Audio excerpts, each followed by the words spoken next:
Stephanie Newman was born on June 3, 1967, in Montgomery County, Pennsylvania. Stephanie grew up in a Jewish family led by her parents, Louis Herman Newman, and his wife, Annie. She had 2 siblings. Philadelphia is known for its significant historical, cultural, and artistic contributions, a quieter life away from the city's hustle and bustle.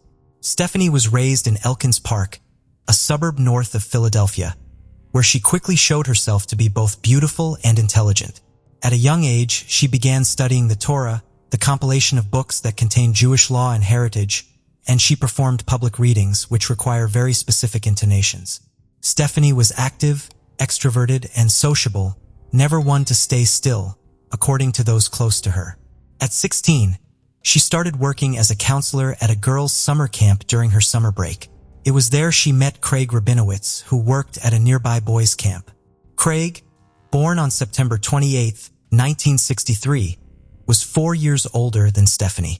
Little is known about his early life, except that he was the son of an executive at a prominent clothing manufacturer. Craig frequently visited Stephanie's camp due to his responsibilities, and they started talking. Eventually, he asked her out, and although she was initially hesitant, something changed after their second date. From then on, the couple became inseparable, maintaining their relationship for 7 years. Stephanie's romance did not affect her academic performance. She was diligent in her studies, graduating from high school with a National Merit Scholarship. She went on to earn a degree from Bryn Mawr College, a private women's liberal arts college. After graduating, she enrolled at Temple University to study law. Craig finished high school as an average student, excelling in sports like ice hockey and baseball. He also attended Temple University but dropped out after his first semester. After their long courtship, Stephanie and Craig married in June 1990. With the help of Stephanie's parents, they moved into an apartment. Stephanie's new role as a wife did not hinder her academic pursuits, and she graduated from law school in 1992 with excellent grades. Around the same time, Craig and a friend started a company called CNC Vending, which imported latex gloves for medical use from Malaysia. The company made a few sales before dissolving, but Craig continued in the same business, registering a new company called CNC Supplies. He explained to his in-laws and friends that he would import containers of gloves from Malaysia to sell wholesale, estimating a 33% profit margin. To maximize profits, he needed $88,000 to import 4 containers. The figures he presented were impressive, and he easily convinced Stephanie's parents, one of her brothers, and some friends to invest in the business. While Craig seemed headed for success, Stephanie was also making strides. After graduating, she took the bar exam, a challenging test for law graduates to practice in the United States. Stephanie passed on her first attempt, and combined with her excellent grades, this did not go unnoticed. She quickly received an attractive job offer from a prestigious law firm with a salary she couldn't refuse. Stephanie had clear dreams and aimed to own a home in a good neighborhood. After 4 years of marriage, the couple moved in with her parents to save money for a down payment on their first house. This dream came true when they moved into a cozy 2-story home in Marion, on Philadelphia's main line. This upper-middle-class neighborhood was home to professionals, bankers, executives, and entrepreneurs, many of whom were part of the local Jewish community. With a new life goal achieved, Stephanie's dreams were nearly complete. She only needed a child to crown them. It wasn't long before this wish came true with the arrival of a healthy and beautiful baby girl named Haley Sarah Rabinowitz. To everyone, they seemed like the perfect family. Stephanie, a promising lawyer with a rising career, Craig, a businessman owning an import company, and their lovely daughter completing the picture. Neighbors had no complaints, often seeing Craig strolling around with Haley in her stroller. But this perfect life was short-lived. As we often see, perfect lives rarely exist, and what appeared to be Stephanie's dream fulfillment soon came to an end. On Tuesday, April 29, 1997, Stephanie and her mother went out in the morning to shop for Haley's first birthday preparations. That evening, Craig, Stephanie, and the baby had dinner at a luxurious Thai restaurant with Stephanie's parents, Lou and Annie. After a delightful meal, they all returned home, with some accounts suggesting everyone went to Craig's house. Upon arrival, Craig mentioned he had too much coffee and felt jittery, so he decided to take Haley for a walk in her stroller. When he returned, his in-laws had already left. After putting Haley to bed, Stephanie and Craig had a beer in the living room before Stephanie went upstairs to take a bath. Meanwhile, Craig stayed downstairs watching a hockey game featuring the local team, the Flyers. Around midnight on April 29, 1997, Craig made a frantic 911 call, reporting an accident. He claimed his wife had fallen in the bathtub and he found her unconscious and couldn't revive her. Minutes later, the first police officers arrived at the Rabinowitz house, finding the door open and announcing their presence as they entered. They heard Craig's shouts from upstairs and found him holding Stephanie's head above water while her body was submerged in the bathtub. The officers helped lift Stephanie from the tub and attempted resuscitation, trying to restore her consciousness. The commotion woke Haley, who began to cry, and the police told Craig to attend to her. Craig soon returned with Haley in his arms as the paramedics arrived to take over. Stephanie was still unconscious, her body cold and blue. The police informed Craig he needed to come with them, but he was unsure what to do with the baby. At that moment, neighbors, noticing the police activity, offered to stay with Haley. An officer questioned Craig about what happened, and he explained that after dinner with his in-laws, he had a drink with his wife, who then went for a bath to relax since she had trouble sleeping. He stayed watching the hockey game but heard a thud from the bathroom that sounded like a shampoo bottle falling. Not concerned at first, as this often happened to Stephanie, he eventually went to check after she didn't return for over half an hour. He found her unconscious and fully submerged in the water, tried to revive her, and when he couldn't, called 911. He opened the front door for the responders and held her head above water as he couldn't lift her from the tub. Craig's clothes were wet, so the officer advised him to change. Meanwhile, the officer noticed the tub draining, likely dislodged when they moved Stephanie's body. He replaced the plug, aware the scene needed preservation for any potential investigation. The officer also recalled the bathroom floor was completely dry, with no water outside the tub, something that stuck in his mind. After changing clothes, Craig was taken to the hospital where Stephanie had been transported. He was informed that despite their efforts, Stephanie was declared dead at 1:29 a.m. Overwhelmed, Craig held his head, repeatedly saying he couldn't believe it and expressed he couldn't go through such loss again, referencing his father's death from cancer 3 years earlier. Craig then faced the daunting task of notifying family and friends about the tragic accident. When Stephanie's parents arrived at the hospital and confirmed her death, Annie collapsed in her husband's arms. They soon began asking when Stephanie's body would be released, as Jewish tradition requires burial as soon as possible, preferably within 24 hours. However, they faced a significant problem. The certifying doctor deemed an autopsy necessary, finding it unusual for a healthy 29-year-old woman to die from a bathtub fall without any visible injuries. This not only delayed the burial but also conflicted with their religious customs, which prohibit desecration of the deceased's body. Additionally, this delayed the period known as Shiva, the 7-day mourning period observed by family members who stay at home, refrain from any form of entertainment, and even cover mirrors to show they are not concerned with their physical appearance. The coroner's stance was firm and unyielding, forcing the family to accept it. The autopsy took place in the morning, conducted by the county's deputy medical examiner. By the time the doctor examined Stephanie's body, 12 hours had passed since the emergency was reported. At that time, the situation had changed considerably. The experienced coroner first noticed petechial hemorrhages, small red spots that appear when tiny blood vessels bleed internally. These can be caused by certain illnesses, prolonged effort, medication, or criminal actions like asphyxiation. In Stephanie's case, petechiae were present around her eyes, and that wasn't all her body revealed. As time passed, deep bruises became visible on both sides of her neck and under her jaw. Additionally, she had bruises on her arms and legs, particularly around her knees and elbows. These injuries were difficult to explain as the result of a simple fall in the bathtub. Moreover, the stomach contents examination showed undigested food, suggesting that death occurred around 9:30 p.m., more than 2 hours before Craig called emergency services. At this point, the only suspect for any potential wrongdoing against Stephanie was her husband, as he had assured the police that only he, his wife, and their baby were home, with all doors and windows securely locked. Another detail noted by the first responding officer was that Stephanie was in the bathtub wearing all her jewelry, which is unusual for someone taking a bath. When she was removed from the tub, she was still wearing her earrings, 2 gold bracelets, one with stones, her wedding ring, and even a gold watch. This, along with the dry bathroom floor, didn't match Craig's story about his supposed efforts to lift her from the tub.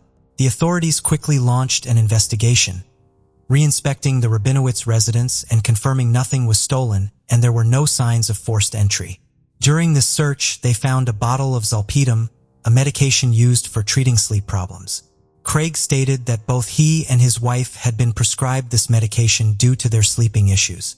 Once the post-mortem studies were completed, Stephanie's body was released to her family for burial, which took place at Mount Lebanon Cemetery. While the family was still grappling with their loss, another shocking event occurred. Just hours after the funeral, Craig was arrested as a suspect in his wife's death. In the following months, Stephanie's parents offered $75,000 for Craig's bail, but some sources claim the bail was set at $5 million. The case took another twist when the police received an anonymous tip suggesting they look into Delilah's Den, a luxurious local gentleman's club, for information on Craig. Following this lead, investigators searched the Rabinowitz residence, finding a hidden space in a closet ceiling with a movable panel. Inside, they discovered several men's magazines, a bag full of receipts, and what appeared to be a handwritten ledger. To make sense of the documents, the investigators called in a certified public accountant to organize and interpret the vast amount of financial data. While these studies were ongoing, detectives pursued the anonymous tip at Delilah's Denver. There, they learned that Craig was a well-known regular, frequenting not only the general services but also the exclusive champagne room, where dancers performed personalized sessions. It became evident that Craig had a particular affinity for an exotic dancer named Summer, whose real name was Shannon Reinert, a 24-year-old who lived with her 2 children. Shannon was located and questioned, confirming Craig was a frequent client who bought her gifts, including jewelry and furniture for her home. She admitted they had met outside the club but insisted their relationship was purely platonic, involving companionship rather than intimacy. Shannon revealed that Craig had confided in her about marital problems, saying he cared for Stephanie but no longer loved her, adding that leaving her would bankrupt him. Additionally, it was discovered that on the night of Stephanie's death, Craig had called Shannon to inform her of his wife's passing, a call that deeply saddened the dancer. But these discoveries paled in comparison to the revelations of the public accountant who examined the papers found at the Rabinowitz house. According to bank and credit card records, in the 9 months before the incident, Craig had spent a staggering $156,000 at the Gentlemen's Club. From January to April 1997 alone, he incurred $29,000 in charges at Delilah's Den, with an average of 3 visits per week, spending over $2,000 weekly. Craig's gifts to Shannon included not only furniture for her living room, dining room, and nursery, worth about $8,500, but also expensive presents like a Tiffany's pearl necklace costing over $1,900, which he did not give to his wife on Valentine's Day. Additionally, Craig had purchased 2 memberships to an exclusive sports club for himself and Shannon, each costing $365, plus $136 monthly for laundry services, shoe polishing, and lockers in the VIP section. He also spent a small fortune on fine clothing for his favorite dancer. Contrary to Shannon's claim that there was no intimate relationship, Craig's bank records showed frequent stays at 5-star hotels, averaging $500 per night, always registering with Shannon and using the rooms for only a few hours. Moreover, with all the money Craig was squandering, one would assume his latex glove import business was thriving. But investigations revealed that the company had conducted transactions between 1990 and 1992, but no activity was recorded thereafter. No contracts, no purchases, no sales. In short, the business didn't exist. So where did all the money come from? It turned out Craig had been running a Ponzi scheme, named after Charles Ponzi, who famously carried out such a plan in the 1920s in the United States until it was discovered. This pyramid scheme involves promising investors good returns from legitimate economic activities, but these returns are paid from the funds of new investors. Craig had drawn in Stephanie's family, friends, and others. Initially, things went well because Stephanie earned a good salary. However, after giving birth, she wanted to spend time with the baby and arranged with her law firm to reduce her workload, resulting in a proportional decrease in income, amounting to only $33,000 annually at the time of the incident, insufficient to sustain the couple's lifestyle. This also made Craig's lavish tastes and financial maneuvers unsustainable. He was aware of the high probability of his schemes being exposed. In a final move, following Haley's birth, Craig took out 2 insurance policies, one for Stephanie worth over $1.5 million and another for himself worth $1.6 million. These policies were in addition to Stephanie's coverage from her law firm, which insured her for $500,000 and her husband for $150,000. According to the accountant's analysis, the calculations were simple, written in Craig's handwriting. In the event of Stephanie's death, Craig would receive over $2 million. This amount would allow him to settle about $700,000 in debts to his investors and keep around $1.5 million. He planned to retain $400,000 and place $1 million in a bank account whose interest would yield over $60,000 annually, allowing him to live comfortably. Shortly after his wife's death, Craig pawned several of her jewelry pieces, including her wedding ring, obtaining $2,200. Additionally, it was reported that he pawned jewelry inherited by Stephanie from her great-grandmother shortly after her death. Moreover, the papers stored by Craig showed that the couple had bought their house 2 years earlier for $230,000, but had since taken out 2 mortgages totaling $300,500, along with some loans from friends. In the second half of 1997, a preliminary hearing was held to determine if there was enough evidence to prosecute Craig for his wife's death.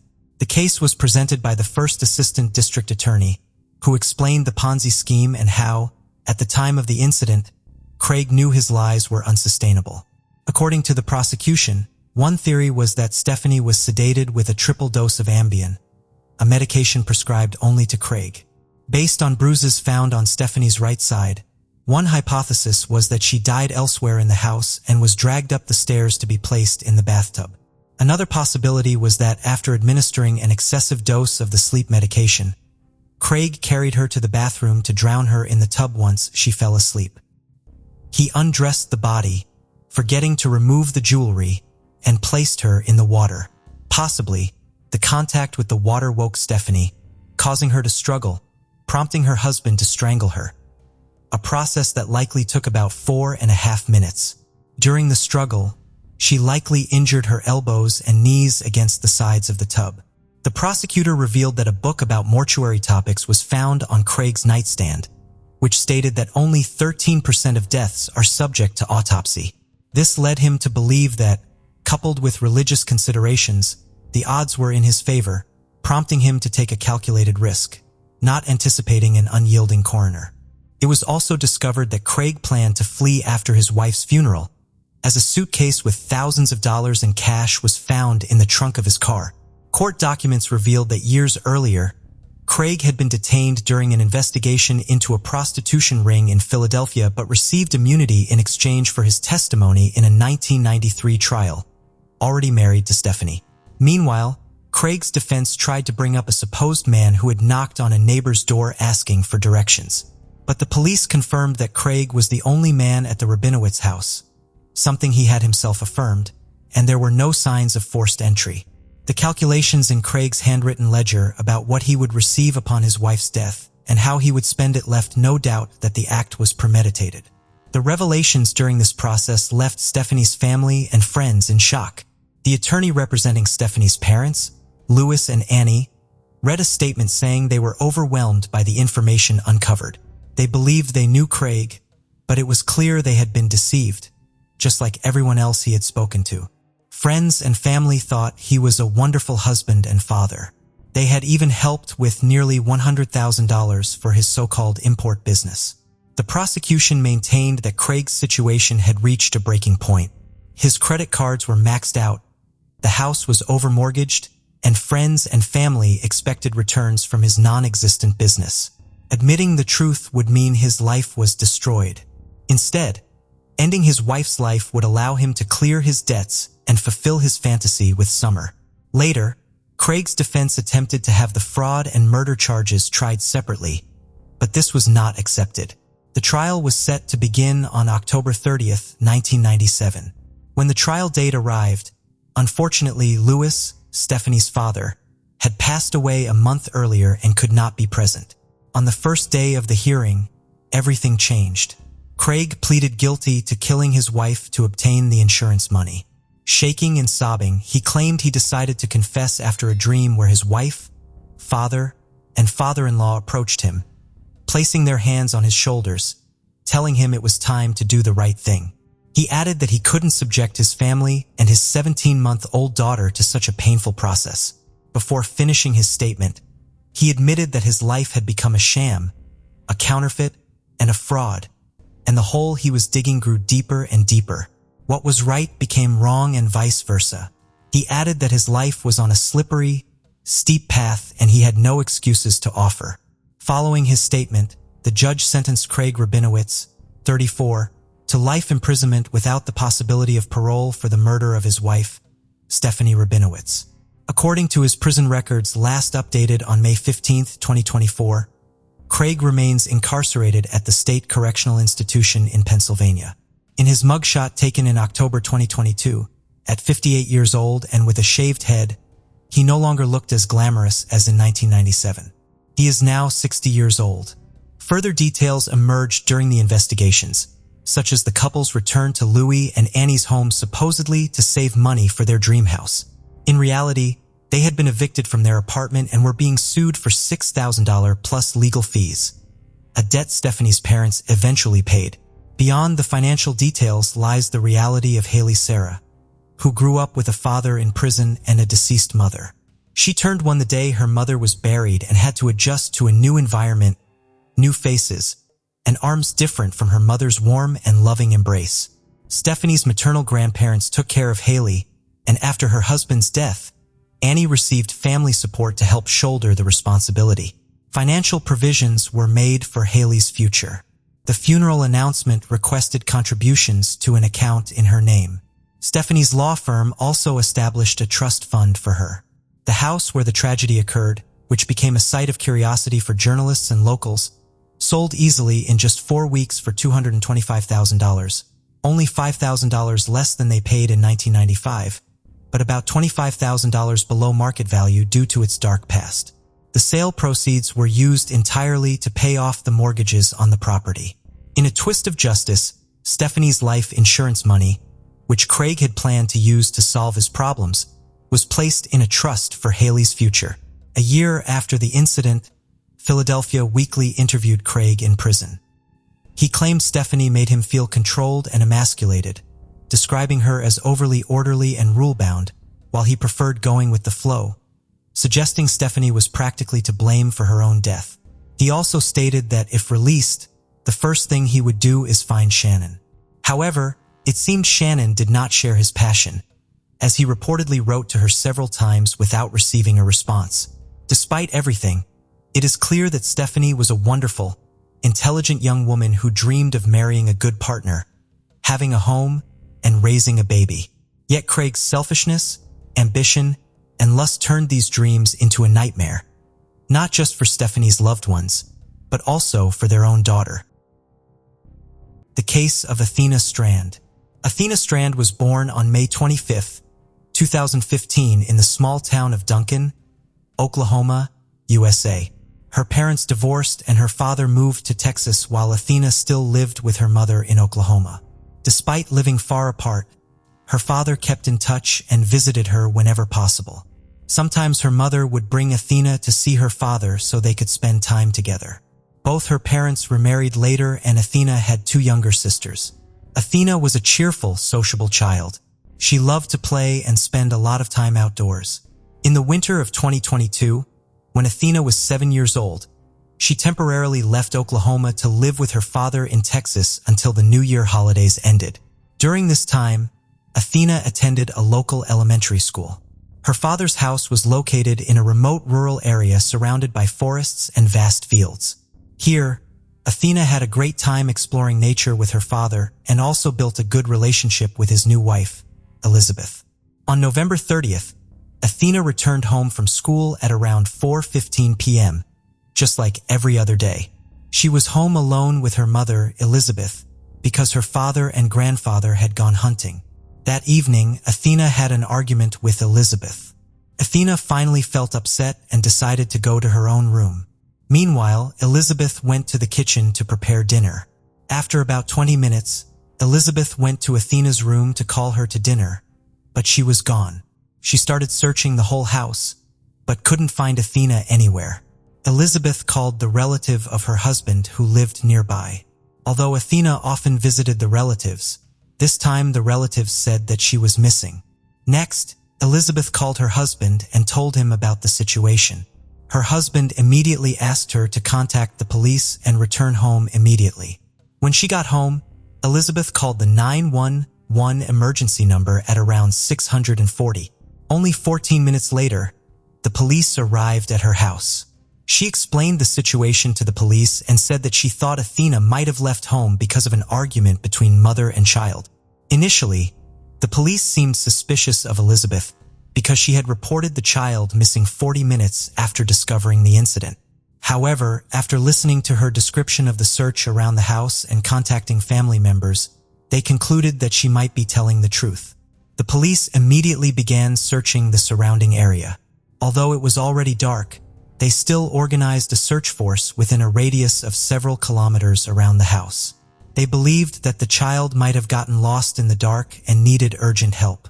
They focused on searching the entire area, including the woods and fields. Police also considered the possibility of kidnapping, but found no evidence to support this theory. There was no sign of an intruder in the house and no strange noises or screams that night. Police received support from family and town residents in their efforts to find the missing Athena. The girl's mother quickly arrived at the scene after learning of her daughter's disappearance. But the results were still inconclusive as no trace of Athena was found. The search became more difficult as the area around the house was quite difficult to access, especially at night. Therefore, the police continued the search at 7 a.m. the next morning with more police officers joining in. As news of the disappearance spread, hundreds of volunteers volunteered to join the search effort. Some came on horses and ATVs, while police used drones and helicopters equipped with thermal cameras to search for Athena. By the end of the day, Athena had still not been found. Police were concerned for her safety because of the cold weather at the beginning of winter. Although Texas is a small southern state, the temperature had dropped to 50 degrees Fahrenheit. Since the girl was wearing thin clothes, it would be really difficult to endure such weather. On the third day, the search continued, and the police expanded the area to search for Athena. The police became increasingly suspicious that Athena had left the house on her own. During these days, they searched for miles in all directions, but they could not find the girl. The police identified the people who were near Athena's house that night. However, Athena's house was located in a special location, far from the main road, and there were no surveillance cameras in the area. However, they quickly got some important clues. A courier service had delivered to Athena's house that evening. The police contacted the courier company and learned that the delivery to the address was entrusted to an outside contractor. They then contacted that contractor and determined that the truck had arrived at Athena's house. Each of these trucks was equipped with surveillance cameras, so the police asked for footage from November 30th. After rewinding the time the truck arrived at the house, the police saw the driver dragging a girl who looked like Athena into the car. The police quickly identified the driver as Tanner R., 31, and the police went to his address. Shortly thereafter, the man was arrested on suspicion of kidnapping and taken in for questioning. As soon as the police mentioned the video evidence, Tanner began to speak. He explained that he had actually delivered a package to Athena's house that evening. While backing up the truck, he heard a crash and went to check what had happened. There, He saw the girl lying on the ground and realized that he had accidentally hit her with his car. As he approached, Tanner noticed that the girl was not seriously injured. She was conscious and spoke to him calmly. The girl said her name was Athena. He started to feel scared. He decided to take her into the truck and try to figure out how to solve the problem. The girl continued to talk to him and said that she would tell her father about this, and Tanner became more and more worried. He didn't know what to do with the situation, because he knew that if she told an adult about the incident, he could get into legal trouble. According to Tanner, he could not think of a better way than to kill her. He thought the best way would be to break her neck, but he could not do it. He then strangled Athena to death with his hands. He hid Athena's body in a nearby river. Tanner gave the police the exact location where he left Athena, so the police went there and found Athena's body. The murder shocked not only her family, but also thousands of people across the country.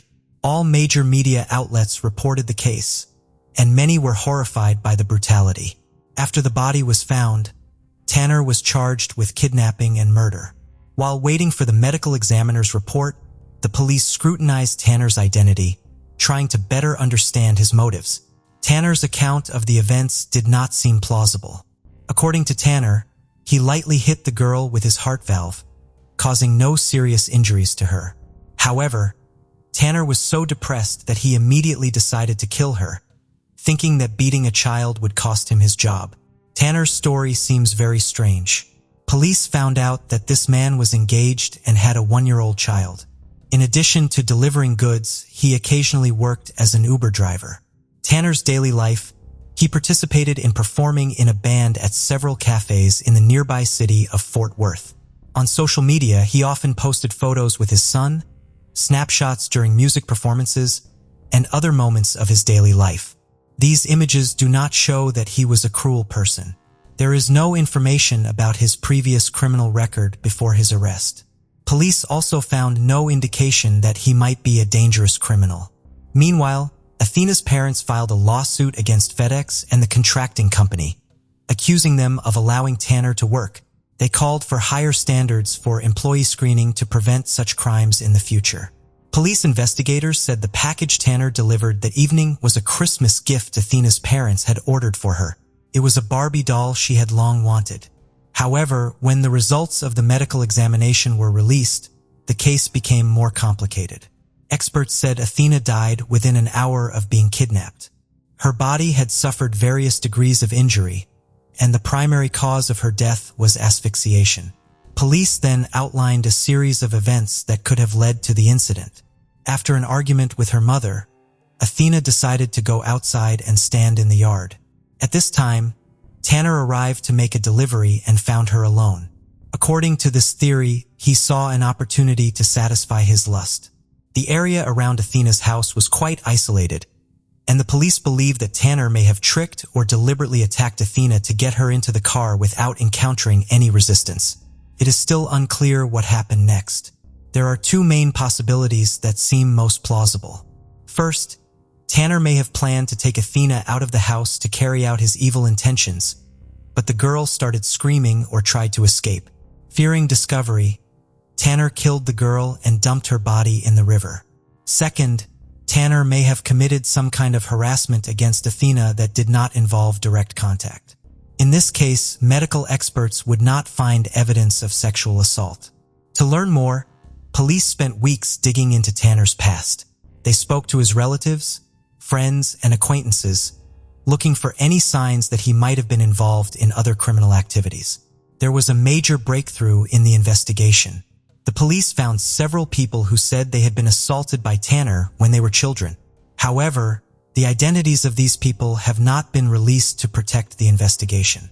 One of Tanner's victims went public with her story of being assaulted by him when she was 16. She shared her story on social media in an attempt to gain attention. Surprisingly, Tanner faced no consequences for his actions and was not even considered a suspect for a long time.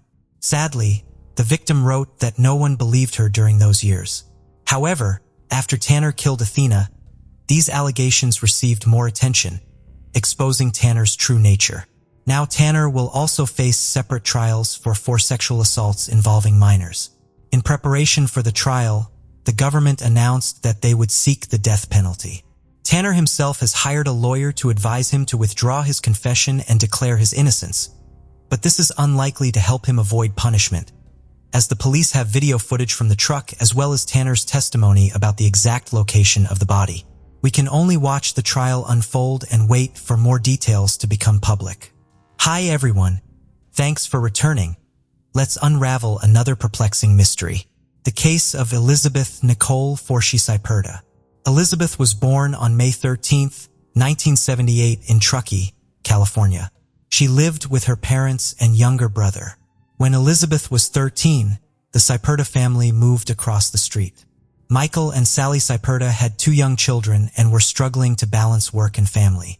Michael wanted Sally to go back to work, so they decided to find a babysitter. Michael suggested hiring Elizabeth, then 14, to babysit their children. Sally agreed, and Elizabeth began babysitting for the neighbor's family. Elizabeth grew attached to Michael and Sally's children as she spent more time with them. The children also enjoyed being around her. When Elizabeth was 15, her father passed away. Traumatic event that deeply affected her. According to her mother, Donna Forshee, Elizabeth became more sensitive and vulnerable after this event.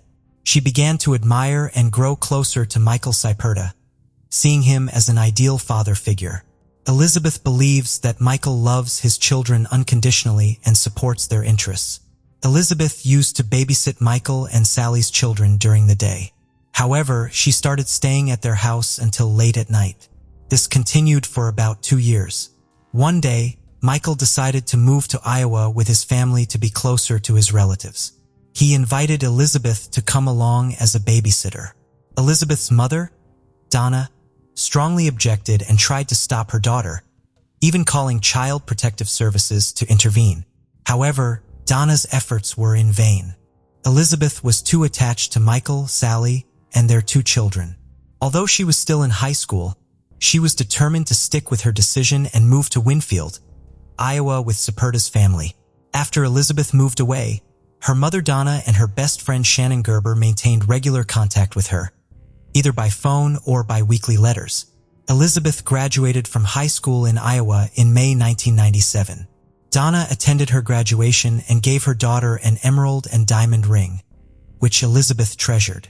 During this time, Michael divorced his wife, Sally, and began a relationship with Elizabeth. After the divorce, Sally left the children with Michael and Elizabeth and moved away. Although Sally maintained contact with her children, she cut off all contact with Michael and stopped speaking to Elizabeth. Michael, then in her 40s, immediately demonstrated his controlling nature. He limited what Elizabeth could and could not do, as well as who she could talk to. He attempted to control every aspect of Elizabeth's life. From the beginning, their relationship seemed dysfunctional. As a result, Elizabeth's mother and best friend Shannon found it increasingly difficult to contact her. Michael did not like Elizabeth talking to them and would often get angry if she did. As a result, Elizabeth would only dare to call they when Michael was not home.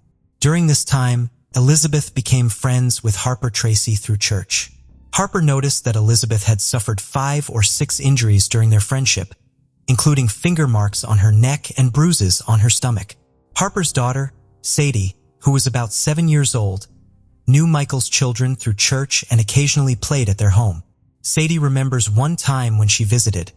She witnessed Michael pushing Elizabeth down the stairs and kneeling on her.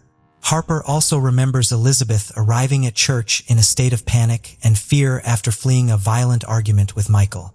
Elizabeth confided that she was afraid of Michael and could not take any more abuse. Harper discovered multiple bruises on Elizabeth's stomach and marks on her arms. Elizabeth stayed in Harper's trailer for a month. During that time, Michael appeared near the trailer almost every day and acted threateningly. He would park his truck about 10 feet away from the trailer and tease Elizabeth. Specifically, he threatened her by saying that Elizabeth would be isolated and no one would find her if she did not listen to him. He left hazmat notices and a torn cat collar outside, along with a message warning that she would disappear like the cat if she did not return. He also threatened to harm the family's animals and began blackmailing her with videotapes and photos he had. According to Harper, He threatened to kill Elizabeth and dispose of her body 6 times. Harper called the police to stop him, but unfortunately, they were unsuccessful. There were clearly many warning signs about Michael. Everyone saw him as someone to stay away from. However, Elizabeth was young and naive, so she still hoped that Michael would change. Unfortunately, at the age of 40, people rarely change their behavior and attitude towards others. After a long time of pressure from Michael, eventually, Elizabeth decided to leave Harper's trail to live with Michael. They married in January 1998 in Mount Pleasant. Despite her attempts to prevent the marriage, Harper attended their wedding. Afterwards, Michael took the initiative to cut off all contact between Harper and Elizabeth. At Michael's request, Elizabeth finally told Harper not to come to their house anymore. Harper was not the only one concerned about Elizabeth and Michael's marriage. Elizabeth's mother, Donna, also disapproved of the relationship and refused to come to Iowa for her daughter's wedding. However, in June 2000, Elizabeth went to California to attend her younger brother's high school graduation. Although Michael stayed in Iowa, he continued to keep an eye on Elizabeth. During the 3 days Elizabeth stayed with her mother, Michael called her repeatedly. He was concerned that Donna was trying to influence Elizabeth not to return to Iowa. After each call, Elizabeth felt sad and confused. She considered leaving her husband but was not sure. To reassure Michael, Elizabeth moved out of her mother's house and moved in with Shannon Gerber, her childhood friend. Shannon had kept in touch with Elizabeth since Elizabeth moved to Iowa. They tried to talk every month, often calling when Michael was not home.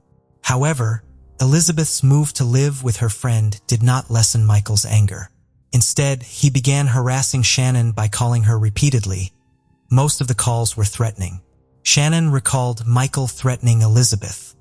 He screamed at her and said he would kill her if she did not come home. Michael also threatened to kill Elizabeth's mother, younger brother, Shannon, and her young son. He called her constantly, day and night, sometimes dozens of times an hour. Finally, Shannon's husband couldn't take it anymore and turned off the phone. This clearly made Michael even angrier. Shannon begged Elizabeth not to return to Iowa. "I didn't want her to go because I was afraid I would never see her again," Shannon confided. She deliberately took a detour to the airport, hoping Elizabeth would miss her flight. However, the flight was delayed and Elizabeth was still able to catch it. After returning to Mount Pleasant, Iowa, Elizabeth began working at Experian. There, she met Sarah Thomas, a coworker who quickly became her best friend. Because Sarah lived near the Sapura family home, she often took Elizabeth home after work. During these trips, they talked a lot and Elizabeth gradually trusted Sarah. She shared with Sarah about her difficult relationship with her husband, Michael, and even showed Sarah the bruises on her body that Michael had caused. Elizabeth and Sarah became very close to each other, close enough to cause problems. One day, while Michael was away, his 2 children peered through the bedroom keyhole and saw Sarah and Elizabeth getting intimate.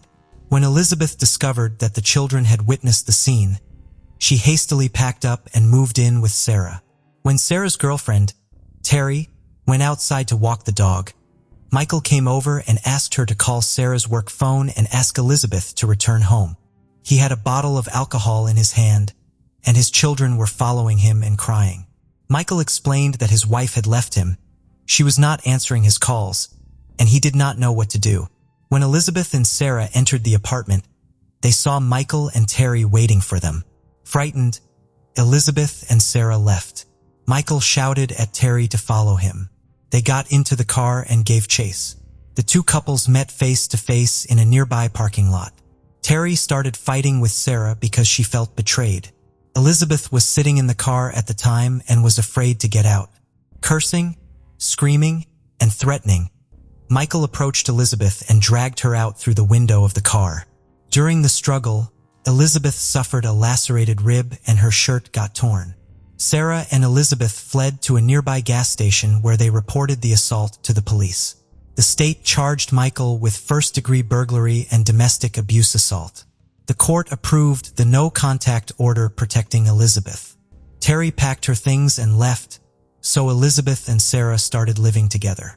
Michael continued to harass Sarah despite a ban. He would sit across the street, shouting insults or verbally abusing her. Additionally, Sarah received numerous incoming phone calls, but whenever she picked up, the caller would remain silent. She filed a report with the police, who worked with her phone company to set up a trap on her line to track the origin of these calls. Over a 3-week period, from June 26th to July 16th, Sarah's phone records revealed Michael made 162 calls to her apartment. On July 16, 2000, 1 month after her breakup with Michael, Sarah left for work at 10:30 p.m. At the time, Elizabeth was asleep on the couch. Their dog was safely locked in the bathroom to avoid disturbing Elizabeth when Sarah returned home at 4 a.m. However, upon arriving back, Sarah was surprised to find that Elizabeth had vanished. There were no signs of forced entry or a struggle, and Elizabeth's personal documents remained intact. The dog was still locked in the bathroom. Sarah decided to go to bed. When she awoke the next morning, Elizabeth was still missing. It became clear that Elizabeth had left without taking her purse, clothes, or other essential belongings, and she did not leave behind any note or explanation. Sarah reported Elizabeth's disappearance to the police 24 hours after first discovering she was gone. Elizabeth was 22 years old when she disappeared. The police launched an investigation, and of course, Michael was their first suspect. On July 16th, the day Elizabeth disappeared, Michael started phoning the apartment around 3 p.m., logging more than a dozen calls through the evening. He last called at 10:56 p.m. That is, he stopped making calls 26 minutes after Sarah left for work and left Elizabeth alone. On July 17th, Michael was supposed to be at work. His friend Jared agreed to watch Michael's children. Jared testified he found Michael was pretty intoxicated when he arrived at his house around 5:30 a.m. Jared said Michael told him Elizabeth had stayed overnight and left around 5 a.m. Michael decided not to go to work that morning. Police called Michael the next day, July 18th, to ask if he had heard from Elizabeth. He said he had not. On July 20th, officers came to his house to let him know Elizabeth was missing. Michael said his taking a sick day from work on July 17th, the day after Elizabeth disappeared, was a coincidence. Michael also stated that due to their breakup, he hadn't been eating and had been getting cramps. Elizabeth seemed to disappear into thin air. She didn't contact her family or friends. Her bank account was untouched, and she had not even received her salary for the last month. The investigators knew that Elizabeth could not just leave without documents and money. All the friends she could have stayed with knew nothing about her whereabouts. The police interviewed residents and distributed flyers with an image and description of Elizabeth, but none of these actions gave the desired result. In early September 2000, Larry Headland, an agent with the Iowa Department of Criminal Investigation, interviewed Michael. During the interview, Michael claimed that he and Elizabeth had a harmonious relationship and denied any allegations of abuse between them. When asked about the attack on Elizabeth on June 16th, Michael admitted that it was an unusual action on his part. He explained that he had been drinking and that his emotions had taken over, leading to his inappropriate actions. Initially, Michael denied making the harassing phone calls to Sarah's apartment. However, when presented with evidence from the call records, he admitted responsibility. The agent then pointed out that the calls to Michael's apartment had stopped the night Elizabeth went missing. This caused Michael to become stressed. Michael explained that he just wanted to avoid arrest and did not want to be charged or held responsible for anything. That's why he lied about the phone calls. He objected when Larry suggested that Elizabeth was dead.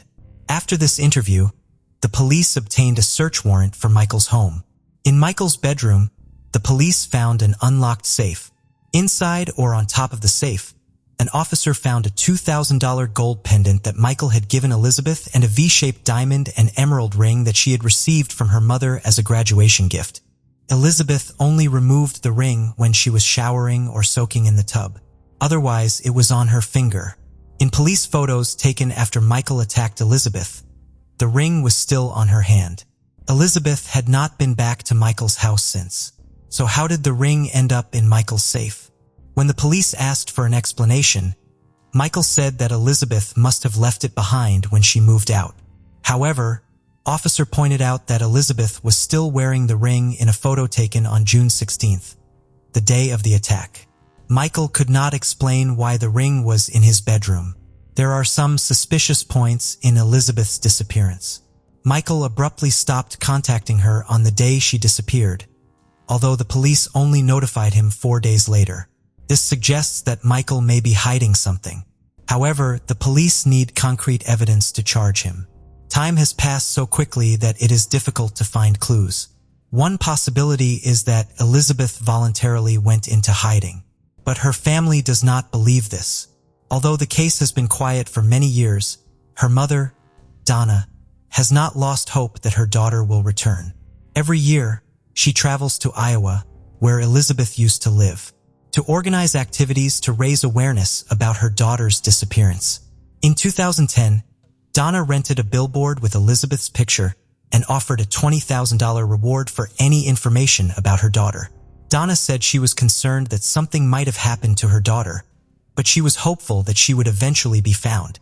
"Someone definitely knows what happened to my daughter, and I hope that us coming out will jog their memory," she said. 10 years after her daughter's disappearance, Donna has developed her own theories about what happened. In an interview, she said, "I think the person called her and lured her out of the apartment to meet them. Then they argued and something bad happened that night."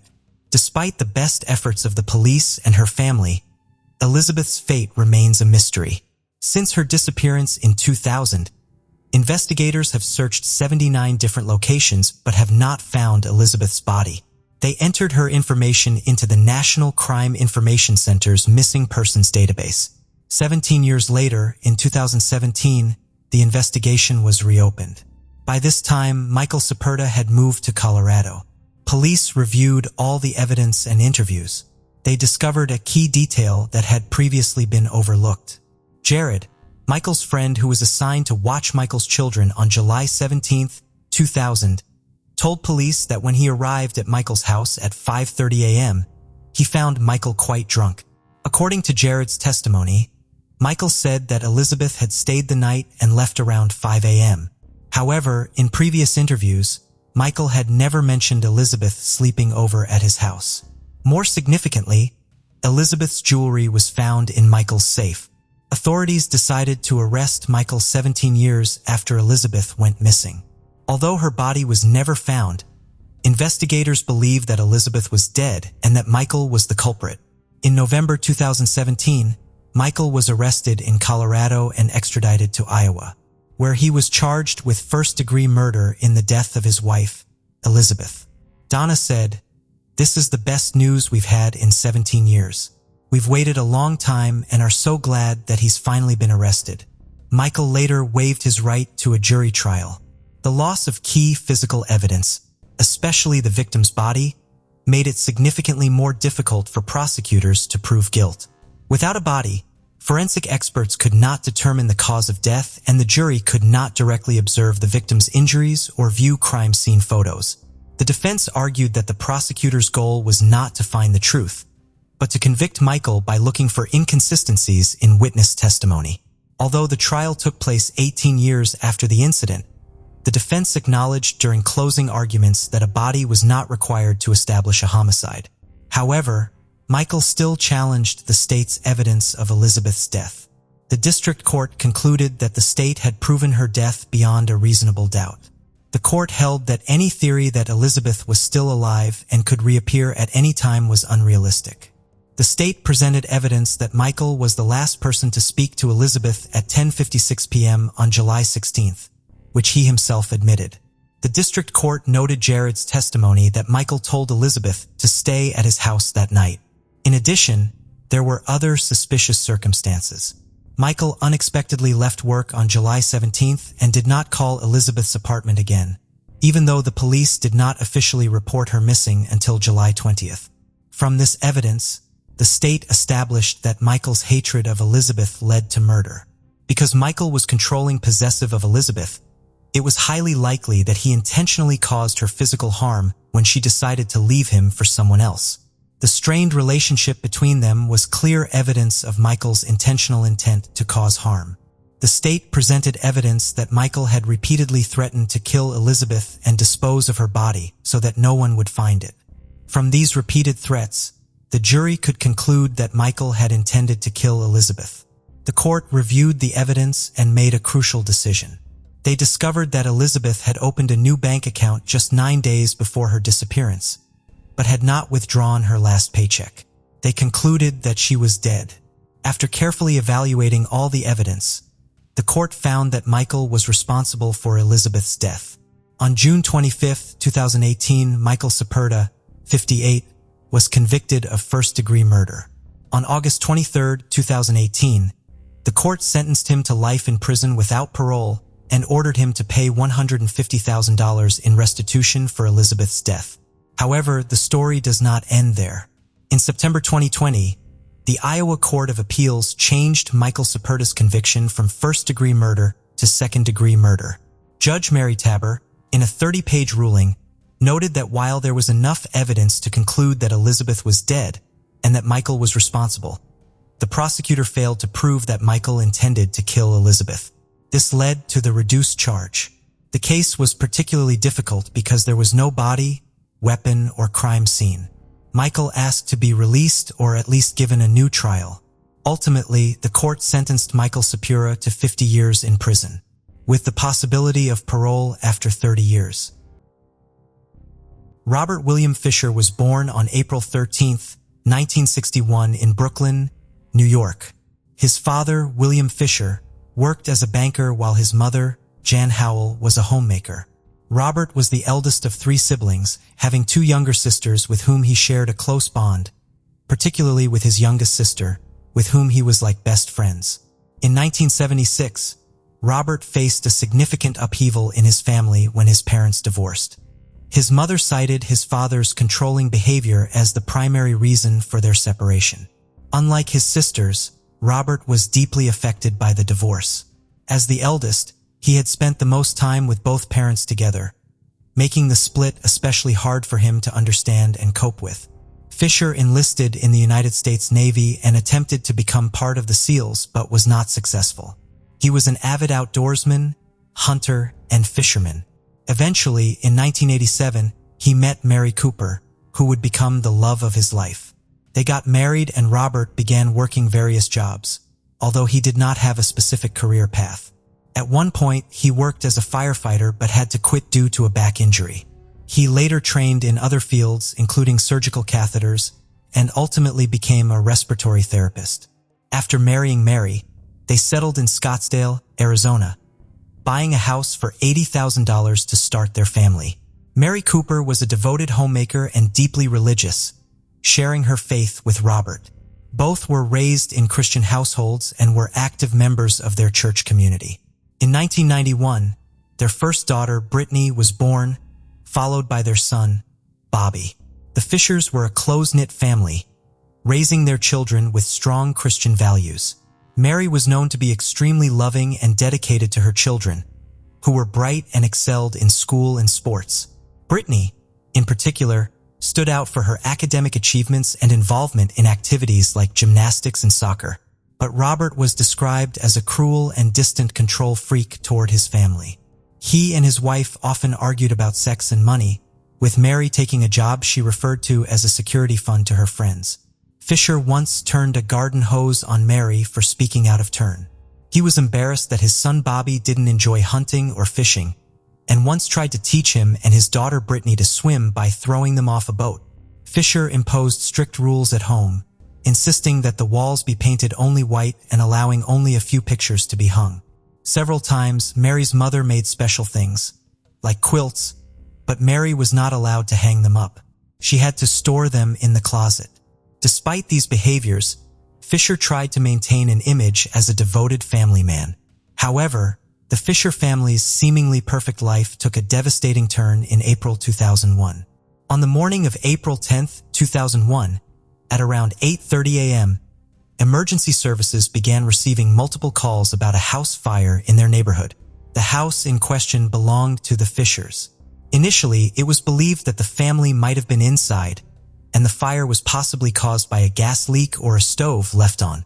Upon extinguishing the fire, The bodies of Mary, Brittany, and Bobby were found in their beds, but Robert was missing. This led to an intense search for him, initially hoping he was unaware of the tragedy. However, as hours turned into days and then weeks, Robert Fisher's disappearance made him the prime suspect in the investigation. Neighbors reported hearing a loud argument between Mary and Robert the night before the fire, around 10:30 p.m. This was not unusual, as their arguments had become a regular occurrence. Years earlier, Robert had suffered a back injury and sought massages to alleviate the pain. While Mary was away on a retreat with the children, Robert allegedly visited a place of prostitution or met with a woman he had been seeing. This incident caused significant guilt for Robert, a devout Christian, and he eventually confessed to Mary. The confession led to a major crisis in their marriage, but they decided to attend counseling through their church in an attempt to mend their relationship. Despite counseling, the arguments continued. Neighbors noted that Mary was often the louder one during these fights, frequently expressing her frustration and pain over the betrayal. The investigation revealed that Robert was captured on a surveillance camera at a nearby ATM at 10:45 p.m. on the night of the fire, withdrawing $280. The footage also showed his Toyota 4Runner in the background. The amount withdrawn was considered the maximum allowed at that time, leading to speculation about his motives. The discovery of this withdrawal, coupled with the violent nature of the crime scene, pointed towards Robert Fisher as the main suspect. Despite an extensive manhunt, Robert Fisher remains a fugitive and his whereabouts are unknown. The tragic events left the Fisher family shattered, and the community continues to seek justice for Mary, Brittany, and Bobby. When the autopsies were performed on the charred bodies of Mary and her two children, they found that Mary had been injured in two ways. Her throat had been slashed, nearly decapitating her, and she had been shot in the head. The children's throats had also been cut, nearly decapitating them as well. This happened, they say, on the night the neighbors heard the argument. Many believe that the screams the neighbors heard were not from the fight itself, but from the actual moment of the murders. The bodies were found in the morning, about 10 hours after they had been killed, when the house exploded. How did the house explode? Investigators say that a gas line was left open in the house's oven. A lit candle was placed in the hallway, and over those 10 hours as the house filled with gas, it eventually reached the candle, causing the explosion. Robert became the main suspect, especially because he disappeared after the incident and never reappeared, making it obvious to the police that he was involved. Many thought that with his knowledge as a firefighter and his work in mechanics, he believed there would be no evidence left to incriminate him. They assumed he might have planned to make it seem like he was also inside the house, and due to the fire's intensity, his body wouldn't be found. This, they thought, was his way of escaping the situation. But why would he murder his own family? There are many theories, but the most focused one in this case is that he didn't want to allow a divorce from Mary. As I mentioned earlier, Robert experienced his parents' divorce when he was very young, which hit him very hard. Friends who knew him said he often mentioned he would never let his children go through what he had endured.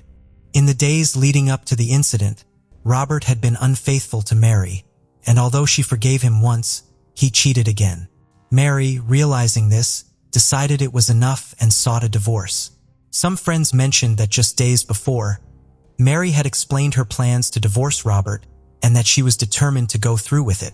This decision did not sit well with Robert, who didn't want his children to experience the trauma of divorce. This led him to act as he did, believing that if he couldn't have Mary and his children, no one else could. Regarding Robert's personality, many would think he was a normal man with a wonderful family life, but that wasn't the case. Over time, some of his peculiar behaviors became apparent. For instance, he had a strange and intense passion for hunting. Friends recounted that once, after killing an animal during a hunt, he smeared its blood all over his face and body in a bizarre manner. On another occasion, while fishing, he reportedly dived into the water with a knife in his mouth and began stabbing fish to catch them, which was quite unusual. Additionally, he struggled with the disappointment of not being able to join the firefighters or the U.S. Navy due to a back problem, which seemed to weigh heavily on him.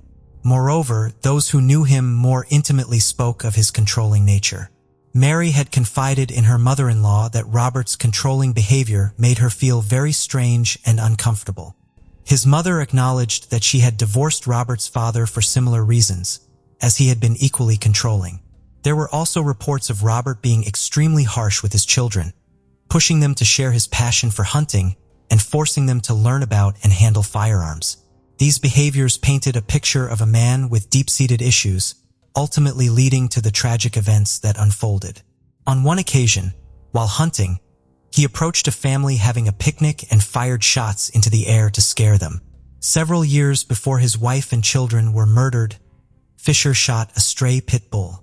He claimed that he shot it because it attacked his Labrador retriever, but police maintained that he orchestrated the encounter because he wanted to shoot the dog.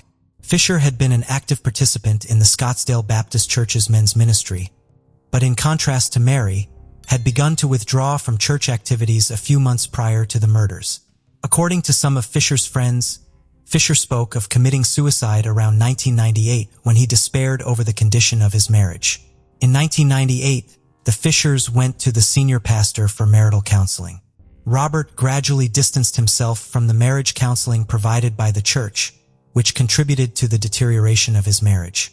To many, they appeared to be a perfect family, especially in front of the church. Mary's father even believed for a long time that Robert was completely innocent because he was always so good with the kids and portrayed the image of a wonderful father. Mary never shared the troubles she faced in her marriage with her father. He couldn't comprehend that Robert could harm his wife and children, believing instead that Robert had been kidnapped. When the police presented evidence, Mary's father was in disbelief but began seeking justice for his daughter. Unfortunately, he passed away 2 years after the incident without seeing justice served. Further investigation revealed that Robert had multiple facets to his personality, suggesting a significant personality disorder.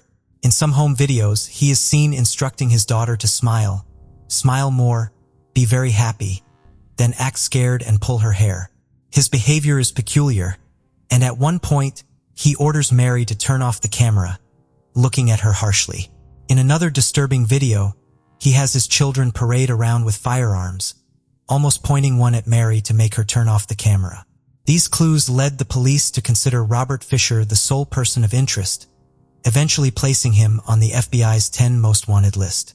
By April 20th of the same year, several days after the incident, his Toyota truck was found in the National Forest where he was seen withdrawing money from an ATM. Near the passenger door, a large pile of human excrement was discovered, leading investigators to believe he was hiding in the area, possibly in one of the many caves. Reports of sightings began to surface, with one couple claiming they saw him walking along Young Road days before the truck was found. Some speculated he had hidden in a cave and perished, while others found it odd that his beloved dog, Blue, stayed by the truck for about 5 days without food or water. This led to confusion about why Robert left the dog there and whether it indicated anything about his state of mind or plans. On July 19th, an official arrest warrant was issued for Robert Fisher on charges of first-degree murder and arson. A $100,000 reward was offered for information leading to his capture, with many believing he was alive and living under a new identity. Descriptions of Robert emphasized his average appearance, a white male with light eyes and blonde hair. However, his distinctive walk due to back surgery, a surgery scar, and a gold crown on one of his teeth could help identify him. The public was warned that Fisher was considered armed and dangerous. The police also released age-progressed images to show how he might look now, aiding the public in identifying him. The police began to question whether Robert Fisher had planned his actions premeditatedly, but they discovered that it might not have been the case. His actions suggested a mix of surprise and a determined effort to flee and avoid capture.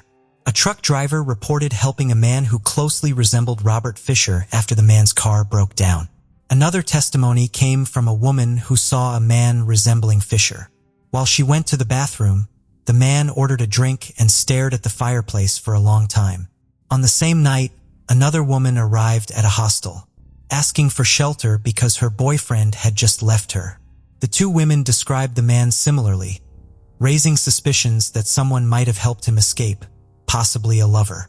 Despite all this, the police doubted that Fisher could survive long-term in the wilderness, even though he enjoyed hunting and fishing. They considered the possibility of suicide a common outcome for those who commit such crimes against their families. However, nobody was found, leading many to believe he might be living in South America.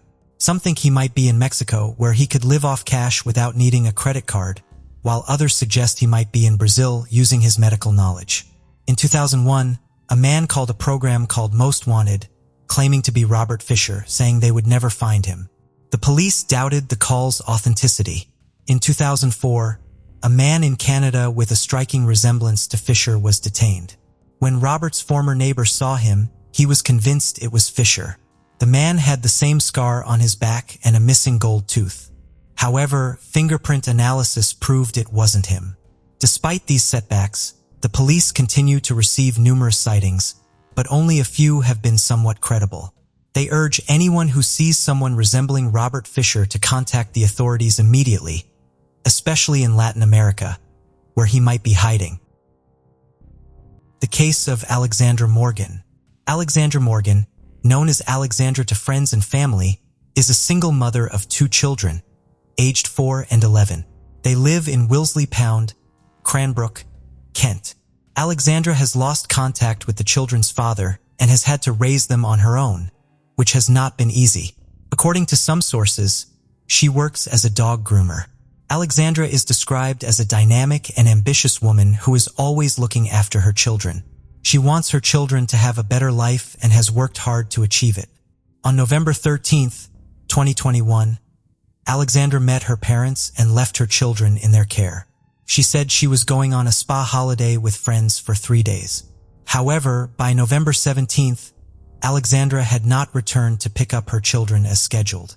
Her parents began to worry because they could not contact Alexandra by phone or text, which was very unusual. After several unsuccessful attempts to find their daughter, they decided to report Alexandra missing to the police. Kent police suspect that Alexandra Morgan's disappearance is related to a crime. They began their investigation by looking into the spa where Alexandra said she was going to go with friends. The police also wanted to identify these friends. Start an investigation. Police have obtained video footage from a gas station in Cranbrook where Alexandra was last seen. They are trying to locate her by looking for her white Mini Cooper. On the morning of November 14th, Alexandra went to the gas station to fill up, made a few purchases, and then left. The video shows nothing unusual. Rose McCauley, the petrol station manager who has known Alexandra for 17 years, was there when Alexandra bought £10 worth of petrol, a cup of coffee, and a snack on the morning she went missing. Rose said that no one knew what had happened to her or where she had gone. Rose continued that a friend and she had searched all over Hastings, but Alexandra was nowhere to be seen. She said that Alexandra wasn't shy, so she didn't think Alexandra was scared to go home. Rose just hoped nothing bad had happened and that Alexandra would get back safely. It was worrying, she added. When Alexandra arrived that Sunday morning, she was very well dressed, with more makeup than usual, her hair done in semi-catching clothes. She arrived earlier than usual, looking happy and smiling. Alexandra's friends mentioned that in 2018, she shared on social media about being stalked by a stalker. In 2019, she posted a photo with the caption, "Hello Stalker," and included a message asking the stalker to stop following her page. A police spokesman said that it was unusual for Alexandra to have not contacted her family and that they were treating it as a possible murder. As the investigation continued, they were appealing for anyone who might have seen Alexandra or her white Mini Cooper with a black top to contact. He added that even if people were not sure what they saw, they should report any suspicious information. Alexandra was described as a woman approximately 168 centimeters tall of slim build with shoulder-length brown hair. She was last seen wearing a knee-length green quilted jacket, a black top underneath, ripped blue jeans, knee-high black boots, and a silver necklace.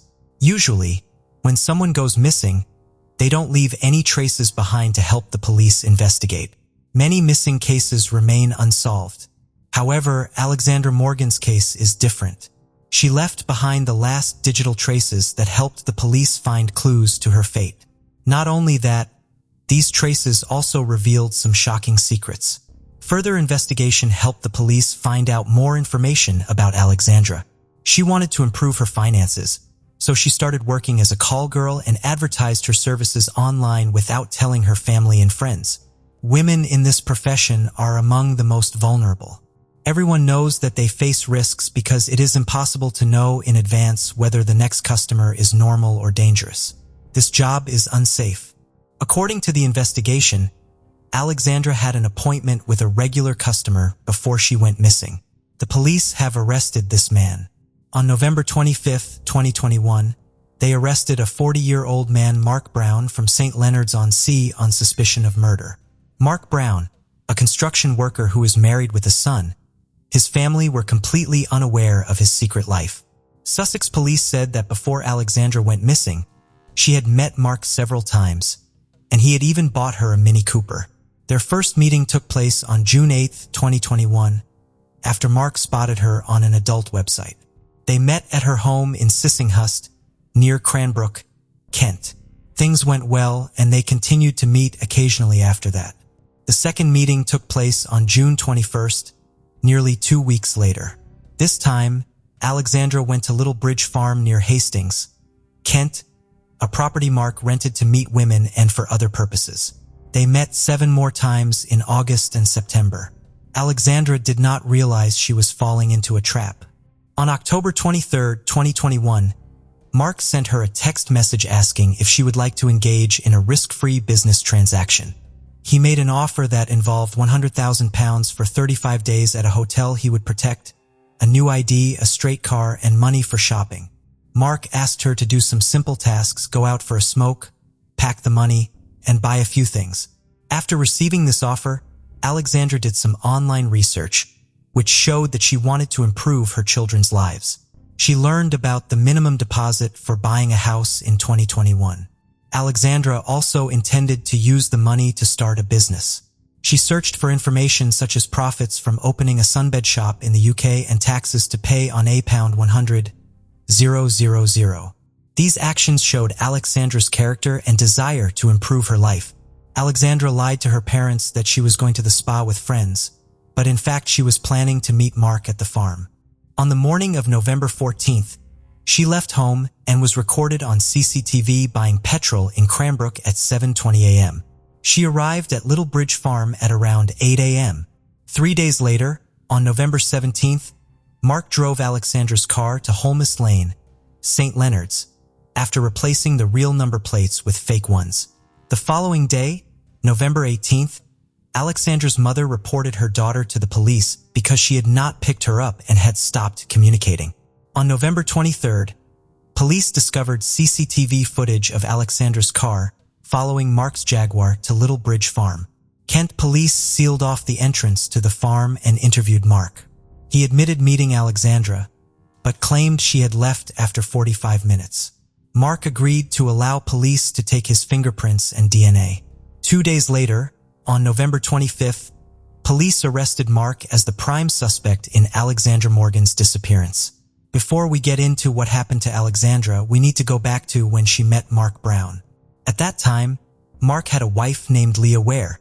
She was 33, and she was a mother of 3 who does not have custody of her children.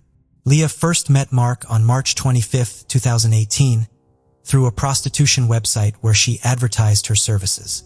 A few years later, this same website is where Mark met Alexandra Morgan. In late 2018, Mark and Leah began a relationship and moved into an apartment together. After 6 months, when their lease expired, Leah moved into a shipping container at Mark Best's Little Bridge Farm. Mark describes their relationship as a roller coaster of ups and downs. Leah has had a complicated life. She received weekly benefits, which were usually administered by Mark. She had a history of drug use and mental illness, but many said she was trying to improve herself in order to gain custody of her children. Mark and Leah were in a 3-year relationship before Leah mysteriously disappeared in May 2021. On the evening of May 5th and early morning of May 6th, was with Jack Tyler, a friend and convicted drug dealer. They used drugs together and had an intimate relationship that night. This was the last time anyone saw Leah. The last call from her phone was made at 8:55 a.m. on May 7th. Police believe Leah died that day. On June 8, 2021, Mark met Alexandra for the first time at her home. The meeting went well and Alexandra found Mark to be a reasonable and generous man. However, she did not know that just a month earlier, Leah, who had been in a relationship with Mark, had disappeared without a trace. During the investigation, detectives discovered important text messages from Mark. He sent them to his ex-girlfriend from high school 5 days after meeting Alexandra Morgan. However, the content of the messages had nothing to do with Alexandra and were about Leah. The message reads, "I'll try to be careful. This happened recently. It's a nasty thing to get rid of. Just an old oil drum, 5 liters of diesel, and everything is gone. It burns so hot, it almost glows white. My actions are heartbreaking. It's ironic that a psychopath has a conscience." Investigators suspect Alexandra Morgan is dead and may not be Mark's only victim. Sussex police are appealing to the public for help in locating Leah or her body, as well as any information relating to her disappearance. After arresting Mark on November 25, 2021, police searched his farm and found a container that showed signs of having been recently burned. Inside the container, experts found bone and tooth remains. Contests confirmed that these were those of Alexandra Morgan. In a joint statement, Kent and Sussex police expressed their condolences to Alexandra and Leah's families. They confirmed that Alexandra's remains had been found, but Leah's remains have not yet been found. The investigation is ongoing and police are appealing for anyone with information. Police describe Leah as a white woman, 168 centimeters tall, of slim build with very long black hair and blue eyes. She had 3 tattoos, a dragon on her right leg, Chinese characters on her right hip, and a fairy sitting on a flower with the name Ryan on her right leg. The search of Mark's house lasted about a month and ended on January 7, 2022. During the investigation, police discovered the skeleton of a Pomeranian dog at the bottom of the pond with a heavy object tied to its neck. Investigators believe this was Leah's dog, which Mark threw into the pond after killing Leah. On February 1, 2022, police charged Mark with the murder of Leah where, although they did not find her remains, Mark had previously been charged with the murder of Alexandra Morgan. Mark initially denied all charges. However, when police presented evidence of him burning Alexandra Morgan's body, Mark admitted to Alexandra's death, but maintained that it was an accident. Mark Brown's trial began on October 17, 2022. During the trial, new information about the 2 cases was revealed. The jury heard that after Leah Weir went missing on May 7, 2021, Mark regularly used her new bank card to withdraw money from her account each week. The bank card was sent to the address of his sister Cheryl. In July 2021, the jury was informed that Mark had twice withdrawn £200 from Leah Weir's account shortly after transferring £200 into his own. When asked why, Mark explained that he could have used her £200 and then paid it back, as at that point, someone owed him £30, so he could have paid it back. Prosecuting attorney Duncan Atkinson asked if it was a coincidence that Leah had died after getting a new bank card.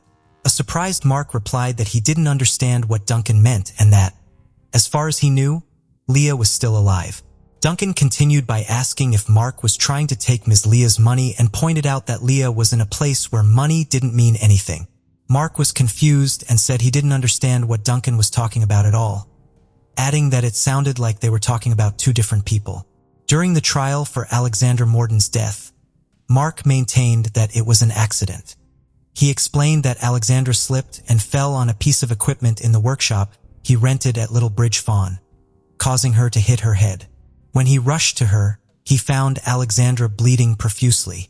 He grabbed a towel to try to stop the bleeding, but when he lifted her head to put the towel under, more blood came out.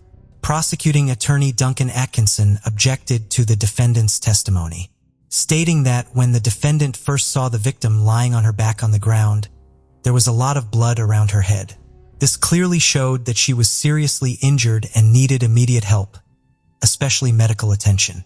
This was obvious before the defendant did anything else. Mark replied that he was panicking and his first reaction was to grab a towel to stop the bleeding. After performing CPR and checking for breathing by holding a mirror to Alexandra Morgan's mouth and nose, Mark confirmed that she was dead.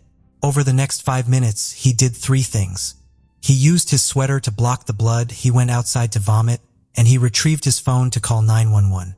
He explained that he then decided to cover up the whole thing by wrapping Alexandra in a sleeping bag and wrapping a towel around her head to stop the bleeding. He questioned how he could prove it was an accident and admitted that the decision to cover it up was stupid and the worst mistake of his life. Mark then decided to dispose of Alexandra's body using an incinerator he had built from an old oil drum earlier that year and which he had often used to burn rubbish. "I had heard stories about burning dead bodies," he said, "and I didn't want anyone to stumble upon a body lying around." Mark therefore maintained that he had nothing to do with Leah Ware's disappearance and believed she was still alive while Alexandra's death was assumed an accident. At the trial, the court heard testimony from Mark's boss, Alan, who said that Mark had warned him that the police might come to arrest him. This conversation took place on November 24th. When Alan asked why the police might arrest him, Mark replied, "For double murder." This answer was significant because Mark implicitly admitted that Leah Ware was dead and that Alexandra Morgan's death was not an accident. Mark denied those words, claiming he only mentioned a 25-year sentence for one murder, not a double murder. Prosecutor Duncan asked about the murder, and Mark admitted his feelings about Alexandra's case made him act as he did, despite his inability to prove his innocence. The jury also heard that Mark had deliberately smeared Alexandra and Leah's reputations, as the prosecutor put it, to create a false image of the women. What people should remember about Leah and Alexandra is that they were always smiling and happy in life. They both deserve to be remembered by their loved ones for the wonderful qualities they were. On December 1st, 2022, a jury of 12 found Mark, 41, guilty on all counts. Judge Nicholas Hilliard said, "This is an extremely serious case and the impact on the victim's family is immeasurable." He announced that Mark would be sentenced to life in prison and that he would have to decide what minimum time Mark should serve or even whether to grant clemency. The judge stressed that if Mark revealed what he had done to Leah Ware's body, he would take that information into account when sentencing. However, Mark did not take this opportunity. Before the judge delivered his verdict, the court heard from Leah Ware's mother, Rebecca Martin, about the impact the case had had on the family. "Mark continues to cause our family pain by not revealing what happened. Leah lost her life because Mark Brown wanted to satisfy his dark desires," she said. "He controlled and manipulated every aspect of her life. When she was no longer of any value, he abandoned her like a lifeless object." The court also heard from Alexandra Morgan's parents, who said Alexandra was intelligent, energetic, and determined to succeed. Despite the challenges she faced, she overcame them and held out hope for her future and the child she loved dearly. On January 13th, 2023, the court sentenced Mark Brown to 2 life terms. He will be eligible for parole after 49 years. Judge Hilliard imposed the sentence in absentia because Mark refused to appear.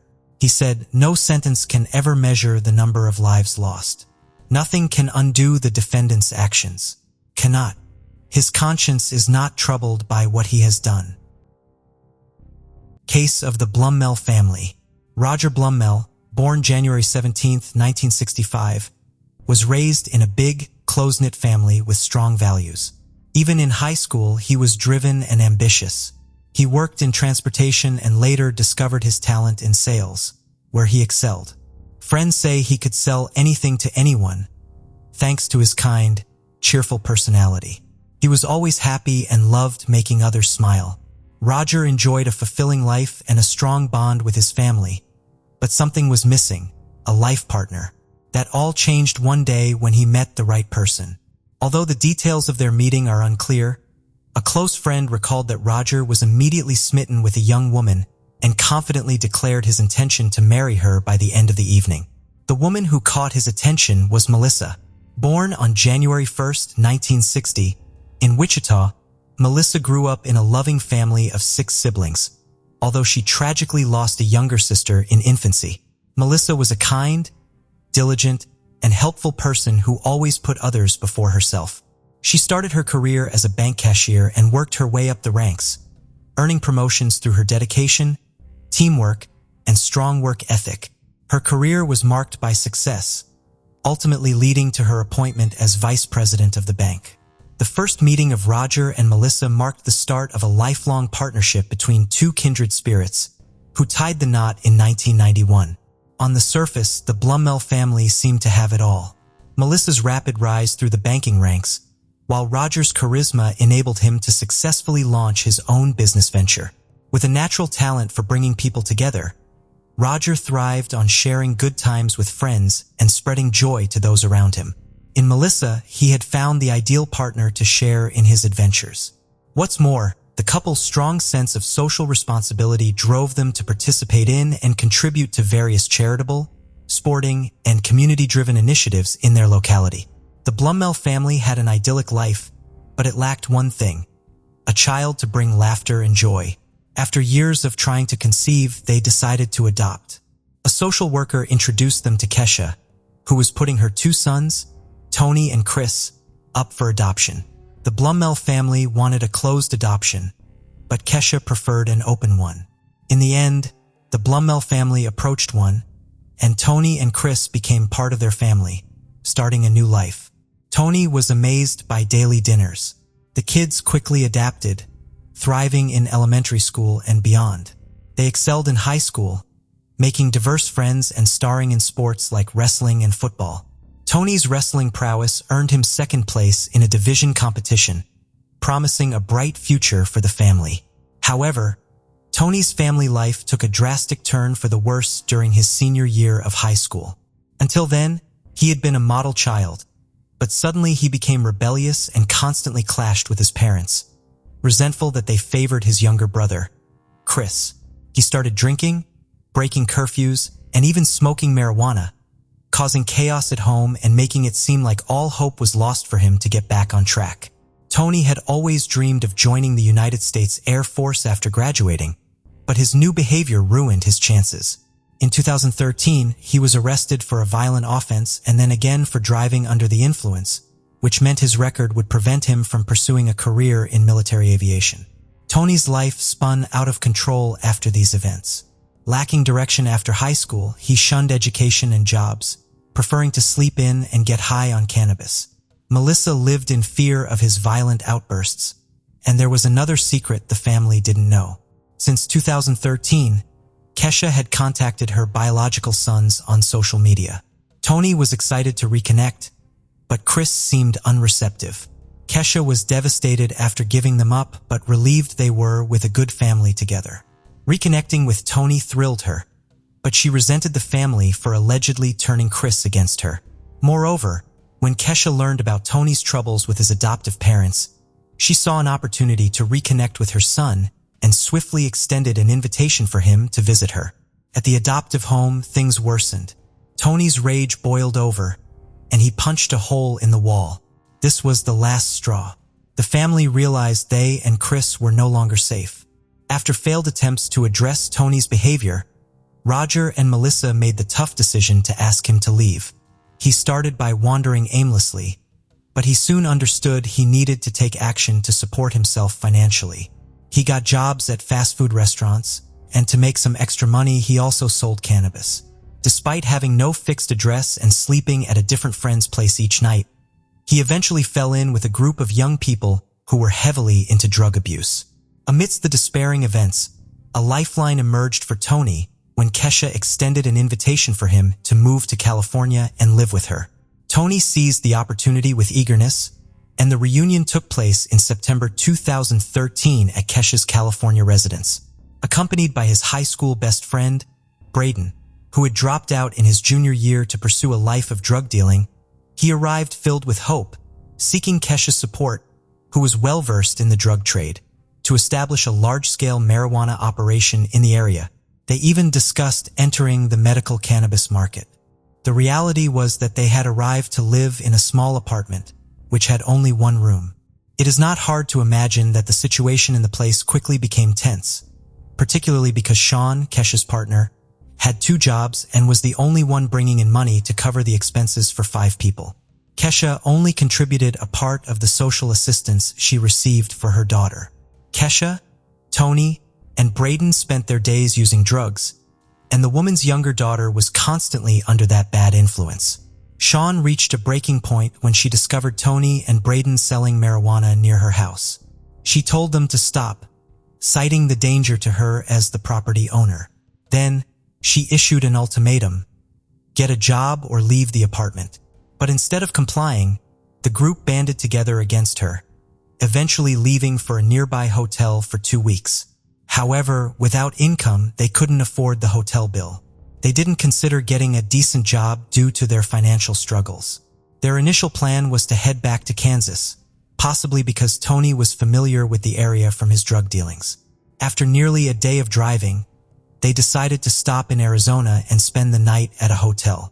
It was during their stay that Tony shared an idea with his companions: to kill his adoptive parents in order to inherit their wealth. Once they arrived in Wichita and settled into a hotel room they'd rented for a month, they focused on finalizing the details of this plan. Tony had devised a straightforward plan. He would kill Roger and Melissa, collect the insurance payout, sell off their assets, and use the proceeds to launch a more extensive drug operation. Tony was convinced that his original family would amass a fortune by growing and selling marijuana. He even pinpointed the ideal day to carry out the crime: Friday, November 15th, 2013. This date suited him perfectly since his brother Chris would be away, attending a wrestling event related to his practice. As a former wrestling star, Tony still maintained connections with some team members, which is how he learned about his brother's commitment that evening. Tony hatched a plan to invite Roger and Melissa to a meeting under the guise of discussing their past issues and making amends. While they were out, Braden would bring Kesha to the empty residence, where she would steal valuables. Tony knew the location of a stash of emergency cash his adoptive parents kept at home. The plan was to make it look like a botched robbery. When Roger and Melissa returned, Kesha would kill them. Initially, everyone thought the plan was solid, but Braden later got cold feet and refused to participate. He did, however, agree to help by obtaining the necessary guns. As an alternative, he suggested his friend Andrew, a former high school acquaintance, who could drive Kesha to the residence and play a supporting role in the crime. Braden obtained 2 pistols from other criminals as promised. It's worth noting that there was never any plan to share the money with Andrew, who was hired to drive and provide backup for Kesha during the robbery in exchange for $11,000. Kesha would ultimately be the one carrying out the heist. In early November 2013, Kesha shared a photo on social media of herself with Tony, accompanied by a caption that read, "A bond that cannot be broken." Then, on Friday, November 15th, Tony's prediction came true. His adoptive parents agreed to meet with him, just as he had foreseen. The encounter took place peacefully. At the Blumels' house, a completely different scenario unfolded. Following Roger and Melissa's departure for the meeting, Kesha and Andrew snuck in, broke into the garage, and started searching through the house. They seized the chance to steal some small valuable items and the cash the couple kept on hand for emergencies. With the first part of their plan accomplished, Kesha and Andrew concealed themselves near the secluded residence, lying in wait for their victims to return. Tony called, saying his meeting had ended and he was dropped off at the hotel. The wait was short. As the Blumel vehicle stopped, 2 attackers emerged. Kesha stood by Melissa's side. Andrew aimed at Roger. Melissa, still shocked, recognized the mother of the adopted children. She barely said, "Oh my God, Kesha," before a shot to the head made her collapse. Roger, frantic, tried to help his wife. Kesha approached, gun aimed at him, but it jammed. She tried again. Roger frozen in shock beside his wife's body. The gun finally fired, and he collapsed next to her. After the fatal plan was executed, Kesha and Andrew hastily departed in the vehicle they had arrived in. The Blumel spouses remained at the scene until approximately 9:15 p.m., when Chris returned from his meeting to find the devastating scene. He quickly called 911, reporting that he had just arrived home to find his parents semi-conscious inside their van. He described Roger as coughing and Melissa as nodding her head up and down, both with visible gunshot wounds to their heads. The dispatcher instructed him to attempt resuscitation efforts while emergency services arrived shortly thereafter to take control of the situation. Miraculously, the Blumel family was still alive, their lives clinging to a fragile thread, and they were swiftly rushed to a hospital. Meanwhile, back at the hotel where they were staying, Kesha appeared to suffer a panic attack, declaring that she urgently needed to take an illicit substance, which she proceeded to do, joined by the other boys. Also, at that moment, Kesha handed over the used gun and a wallet containing stolen cash and items to be discarded in a nearby stream. Andrew disposed of the evidence in a nearby park's pond. The next day, Tony used the proceeds to start dealing marijuana, earning his first $100 profit. Tragically, on the same day, Melissa lost her battle with her injuries and passed away at the age of 53. Tony visited his father in the hospital, unaware that he had been previously removed from the Blummells' will and insurance policies. As it turned out, the two heinous crimes had been committed for nothing. In the days that followed, it emerged that Andrew had not received payment and was even unaware that Kesha had stolen cash from the Blummel family's home. Eventually, fate caught up with them. During the initial inspection of the Blummel residence, the police observed that the garage door had been forced open, and upon entering the house, they found everything in disarray, with items scattered haphazardly. It was confirmed that money, jewelry, and other valuables had been stolen. The authorities considered the possibility that the attack on the couple had been a consequence of their arrival, while the thieves were still inside. However, since the fatal assault had occurred prior to the couple's entry into the home, this initial hypothesis was soon dismissed. In the van where Roger and Melissa were attacked, no significant fingerprints were found, although investigators did discover a bullet casing. Then the authorities shifted their focus to the victims' workplaces, suspecting that a disgruntled client might have sought revenge. However, this theory was also ruled out, so it was time to interview people close to the couple. Tony was first on the detective's list, as he had been the last person seen alive with the victims. But he vehemently denied any involvement, claiming he knew nothing about the incident. According to him, after finishing dinner, he had returned directly to the hotel where he was staying with his mother. The hotel staff corroborated this alibi. Next on the list was Chris, who had discovered the bodies, but he was quickly cleared after verifying that he had been at a dinner with the wrestling team at the time of the incident. However, the investigators discovered an anomaly in his behavior. He didn't appear overly distraught, instead seeming lost in thought. When police pursued this lead and questioned him about his parents' injuries, Chris promptly replied that one person came to mind. He added that the only individual who might harbor a grudge against their parents and possibly be capable of such an act was his older brother, Tony. With this significant lead, the authorities caught a fortunate break in their hunt for the culprits. A man contacted the police, revealing that a young acquaintance of Tony's had approached him to buy a gun. The detectives homed in on this individual, and upon digging into his background, uncovered a long history of drug-related offenses. Furthermore, they discovered he had accompanied Tony on a trip to California. The suspect was none other than Braden. Shortly after, Braden received a message from his family warning him that the sheriff's office investigators were seeking to question him about the Blummel case. The morning after, Braden voluntarily went to the police station. According to a press report, on his way to the station, Braden stopped at a pond to dispose of an item, allegedly the guns used in the crime, which had not been discarded as planned. As it happened, he was already under surveillance, and when the police searched the water, they found an unused pistol in the bag he had thrown away. Braden's interrogation lasted 3 days, during which he initially denied any involvement in the incident. However, he eventually cracked under the pressure from the authorities, confessing everything he knew, revealing that the idea for the attack originated with Tony. Tony Blummel, 18, and his biological mother, Kesha, 35, were arrested on November 19, 2013, at their hotel. Andrew, also 18, was taken into custody, and Braden, another 18-year-old, was arrested the following day. Initially, Kesha denied any involvement in the robbery and other crimes, while the 3 young men confessed. On November 25, 2013, the accused made their first court appearance via video conference, facing identical charges: first-degree murder, attempted first-degree murder, 2 counts of aggravated robbery, burglary, and theft. Bail was set at $500,000 for the three young men and $1 million for Kesha. On December 21st, Roger's heart stopped beating, and at just 48 years old, he was reunited with his beloved Melissa. Following Roger's death, the situation for Kesha and the three young men took a dire turn as they faced the possibility of being charged with capital murder, which carried the risk of a death penalty sentence. On January 3, 2014, the four detainees were formally charged with one count of capital murder for allegedly killing multiple people in the same incident.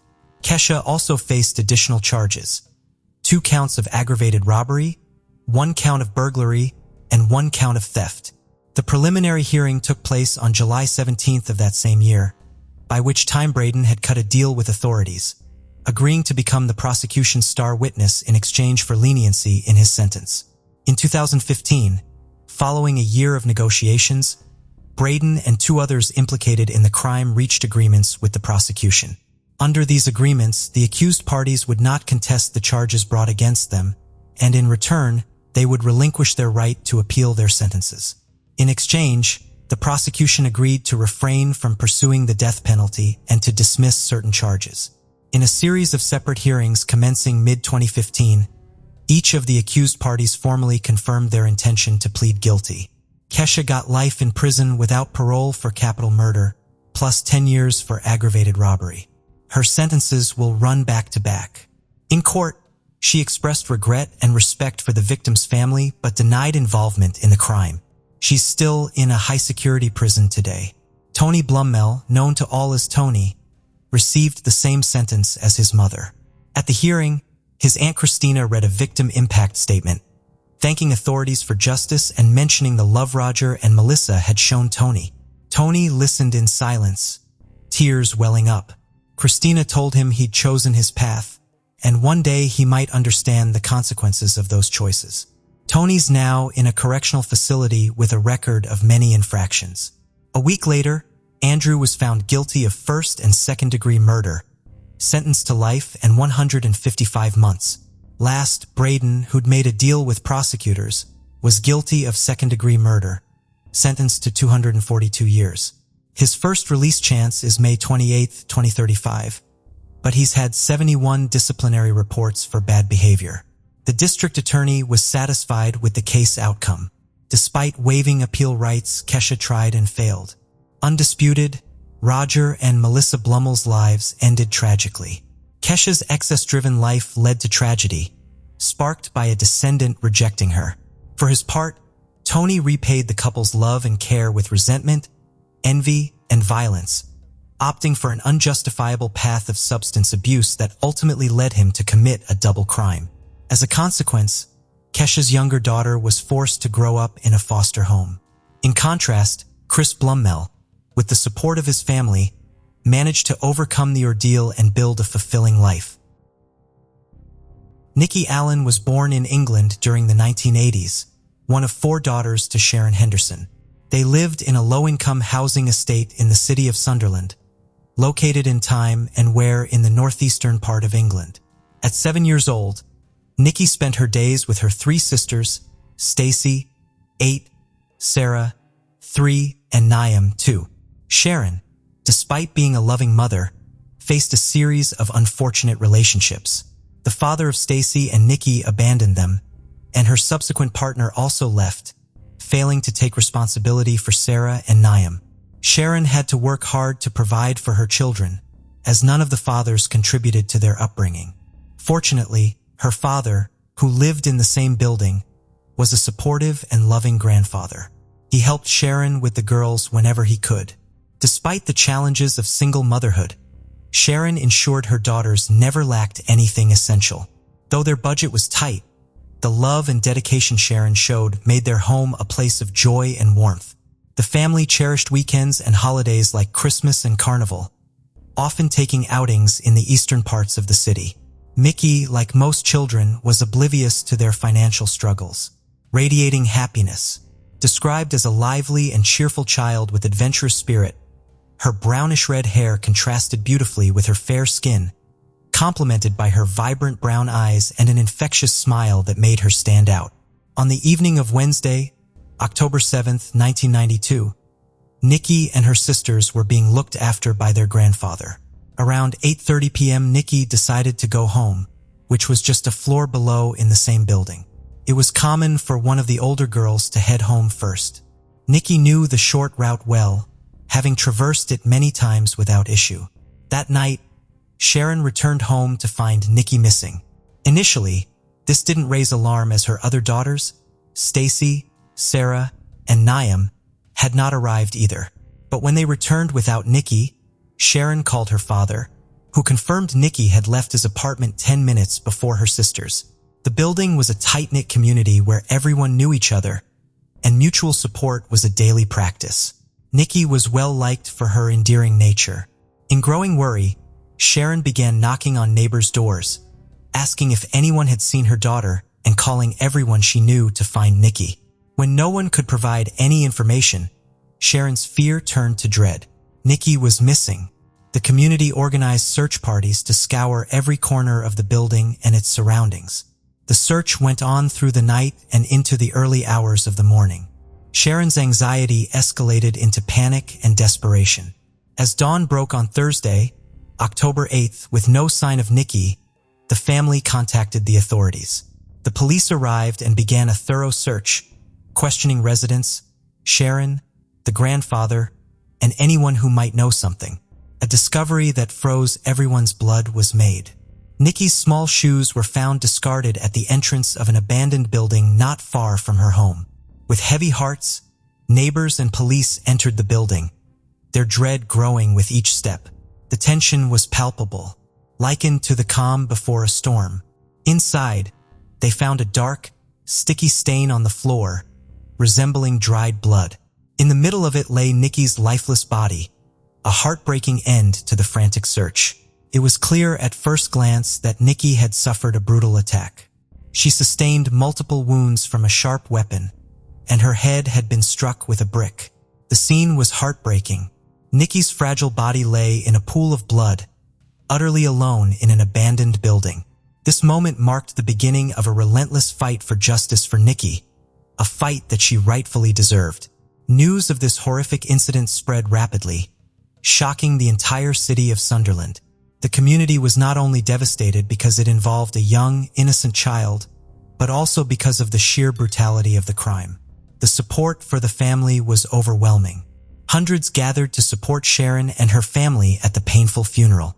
The media quickly picked up the story, pushing for updates on the investigation, which in turn put immense pressure on the authorities to solve the case. The police started the investigation. The entire intelligence apparatus was mobilized to find clues and testimonies that could shed light on the perpetrator. A composite sketch was created and compared with various suspects. However, as months passed, no solid leads emerged and no suspects were identified.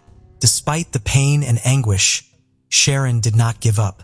Throughout 1992, she remained resilient, giving interviews and urging the authorities to produce results.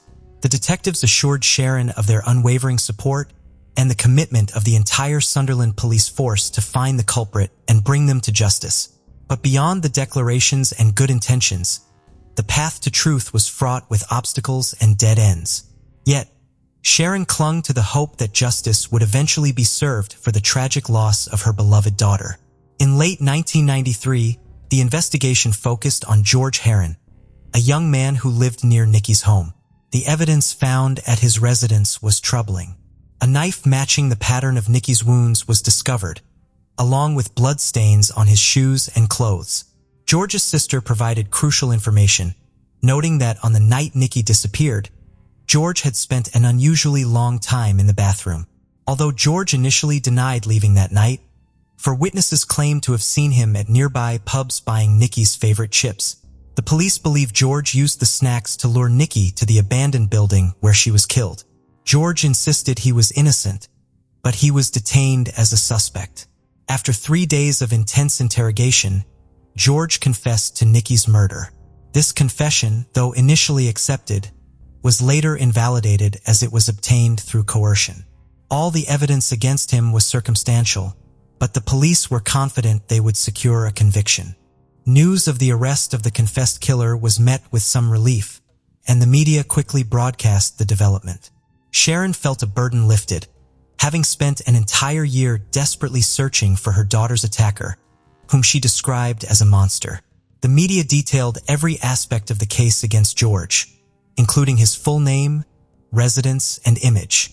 However, the case against George fell apart when the court ruled his recorded confession inadmissible, citing it was obtained through police intimidation.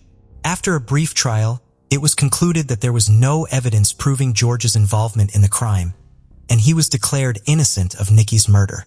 For his protection, following public scrutiny, George was granted a new identity and relocated away from Sunderland to start anew. Nevertheless, Sharon believed in the police's version and remained convinced that George was responsible for her family's tragedy. Determined to seek justice, Sharon filed a civil suit against George in 1994, accusing him of wrongful death. The court ruled in Sharon's favor, ordering George to pay over £7,000, a sum she never received as George could not be located. Despite the setback, the police continued to investigate, gathering reports and following leads, but the case grew cold over time. 20 years after Nikki's tragic death, the case remained open but stagnant. Unexpectedly, a breakthrough emerged, offering new hope for justice for Nikki and her anguished family. In February 2014, serial offender Stephen Greaves' son, already incarcerated, became a suspect. His modus operandi in previous crimes closely matched Nikki's case.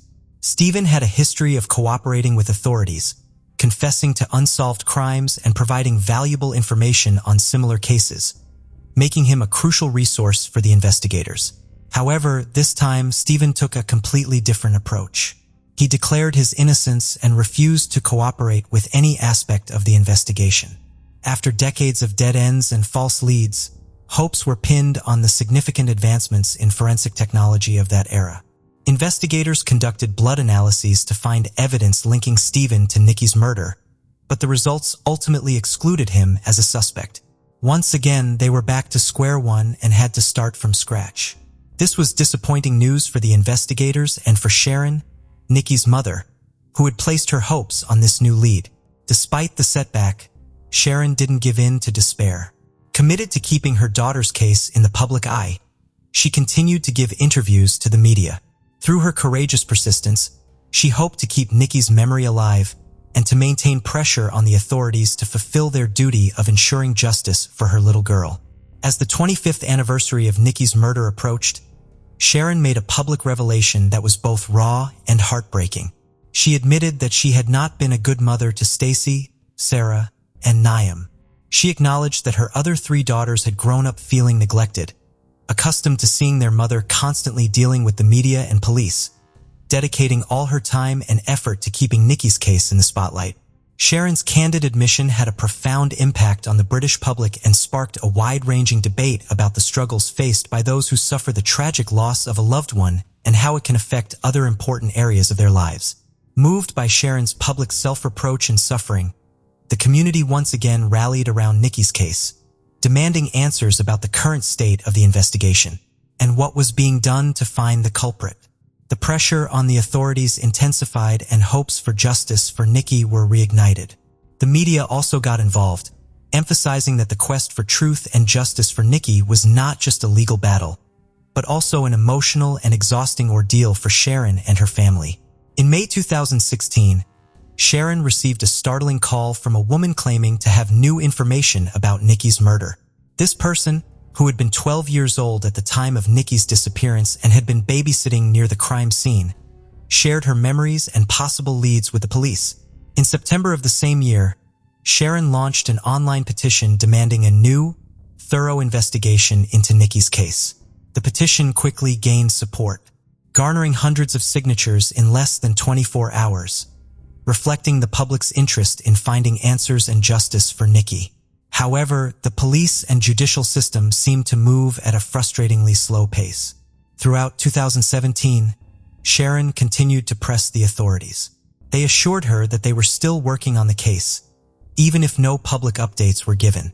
Unbeknownst to many, specialists were conducting DNA tests on hundreds of men who had lived in the area at the time of the crime. This effort eventually led to a valuable lead. In October 2017, around the 25th anniversary of Nikki's death, the police announced a significant forensic breakthrough that could potentially resolve the case. They had successfully obtained a DNA sample from an unknown male, offering new hope. On April 17, 2018, the police arrested David Thomas Boyd, a 54-year-old man previously convicted of offenses against children, as a suspect in Nikki's murder. Based on new evidence gathered during 2016 and 2017, it was discovered that David had been a former neighbor of Nikki's grandfather, making him a potential suspect who fit the perpetrator's profile. The police raided a house where David lived and detained him. The authorities conducted a new round of interrogations, meticulously examining alibis and available evidence.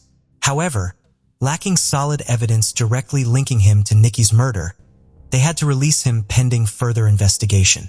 Despite being a promising lead, the lack of conclusive evidence prevented David from being formally charged at that time. The case remained unsolved, and the search for the true culprit continued. The most devastating blow for Sharon came in 2019. The detective who had been assigned to the case from the beginning and had since become Chief Inspector of Sunderland Police was unexpectedly appointed as the new Chief of Police in Cleveland. This personnel change raised concerns about the proper continuity of the investigation, as it was unprecedented for a police chief from one city to simultaneously manage an ongoing case in another city. For Sharon, this news was a crushing setback, and she expressed her dismay publicly. As if that weren't enough, the detective was hired as part of a sensationalist television program that sought to track fugitives involved in crimes against celebrities.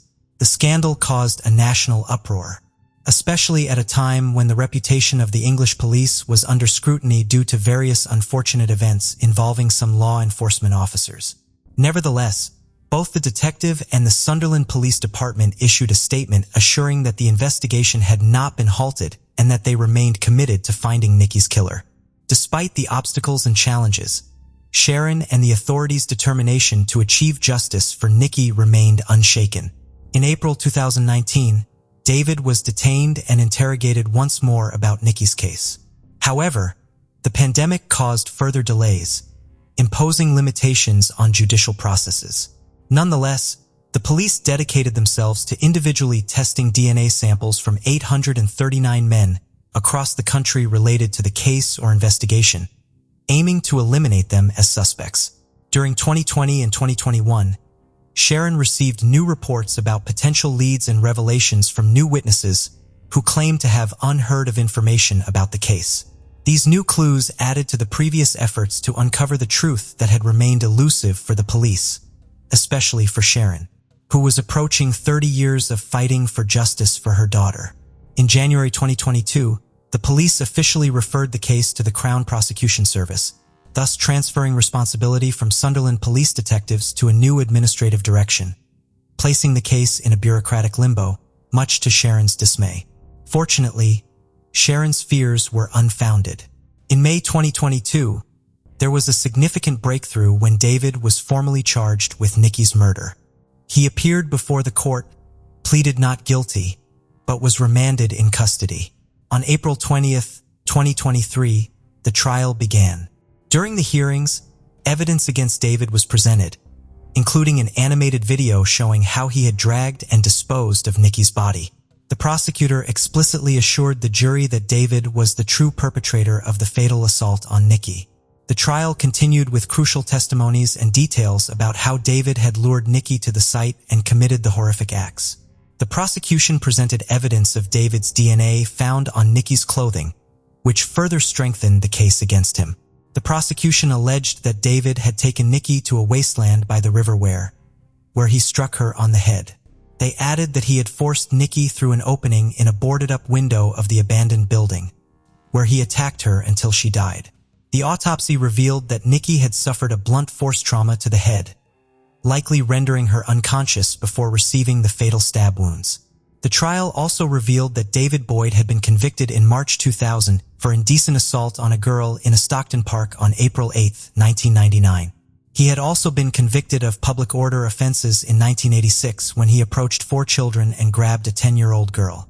Another detail revealed during the trial was that David knew the layout of the abandoned building where Nikki was found and had used the same window days earlier when he took a boy there, supposedly to look for pigeons. The defense argued that the evidence was merely innocent coincidences and that there was no direct proof of David's guilt.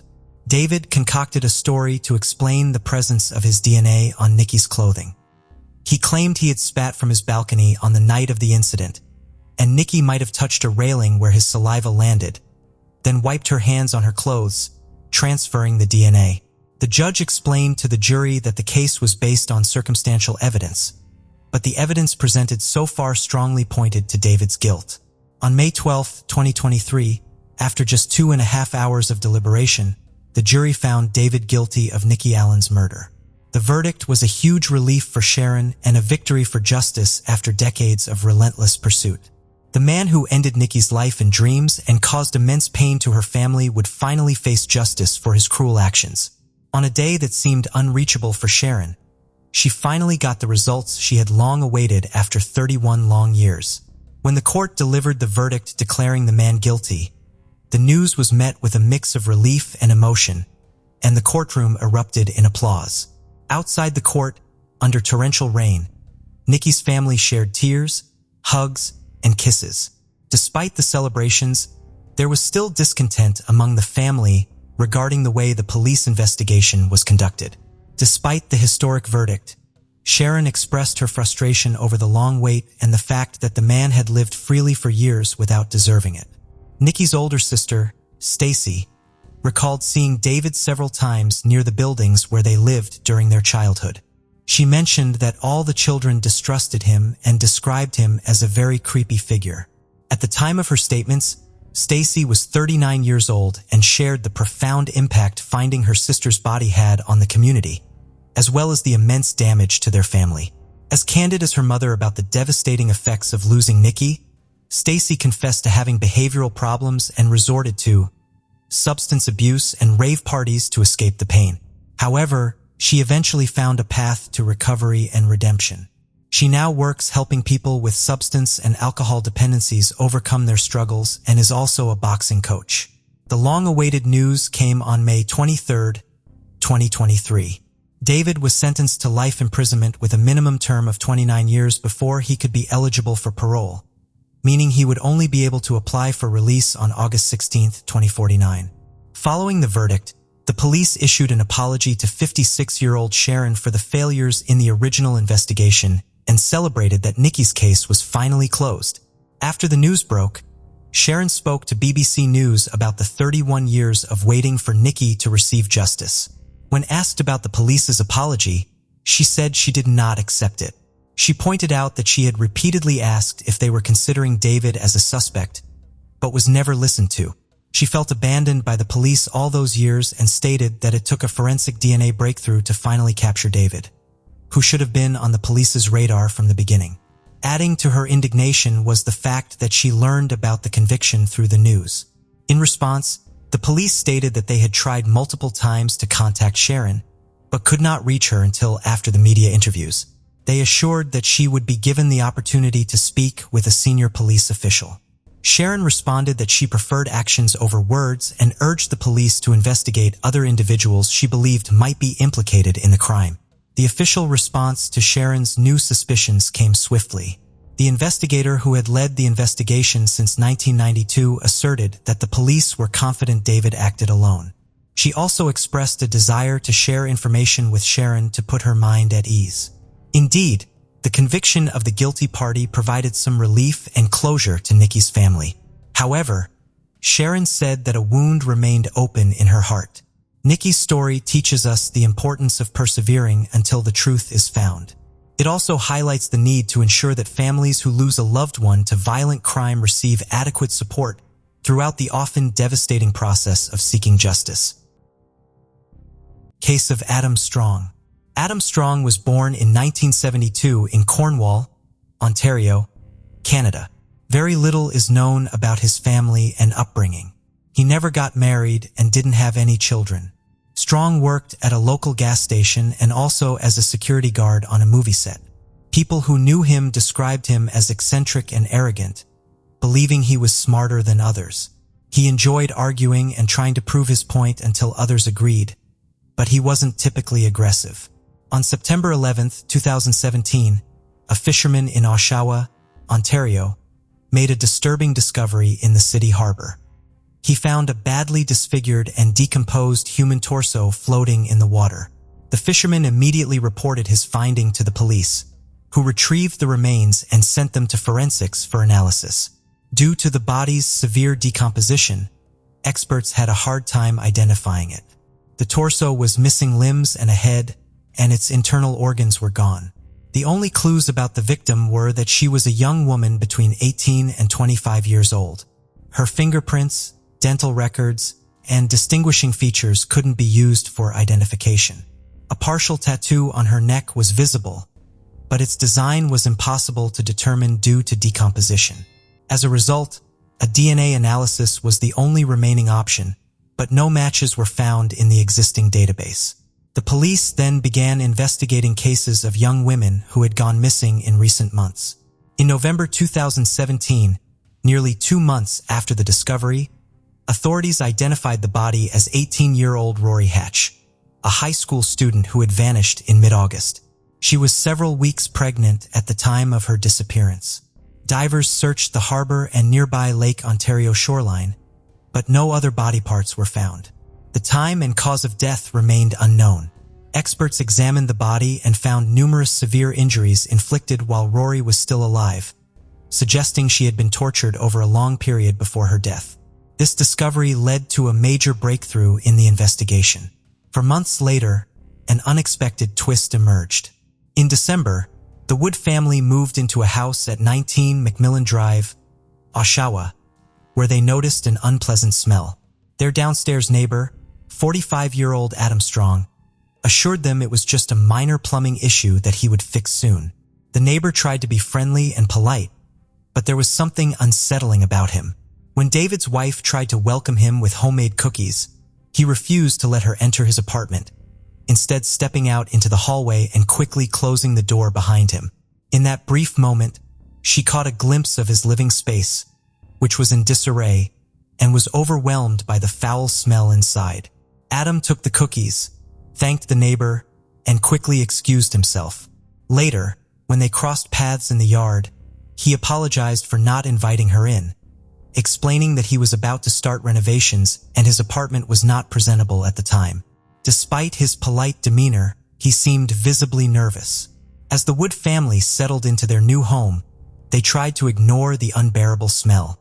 However, on December 29th, they finally called a plumber to investigate a sewer blockage, which had intensified the stench. Although the issue seemed minor and easily solvable, the discovery the workers made in the pipes was shocking, even to experienced forensic experts. Human body parts had been found. Sean Fenn, a plumber, and his partner were called to the Wood family's apartment to fix a clogged refrigerator drain. However, when they arrived, they were met with an overwhelming stench, which they soon discovered was coming from the apartment below, belonging to Adam Strong. Upon entering Strong's apartment, the smell intensified, becoming almost unbearable. Sean, an experienced plumber, had never encountered anything so foul-smelling in his career. While working to clear the pipe, Strong's behavior became increasingly strange and nervous. He refused to leave the area, constantly asking questions about the process. The plumbers tried to ignore Strong's antics, but what they discovered next would be shocking. As they extracted the blockage, they found over 10 kilograms of entangled flesh, hair, and bone fragments, including disfigured human fingers.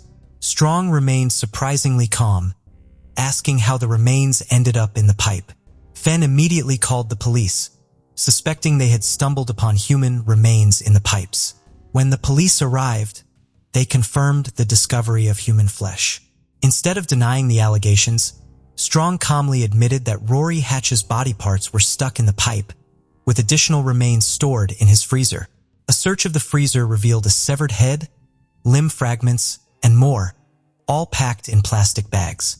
The apartment was in disarray, with dirty dishes, rotting food, trash, and empty pizza boxes littering the floor. The police also found numerous adult magazines with sadistic content, as well as intimate toys, gags, whips, handcuffs, and devices for binding and hanging, suggesting a disturbing atmosphere. Adam's social media profiles openly displayed his interest in BDSM practices, with explicit photos and videos. Although he didn't have a long-term partner, several former partners accused him of being abusive, leading to their breakups. He wrote reviews of adult films and magazines, indicating he spent most of his free time consuming such content. Behind his calm exterior, he led a secretive life. The police cordoned off Adam's residence, treating it as a crime scene. The initial investigation suggested that they had a lot of work ahead, with potential discoveries that could be just as shocking as the head found in the refrigerator. Notably, the evidence found led investigators to suspect that the discovered body parts belonged to Rory Hatch, whose torso was found in a water body 4 months earlier. A distinctive tattoo on the neck and DNA analysis supported this theory. In Adam's house, investigators found disturbing evidence of a gruesome crime. Hidden among piles of trash were the blood-stained clothes and shoes of Rory Hatch, later confirmed to be the missing schoolgirl. The bedroom, where her bed was found, was covered in her blood, with splatters on the walls, furniture, and ceiling.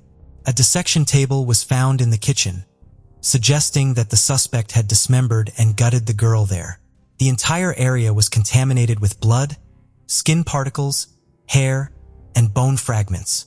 The bathroom was equally appalling, with dirt, blood, and signs of brutal acts everywhere.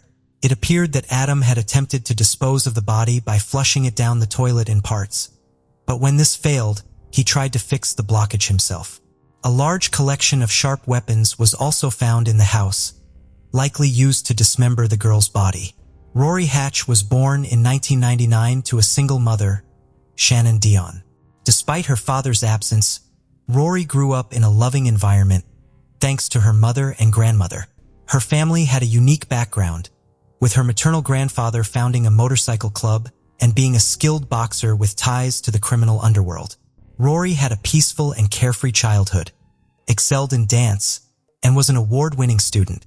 At 13, she received an award as the best cadet of the year in her local army unit.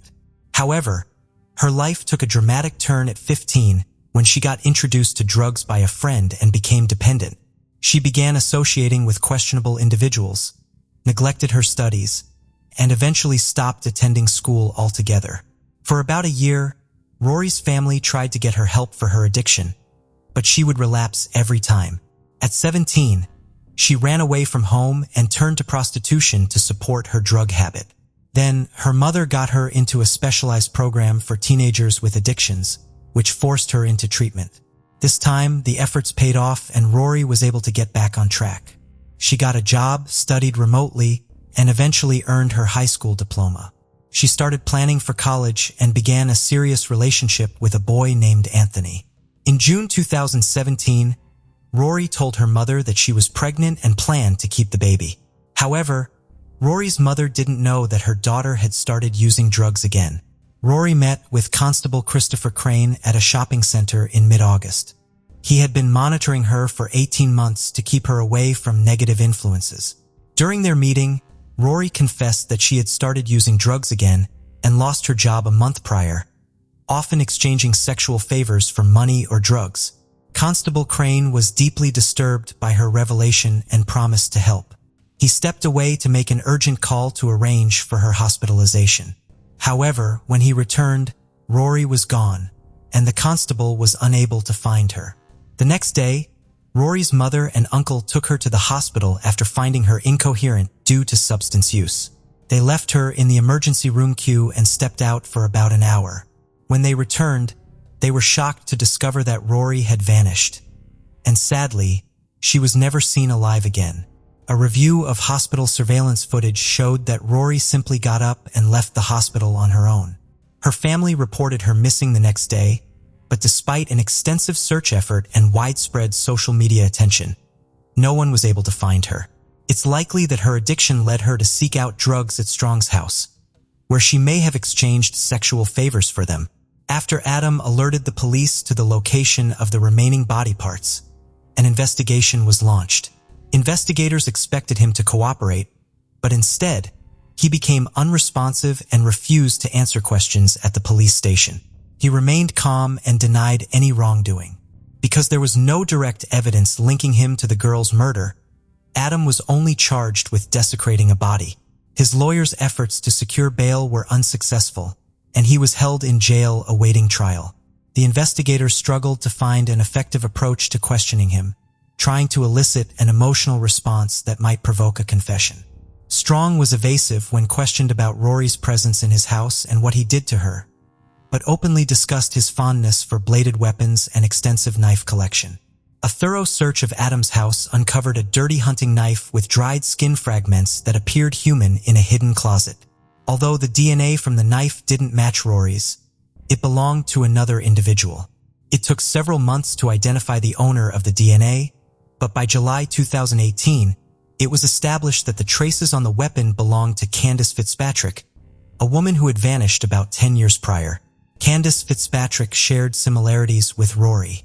Both struggled with substance abuse and legal issues, grew up in troubled families, and had a history of running away from home for months at a time. To survive, she would live with acquaintances and exchange sex for food and drugs. Born in 1989, Candace was 18 when she disappeared. Her family didn't notice her absence initially and only reported her missing almost 2 years later, by which time all leads had gone cold. Candace's life and social circle led many to believe she could have ended up anywhere. Her parents thought she had run away and held on to the hope that she would return. However, in 2018, the news from law enforcement crushed their hopes of ever seeing their daughter alive again. It's worth noting that both victims of the suspect were the same age and looked almost identical, like sisters. This led people to believe that the police had caught a serial predator. When questioned about the second woman, the suspect unexpectedly agreed to cooperate in exchange for better living conditions. He wanted a private cell, a large TV, internet access, and specific meals. Law enforcement officials were outraged by his demands, but they relented to get the information. Adam began his story by talking about his difficult childhood, including how he was abused by his stepfather from the age of 5. He also described how he started torturing and killing animals from the age of 7, finding physical pleasure in these acts. When the conversation turned to Rory, Adam Strong described in detail how he had dismembered her, seemingly taking pleasure in it, but claiming he only did so because she had died from an overdose.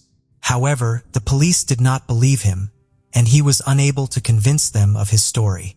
When questioned about Candace, who had disappeared 10 years prior, Strong was surprised the police knew about her.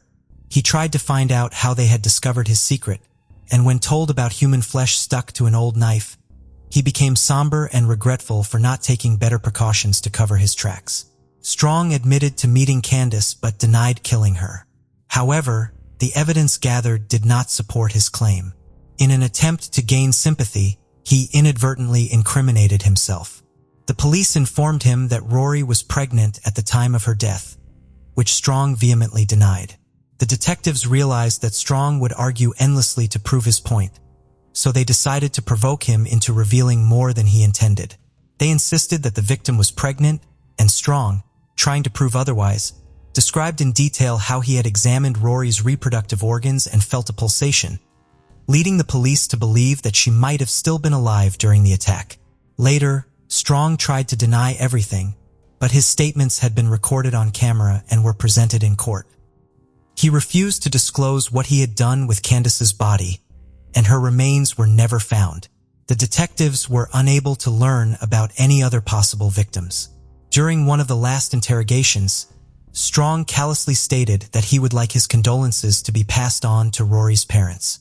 At the trial, his lawyers argued that Strong was mentally ill and unable to be held responsible for his actions. However, a psychiatric evaluation determined that despite certain disorders, Strong was aware of his actions and could be held legally accountable. The trial began in September 2020, 3 years after Rory's death and 12 years after Candace's disappearance. Strong was charged with 2 counts of murder and desecration of Rory's remains. Although he never admitted his guilt, the evidence and his confessions left no doubt about his involvement in the heinous crimes. 4 of Strong's former partners also testified, describing his cruelty and violent tendencies. According to the prosecution, Strong had lured both women to his home, promising them money for intimate services, and then killed them. Adam Strong brutally murdered his victim, subjecting her to a prolonged and agonizing ordeal. He likely killed her out of fear that she would report him to the authorities. On September 4th, his mobile phone signal was detected near the city harbor, where he had dumped the victim's torso, hoping the current would carry it away. In April 2021, Adam Strong was convicted of murdering Candace Fitzpatrick and Rory Hatch, as well as desecrating Hatch's remains. He received a life sentence without parole. However, Strong showed no remorse, stating in his final remarks that his prison cell was an improvement over his previous living conditions. 6 months into his sentence, Strong unexpectedly revealed the location of his first victim's remains. The police followed his directions, and after several months of searching, they discovered human bones. DNA testing confirmed that the skeleton belonged to Candace Fitzpatrick, which was officially announced. Investigators believe that there may be additional victims in the Adam Strong case, possibly including at least one more woman. Notably, when Strong was initially arrested, his personal belongings were confiscated, including a chain with 3 rings. He later requested the items return, stating that the rings held sentimental value. Relatives of Rory and Candace later identified 2 of the rings as belonging to their dead daughters. However, the 3rd ring remains unidentified, sparking speculation about potential additional victims. Stacey Ruth Daniels, who would later be known as Stacey Castor, was born on July 24, 1967, in Clay, New York. She was the only child of Jerry Daniels and Judy Eaton. Little is known about the early years of the cheerful red-haired girl. Her mother, Judy, once mentioned that Stacey had big dreams for herself. She emphasized that Stacey was very intelligent and had confided in her that she dreamed of attending university and becoming a legal assistant or lawyer. Those close to Stacey described her as a shy young girl who found it difficult to start conversations but eventually managed to socialize at school gatherings or family events. In 1985, at the age of 17, Stacey was still in high school when her life took an unexpected turn. During this time, she met the outgoing Michael Wallace, who was 23 years old. Michael, born on September 16, 1961, in Auburn, New York, worked as a mechanic. Despite their contrasting personalities, they began dating a few months after their first meeting. While Michael enjoyed being the center of attention and surrounded by people, the reserved Stacey preferred to stay quiet and keep a low profile. However, their temperaments seemed to complement each other, and the couple formalized their relationship.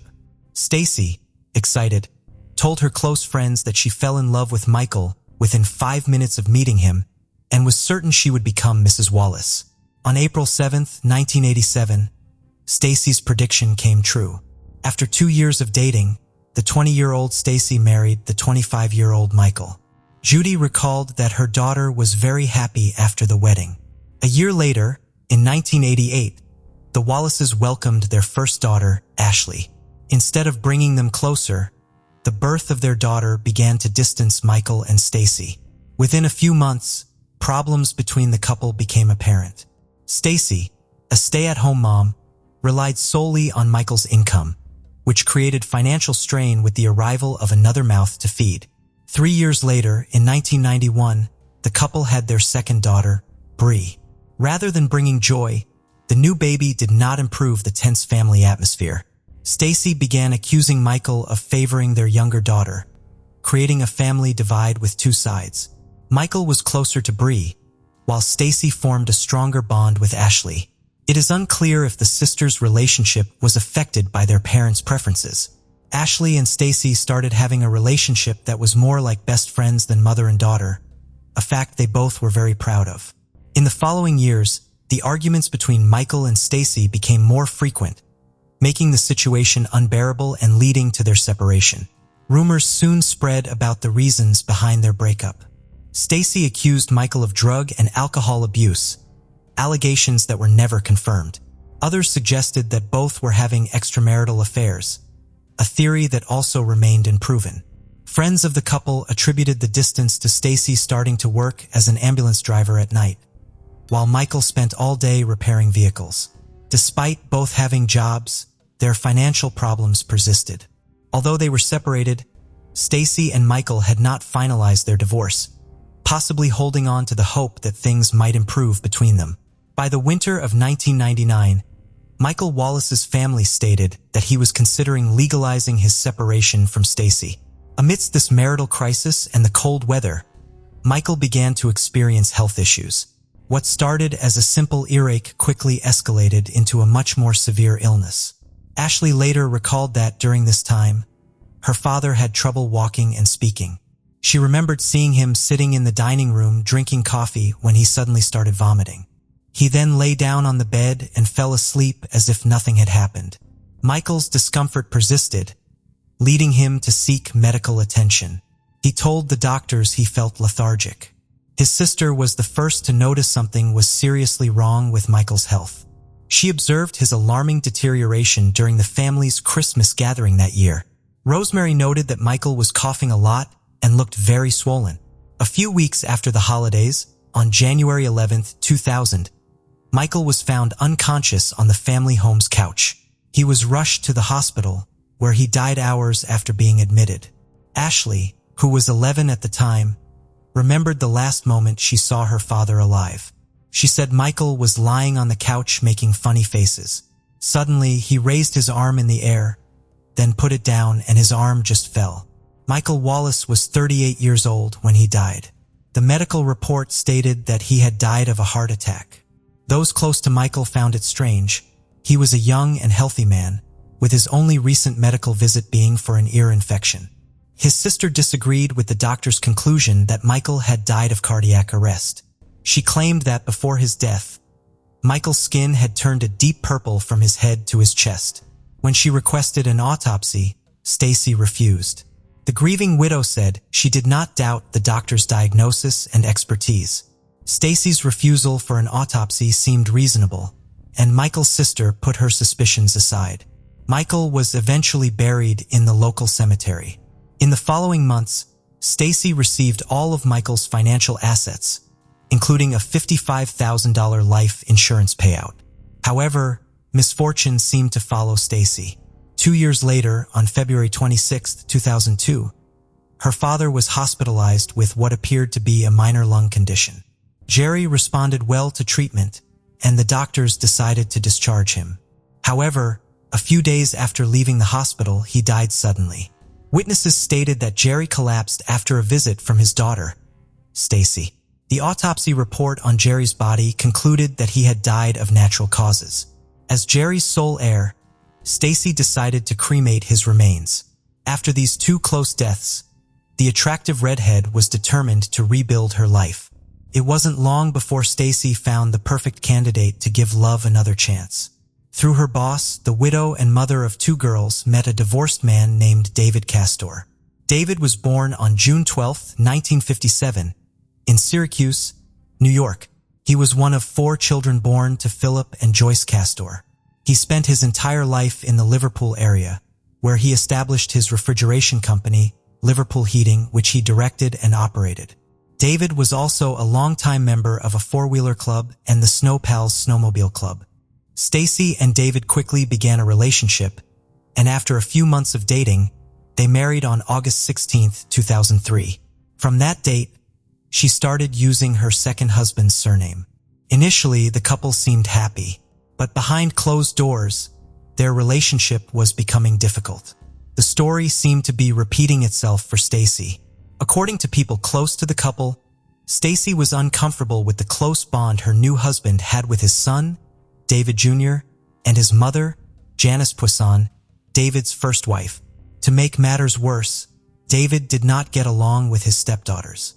According to Ashley's later accounts, David was a bad stepfather who wanted nothing to do with her and her younger sister, Bree. David reportedly told the young girls that he had no intention of being their father, as he already had a son, which was enough for him. Ashley mentioned that there was tension often caused by her mother's new husband. Stacy also shared with some close friends the discomfort that permeated her home. She claimed that David was difficult with the girls, as he expected them to do everything he said without question. Despite these issues, Stacy maintained that her relationship with her husband was good. However, the reality was that their problems were pushing the marriage to a breaking point. The final straw for the Castors came on Sunday, August 21, 2005, when David planned a surprise getaway to celebrate their second wedding anniversary. Ashley had just started her first job and couldn't watch her sister Bree that night. Thus, the Castors' Sunday outing was canceled. This led to a 7-hour argument in the garage. Afterward, David took a bottle of alcohol and locked himself in a room. The next day, Monday, August 22nd, Stacy was still upset, so she went to work without entering the room where David had spent the night. At the office, Stacy called 911, expressing her concern for her husband, whom she had last seen the previous day after he locked himself in a room following a marital fight. The police arrived at the house shared by the couple and Stacy's daughters. The officers knocked on the bedroom door, but there was no response. They broke down the door and found David motionless, realizing immediately that he was dead. Initially, it was thought that David had taken his own life. However, during a routine inspection of the house, officers found a dropper in the kitchen trash, which seemed unusual. They then discovered 2 half-full glasses on the nightstand beside the bed where David lay. One contained a bright green liquid identified as antifreeze, and the other had cranberry juice. Under the bed, they found a container of antifreeze, a substance used to cool vehicles. Due to its high toxicity, it is considered very dangerous and is forbidden to ingest.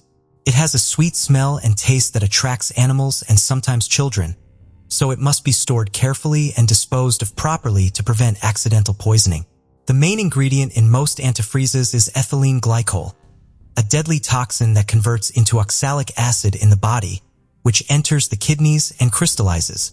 Symptoms include weakness, nausea, seizures, tremors, lack of coordination, excessive thirst, rapid heart rate, and paralysis, often resulting in death. Detectives took the evidence from the room where David died for forensic analysis. Tests revealed fingerprints on the glass containing antifreeze that matched Stacy's. The positioning of the prints suggested that the widow had held the glass to David's mouth. DNA from David was also found on the dropper discarded in the trash and on the antifreeze container. Besides the scientific evidence, David's family and friends rejected the notion that he had taken his own life. Those who knew him, including his ex-wife Janice, dismissed the idea from the start. Additionally, investigators found it illogical that someone would drink poison and then dispose of the dropper in the trash. All indications pointed to something sinister behind David Castor's death. The case was assigned to a veteran detective who began a 2-year investigation. He immediately ordered covert surveillance of Stacy to observe her movements without her knowledge. Stacy had buried her second husband next to her first. Investigators set up surveillance cameras at the cemetery, hoping the widow would visit the graves and reveal suspicious behavior. But she never showed up. The detective also discovered that the deaths of Stacy's first and second husbands had distinctive similarities. According to their families, Michael and David had always been in good health, with no history of depression. However, some members of the investigation department wanted to close David's case as a self-inflicted death, while others wanted to continue the investigation. The only way to move forward was to revisit Stacy's past and investigate Michael's death, which involved exhuming his remains. Detectives obtained a court order to exhume Michael's body and conduct an autopsy. The forensic examination revealed crystals of antifreeze in the remains. It became clear to investigators that Stacy had killed both her husbands using the same method, a lethal dose of antifreeze. When the police interviewed their prime suspect, they were surprised. One of the detectives showed Stacy a photo of the nightstand and asked if the contents she poured into one of the glasses were cranberry juice. She responded nervously, mentioning that she had poured antifreeze but mispronounced the name of the substance. She had inadvertently uttered the word that would condemn her. Her brain hadn't lied. By the time Stacy realized her mistake, it was too late. She tried to correct herself, accusing the detective of trying to confuse her to incriminate her. She continued protesting, but the damage was done. Realizing she was caught, Stacy requested a lawyer. Meanwhile, the police decided to talk to Ashley. They waited for her to finish her first day of university classes and informed her that they had performed an autopsy on her father, Michael Wallace, discovering that he had been poisoned. Ashley later recounted that she broke down in tears and was furious when the officers told her they had exhumed Michael. It was difficult for Ashley to accept that her father's memory was being disturbed. She immediately called her mother, telling her everything in a distressed state. Stacy listened attentively. It's unclear what thoughts crossed her mind, but she invited her eldest daughter over to talk in detail while sharing some drinks. Given the horrible week she had had, Ashley agreed. As soon as she arrived at her mother's house, Stacy prepared a drink for her. After a few sips, Ashley passed out. The next day, Stacy promised they would drink together again after classes. Ashley accepted the second invitation and, as agreed, went to her mother's house after university. Stacy made her a cocktail that supposedly contained vodka and juice. Although Ashley noticed a strange taste, she drank it, trusting her mother completely. The following day, Bree found her sister Ashley unconscious and barely breathing. The teenager alerted her mother, shouting at her to call 911. While Stacy dialed emergency services, Bree found a note in Ashley's room, supposedly confessing to killing both her father and stepfather. Paramedics arrived within minutes and rushed Ashley to the nearest hospital. The doctors informed the family that if she had arrived 15 minutes later, she would not have survived. When Ashley regained consciousness, detectives questioned her about her suicide attempt and the note she had left. She was shocked and confused, assuring the officers that she had not tried to harm herself, nor had she confessed to killing anyone. Ashley recalled the last thing she remembered from that night was drinking the beverage her mother had given her, noting that it had tasted strange. The police had no further doubts and immediately arrested Stacy at the hospital on suspicion of attempting to kill her daughter and murdering her husband, David Castor. The investigation later revealed some of the calls Stacy made after learning about Michael's exhumation. In a conversation with a close friend, detectives overheard Stacy's concerns about the exhumation and her attempts to distance herself from the accusations. From the day Stacy was detained, the only person who believed in her innocence was her mother, Judy. Judy could not accept that her daughter had killed her two husbands and then tried to harm her own eldest daughter. She continued to blame anyone else for the crimes. On December 20th, 2007, Stacy was charged with second-degree murder, second-degree attempted murder, and conspiracy to present a falsified will. This last charge was because she had tried to alter David's will to exclude his eldest son, David Jr., from his first marriage. On September 25, 2008, 3 years after David's tragic death, the judge ruled that Michael's death could be presented as evidence in the trial. Stacy had hired a defense attorney who argued that Ashley was responsible for David's death and had also attempted to take her own life. On January 12, 2009, Stacy Castor's trial began. She faced an initial sentence of 25 years to life in prison. The jury heard testimony from over 50 witnesses and deliberated for 3 days. From the first day of the hearings, Stacy maintained that she was innocent of all charges. She claimed that David had taken his own life because he had been depressed for several days over his father's death and because they had argued the day before. A detective testified at the trial, detailing the results of the 2-year investigation. He explained that he had spoken with his colleagues about Michael's death to gather more information. They confirmed that there were certain similarities in the deaths of both husbands. He was told that when Stacy was interrogated before, she claimed Michael had various health problems. However, upon reviewing and consulting Michael's medical records, they found that the only significant issue he had in his 38 years was a hernia. During the trial, it was detailed that antifreeze poisoning is excruciatingly painful, indicating that both Michael and David likely suffered greatly in their final moments. A police officer highlighted that the forensic pathologist who performed Michael's autopsy after his exhumation reported finding antifreeze crystals in his remains. The detective also explained that in addition to surveillance cameras, they had wiretapped Stacy's phone. It was through one of these calls that they learned she had visited the cemetery a few days after Michael's body was exhumed. The county district attorney stated that investigations determined Ashley had consumed several cocktails prepared by her mother on September 12th and 13th, 2007. Ashley told them that the drinks tasted odd, and her mother gave her a straw to make drinking easier. She then felt dizzy and lay down. On the morning of September 14th, 2007, Bree found her sister nearly dead. When Stacy called 911, she told the operator that her eldest daughter had consumed alcohol and a significant number of pills. She also mentioned that Ashley had left a suicide note. The district attorney noted that the medical report on Ashley revealed a cocktail of various drugs, including Lexapro, had been crushed and mixed with vodka in her bloodstream.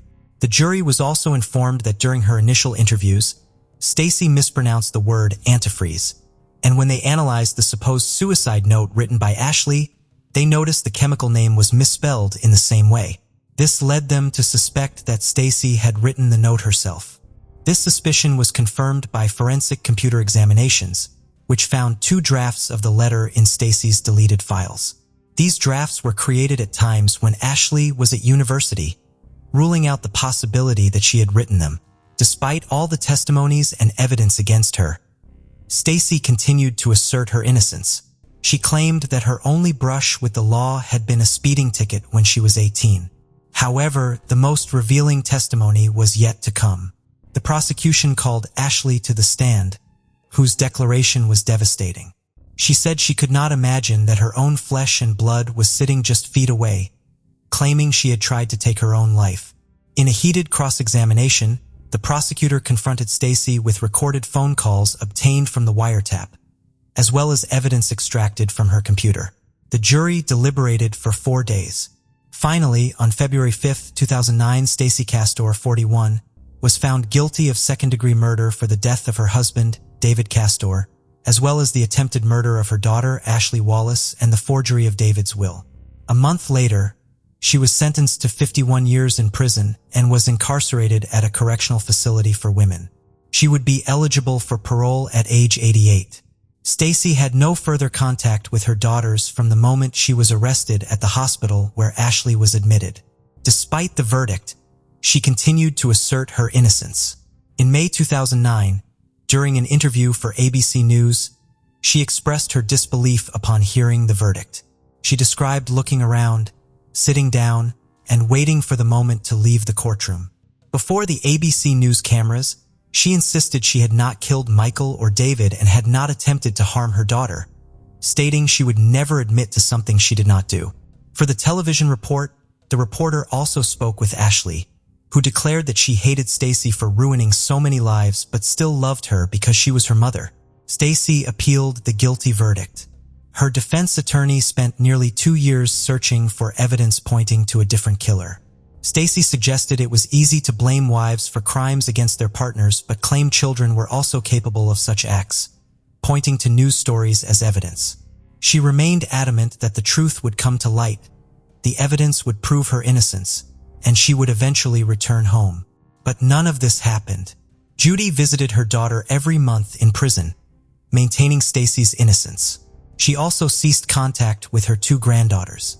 In an interview with ABC, Judy stated that if evidence ever emerged proving Ashley committed the crimes, she would apologize for the rest of her life. On the morning of June 11, 2016, after serving 7 years and 4 months of her sentence, Stacy Castor, dubbed the Black Widow by the media, was found dead in her cell at age 48. Authorities ruled out suicide. The autopsy revealed that Stacy had died of a heart attack. Ashley graduated from university with near-perfect grades. She and her sister continue to try to move forward with their lives. Regardless of the fact that there are fewer female killers than male, and irrespective of the motivations behind such crimes, the case of Stacy Castor gathered a series of circumstances that turned it into a scandal, capturing national attention for nearly a decade. The case of Chris Coleman, a former Marine, met his wife Sherry, an Air Force member, while serving in the military. Sherry instantly fell in love with Chris and knew he was the one. They got married before their first child, Garrett, was born, as they were devout Christians. After Garrett's birth, they had their second son, Gavin. Gavin was more energetic and mischievous, unlike his laid-back father and brother. Chris and Sherry were devoted parents who cherished their children. Sherry protected them fiercely, while Chris enjoyed every moment with them. When Chris left the military, the family moved to Waterloo, Illinois, where Chris worked as the head of security for TV evangelist Joyce Meyer. Joyce's luxurious lifestyle sparked controversy, with critics accusing her of exploiting her followers' fears. Chris's job was to protect Joyce from threatening letters and hate mail. He worked as her bodyguard and earned a substantial salary, providing financial security for his family. However, his frequent travels with Joyce put a strain on his family as he was away from home for long periods. His sons deeply missed him, and his wife Sherry felt overwhelmed, underappreciated, and burdened with household responsibilities. In October 2008, Chris went to Florida, where his wife grew up, and met with an old friend, Tara Lintz, who gave him a tour of the city. Days later, Chris received a disturbing email from an address called Destroy Chris, warning him that he and his family would be in danger if he continued to work for Joyce Meyer. The ministry received more threatening emails specifying a time and date for the potential attack on Chris's family. The emails seemed to have inside information on Chris's schedule, including his upcoming trip abroad. Chris told Sherry about the threatening emails he had been receiving, and on the following Monday, he reported them to the local police. As Chris often worked away from home with Joyce Meyer Ministries, the police offered to increase patrols around their house during his absences. But this did little to alleviate Sherry's fear for her family's safety. Sherry's concern was so great that she once asked a friend to stay with her while Chris was away, as she didn't feel comfortable being alone in the house. She emphasized that she would do whatever it took to keep her family safe. 2 months into the threats, the Colemans received a disturbing, hand-delivered letter demanding that Chris publicly renounce his faith or face severe consequences. The letter's ominous tone left Sherry genuinely fearful for her family's safety. The threat had a profound impact on Sherry, and her fear grew daily. To respond to the threat, Chris and Sherry took extra precautions to protect their family, including installing surveillance cameras around their home, which captured footage of the surrounding area and sent it to a screen in their basement office. Chris hoped the cameras would help identify the person behind the threats. After the cameras were installed, the threats suddenly stopped and life returned to normal for the family. For a few months, everything seemed fine. However, in April 2009, the family received another disturbing letter warning that Sherry's worst fears were about to come true. Chris was deeply disturbed by the letter's ominous tone. After reviewing the security footage, Chris was shocked to see a mysterious silhouette.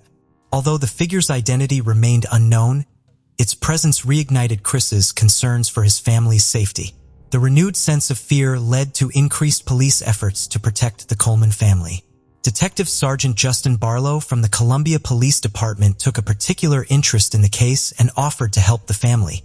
He set up video cameras to monitor the Coleman's driveway, but unfortunately, they did not catch the person behind the threats. On May 5, 2009, Chris went to the gym and then called his home phone to check on Sherry and the boys, making sure they were up and getting ready for school. Chris called for help, but no one responded. Concerned, he phoned his neighbor, Detective Justin Barlow, at 6:45 a.m. Chris told Barlow that he had left for the gym in St. Louis County around 5:30 a.m. and had been trying to reach his wife Sherry, but she wasn't answering her phone. Worried, Chris asked Barlow to check on Sherry and their sons. Barlow grabbed his gear, including his weapon, handcuffs, flashlight, and radio, and headed to the Coleman house. As he waited for backup to arrive, his priority was to make contact with Sherry and ensure everyone's safety. With a mix of hope and unease, Barlow approached the door and knocked firmly, hoping someone would respond. When Detective Justin Barlow arrived at the Coleman home, the eerie silence and darkness made him feel uneasy. The lack of movement and lights inside the house heightened his sense of unease. Minutes later, a patrol vehicle arrived with another officer to assist him. The second officer went to the back of the house to try to see or communicate with Sherry or the boys through a window or door. Instead, he found signs of forced entry into the basement, which immediately grabbed Detective Barlow's attention. He became deeply concerned for Sherry Garrett and Gavin's safety. Detective Barlow and the second officer decided to enter the house through the basement, announcing their presence as they went. But they received no response. During their thorough search of the basement, they found a disconnected video cable at the computer desk. This discovery led them to believe that the camera's digital video recorder was missing.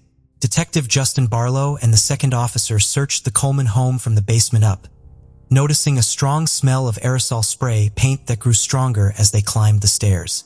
On the main level, they found the walls painted with derogatory messages targeting Chris, Sherry, and their sons. 13 minutes after Chris called the detective, Chris returned home from the gym and was told to wait outside while the officers searched the house. He complied, sitting quietly on the porch without asking questions or trying to enter. Meanwhile, a third officer arrived and the three of them searched the rest of the house for Sherry and the boys. On the upper floors, they found more hate-filled spray-painted messages. When they reached the second story, Detective Barlow entered the bedroom of Garrett, the oldest son, where he appeared to be asleep. However, upon closer inspection, the detective realized that Garrett was dead, with no signs of life and a cold body. Ligature marks around his neck indicated that he had been murdered. Detectives' minds were shocked when they found Garrett's lifeless body. Next door, the second officer entered to check on Gavin and was horrified to discover the boy was also dead, strangled with ligature marks around his neck, just like his brother. The gruesome scene was made even more disturbing by an obscene message spray-painted on the bedsheets. In the master bedroom, the third officer found Sherry's lifeless body on the bed, her hair covering her face. It was clear she had been murdered. As the officer examined the room, he noticed Sherry's body had several bruises, indicating she had fought back and tried to defend herself. And her sons. After discovering the bodies of Sherry, Garrett, and Gavin, detectives including Justin Barlow heard Chris enter the house, having waited outside for news about his family. Detective Barlow took Chris outside to give him some privacy to process the news. However, as the reality of the situation sank in, Chris' reaction was intense. He felt sick, collapsed, and curled up into a fetal position, unable to contain his emotions. The shock of the brutal murders was too much for him to comprehend. Chris was in disbelief that his family had been taken away in such a violent manner. In desperation, he tried to reach out to his father, Ronald, telling him that something had happened to Sherry and the boys. Ronald immediately realized that Chris was in shock upon receiving the news. Ronald was stunned by the tragedy that had befallen his family. The shocking news of the murders of Sherry Garrett and Gavin spread quickly throughout the community of Waterloo, Illinois, where the Coleman family lived. As the neighbors learned of the tragedy, they were left devastated and terrified. Chris expressed remorse for leaving his family alone to go to the gym. But when asked if he had any idea who might have committed the crime, he claimed to have no clue. Nevertheless, Detective Barlow noticed several suspicious behaviors during the interview. One red flag was Chris' lack of curiosity about the details of his family's murder, which seemed unusual given the gravity of the situation. The detective noticed Chris trying to hide scratches on his arms during the interview, even using a blanket to conceal them despite the warm temperature. The scratches were suspicious because they suggested Chris had been in a physical struggle, similar to Sherry's fight with her killer. When asked about the scratches, Chris claimed they came from installing a satellite dish the day before. He denied having an affair during the police interview, but did admit to a close friendship with Tara, a cocktail waitress and high school friend of his wife's who lived in Florida. Chris said his conversations with Tara were innocent, but wouldn't have been approved by his wife. He insisted he would never consider leaving his family for Tara. However, when detectives contacted Tara, her story contradicted Chris. She revealed that they had been having an affair since November 2008. Tara provided evidence from her phone and laptop, including emails, explicit pictures, and videos that exposed the true nature of their relationship. When detectives confronted Chris with the information Tara had provided, he admitted to seeing her more frequently than he initially told them.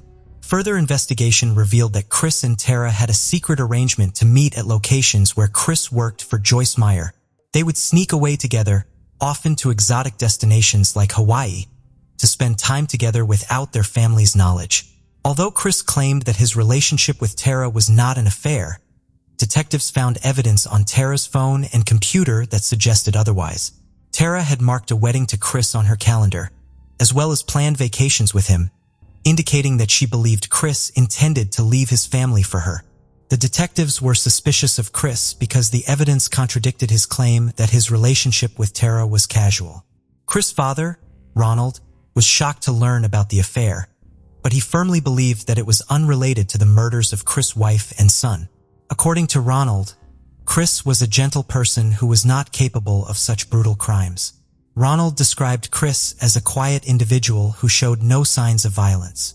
However, the detectives thought that Chris' affair with Tara was a strong motive for the murders. Despite this, their initial investigation did not find enough evidence to charge Chris with the crime. After being questioned for 6 hours, Chris was released without being charged. Tara became a person of interest in the investigation, but she was eventually cleared as a suspect when it was discovered that she was in Florida on the morning of May 5, 2009, when the murders occurred. The Coleman family murders led to one of the largest murder investigations in Illinois history. A special team of 25 detectives was formed to catch the person who killed the Coleman family. They worked extremely long hours, often 20 hours a day, for 15 days straight, calling in experts to help with the case. One of their main goals was to find out who sent the hateful emails to Chris Coleman. They carefully looked at every threatening email sent to Joyce Meyer Ministries over the past year, which led them to investigate leads all over the country. The team tracked down and talked to every person who sent threatening emails, but none of them seemed to be responsible for the murder. A team of computer experts was then brought in to help investigate the crime. The detectives hoped they could find some digital evidence related to the murder. The computer experts started by looking at the email account, Dyrus. They found that the email address was created on November 14, 2008, just a few days before the first threatening email was sent. One surprising thing they discovered was that the death threats sent to Chris Coleman's family came from Chris's own computer IP address. The detectives thoroughly examined the spray-painted messages at the crime scene and compared them to Christopher Coleman's handwriting to gather evidence. They took photos of the messages and collected handwriting samples from Coleman, which were then sent to a specialist for analysis. The expert's comparison of the two samples revealed a match, indicating that Christopher Coleman had written the messages on his home's walls on the day of the murders. Further analysis identified the specific brand and color of spray paint used, Rust-Oleum Candy Apple Red. After learning that Chris Coleman had bought something from a hardware store just days before his family's murder, a detective contacted the store's manager. The manager confirmed the purchase and revealed that Chris had bought Rust-Oleum Candy Apple Red spray paint, the same type found at the crime scene. This discovery was crucial because it established a link between Chris and the murder. The timeline of the murder was also important. Chris initially claimed to have left his house around 5:45 a.m. on May 5, 2009, but the medical examiner determined that the murders occurred around 3 a.m., which meant Chris was at home when his family was killed. 2 weeks after the bodies were found, Chris Coleman was arrested and charged with 3 counts of first-degree murder. The prosecution argued that Chris's motivations were greed, selfishness, and narcissism, and that he wanted a fresh start, but his family was standing in the way. In April 2011, Chris Coleman stood trial for the murders of his wife, Sherry, and their 2 sons, Garrett and Gavin.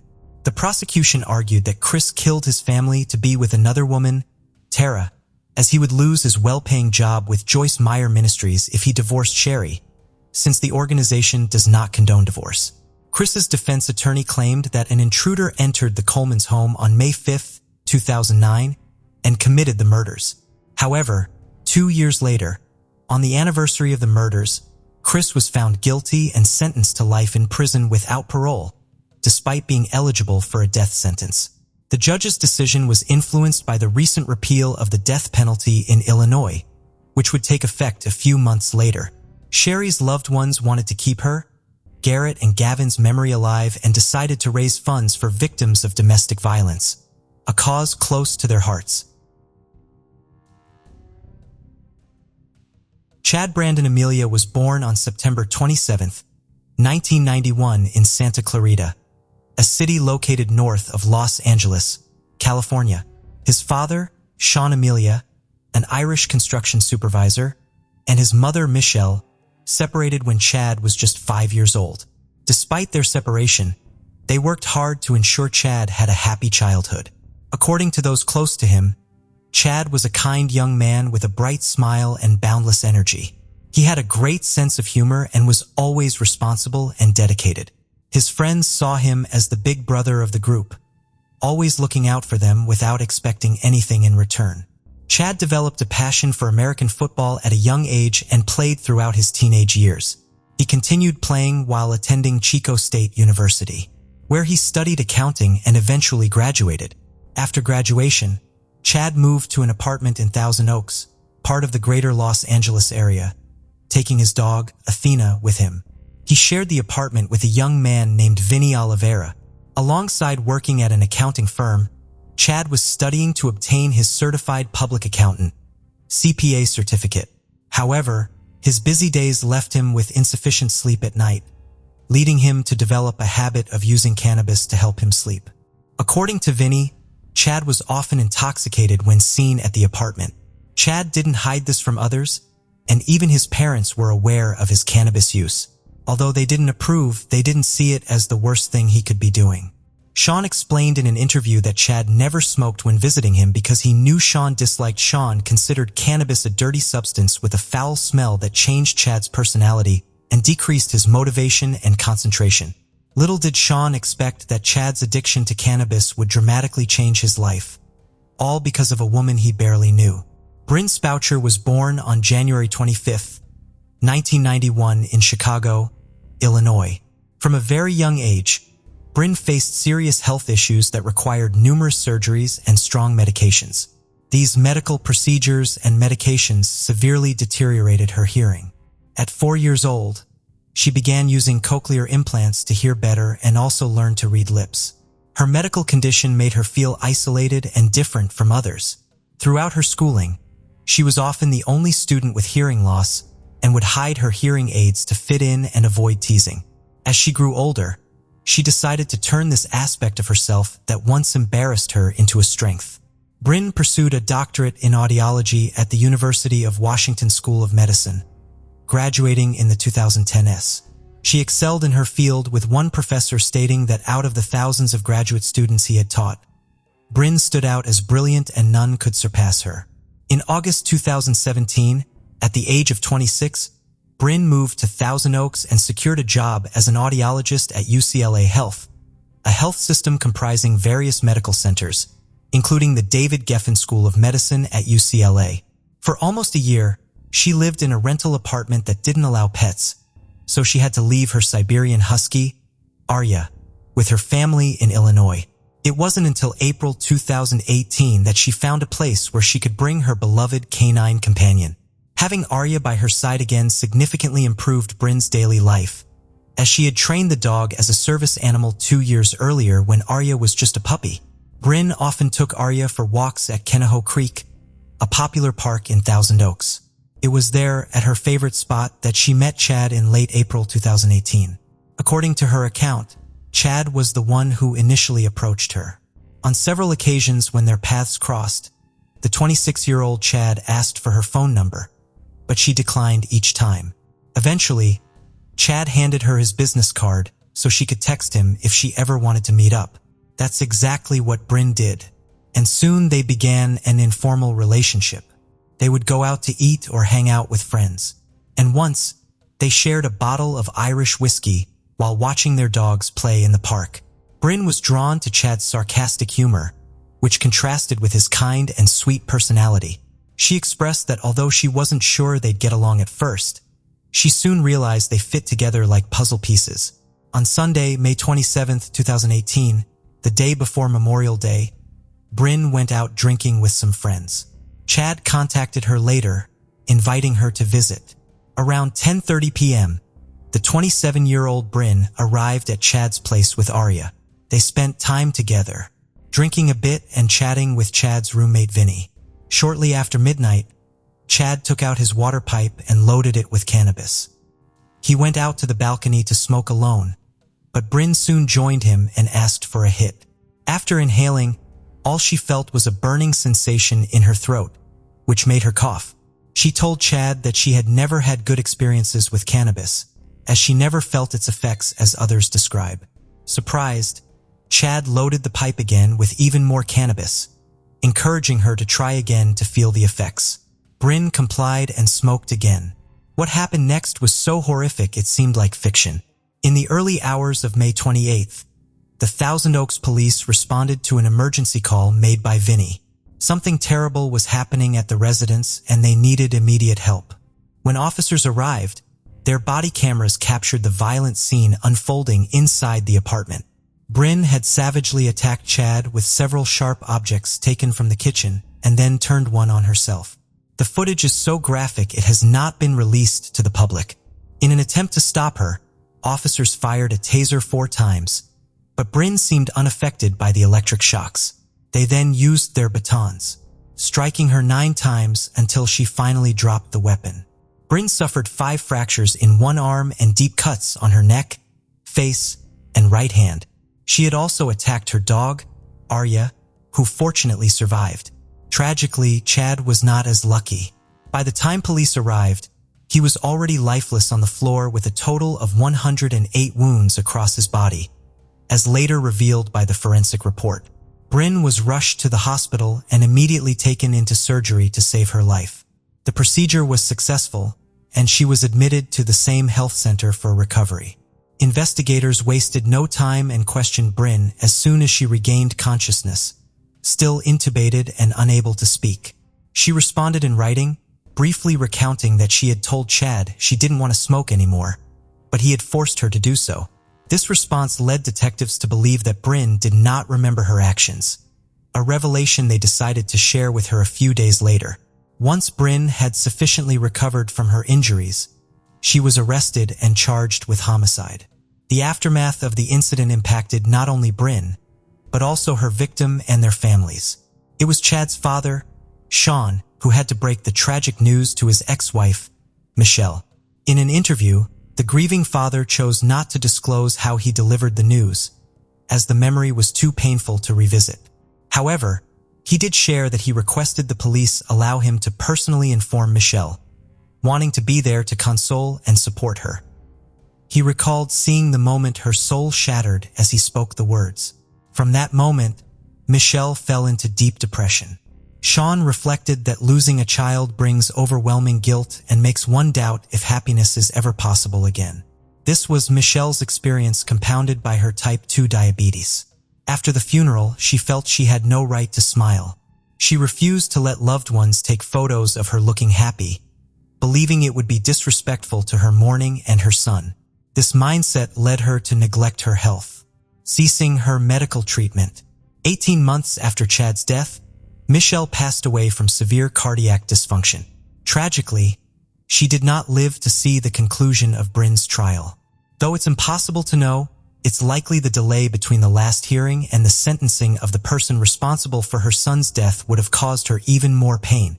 Sean explained in later interviews that shortly after the legal proceedings against Bryn began, he started receiving notifications that the defense had requested extensions, claiming they needed more time to prepare for trial. These messages arrived at least every 6 months. This situation dragged on for over 5 years, also impacted by the COVID-19 pandemic. Thus, the first trial hearing did not occur until November 9, 2023. During this initial proceeding, Bryn, fully recovered from her injuries, had the opportunity to testify before the jury and those present in the courtroom. The then 32-year-old woman, equipped with a real-time transcription monitor on both the witness stand and the defendant's bench, shared her story. Bryn recounted her life before describing the events of May 27, 2018. She stated that after encouraging her to smoke a second time, Chad got up to fetch the water pipe. Once loaded, he brought it to her face, insisting she inhale immediately to feel the effects. Bryn explained she felt she couldn't refuse him, admitting he hadn't used physical force, but his persistence frightened her. She revealed that Chad did not always exhibit the sweet demeanor others attributed to him and that she had seen him in bad moods, which pressured her into compliance. According to Bryn, minutes later she began to feel as if they were trapped in a time loop. The conversation with Chad seemed to repeat endlessly, giving her a constant sense of déjà vu. She lost the ability to form coherent sentences, which caused her anxiety. Seeking relief, she went back inside, lay down on the couch and closed her eyes to calm herself. She then reported hearing voices in her head and seeing things with her eyes closed that were clearly not there, all while feeling trapped in a never-ending cycle. At some point, Bryn felt she had died, believing she was trapped inside her own corpse. She described seeing and hearing her loved ones mourning her, even feeling hands touching her body. This wasn't the most bizarre experience of that night. She claimed to have had an out-of-body experience, seeing her own body lying on the couch from above. She added that Chad was beside her, crying uncontrollably, and paramedics were attempting to revive her. Before continuing, Bryn clarified that what happened next felt as if she were in a movie, viewing events from the perspective of one of the characters, as if it were happening to someone else, not her. She recounted pushing the chairs aside in the apartment to make her way to the kitchen, where she grabbed 2 knives and threw them forcefully at Chad. She then took 2 more knives and approached one of the dogs, attacking it. Bryn thought she heard Chad ask why she had hurt Athena, but later learned it was Arya. She then walked to where Chad was standing, and just as she raised the knife against him, she lost consciousness completely. Despite this, she continued hearing voices in her head, urging her not to stop. She also heard Vinny, who ran out of the apartment to call the authorities. The hallucinations persisted for what felt like hours, becoming so intense that she ended up cutting her own neck with the knife. After that, everything went black again. Eventually, Bryn regained consciousness, though not fully and not for long. It was not a slow, gradual process, but quite the opposite. She felt the electric shocks from the police taser used to make her drop the knife, and in her delirium, she thought they were using a defibrillator to resuscitate her. She recalled waking up in the hospital when authorities began asking her about what had happened. However, her memories were blurry, and she couldn't distinguish what was real from what she had hallucinated. It wasn't until 2 days later that investigators informed her she had killed Chad. The defense attorney referenced tests conducted on the water pipe after the incident and called another person to explain the results. The expert stated that drug detection tests are not 100% reliable, as some substances might not be immediately identifiable. He asserted that while the report clearly indicated the presence of THC, the main psychoactive component of cannabis, there was a significant possibility the weed had been laced with something else. This was even more probable if Chad had purchased it from an illegal vendor who might add other substances to enhance effects and reduce costs. Despite recreational marijuana being legal in California at that time, Bryn's legal team also highlighted that until then, it had been overlooked that Vinny, Chad's roommate, had smoked the same substance earlier and also experienced hallucinations. Based on this, Bryn's defense portrayed her as an innocent woman with little experience in substance use, who couldn't have known what she was smoking when coerced into it. This was corroborated by testimonies from her acquaintances. Old friends from high school testified that she was never interested in drugs, which was why she had cut ties with some people. A 33-year-old woman named Amy Carriwick, who met Bryn in 2007, mentioned they bonded over shared interests in high school. She noted that while Bryn played basketball, she played softball, and they both enjoyed activities typically unpopular among girls like camping and hiking. Bryn first smoked marijuana in 2014 when she started dating a man named Kevin, with whom she had a 3-year relationship. The couple took a joint to a mountain campsite in Washington and decided after smoking that it wasn't for them. Kevin, a personal trainer and ex-Marine, believed Chad could have coerced her into smoking that night. He explained that they broke up in 2017 when Bryn moved to California, but described her as carefree, charismatic, and pleasant. It was logical for the defense attorneys to base their strategy on these arguments, as California's penal code stipulates that individuals under the influence of drugs or alcohol are fully responsible for their actions unless they were forced or deceived into intoxication. Despite their efforts, the jury ultimately rejected this argument. The statement Bryn had given to the police while still hospitalized became the primary issue facing the prosecutor and the defense. The accused had initially provided a written statement confessing that she had voluntarily taken the second hit from Chad's pipe. She claimed this document had been concealed from the prosecution for a time. Moreover, in one of the hearings, the prosecutor unveiled new evidence that could potentially turn the trial around. She portrayed Bryn in a starkly different light than the defense did, supporting her argument with a series of text messages exchanged in 2018 between Bryn and several friends. In these communications, Bryn referenced getting so drunk that she had to miss work the next day and mentioned consuming cannabis-infused foods. This served as a basis for the prosecutor to question not only Bryn's original statement, but also all her testimonies. The prosecutor emphasized that Bryn had not mentioned to investigators or doctors that she had been pressured or intimidated during most of her interviews. Bryn responded to both allegations. She explained that she tended to exaggerate her experiences when talking to friends, but had never been so drunk as to black out or miss work due to a hangover. She added that she had only been late to work once after a night out drinking. Regarding the interrogations, Bryn stated she hadn't shared all the information with the police in each interview because she assumed the detectives already knew everything after repeating the same answers multiple times.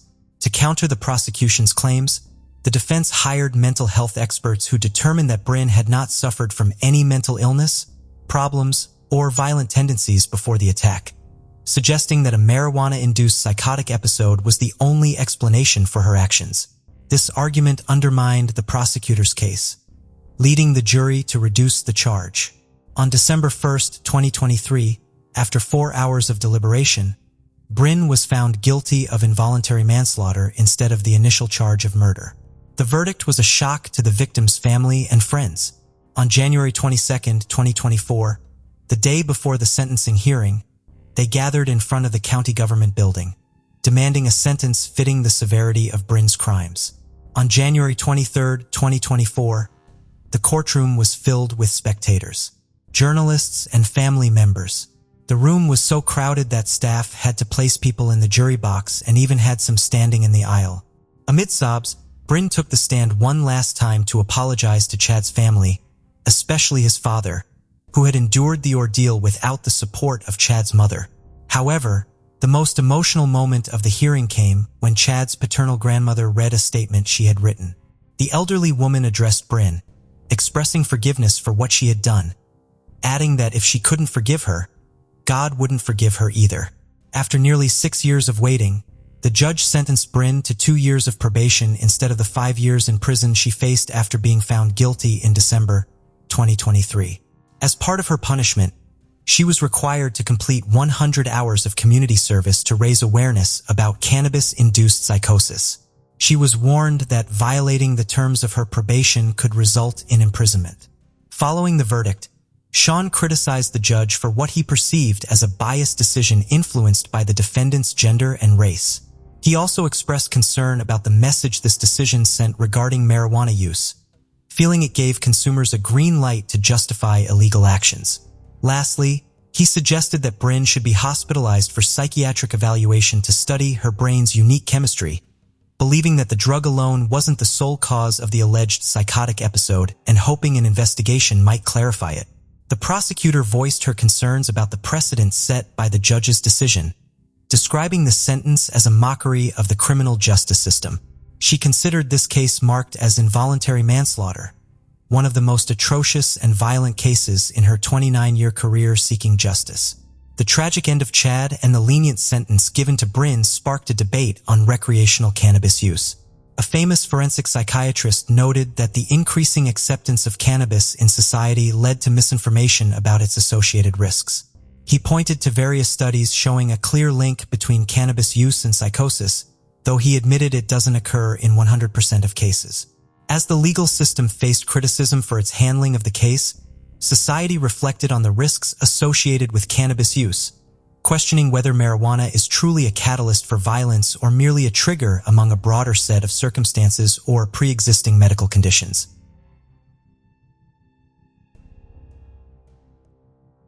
The case of Kelly Cochran. Christopher Reagan was born and raised in Detroit, Michigan, where he spent his early years.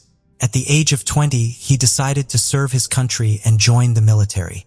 Christopher committed himself to protecting the peace and safety of his fellow citizens. Christopher was stationed at a military base near Marquette, where he met Terry O'Donnell, a young teacher from Iron River. They lived in the same area and would often see each other around town as they spent more time together. They remained close friends for many years, but Christopher eventually decided to leave the military and move to Traverse City. Despite the distance between them, they continued to communicate regularly, and in December 2012, Christopher asked Terry to take their relationship to the next level. Terry and Christopher have known each other for many years. They find they have a lot in common. They decide to live together. Terry and Christopher choose Iron River as the perfect place for them to settle down. Christopher finds a job at a factory that makes parts for military ships, where he becomes a supervisor. However, after 2 years of living together, problems began to arise in their relationship. Unfortunately, they didn't make an effort to work through their issues, and it became clear that their relationship was coming to an end. Eventually, they made the difficult decision to go their separate ways. Despite the breakup, they were able to part on good terms and remain friends. After breaking up with Terry, Christopher realized that he couldn't live in her house anymore, so he decided to rent his own house. He felt that the town he lived in was too small, and he wanted a more dynamic city. Christopher began applying for jobs in various locations, sending out his resume in search of a new job. In October 2014, Christopher found a job in Asheville, North Carolina. As Christopher settled into his new life in Asheville, he contacted Terry on October 14th, telling her that he would be taking the day off tomorrow and looking forward to meeting Terry for a walk. However, on October 15th, Christopher did not contact Terry as planned. Terry became worried and tried calling him for several days, but he did not answer. She even contacted their mutual friends. 10 days after Christopher went missing, Terry filed a police report. The police accepted the report and told Terry that Christopher had probably moved to a new job in North Carolina and that he had started a new life and wanted to contact old friends. To avoid speculation, investigators conducted a thorough investigation.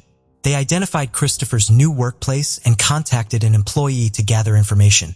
However, surprisingly, they found out that Christopher had not shown up to work in 10 days. The police then suspected that he might have been involved in an accident, given his frequent solo outdoor trips. The search for Christopher led investigators to the local woods where he was known to frequent. Trained search dogs were brought in to aid in the effort, but no signs of Christopher were found. Terry, concerned that Christopher may have been injured or in an accident, suggested searching his former apartment. The investigators agreed and visited the apartment where they were met with a scene of disarray. Clothes and belongings were scattered across the floor and closets were left open. Initially, they thought that Christopher might have simply been messy, but Terry disputed this, stating that Christopher was typically neat and organized. The detectives started to suspect a connection between the recent events and the crime. After investigating Christopher's home, they decided to expand their search. A thorough search of the neighborhood led them to find Christopher's car 8 miles outside Iron River near the city limits. The police found it unusual that the car was left there, suggesting it might have been abandoned unintentionally. After forcing open a door, they searched the interior and found nothing suspicious, only ordinary clothing. However, one of the officers noticed a small yellow piece of paper on the front passenger seat with a detailed route written on it.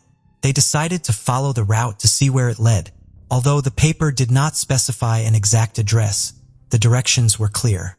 According to Terry, Christopher, although familiar with the city of Iron River, did not know the local street names, so he wrote down the directions using landmarks such as bus stops and gas stations. Terry deduced from the detailed notes that this was Christopher's first time visiting the location. The detectives followed the route outlined on the paper, which led them to a nearby town and a specific house mentioned in Christopher's notes. When they arrived, they knocked on the door to gather information and Christopher's connection to the location. A man named Jason Cochran answered the door, and his wife Kelly was there. The police explained that they were investigating Christopher's disappearance and had found a lead pointing to this address. Terry, who worked with Christopher at the same factory, revealed that they were co-workers. She had tried to contact Christopher via text message in mid-October but had not received a response. Investigators found a note in Christopher's car that showed the route to Jason's house.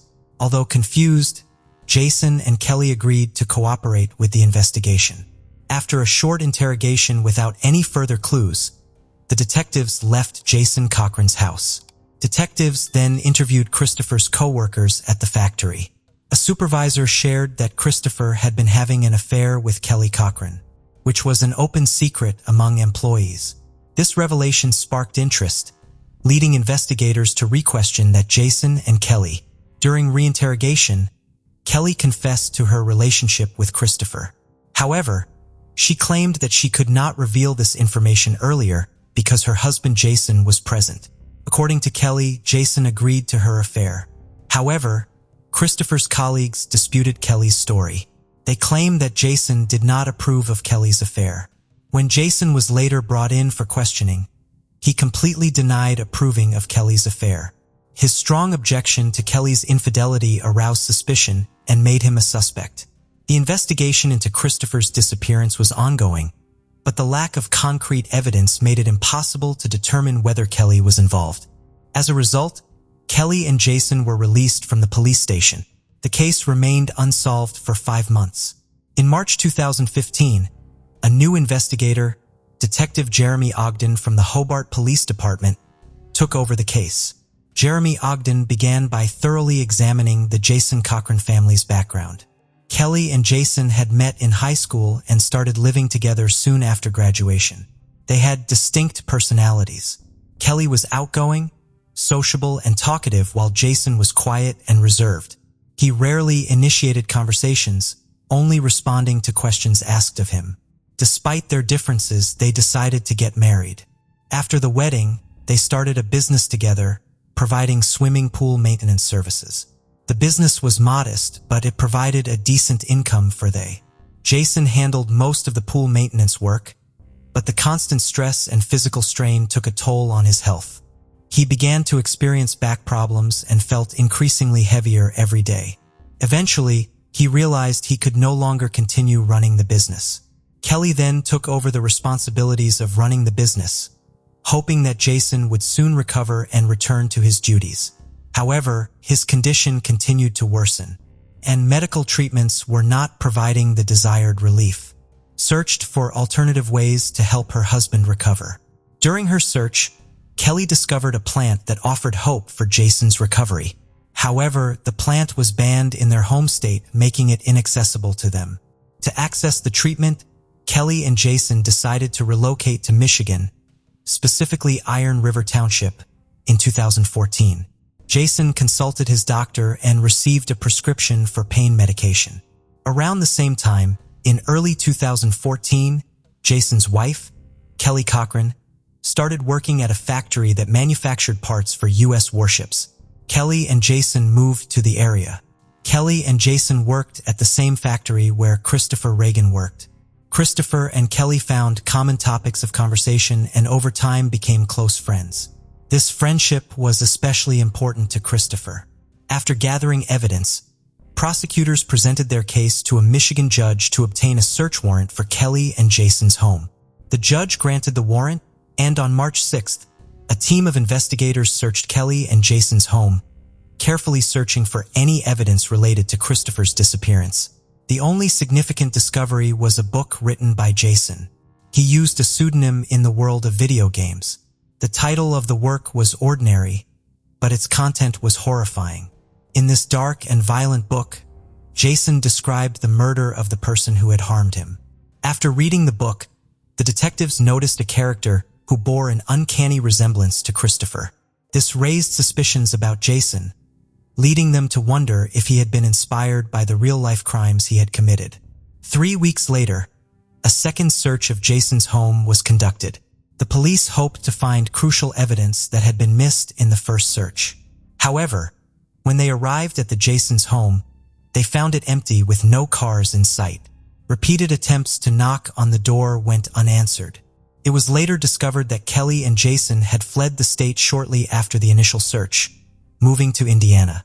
Their sudden departure left investigators concerned. Michigan police, needing a DNA sample, asked Indiana police for help. Indiana police went to Jason's new home, where they had just moved. The investigation into Christopher Reagan's disappearance ran out of clues. Time passed, and on February 22, 2016, Hobart, Indiana, police received a frantic call from Kelly Cochran, who tried to explain that her husband, Jason, was not breathing. When paramedics arrived, Kelly was in a panic. It was clear that Jason was beyond saving. He was sitting in a chair, his face burning like fire, as if he had overheated. The doctors officially confirmed Jason's death. His body was then sent for a thorough forensic examination. Meanwhile, Kelly was handed over to a police patrol and taken to relatives who lived nearby. To piece together what happened, investigators thoroughly searched the Jason's new home. During the search, a police officer found a syringe at the foot of Jason in his wife's bed. Initially, investigators believed Jason's death was due to substance abuse. The medical examiner's report showed that Jason had multiple drugs in his system, but Jason's death was due to strangulation, confirmed by bruises on his neck and face. The focus of the investigation then shifted to Kelly Cochran, who appeared to be connected to both crimes. She was now considered the prime suspect in not only Christopher's disappearance, but also her husband's murder. On February 23, 2016, Kelly Cochran was summoned to the police station to answer questions about her husband's death. Under direct questioning and pressure from investigators, Kelly denied any involvement in her husband's death and Christopher's disappearance. She claimed that Jason's death was due to a drug overdose. Months later, investigators still lacked concrete evidence to convict Kelly. During the investigation, Detective Jeremy Ogden met Walter Hammerman, a close friend of Jason's. Kelly informed Walter of Jason's death, who then contacted the police. Walter shared his insights with investigators, saying he did not believe Jason's death was caused by drugs. He claimed that Jason had used herbs to relieve his chronic back pain. In March of the previous year, Jason confided in Walter about his concerns. Jason and Kelly were asked to go to Indiana because the Iron River police suspected them of being involved in Christopher's disappearance. This had a significant impact on Jason, leading to depression. Walter observed the notable change in Jason's behavior, with Kelly increasingly taking control over his life.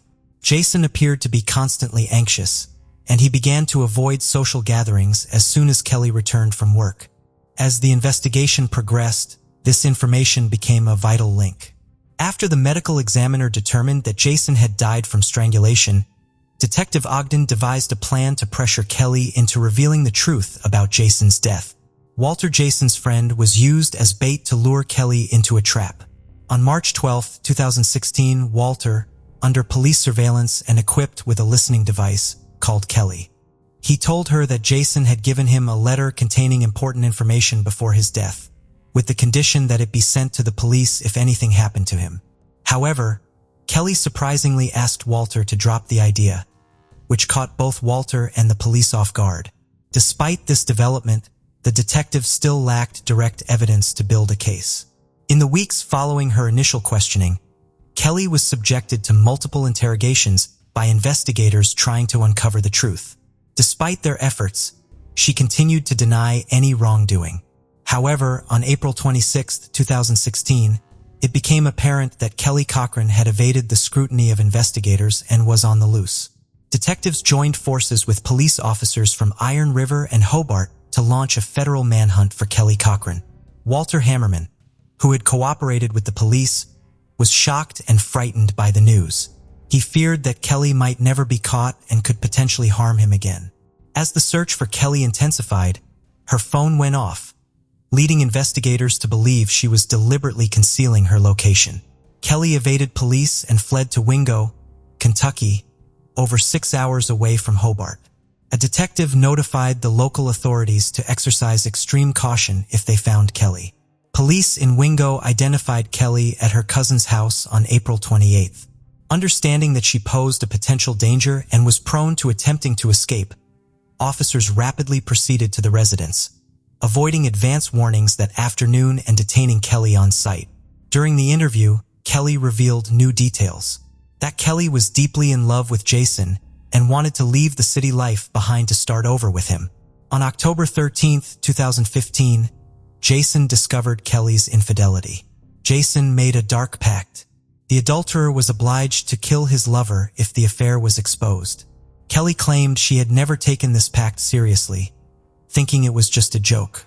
However, Jason was resolute and warned Kelly that if she didn't fulfill her end of the bargain, he would take matters into his own hands. Despite her reservations, Kelly reluctantly helped Jason commit a heinous crime. The next evening, October 14, 2015, Christopher arrived at Kelly's house, eager to spend a romantic evening with Christopher while her husband was away. Kelly had planned a fun evening, complete with dinner and intimacy. Kelly and Christopher had dinner together and then went upstairs to the house. Then Jason suddenly appeared. Jason rushed into the bedroom holding a rifle. Christopher immediately realized that he was in danger. Without hesitation, Jason shot Christopher in the head, killing him. Jason and Kelly then dragged the body down to the basement, where they began to dismember it with a hacksaw. Jason and Kelly cut Christopher's limbs and head off his body and placed the remains in several garbage bags. They then dumped the bags in the woods near Crystal Falls. To avoid suspicion, they drove Christopher's car away from the house. Kelly and Jason thoroughly cleaned the house to remove any evidence of the crime. Kelly was consumed by a deep-seated anger towards her husband, whom she blamed for ruining her chance at happiness with he she truly loved, Christopher. She couldn't forgive her husband for depriving her of the opportunity to be with him, and the pain and loss she felt lingered every day. Kelly's resentment towards her husband eventually turned to hatred, and she knew she could no longer live peacefully with him. An opportunity for revenge presented itself on February 22, 2016, when her husband complained of back pain. Kelly convinced him to let her give her an injection, but she deliberately gave him a dose that killed him. However, the medication didn't work as planned, and her husband was still breathing. Kelly then suffocated him by covering his mouth and nose with her hands. To ensure he was dead, she also squeezed his neck, which explained the bruises found on his body. After confessing to the crime, Kelly cooperated with the police to help them locate Christopher's remains. On May 18, 2016, Detective Jeremy Ogden led a team to a remote area near Crystal Falls to search for Christopher's body. A canine unit picked up the scent and led the team to a small hill where they found a human skull with bullet holes indicating a homicide. The team believed they had discovered Christopher's remains. Further examination of the scene yielded additional evidence, including a .22 caliber bullet, a broken firearm. Dental records later confirmed the victim's identity. This breakthrough finally solved the case that had haunted investigators for 2 years. Kelly Cochran was formally charged with the murders of Christopher and Jason Cochran in April 2016.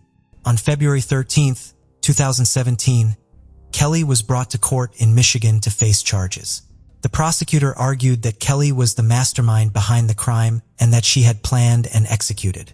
The prosecution presented strong evidence, including Kelly's own confession, to support their case. However, Kelly told a different story. She claimed that her husband, Jason, was the one who had planned and committed the crime. According to Kelly, Jason was jealous and had been abusing her. On the day of the crime, Jason allegedly hid in the basement and surprised Kelly and Christopher, then shot Christopher in a fit of rage. Kelly also claimed that Jason had forced her to help him dismember the body by threatening to harm her. Despite Kelly's new version of events, the jury found her guilty of premeditated murder after deliberating for 3 hours. She was sentenced to life in prison without the possibility of parole. After being sentenced, Kelly Cochran was sent directly to Crown Point Correctional Facility in Ionia, Michigan, where she is currently serving her sentence. Kate Wakefield Prout was born in 1952 in the ceremonial county of Gloucestershire in the northwest of England into a traditional family of English farmers. Her parents' names remain unknown, but it is well known that Kate's childhood was spent among the rural activities and games with her 2 brothers, Richard and Edward. The trio's bond remained strong over the years, but when adulthood arrived, Kate was the only one who pursued a different career path, working as a school teacher. During this period, both of her parents passed away. After settling the inheritance issues, the siblings divided the estate. By 1999, Kate, unmarried and childless, decided to retire early. She sold her share of the houses, intending to rest, enjoy the vast greenery, and spend more quality time with Richard and Edward. She also planned to indulge in her favorite hobbies, being near the beach, surrounded by animals, and arranging flowers. Kate moved to the countryside to live with her brothers, who were engaged in farming. At 48 years old, tall, blonde, green-eyed, and intellectually accomplished, Kate was very attractive. During this time, she met a younger neighbor, Adrian Prout, who was going through a difficult period after ending a long relationship and caring for his teenage daughter, Laura.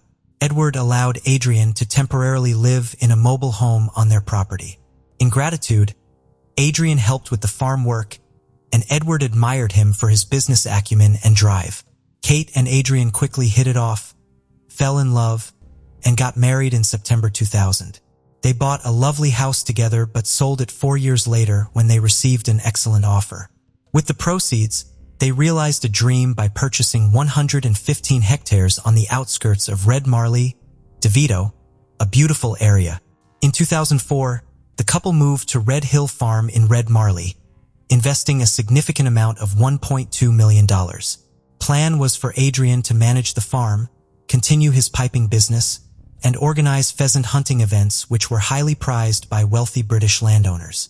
With Adrian's dedication and Kate's efforts in public relations and catering, their hunting events, which adhered to conservation rules to protect wildlife, became very popular. However, the harmony in their marriage began to falter when Laura, Adrian's 17-year-old daughter, moved in with them. Initially, the tensions were typical for having a teenager in the house. However, things worsened when Laura's boyfriend started spending a lot of time at their home. One day in 2006, prepared an elaborate lunch for the four of them, but Laura and her boyfriend decided to eat elsewhere at the last minute. Frustrated and at her wit's end, Kate confronted them with everything she had been holding back. The argument was so intense that Laura decided not to live on the farm anymore. This incident strained Kate and Adrian's relationship further, leading to frequent and heated arguments. The situation escalated to the point where Adrian, in a fit of anger, pushed Kate against a truck. Adrian pushed Kate with such force that she hit the metal siding of a truck. Determined to leave him, she packed a bag with her essentials and went to stay with her brother Richard. However, a few weeks later, they reconciled and Kate returned to Adrian. The peace was short-lived. On February 1st, 2007, Kate called her brother Richard again, revealing that Adrian had been arrested for domestic violence. During a brutal argument, plates were thrown, hitting Kate on the head, and the confrontation continued in the garden. It ended with Adrian holding her by the neck over an empty pool, threatening to drop her. Despite mutual accusations, there were no witnesses. After this terrifying incident, Kate stayed with Richard and his wife for a considerable time. During this period, she confided in them about Adrian's controlling and abusive behavior. She revealed that despite co-owning their property, Adrian withheld her share of the income, forcing her to rely on her pension for personal expenses. Realizing the marriage was over, Richard and his wife were unaware that Kate had remained in contact with Adrian. In fact, 2 months after the pool incident, Adrian convinced her to meet face-to-face. They reconciled that night, but the happiness was short-lived and the heated arguments resumed. Determined to protect her financial interests, Kate began documenting numerous details about her marriage in her personal diary, expressing herself in ways she had never done before. The summer of 2007 was tumultuous, and in an attempt to save their marriage, Kate planned a romantic trip to Italy, buying tickets for October. When Adrian backed out at the last minute, Kate invited her sister-in-law instead. Before leaving, Kate made arrangements to ensure Adrian was comfortable at home, including hiring a woman named Diane Bellamy to care for the dogs, plants, and day-to-day tasks. Upon returning, Kate suspected a clandestine romance between Adrian and Diane. Though Diane testified in court that it wasn't true, she admitted that Adrian had attempted to kiss her several times. One evening in late October 2007, while at a bar with friends and clients, Kate, inebriated, began airing her grievances loudly. She accused Adrian of having an affair and criticized Laura, Adrian's daughter. When Adrian tried to calm her, Kate slapped him in front of everyone. The party ended abruptly, and Kate spent the night at a neighbor's house. Following this incident, they seriously considered divorce. Kate sought legal advice and requested an updated appraisal of their shared property, which had significantly increased in value to $1.84 million. Adrian offered her $850,000 in maintenance. But on Sunday, November 4, 2007, Kate refused. She stated that the only offer she would accept, being generous, was $1.13 million, which she felt was fair. Adrian was furious, knowing that to pay her that amount, he would have to sell the land they had bought 3.5 years earlier, an option he was unwilling to consider. The next day, Monday, November 5, 2007, Kate was seen at a fruit market in Leadberry and later, around 3:30 p.m., contacted her bank. After withdrawing $21,000, she rejected Adrian's financial settlement in the divorce negotiations. What happened next has been pieced together as follows. Around 5:30 p.m., they argued in one of the tourist lodges they offered to hunting enthusiasts on their property. Adrian was preparing for a pheasant hunt with clients scheduled for the next day. Knowing this, Kate threatened to disrupt the event and embarrass him in front of everyone unless he agreed to her demands. Furious, he remained steadfast in his position. Kate reminded him that the property was purchased largely with her father's inheritance. The argument escalated until Adrian grabbed her by the neck with both hands and squeezed with all his strength. After about 15 seconds, Kate fell to the ground, lifeless. Realizing he no longer had to divide his fortune, Adrian went to the main house, sat in a chair, poured himself a whiskey and savored it. A while later he returned, wrapped Kate's body in a curtain and some large white plastic sheets, put her body in the trunk of his truck and drove to a local bar for a few beers. By the time he returned to the car, it was dark. He then drove to a wooded area on the outskirts of their pheasant hunting grounds and dug a grave about 5 feet deep and as long. Finally, he buried the body and left. With no news from his sister and unable to reach her by phone, Richard asked a mutual friend who lived nearby to check on her. The friend found the door unlocked and Kate's car parked outside, but no sign of either Kate or Adrian. Like Richard, the friend couldn't reach them on their cell phones. Richard went to the house and waited with his friend for Adrian to return. When Adrian finally arrived, he claimed he hadn't seen Kate for days. Shocked by his response and his evident coldness, Richard pressed him. Adrian defended himself, saying he hadn't looked for her because he didn't consider her missing. He thought she was just keeping her distance. Under Richard's insistence, on November 10, 2007, Adrian reported Kate's strange absence to the police. Despite launching an extensive search of the farm and its surroundings, the authorities found no trace of Kate. The last confirmed sighting was on Monday at the fruit market. After that, nothing. Given the peaceful nature of their village and Kate's popularity with neighbors, the situation was deeply troubling. No one in the village suspected Adrian. As a wealthy, middle-aged businessman, they believed he had too much to lose to harm his wife. However, the police couldn't ignore his connection to the missing woman. On Sunday, November 11, 2007, Adrian was brought in for questioning. The police immediately noticed some peculiar details. Simultaneously, a search of the couple's property revealed that Kate had left without taking anything. No jewelry, clothes, money, or credit cards. Not even her car, which was still parked there. It was highly unusual. 3 days after the initial interview, authorities began to suspect the worst.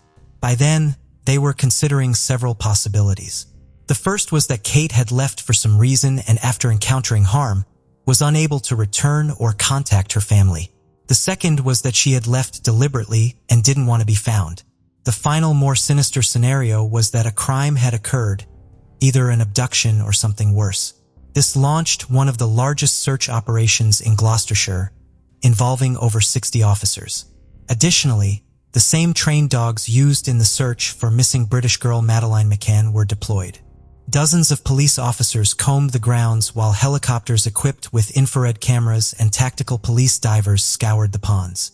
To grasp the scale and difficulty faced by the search team, the estate spanned over 250 acres, equivalent to approximately 240 American football fields, each measuring 1.32 acres. And this was only a fifth of the cultivable land, which also included at least half the area covered by woodland. Initially, officers identified over 100 areas where a body could be buried, but ultimately ruled them all out. They also searched inside Kate and Adrian's home and around the property's perimeter using specialized dogs. Despite the challenges of searching without a body, the dog indicated a spot near the patio, which, according to its handler, suggested a body had been there at some point. This result strengthened investigators' belief that Adrian was the prime suspect. But without solid evidence, there was little they could do. Around this time, Diane ran into Adrian at a bar. Believing he was devastated like everyone else, she expressed her support. To her surprise, Adrian responded with absurd statements, claiming that Kate had been taken away without specifying by whom, and he asked her not to ask further questions.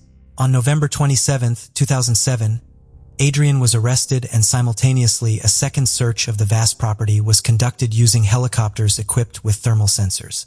After hours with no results, Adrian was released without charges. While outsiders believed Adrian was incapable of harming anyone, Kate's brothers suspected foul play and thought Adrian's hands were stained with blood. These suspicions seemed validated as Adrian continued his life as if nothing had happened. In fact, a month after Kate's disappearance, Adrian met Debbie Garlick, a 41-year-old divorced mother of two, at a nightclub in Staunton. They quickly developed a romance with Debbie, captivated by his personality, believing his innocence and thinking the police and justice system were wrongly accusing him. The romance thrived in the following weeks and months.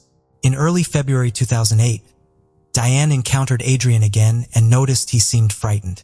Meanwhile, investigators found Kate's personal diary in her car, leading to Adrian's second arrest on February 19, 2008, for suspicion of murder. However, he was released on bail and Richard and Edward begged him to confess what they believed was already obvious. Spring and summer passed, with each new season deepening the despair of Kate's loved ones, who watched in disbelief as the case seemed to dissolve without progress or answers. The stark contrast was Adrian's idyllic life with his now-fiancée Debbie. In February 2009, the police informed Adrian that he was no longer a suspect.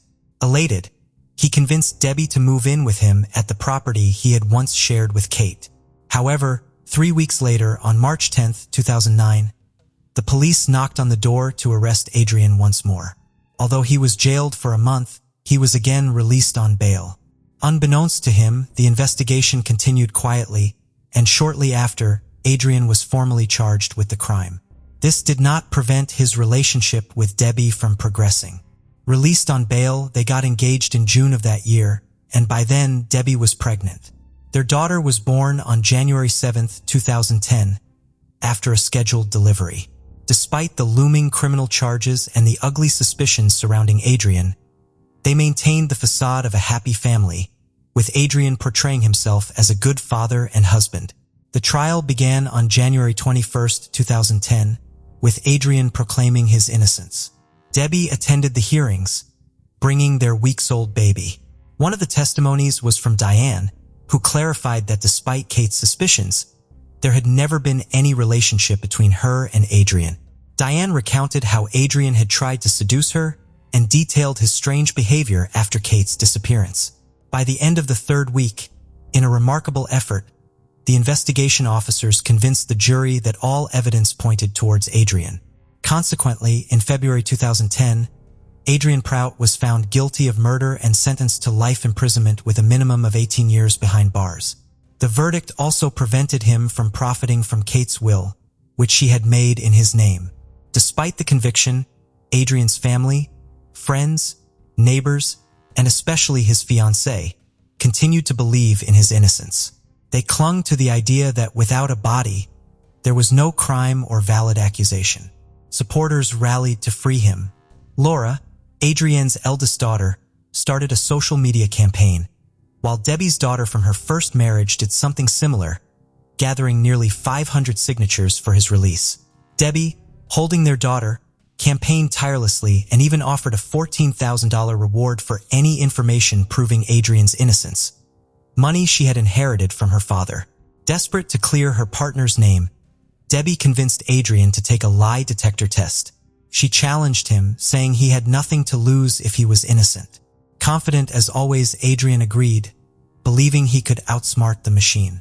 Debbie, hopeful for his release, hired polygraph expert who visited the prison in Lancashire. Adrian appeared calm and confident, stating he was doing it for Debbie. However, Adrian failed the test, and the expert informed him of the results. The expert then called Debbie, who was shocked and in disbelief. Debbie needed answers, so she visited Adrian in prison to hear the truth from him directly. Still harboring a sliver of hope that it was all a misunderstanding, Debbie was devastated when Adrian confessed the terrible truth. In shock, she listened to his pleas not to leave him but knew she had to be resolute. The burden and anguish were immense, but Debbie contacted the investigators and told them everything. The homicide detectives interrogated Adrian again and finally obtained the long-sought confession. All that remained was to locate Kate's body. On Friday, November 18, 2011, authorities took Adrian to the farm. Handcuffed, Adrian led them to a wooded area within the pheasant hunting grounds and indicated where he had buried Kate. Despite the directions, the search was challenging, requiring ground-penetrating radar and search dogs. A forensic archaeologist also assisted in the delicate task. On the fifth day of digging, they found what appeared to be Kate's remains. Richard and Edward were the first to be notified, and although they were informed that formal identification was still pending, the news brought them a sense of closure. The doubts, anguish, and exhaustion they had endured for 4 years gave way to a feeling of relief. This relief grew when the forensic team confirmed the remains were indeed Kate's. The Gloucestershire police broke the news to the press and offered Richard and Edward a chance to speak about their harrowing experience over the past 4 years. Richard and Edward emphasized the difficulty of knowing who was responsible for Kate's disappearance while being unaware of the fate Adrian had chosen for her. They expressed their only desire was to give Kate the rest she deserved and to move forward with their lives. When asked about their feelings towards Debbie, Richard acknowledged that she was now in a position similar to theirs, finally forced to face a terrible truth. The family held Kate's funeral on January 4, 2012, choosing to keep it strictly private. It had been 4 years and 2 months since her brutal murder, but Richard said they were relieved to have closure. By then, the veil that once clouded Debbie's judgment had lifted, and she understood the manipulative nature of Adrian. In media interviews, Debbie stated she was certain Adrian had used her and their young daughter to portray a false image of a responsible and loving family man. As of 2024, the once powerful English landowner remains behind bars. The farm was sold by Kate's brothers, with the proceeds going to a local hospital and to Kate's nieces and nephews. Case of Shannon Mani was born on April 6, 1997, to Anshamani and Vijay Mani. When she was a small child, her parents immigrated to the United States from Fiji. The family settled in Waukesha, a small town in southeastern Wisconsin, where Shannon grew up and attended school. She was intelligent, attractive, and very outgoing. Her parents believed Waukesha was the perfect place to raise their children. After completing high school in 2015, Shannon enrolled at the University of Wisconsin at Milwaukee. She was passionate about helping others and aspired to become a social worker. Despite her busy schedule, Shannon worked with her father at an organic food company. It was at work that she met Quentin Neal, 26, who was applying for a similar position. Quentin had a strong desire to make a positive impact on people's lives. Shannon shared a similar passion, dreaming of building a shelter for women and children, while Quentin wanted to create a safe haven for his community. With their similar interests and outlook on life, Shannon and Quentin quickly formed a close bond. As their friendship blossomed into romance, Shannon was overjoyed to have met Quentin, and soon they started living together. Quentin showed genuine care for Shannon, and she ensured their relationship remained happy. They began making plans for their future together. However, their lives took a drastic turn when Shannon vanished without a trace. On April 13, 2018, Shannon failed to pick up her younger brother from school and didn't show up to work. Her phone was switched off and she hadn't informed anyone about her absence from work. Concerned, her parents went to the police station, unable to locate their daughter. Initially, detectives suspected that Shannon, being young, might have run away or gone off with friends. But her parents disagreed, knowing their daughter well. She wasn't the type to simply switch off her phone and abandon her family, leaving them worried and searching for her. Shannon's mother shared crucial details with investigators, prompting them to take the case more seriously.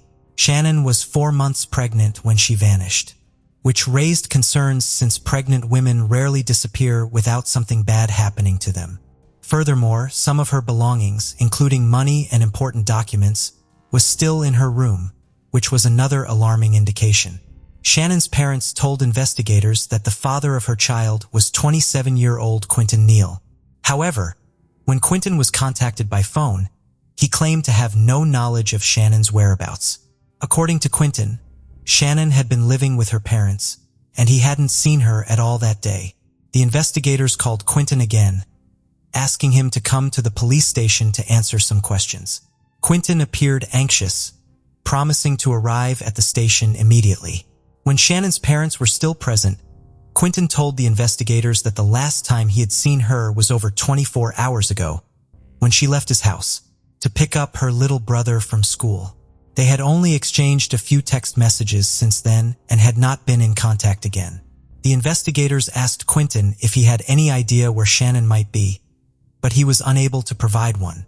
According to Quentin, Shannon's life revolved around school and work, and she had always been in touch with her loved ones until that day. However, Quentin recalled that there was another guy who had shown interest in Shannon. Despite knowing she was in a relationship and pregnant, this guy had relentlessly pursued Shannon's affection, even after she asked him to leave her alone.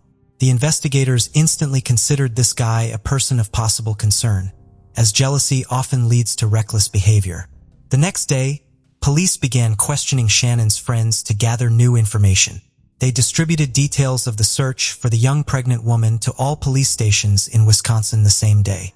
The first disturbing discovery was made. Shannon's car was found in Milwaukee, about 20 minutes from her home. Forensic experts carefully examined the vehicle inside and out, but found no suspicious signs. There was no evidence of carjacking, struggle, or any other crime. However, Shannon's purse and cell phone were missing from the car. 3 sets of fingerprints were found on the vehicle, including Shannon's and Quentin's. The origin of the third set remained unknown, and the police had to identify the person who left them. That same afternoon, the man mentioned by Quentin was questioned by investigators. Although he claimed to be upset about Shannon's disappearance, he denied Quentin's allegations, stating that he and Shannon were just friends and that he had never pursued a romantic relationship with her. When pressed further, he admitted to confessing his love to Shannon in the past, but she had rejected him, saying they could only be friends. Since then, he had not attempted to win her affection. The guy's fingerprints were found to match those in Shannon's car. However, he explained that he often got rides from Shannon to university, which is why his prints were in her car. He also claimed to have been 100 miles away from Waukesha, attending a baseball game when Shannon went missing. The investigators checked and confirmed his alibi, ruling him out as a suspect. The case got a surprising and crucial break when Shannon's mother, Aunt Shamani, found her daughter's Apple Watch and checked her recent text messages. She took the watch to the police station, handing it over to investigators. Reviewing Shannon's texts, they made a significant discovery. Despite Quentin's claim that he hadn't met Shannon on the day she vanished, the text showed they had arranged to meet up that day. This meant Quentin had lied to the investigators and Shannon's parents, making him the prime suspect. While examining Shannon's watch messages, investigators uncovered cracks in her relationship with Quentin. They found texts revealing Quentin's abusive behavior towards the pregnant mother. This revelation shocked Shannon, who had been unaware of her lover's true nature. Quentin apologized profusely, begging her not to leave him. Shannon proposed they take a break from each other. The investigators' suspicions grew, fueled by Quentin's troubled past. He had a criminal record, having recently been released from prison after serving time for robbery. He had multiple arrests for assault and other misdemeanors. Shannon's parents had also grown wary of Quentin, noticing their daughter's persistent depression. Moreover, Quentin exhibited emotional instability regarding the unborn baby, further solidifying the investigators' doubts about his character. After Shannon informed her parents about her pregnancy, they arranged a meeting with Quentin, during which he assured them that he would take care of both Shannon and the baby, claiming he had always wanted to have children. However, a few days later, according to Aunt Shimani, Quentin sent Shannon some disturbing texts, contradicting his earlier promise and stating that he didn't want the baby. He even suggested that Shannon should consider having an abortion. The police attempted to track Shannon's cell phone and discovered it was last active in the afternoon of April 13th, near Quentin's residence. Shannon's mother noticed severe bruising on her arms and inquired about the cause. Shannon broke down in tears and revealed that Quentin had physically assaulted her, punching her with his fists while she was in her vehicle. Despite her parents' warnings to end the relationship, Shannon eventually forgave Quentin and resumed dating him. With this concerning information, investigators grew increasingly worried that they might not find Shannon alive, prompting them to obtain a search warrant and rush to Quentin's house. At first, the crime scene did not appear to show any signs of a struggle or disturbance. The area was clean, with no broken furniture or objects. Forensic experts sprayed the first floor with luminol, a chemical that detects blood, but found no evidence. However, when they applied the same test to the basement, the walls and floor glowed, indicating the presence of blood. The numerous marks found at the scene strongly suggested that Shannon was likely no longer alive. Quentin Neal was arrested and taken into custody. Before questioning him, investigators reviewed the contents of his phone and discovered that he had recently searched online for ways to remove evidence of a crime using a lye chemical. This suggested that he was planning to hide traces of his crime. During the interrogation, Quentin initially denied any knowledge of Shannon's whereabouts and claimed to have no connection to her disappearance.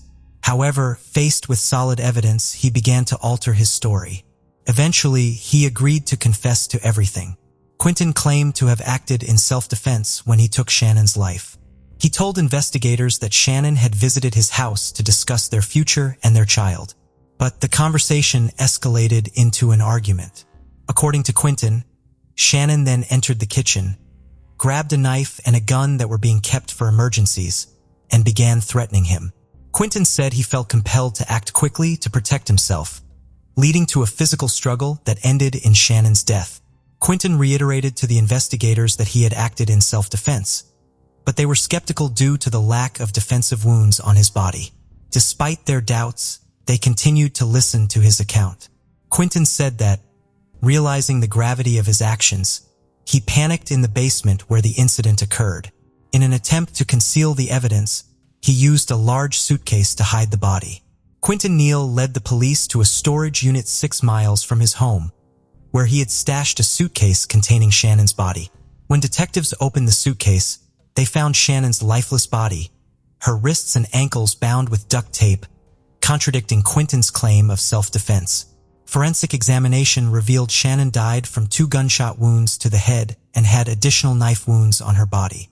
Shannon's parents were devastated when detectives informed them of the discovery of their daughter's body on April 18, 2018. Quentin Neal was subsequently indicted for the murders of Shannon Manny and her unborn child. The evidence gathered, including their correspondence from the day of her death, was sufficient for the court to reach a guilty verdict. The dispute had begun when Shannon visited Quentin's home to discuss her pregnancy, but she never left his house alive. The trial of Quentin Neal, accused of killing Shannon, was set to begin in the spring of 2019. However, just days before the trial, anonymous letters were sent to attorneys and court officials, claiming that someone else was responsible for Shannon's death. The letters were later deemed irrelevant after the author, a friend of Quentin's, was identified and found to be trying to confuse the investigation and help Quentin. Quentin faced the death penalty, but denied the charges and claimed he acted ill-defense. 15 months had passed since Shannon's death. and her family waited anxiously for justice, trying to stay positive. Shannon's mother and Shamani worked hard to keep her daughter's memory alive and not lose hope. Shannon had been passionate about supporting women and children affected by domestic violence, and her family had planned to build a shelter in her honor.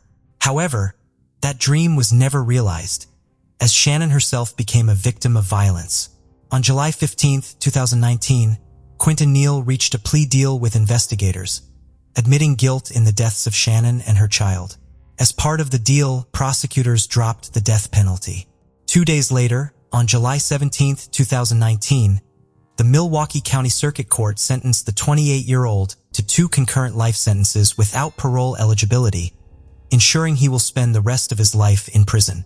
At his sentencing, Neal remained silent, failing to explain his motive for the crime. Shannon's mother and Shamani expressed relief that justice had been served, noting that the only silver lining was that Neal would no longer harm anyone else. The family plans to keep Shannon's memory alive by opening a shelter in her honor. Dallas, a modern city with a cosmopolitan spirit and southern charm, is widely known for its skyscrapers, upscale shopping, restaurants, and rich cultural life. It has many historic districts such as the West End with its late 19th century buildings and futuristic landmarks, shimmering glass towers and skyscraper spires that serve as the city's main landmarks. Dallas is a city where modern metropolitan life is infused with natural beauty. There are more than 30 parks in different parts of the city.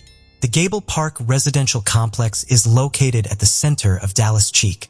Living here itself offers a vibrant, exclusive lifestyle and exquisite, unique experiences. The high-rise building is elegant in appearance, has a parking garage and concierge. It is a vibrant and luxurious apartment building with a landscaped saltwater pool, fitness studio, and gourmet coffee bar in uptown Dallas. It's a quiet and safe place with no crowds of tourists or neighborhood residents strolling by. On September 2, 2015, at 7:42 p.m., a car entered the Gable Park parking lot. The car parked, and a beautiful young woman got out. She had a shopping bag in her hands.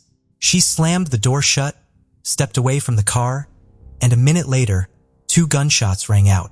With the business completed, the dark figure quickly jumped into a black Jeep Cherokee that pulled up and fled the apartment complex.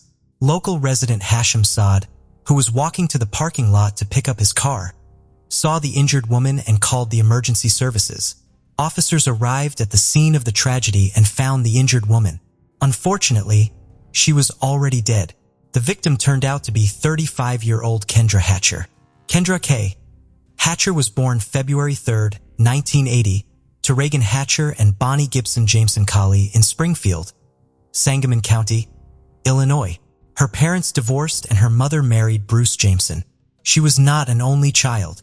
She had 3 sisters, Jamie Kaufman, Ashley Lipscomb, Melissa Jameson, and 1 brother, Neil Hatcher. She grew up in Pleasant Plains and studied dentistry there. After her divorce in 2010, she moved to Dallas where she began working at Smilazona Dental Studio. Kendra had a strong Christy and faith and wanted to use her dental skills to help others. For example, the clinic provided services to disadvantaged children completely free of charge. In her spare time, Kendra taught Bible studies and participated in volunteer programs that included building churches overseas and providing free dental services to children in Ecuador. Dallas was welcoming to the young professional. Kendra's professional life quickly gained momentum and her personal life flourished as well. On May 24, 2015, Kendra began dating Dr. Ricardo Paniagua. Kendra and Ricardo met through a dating app, and from their first date, they were inseparable. They both had similar values, interests, and wanted the same things in life. Ricardo was finishing his residency in dermatology at the University of Texas Southwestern Medical Center, and even though they had only been in a relationship for a few months, the young men were already discussing their upcoming marriage. However, an incident in a parking lot took the life of his beloved woman and cut short all future plans. Investigators who arrived at the scene of the massacre examined the crime scene and put forward the version of robbery as Kendra's purse and some valuables were missing. Bullet fragments and a gun magazine were found on the ground next to her body. However, The manner of shooting and the traces of the gunshot pushed the robbery version to the background. One bullet struck the woman in the back and the other in the head. The entry wound from the bullet was at the top of the head and it exited through the chin, indicating that Kendra had her hands up and behind her head when she was shot. The murder theory was confirmed when it was possible to obtain CCTV footage and reconstruct a picture of what happened.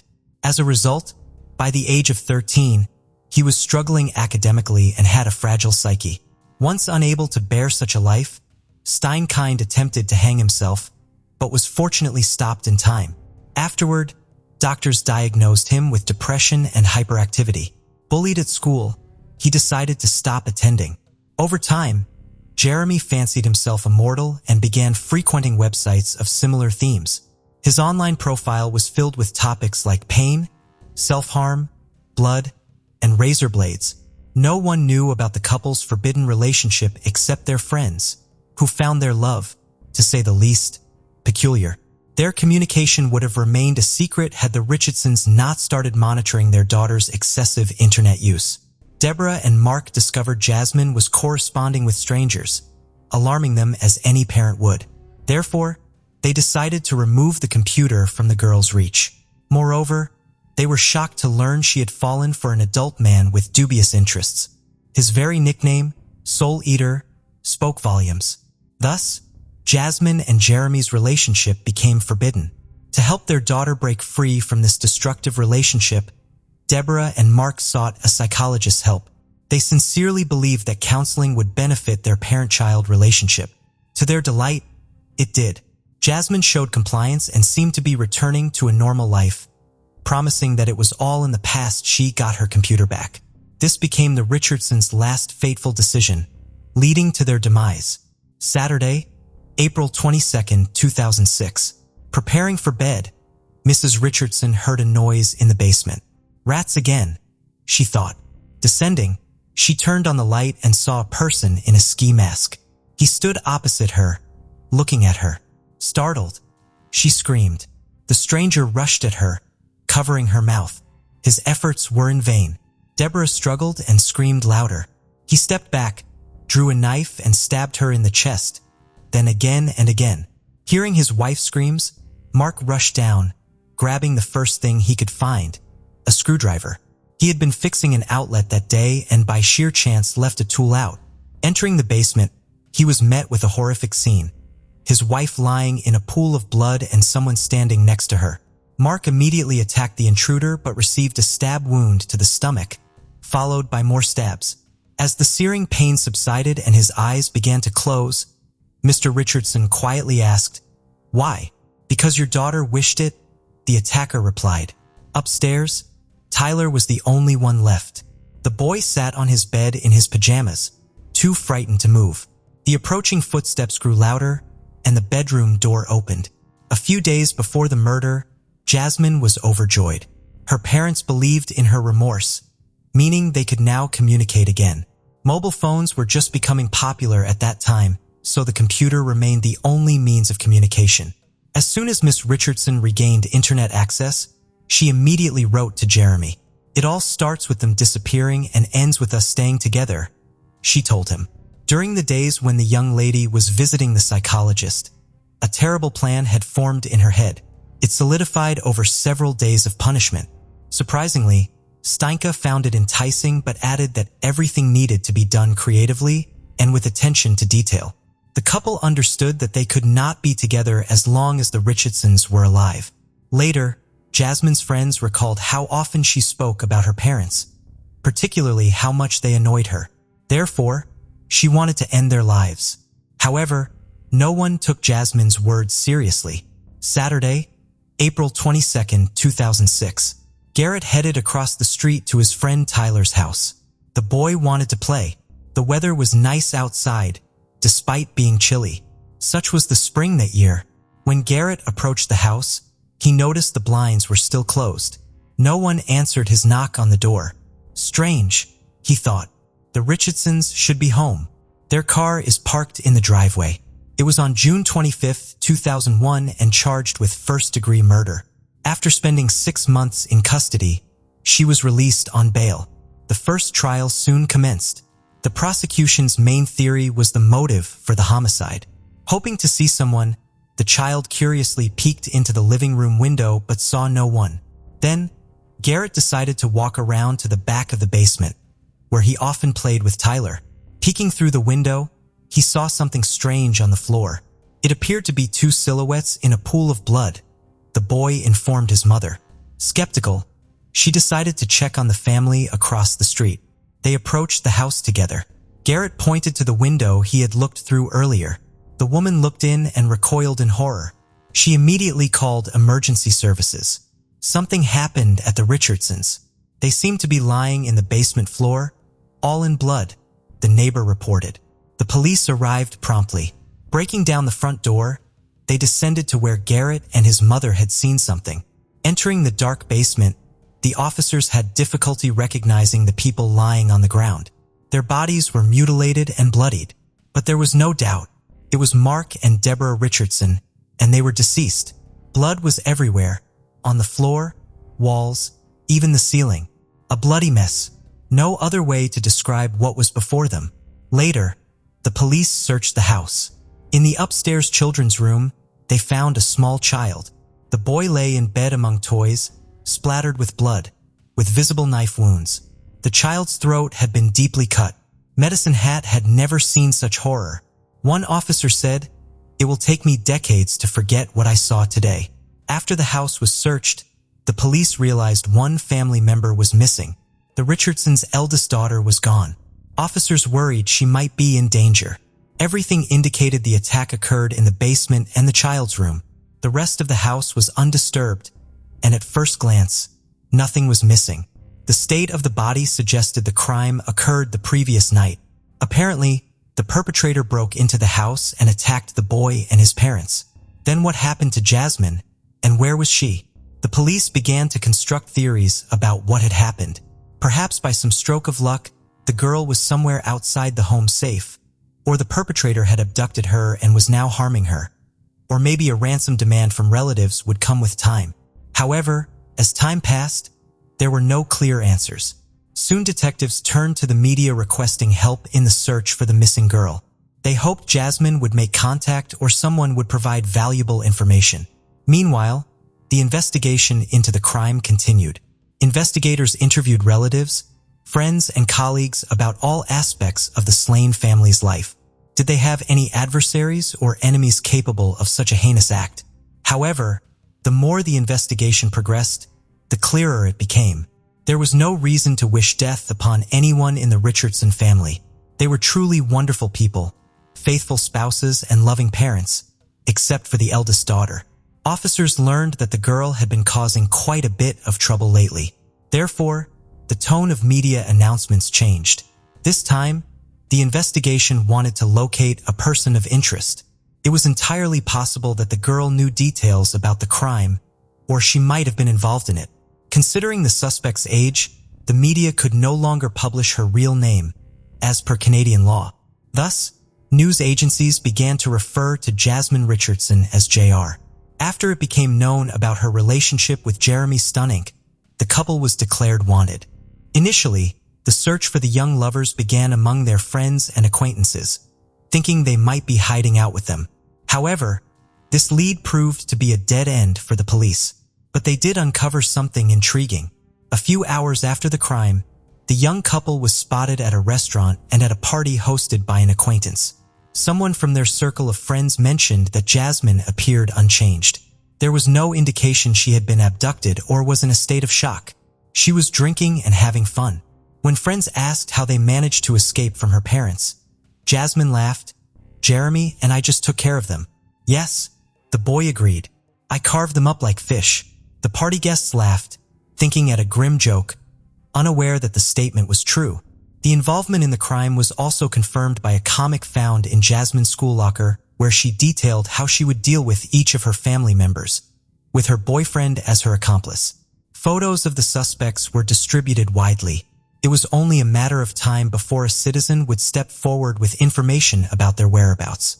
Soon enough, information came in. The couple was spotted in the community of Letter, Saskatchewan, approximately 130 kilometers from Medicine Hat. Caught off guard, Jasmine Richardson and Jeremy Steinko were found sleeping peacefully in a pickup truck.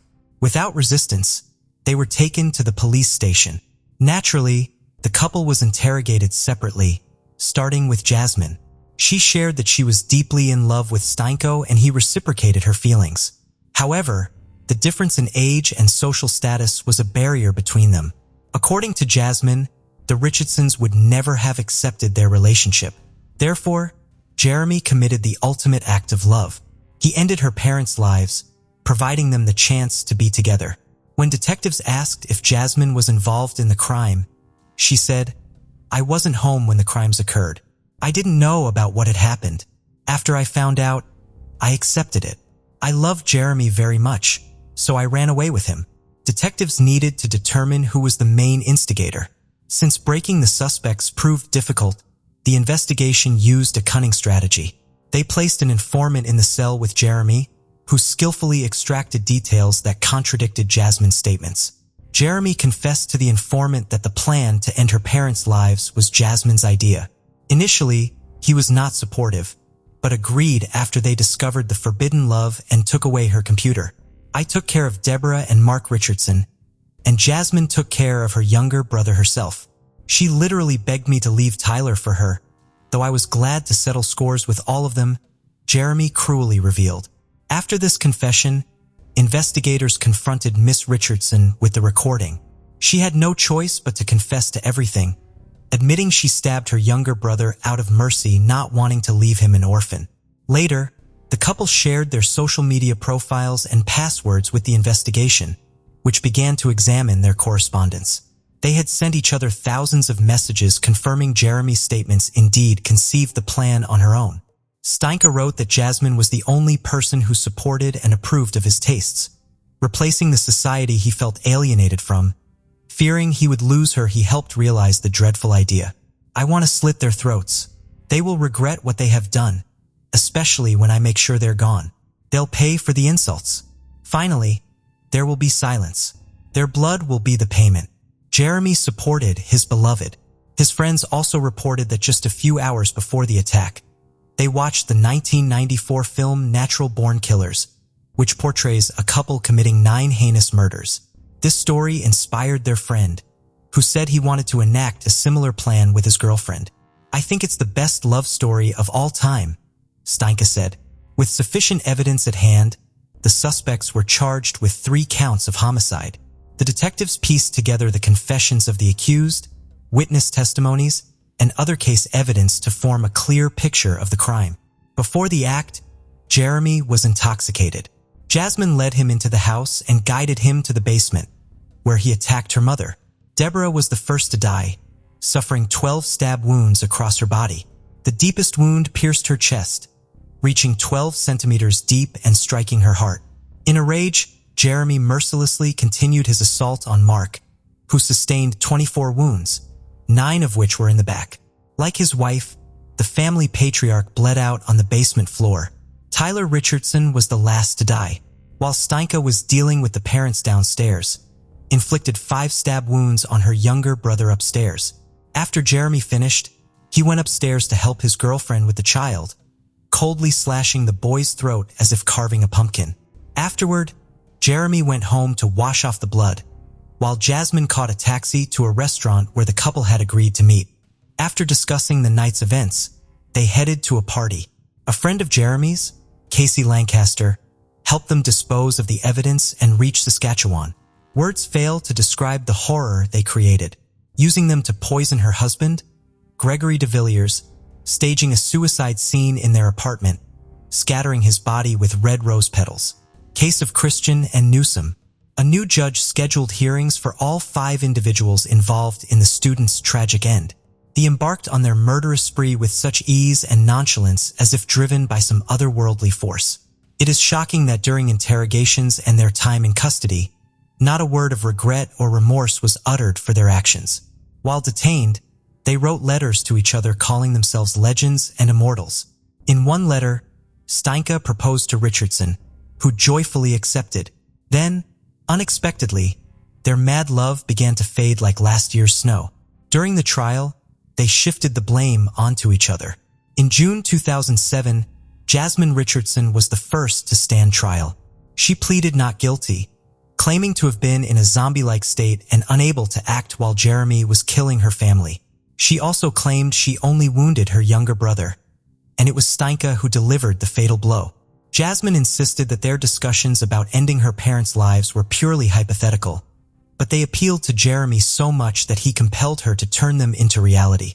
Under 3 counts of homicide, Miss Richardson was sentenced to just 10 years in prison, thanks to the nuances of Canadian juvenile criminal justice law, which states that individuals under 14 cannot be sentenced to more than 10 years of imprisonment. The sentence was aimed more at rehabilitating and restoring the girl's psyche than punishing her. In 2008, Jeremy Steinke's trial commenced. He insisted he had no initial intention of ending the lives of his girlfriend's parents. However, once discovered in the basement, he felt compelled to attack. He claimed he did not harm Tyler, suggesting Jasmine was responsible while he merely watched from the doorway. The defense argued that Jasmine had intentionally seduced him, wishing for him to free her from her parents' strict control. Some friends testified that Jeremy had sought their help with the act, driven by his fear of losing Jasmine to the extent of being willing to do anything. The lawyers also requested the charges be reduced to manslaughter, arguing Steinke was under the influence of substances at the time of the act. Steinke's inconsistencies emerged when asked by the prosecution why he committed the act. He replied, "When you find your other half, you do whatever it takes for them."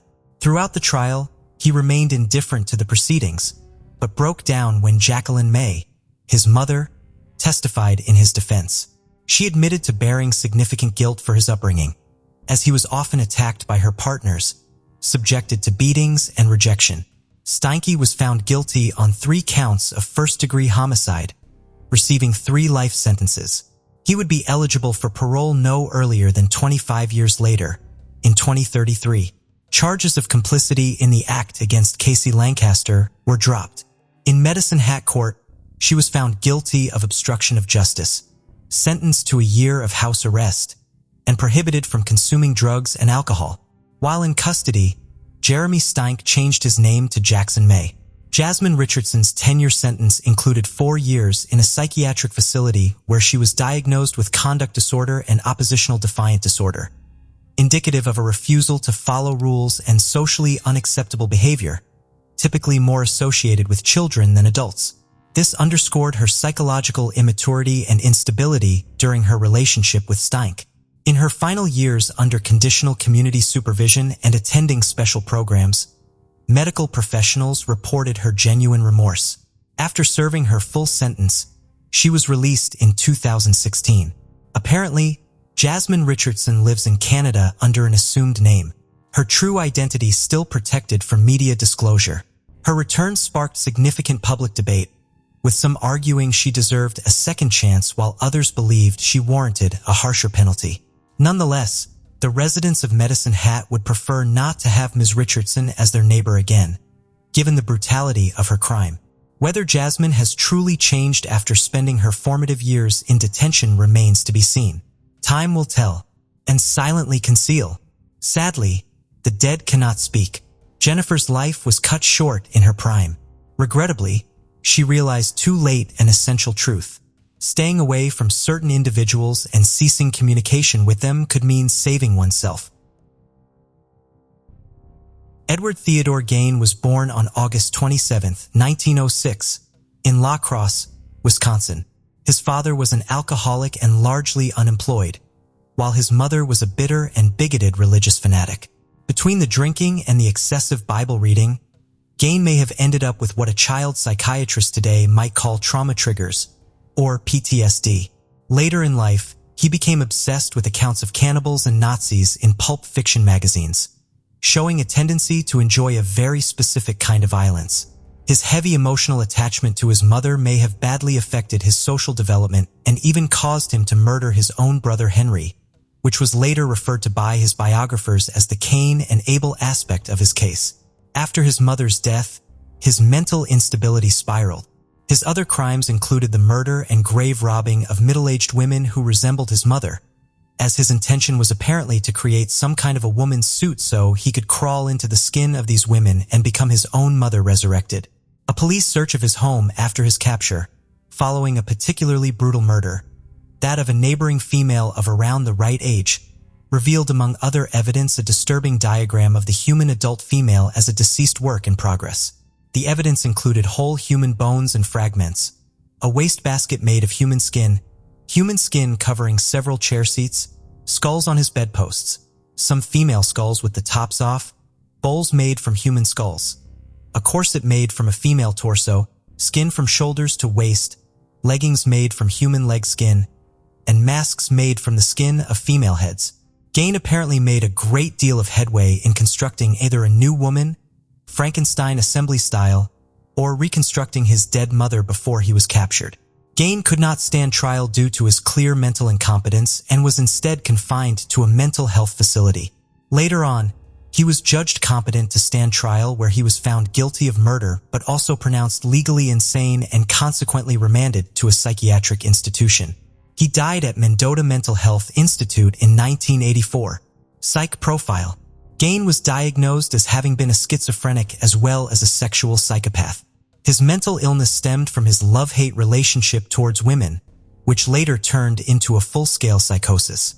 Gain was a necrophiliac, as body parts excited him sexually, though he denied ever actually having sex with the dead bodies that he murdered or exhumed from graveyards on the grounds that they smelled too bad. Media. Gain is actually the most famous serial killer on this list, though not necessarily under his own name.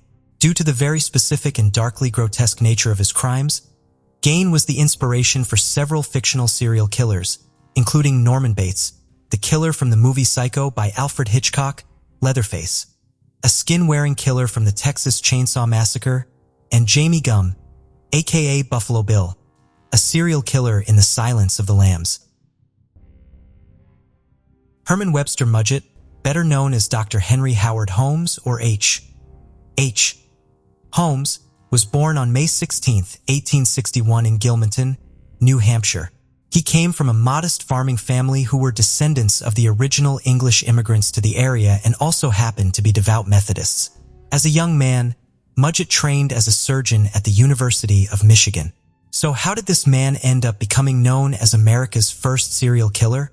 Due to unreliable reporting and an era of great superstition, there was a lot of sensationalization and misinformation about this case for decades. Initially, reports by the Yellow Press, the supermarket tabloids of the time, often emphasized the existence of Holmes' murder castle, which was supposed to contain secret torture chambers, trapdoors, gas chambers, and a basement crematorium, but all of this was subsequently disproved. Holmes did have a history of selling cadavers to medical schools. However, he acquired his wares through grave robbing rather than murder. Other accounts claim that the building was made up of over 100 rooms and laid out like a maze, with doors opening into brick walls, windowless rooms, and dead-end staircases. In reality, the hotel floor was moderately sized and largely unremarkable. It did contain some hidden rooms, but they were used for hiding furniture that Holmes bought on credit and did not intend to pay for. The verifiable facts are that Holmes was sentenced to death for only one murder, that of his former accomplice and business partner, Benjamin Pitezel.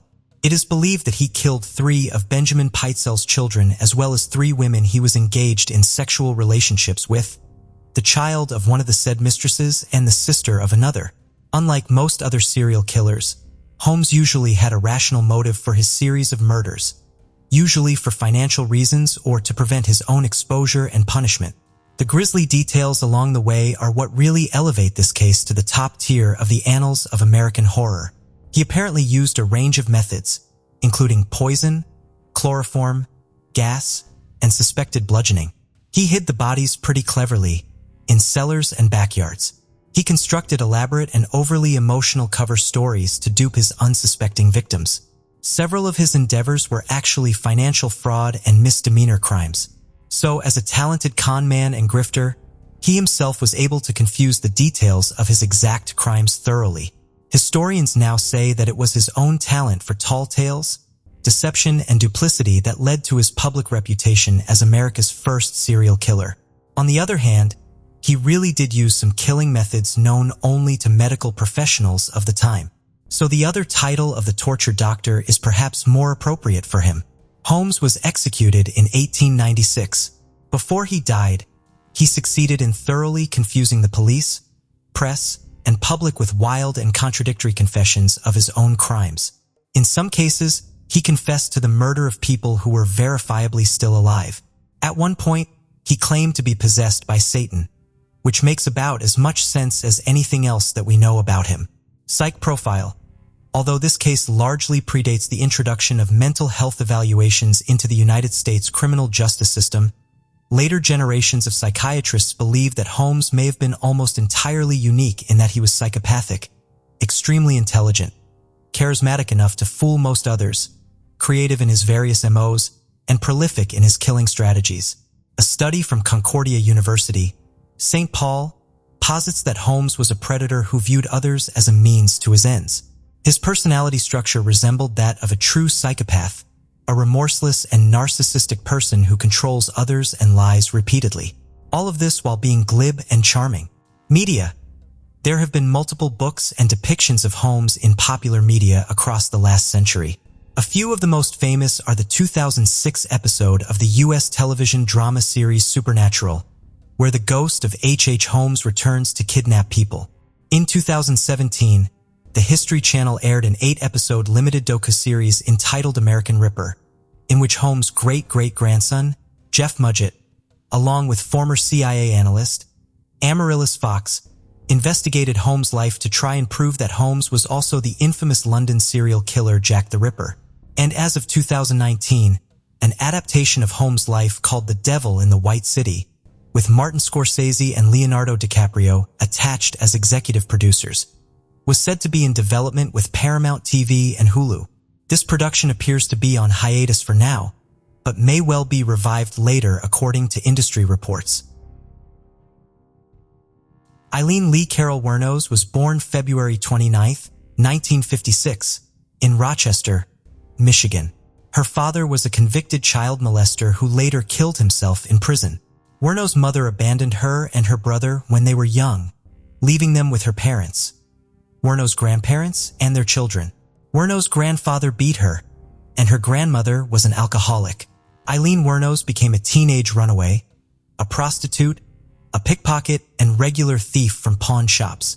Later on as an adult, her record included, among other felonies and misdemeanors, arrests for illegal possession of a firearm, forgery, assault, and robbery.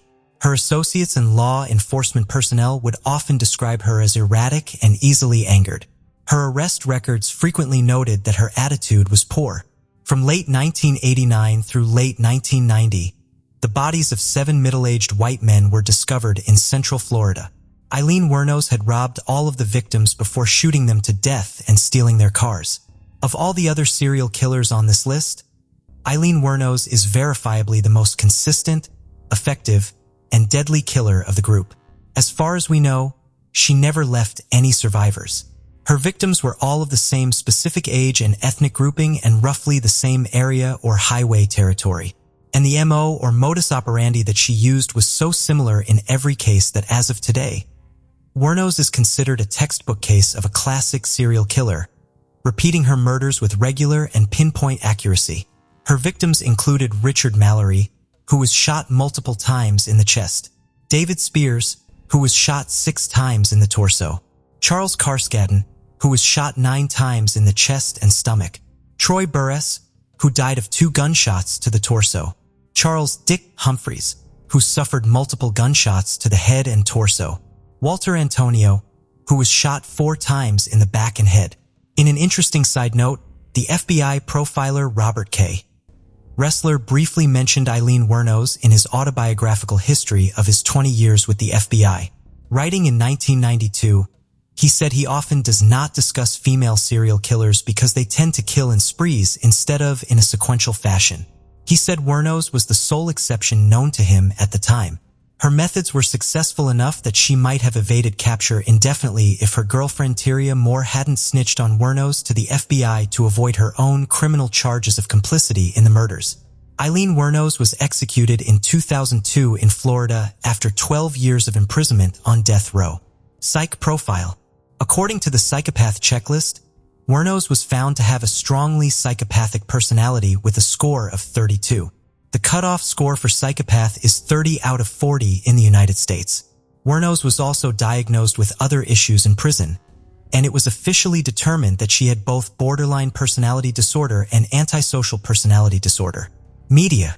As America's most famous female serial killer, Wuornos is a celebrity in her own right and was intensively discussed and represented in the media.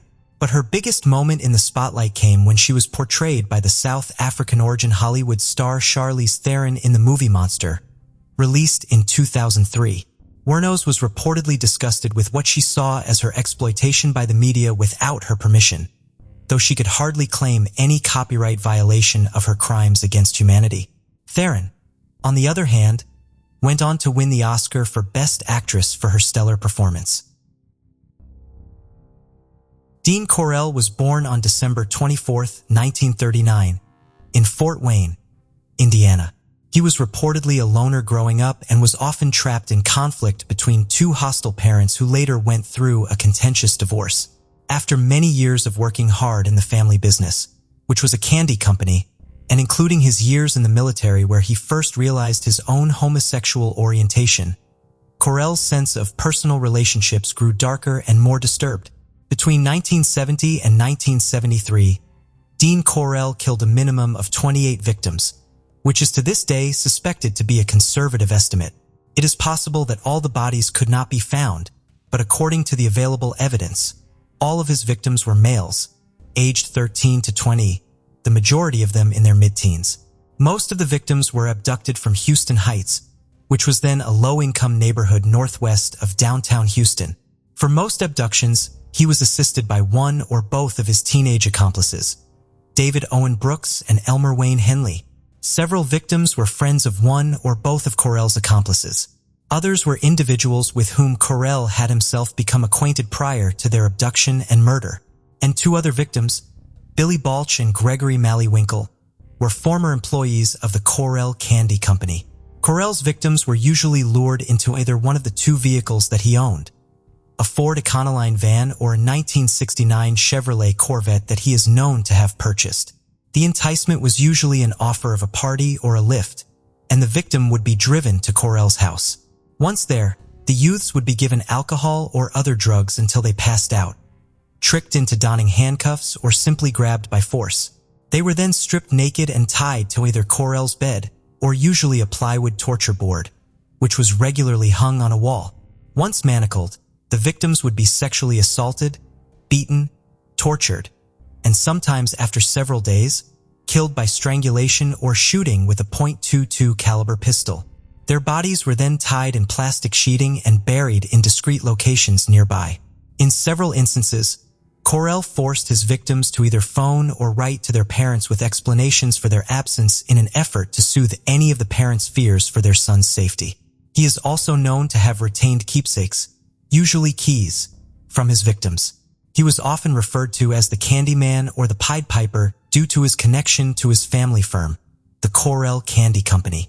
He was said to have had a habit of handing out free candy to kids, and later on, this turned out to be horrifyingly similar to his habit of enticing young men with special treats to trust him, right up to the point where they were captured, tortured, and murdered by the Candyman. Dean Corell died in 1973 after a violent dispute and shooting incident after bleeding out from gunshot wounds inflicted by one of his own accomplices, Elmer Wayne Henley. In his case, there were no legal proceedings since his case was discovered post-mortem. All of the details in the police records were revealed by Henley, other accomplices, and the family members of past victims. Corell was so good at concealing his true nature throughout his life that he remains a mysterious figure to this day. Psych profile. Although Dean Corell was never captured alive and never diagnosed with any mental illness or known conditions, some of his actions seem to indicate the characteristics of a dissociative identity disorder. For example, when he was around his family, army friends, or in any other conventional social situation, he appeared normal and well-adjusted, which means he took some effort to conceal the other side of him around them. When he was in his comfort zone, around his right-hand men, meaning his known accomplices and his criminal associates, he could show the crazy and violent side of his personality, and did so frequently and often enough to disturb even other hardened criminals. The Media A 2003 film named Freak Out was loosely inspired by the Houston mass murders committed by Corell. The film was directed by Brad Jones, who also starred as Corell. This film largely focuses upon the last night of Corell's life prior to Henley shooting him and contacting authorities. Richard Ramirez. The Night Stalker Ricardo Richard Leyva Munoz Ramirez was born on February 29, 1960 in El Paso, Texas.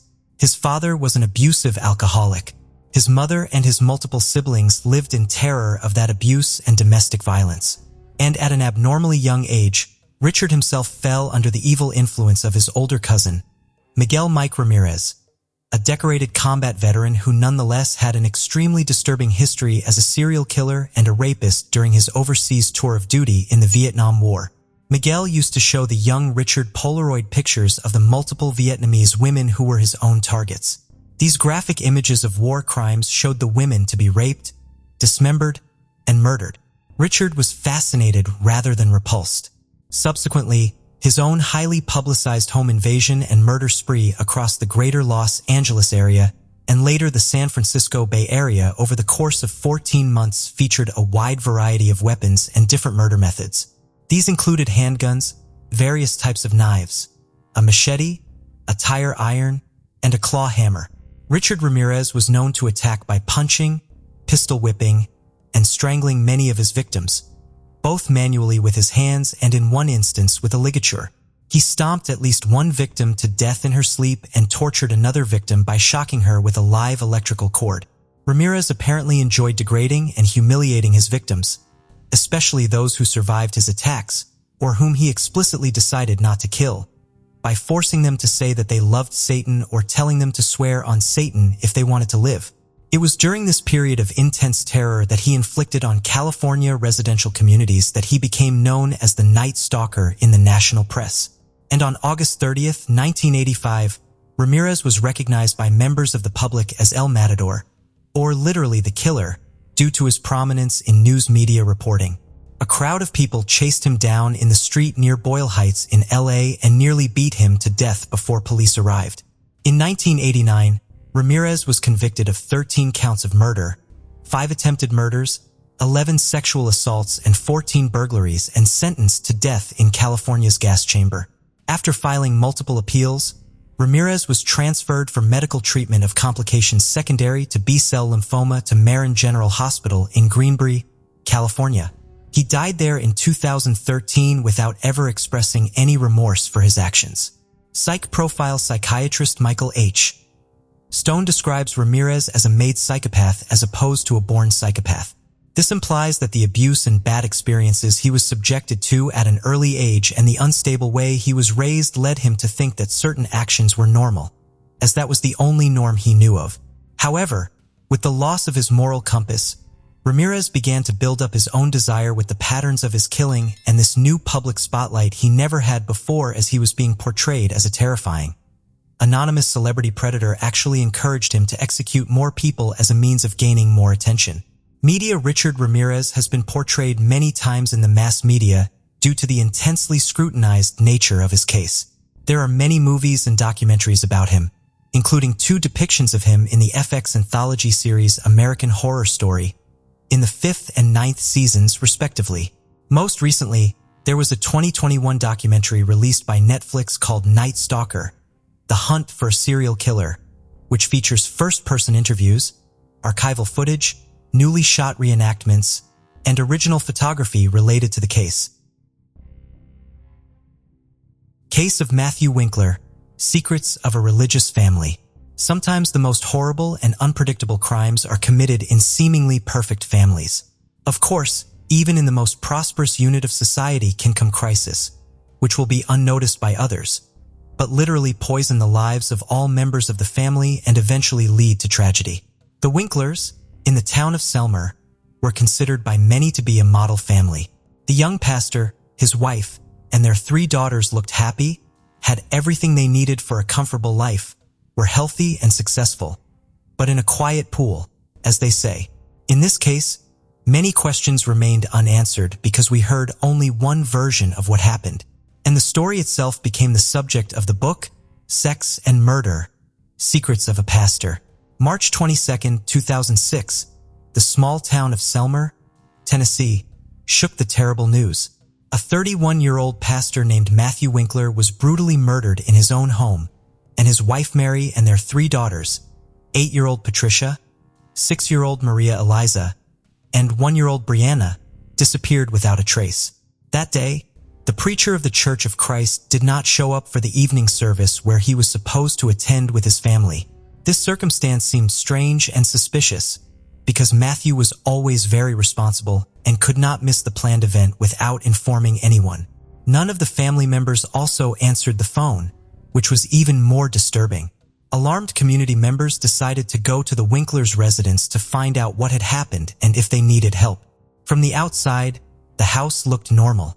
The windows and doors were intact, and nothing suspicious was visible. Inside, there were lights on in several rooms, and they could hear a television playing quite loudly in one of the rooms. It gave the impression that the owners of the house were busy doing their own thing. The front door was locked, but no one answered the knock. Phone calls also went unanswered, and through the curtain windows, it was impossible to see what was going on inside or if anyone was there. However, even though the whole situation was quite strange, no one was in a hurry to call the police. Instead, a call was made to an elder of the religious community who advised them to look for a spare key and open the door themselves. It took another hour and a half, and when members of the community were finally able to get inside the house, they found an eerie scene.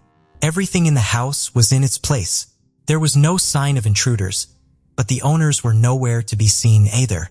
Everything seemed normal until the visitors looked into the marital bedroom. There on the floor, in a pool of his own blood, lay the pastor's body. There was a huge hole in his back from a gunshot wound. Blood spattered everywhere, and bloody foam dried on his face. By then, the body had already cooled and stiffened. It was obvious that Matthew had been lying there for many hours and had probably been killed in the morning because he was dressed in his pajamas. It was only after this that a call was made to the police. By the time the police arrived, a whole crowd of neighbors, churchgoers, and casual passersby had gathered in and around the house, interested in what was going on. All of these people had left their fingerprints at the crime scene. They left their fingerprints and shoe prints, erased or trampled possible evidence, greatly complicating the work of investigators. The police took the body for forensic examination and found that the pastor was killed by a single shot in the back, fired from a large caliber weapon. He died a few minutes after the wound, from massive blood loss, unable to call for help. It was simply impossible to establish definitively whether there were any strangers in the house at that time, because the people who had arrived before the police arrived had literally destroyed all traces of them. The picture of the crime was quite strange, and those who could shed any light on what happened disappeared. The fate of the wife and daughters of the murdered man remained unknown. The police assumed that the woman and children could have been kidnapped or also killed. By the way, the family minivan Winklers also disappeared from the garage. A massive search was launched and the state issued a yellow alert. This meant that children were missing and all citizens were asked to be vigilant and assist in the search. But let's break this whole story down from the beginning. Matthew Brian Winkler was born in 1974, November 21st in the picturesque country town of Henderson, Tennessee, and was the youngest of 3 sons of Dan and Diane Winkler. Our hero and his 2 older brothers, James and Daniel, grew up in a rather conservative Christian family.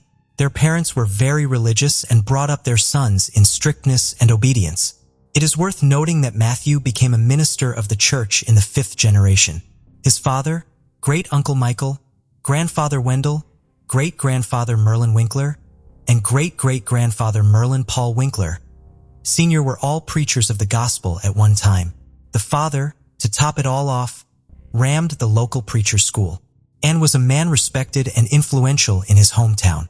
In their younger years, the Winkler brothers attended Sunday school and were active in church activities. In addition, Matthew in high school was seriously interested in soccer, and everyone who saw his game on the field noted that he had talent and he could well become an outstanding athlete of world renown. However, later the young man decided to sacrifice a promising sports career in favor of Bible study and church ministry. Since the preaching activity of the head of the family was associated with frequent travel, his wife and children almost always followed him. Because of this, Matthew changed several schools in his childhood, but the active, communicative, and friendly child quickly made friends and gained authority everywhere. When the boy finished school, his family lived in a small city called Austin, located in the state of Texas. Matthew was a creative person, had a powerful charisma, but here are some outstanding achievements in studies could not boast. After graduating from high school, he entered the college Freed-Hardeman and successfully completed it. In parallel, the young man began to try his hand as a pastor under the careful guidance of his father. Matthew was the youth minister of the Central Church of Christ in the city of McMinnville. He was later appointed to the preaching position at the 4th Street Church of Christ in Selmer, Tennessee. Mary Carol Winkler, maiden name Freeman, was born in December 1973 in Geist Township, Tennessee, and was the oldest of 2 daughters to her parents. She was also raised in a deeply religious family with strict rules. The head of the family for many years served as a pastor in the Christian church where the girl attended Sunday school. A few years later, a second daughter was born to the family and named Patricia. Unfortunately, the girl was born prematurely and had a number of serious health problems, including cerebral palsy, encephalitis, epilepsy, and mental retardation. For many years, the parents did not want to put up with the disappointing diagnoses of the child and desperately tried to treat her, agreeing even to experimental therapy. However, it did not bring any particular improvement. Mary tenderly loved her little sister, always treated her with awe and cared for her as best she could. But in 1987, when 10-year-old Patricia was bathing in the bathtub, her older sister was only a minute away to take something from the bathing accessories. And at that very moment, the girl had another epileptic seizure. When Mary returned to the room, her sister was no longer breathing, and all attempts to resuscitate her had come to nothing. For a 13-year-old girl, it was a huge shock and the first loss in her life. She blamed herself for the tragedy and was on the verge of a nervous breakdown. Teachers who saw the deplorable state of Mary sent her to the school psychologist, working with whom she helped. But her father, learning about what was happening, made a scandal and forbade his daughter to go to these sessions, saying that such problems are discussed only within the family. In fact, the girl never received real moral support from her parents. Mary grew up modest and quite shy. She tried to avoid any conflicts, and after the tragic death of her little sister, she became withdrawn. Since her father did not allow her to seek help from a specialist, the trauma over the years has resulted in serious psychological problems. After the death of Patricia, the parents decided to adopt a little girl named Charlotte, who was from a dysfunctional large family. Soon the couple was also allowed to take custody of Charlotte's 2 brothers and sister, so the family was reunited in their new home. Mary was once again the older sister and took care of the younger children while helping her mother. Matthew and Mary Winkler. Family life. The future spouses met soon after Matthew graduated from high school. The guy was prominent, handsome, athletic, and enjoyed great popularity with the opposite sex. But to spin novels right and left, he did not allow a strict religious upbringing.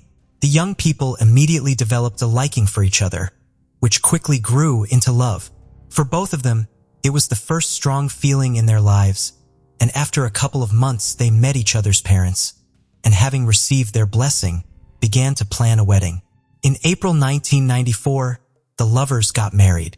When the family had an older daughter, Patricia, the head of the family, was still in college and was forced to leave school for a while.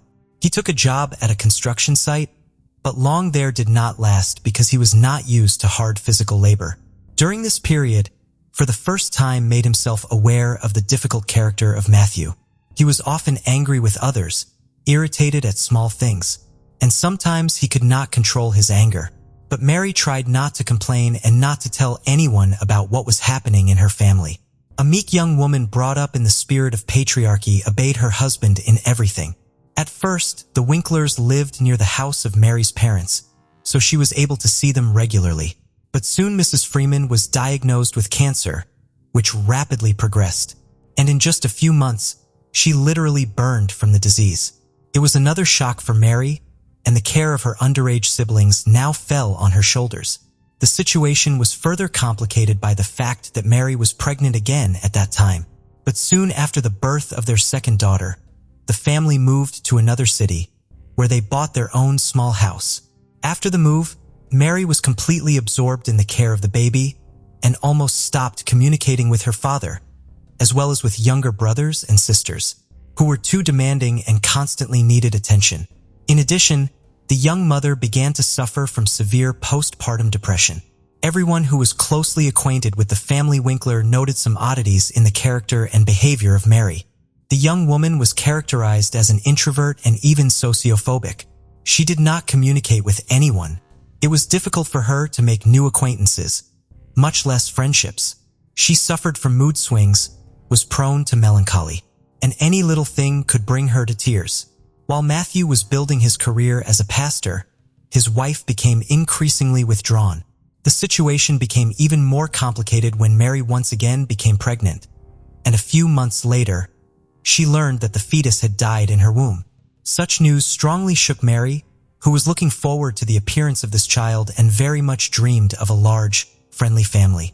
Again, to see the long-awaited 2 stripes on the pregnancy test she could only 2 years later, and her happiness was unbounded.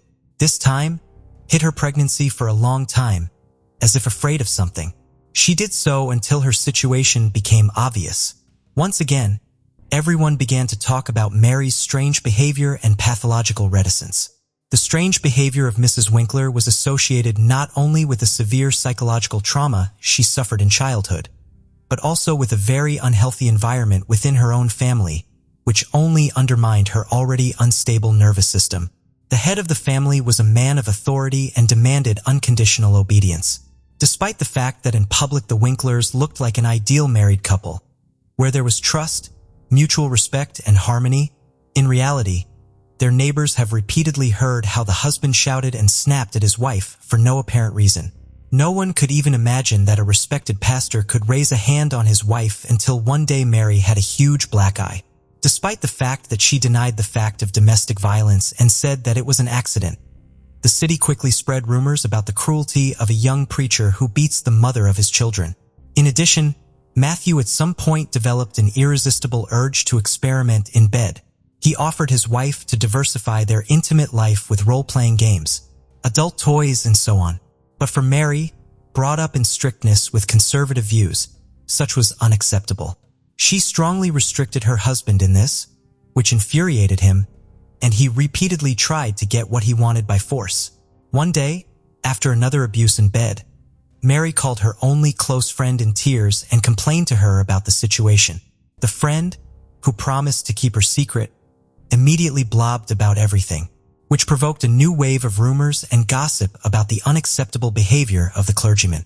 At that time, Matthew was up for promotion and aspired to be a local church leader, but he was rejected because of rapidly spreading unpleasant rumors about him. Moreover, he was also removed from his position in the Sunday school, where he had brought God's word to the children and was in good standing. This was requested by the parents, who had also heard about the pastor's peculiar predilections. All this forced the family to leave their residence and move to another city where they planned to start over. They settled in Selmer, where they quickly gained the love and respect of those around them. Matthew took a job as a church pastor again, and his wife found a part-time job to make a small contribution to the family income. And although the family was still not smooth, their neighbors, as well as the congregation of the church where Matthew preached, considered Mary and Matthew an ideal couple and their family, a model. Next door to the Winkler family lived a young married couple with whom the couple quickly became friends. They often visited each other, celebrated holidays together, shared news and secrets. A few months before the tragedy, during a joint dinner at the pastor's house, bragged to the neighbors that her husband had bought her a gun for self-defense and had already taken her to the shooting range several times to learn how to handle it confidently. Mary turned out to be quite a capable student, quickly mastered all the subtleties and accurately shot at targets. Moreover, it turned out that the Winklers already had firearms in the house, which had been purchased by the pastor earlier, also for self-defense. The guests wondered why the pastor and his wife needed all this, because they live in a quiet town where they have no enemies and everyone around them loves and respects their family. After another move of the couple, their financial situation left much to be desired. Mary was in search of various part-time jobs, and she also decided to get a medical degree to get a job in a clinic and help sick children. Soon, Mary decided to improve the financial condition of their family through financial fraud. She herself later claimed that she did not realize that she was doing something illegal and was going to pay back all the money as soon as she got back on her feet. What Mary was doing is commonly referred to as artificially inflating account balances. Mrs. Winkler also received checks from unspecified sources and then deposited them into a bank account she and her husband owned. She then changed the address of the account so that all communications would be routed there. The total amount of checks she received was almost $17,000, which aroused certain suspicions of the bank employees who decided to invite the couple to the office branch to clarify the circumstances and resolve the situation. But the pastor and his wife never showed up at the bank, and this aroused even more suspicion. It was assumed that Matthew was not aware of what his wife was doing at all. However, after Matthew's death, his wife tried to prove in court that the whole story of fraud was his idea, and that it was he who forced her to make dubious transactions, while he himself remained in the shadows without arousing suspicion. Where has Mary disappeared to? When Mr. Winkler was found murdered in his own home, his wife and daughters were put on the wanted list, fearing that they too might be in mortal danger. Initially, the meek, shy, and homely Mary was initially viewed solely as a possible victim of the crime. However, after talking to neighbors and receiving information from the bank about financial fraud, she became the main suspect in the murder of her own husband. It was necessary to find out as soon as possible where Mary had disappeared to, where the children were, and if they were all right. They, as well as their family car, were put on the wanted list. Attempts were also made to trace transactions made from Mary's bank card and to locate her location through her cell phone signal. Mary was found just a day later in an Alabama resort town where she and her children were having fun at a local amusement park. It was as if the mother wanted to give her children one last party, realizing that she would soon be going to prison and would see her girls very soon. When the family was taken to the police station to testify, the two older daughters confidently told the same story. According to them, intruders broke into the house and injured their dad, and their mom picked up a gun to protect them. They were then forced to run for their lives. According to the girls, their father was alive and in the hospital, and they were soon to go and see him and return home. What exactly happened in the house, as it turned out, Patricia and Maria Eliza did not see, and learned about the events from the words of their mother. They only heard a gunshot and glimpsed their father lying on the floor, and then their mother put them in the car and they drove away. Mary almost immediately began to confess, but she claimed that she could not reconstruct the entire chain of events of that day, referring to the temporary blur. According to her, her spouse had abused her for years, humiliating her and inducing her to forms of intimacy that were unacceptable to her. Mary insisted that it was he who had initiated the financial scam she had perpetrated.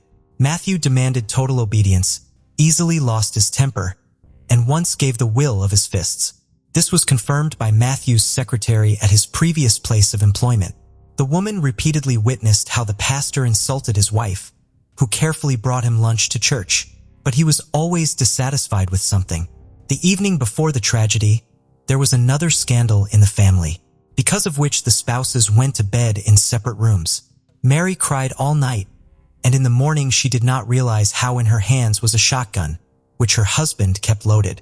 She entered Matthew's room and shot him in the back while he was still lying in bed. Matthew collapsed to the floor, bloody foam oozing from his mouth and nose. According to Mary, her husband, while still alive, whispered, "Why?" To which she replied, "I'm sorry, I'm so sorry." Mary then took her daughters and left the house, and her husband, as experts have established, tried to reach for the phone to call for help, but he no longer had the strength to do so. By the way, the weapon of crime was found in the trunk of the car on which Mary left with the children. For what purpose she took it with her, Mrs. Winkler also could not answer. At the trial, The role-playing costumes found in their home were presented as evidence of the pastor's humiliation and moral abuse of his wife. Upon seeing them, Mary turned pale and then became hysterical.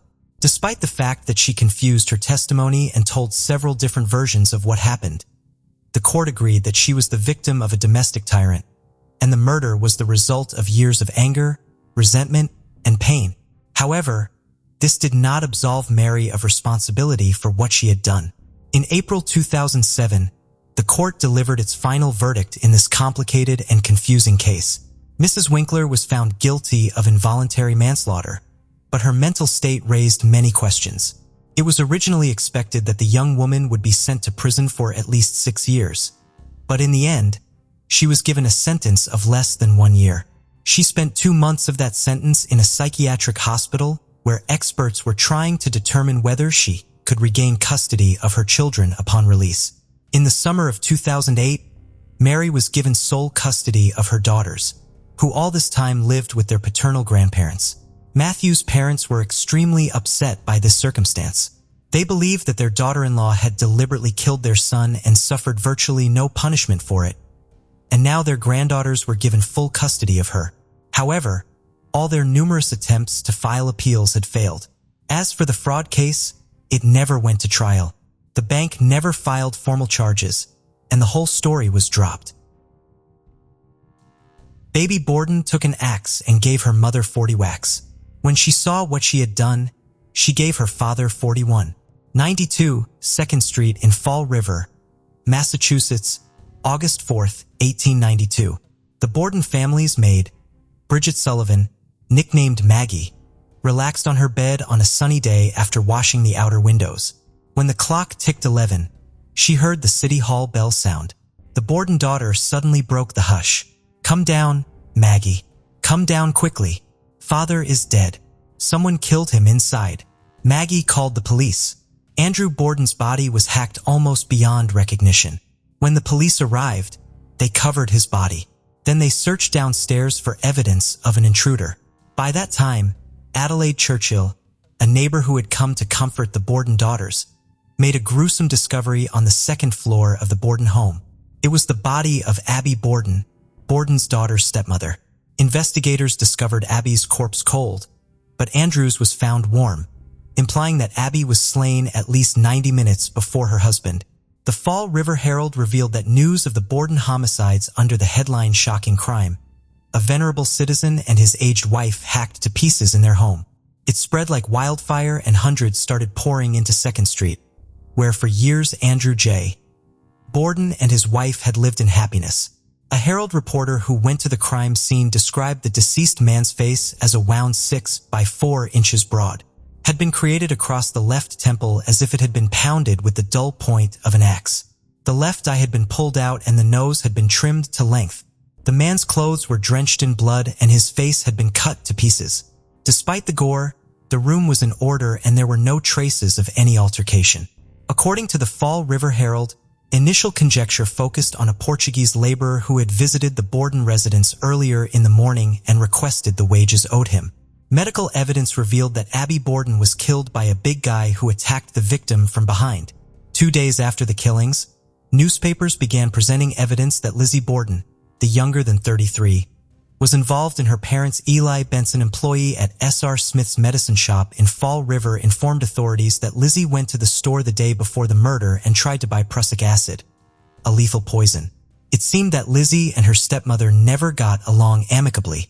Although family members said ties between the two women were regular, they had not spoken for a considerable time back. Meanwhile, people saw Lizzie as innocent. From the majority of opinion, it may be said, in Lizzie Borden's life, there is neither a single unmaidenly nor a single purposefully nasty conduct.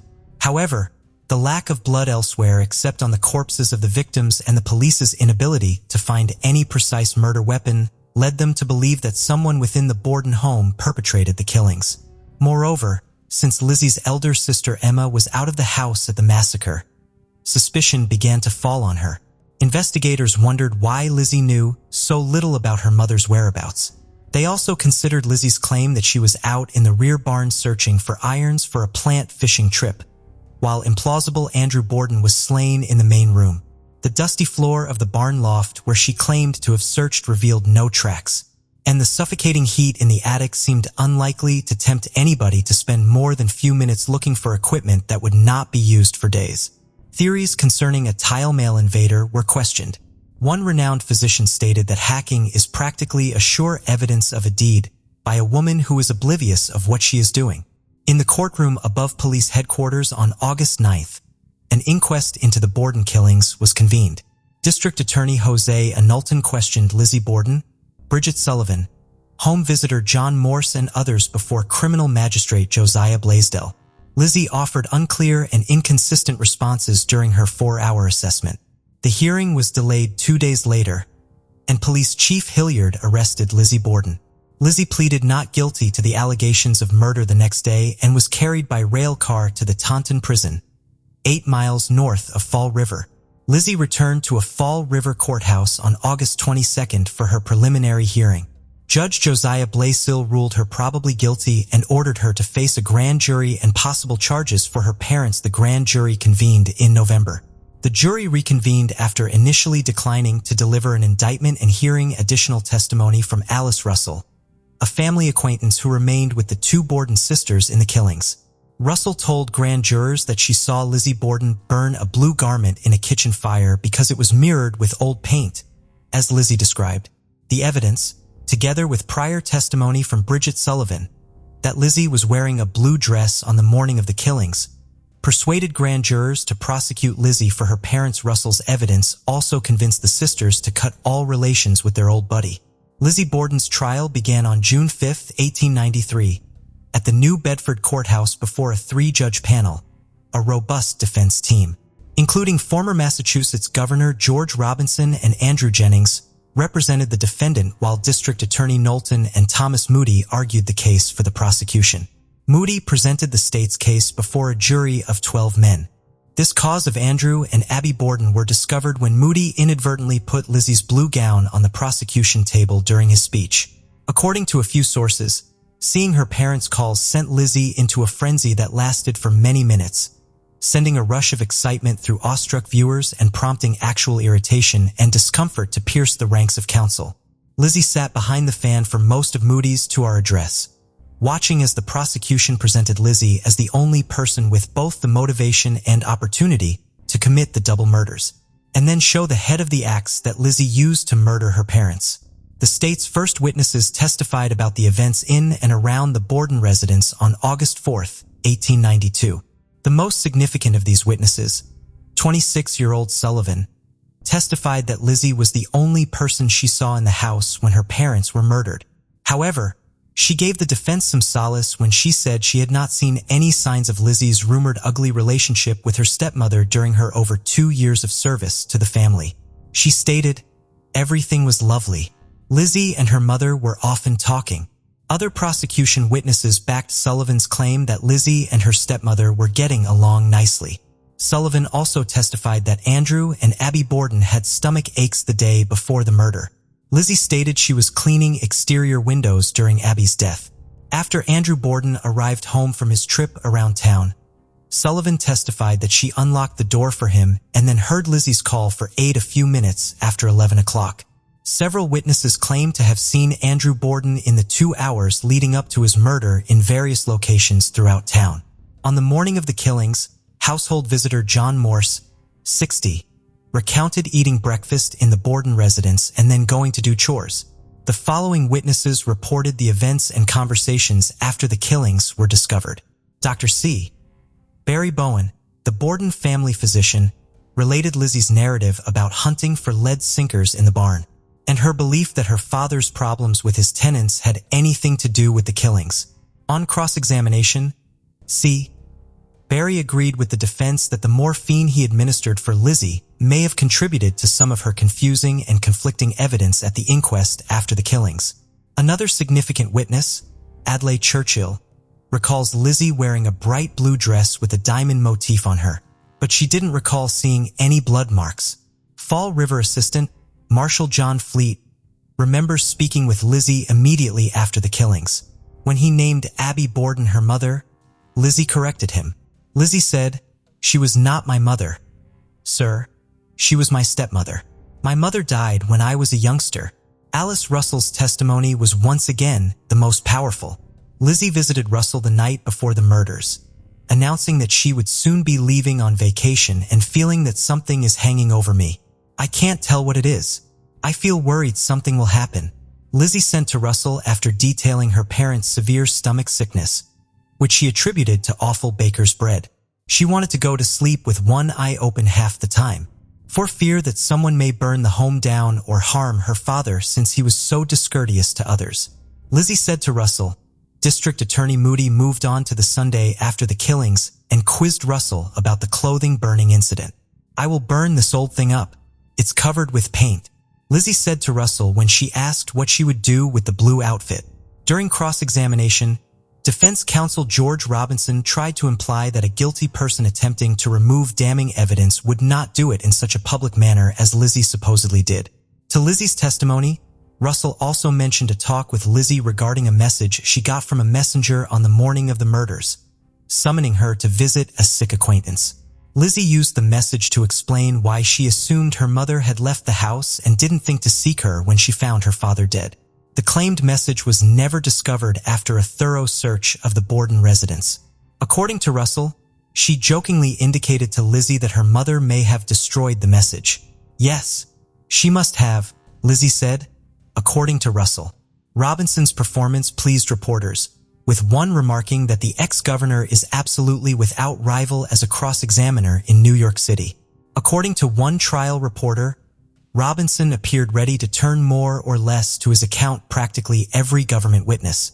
The defense relied heavily on the testimony of the state's witnesses. There has never been a trial with such spectacular inconsistencies offered by witnesses, summoned for a single goal, wrote one writer covering the trial.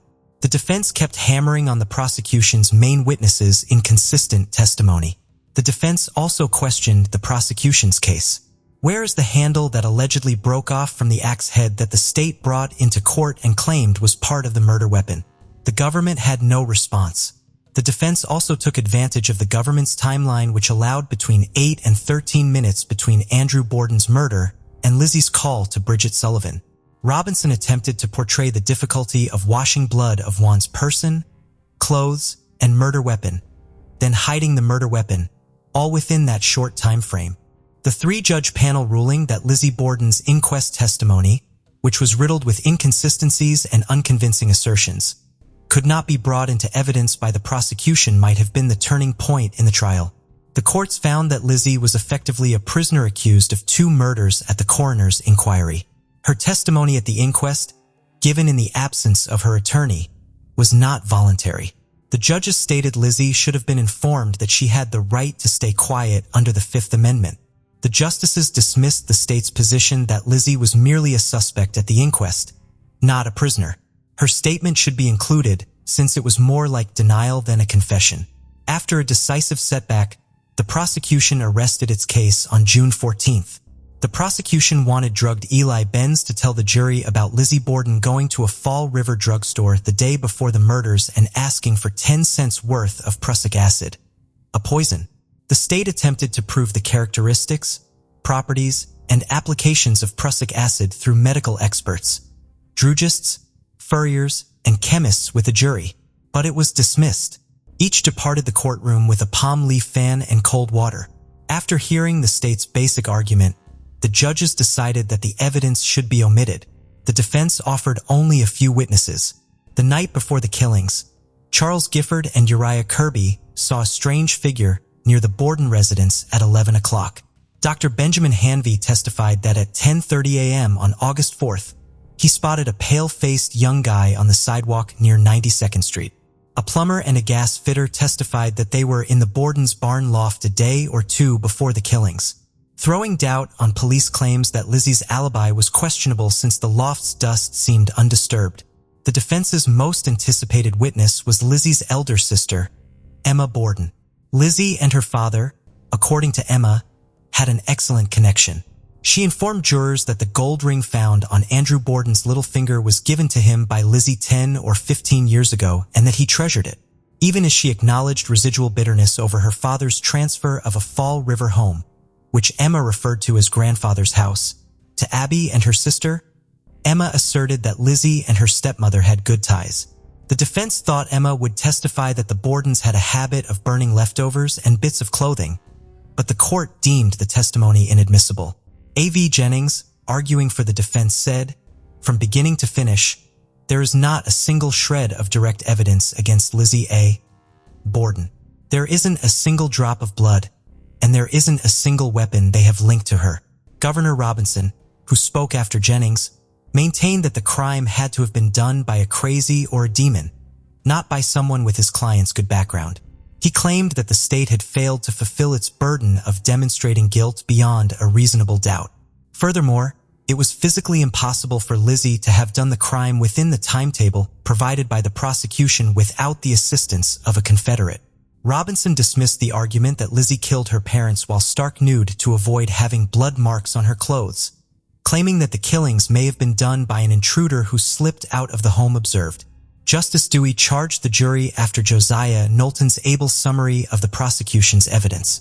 According to one media article, if the judge had been the senior counsel for the defense, delivering the closing plea on behalf of the prisoner, he could not have more empathically laid out the foolishness of relying on circumstantial evidence alone. The newspaper said it was a remarkable charge, a plea for the innocent. According to Justice Dewey, jurors should consider Lizzie's extraordinary Christian character, which entitled her to every inference in her favor. Before arriving at her judgment, the jury deliberated for an hour and a half. "What is your verdict?" the clerk inquired of the jury foreman. The foreman said, "Not guilty." Lizzie screamed out of a joyful shriek, dropped into her chair, leaned her hands on the courthouse rail, buried her face in her hands, and let out a second joyous roar. Emma, her attorney, and the entire audience rushed to congratulate Lizzie. She said, hiding her face in her sister's arms, "Take me home now. I want to go back to the old location tonight." The jury's decision was largely applauded. Regardless, no matter how plausible it is that Lizzie murdered her parents, the prosecution failed to fulfill its burden of proof of guilt beyond a reasonable doubt. The state's case was primarily based on the assertion that no one else could have committed the crime. That, along with a few other dubious behaviors on Lizzie's part, such as burning her clothes, was not enough for the board and jury to condemn her. Some assumed that if the defendant had been a man, the jury would have been more willing to convict. One of the defense's most potent arguments was that most people in 1893 couldn't believe a lady with Lizzie's upbringing could have committed such heinous murders. Lizzie Borden moved to Fall River after the trial when she and her sister Emma bought Maplecroft, a beautiful property on the hill. Lizzie became interested in theater. She attended many performances and socialized with performers, painters, and bohemian types. In 1905, Emma moved out of Maplecroft. Lizzie remained at Maplecroft until her death in 1927 at 67. In Fall River's Oak Grove Cemetery, she was laid to rest beside her parents' graves. Within 9 days of Lizzie's death, her sister Emma died. With the lack of evidence, people and the state hoped that the 1890 case of Lizzie Borden would never get solved. Isn't the dark side of the unsolved 1890 case chilling? So let us look into another mystery. Greenbrier is a small town in Arkansas-Faulkner County. It's the internationally known Riddle's Elephant and Wildlife Sanctuary. Greenbrier is often regarded as Arkansas's safest city. Greenbrier is currently a delightful and secure neighborhood. However, not in the 1980s and 1990s. Then the community of Greenbrier grew out of a bit of a brothel. It was where the world met Pamela Faye Falcons. 32-year-old Pamela Faye Falcons was a mother of 2 and a working clerk at Crossroads Video Store in Greenbrier, Arkansas. The night of February 2nd, 1990 was chilly and wet. Pam was working at the Crossroads Video Store at the time. Her husband David Falcons was meant to pick her up from work. David arrived and saw that Pam wasn't there when he came soon before the 9 p.m. closing hour. An ashtray with a lit cigarette and a hot cup of coffee sat on the counter seemed unusual to David. The cash register was still ringing. Pam's pocketbook, keys, and coat were all in the store, but she had vanished. David reported her missing. A search team was dispatched to find her immediately after getting David's statement. Officials and volunteers searched for the 32-year-old mother of two until lousy weather made the search difficult. The search resumed in the morning and continued throughout the afternoon. Then two of Pam's relatives discovered a terrible find 2 miles south of McGinty Town on Clinton Mountain Road. Within a flash of the moment, after the horrific discovery, her relatives wished to go and rewind the days with Pam. Yes, Pam's dead body was discovered at an old rubbish dump location. She had multiple cuts on her legs and had been battered with a blunt weapon around the head and shoulders, with the blow to the skull being the fatal injury, and a DNA sample was taken from her sperm. Faulkner County Sheriff's investigator Marty Montgomery, who went to school with Pam, was one of the initial investigators on the case. He also went on to serve as sheriff for 5 terms. Marty thought at least finding the inhumane animal could find some peace for Pam's kids and family. So he started to collect witnesses of the men who assaulted Pam. A young couple leaving the business just as the intruder entered it at 8:40 p.m. came the closest to becoming witnesses. The couple added that he was a tall, stocky Caucasian man in his 30s or 40s with a tattoo other distinctive feature on his left arm. Around the time of the kidnapping, someone eating at the Wagon Wheel restaurant next door to the video shop reported seeing a car there. A light blue Chevrolet with a white panel and a white camper shell was mentioned. Everyone within a 100-mile radius was looking for the vehicle, but it never showed up. Instead, they found that rape was allegedly committed at an abandoned mobile home on Heath Lane in Greenbrier. Montgomery said that they had received various intelligence reports from many sources. Alibis and polygraph testing cleared the persons who were brought in for interrogation. Other prospective witnesses were interrogated and physical evidence was analyzed. However, the probe soon came to a halt. According to Bob Blankenship, then sheriff of Faulkner County, the inquiry might take long unless investigators find a smoking gun. There have never been more actual words stated. Before DNA identified the culprit, Faulkner County elected 5 additional sheriffs. But only after 18 long years, with the flourishing DNA technologies, forensic genealogists could search ancestral databases for matches to DNA samples recovered at crime scenes. In October 2018, Faulkner County Sheriff Tim Riles announced at a news conference that they were able to use DNA genealogy with a 99% accuracy to discover the owner of the DNA acquired from Pam. Using unknown DNA, a family tree construction approach was utilized to identify Edward Keith Reniger. Investigators also retrieved DNA from the murderer's biological daughter, which revealed a 99% match. Our culprit has a history of sexually assaulting women and was sentenced to 10 months in jail in 1994 for kidnapping a Cleburne County lady at knife point who managed to flee. He relocated to Utah, where he resided with his father after his release in May 1995. He, a former truck driver, passed away in 2002 from cancer. He has been aggressive toward his 2 ex-wives. According to his daughter, he was the subject of a restraining order. The murderer's daughter confirmed that he was living in Greenbrier when the Falcons were murdered. He'd been a frequent visitor to the video store, but her daughter didn't recognize him, and neither did her friends or family. According to Solomon Graves, Public Information Officer and Legislative Liaison for the Arkansas Department of Corrections, the intruder has a surgical scar on his left forearm, but it was not what the couple witnessed at the video shop. Officials haven't closed the investigation yet, and they've been cautious with their language, referring to Reniger as the principal suspect in the case, rather than the murderer. They'd prefer more supporting evidence, such as a murder weapon or something Pam had to wound up in Reniger's belongings. Investigator Kent Hill wasn't able to remark on whether Reniger had an accomplice. Falcons was under 100 pounds and stood 5 feet tall. Reniger was 6 feet 4 inches, so he could have easily up-muscled her. But it doesn't rule out the possibility of a co-conspirator.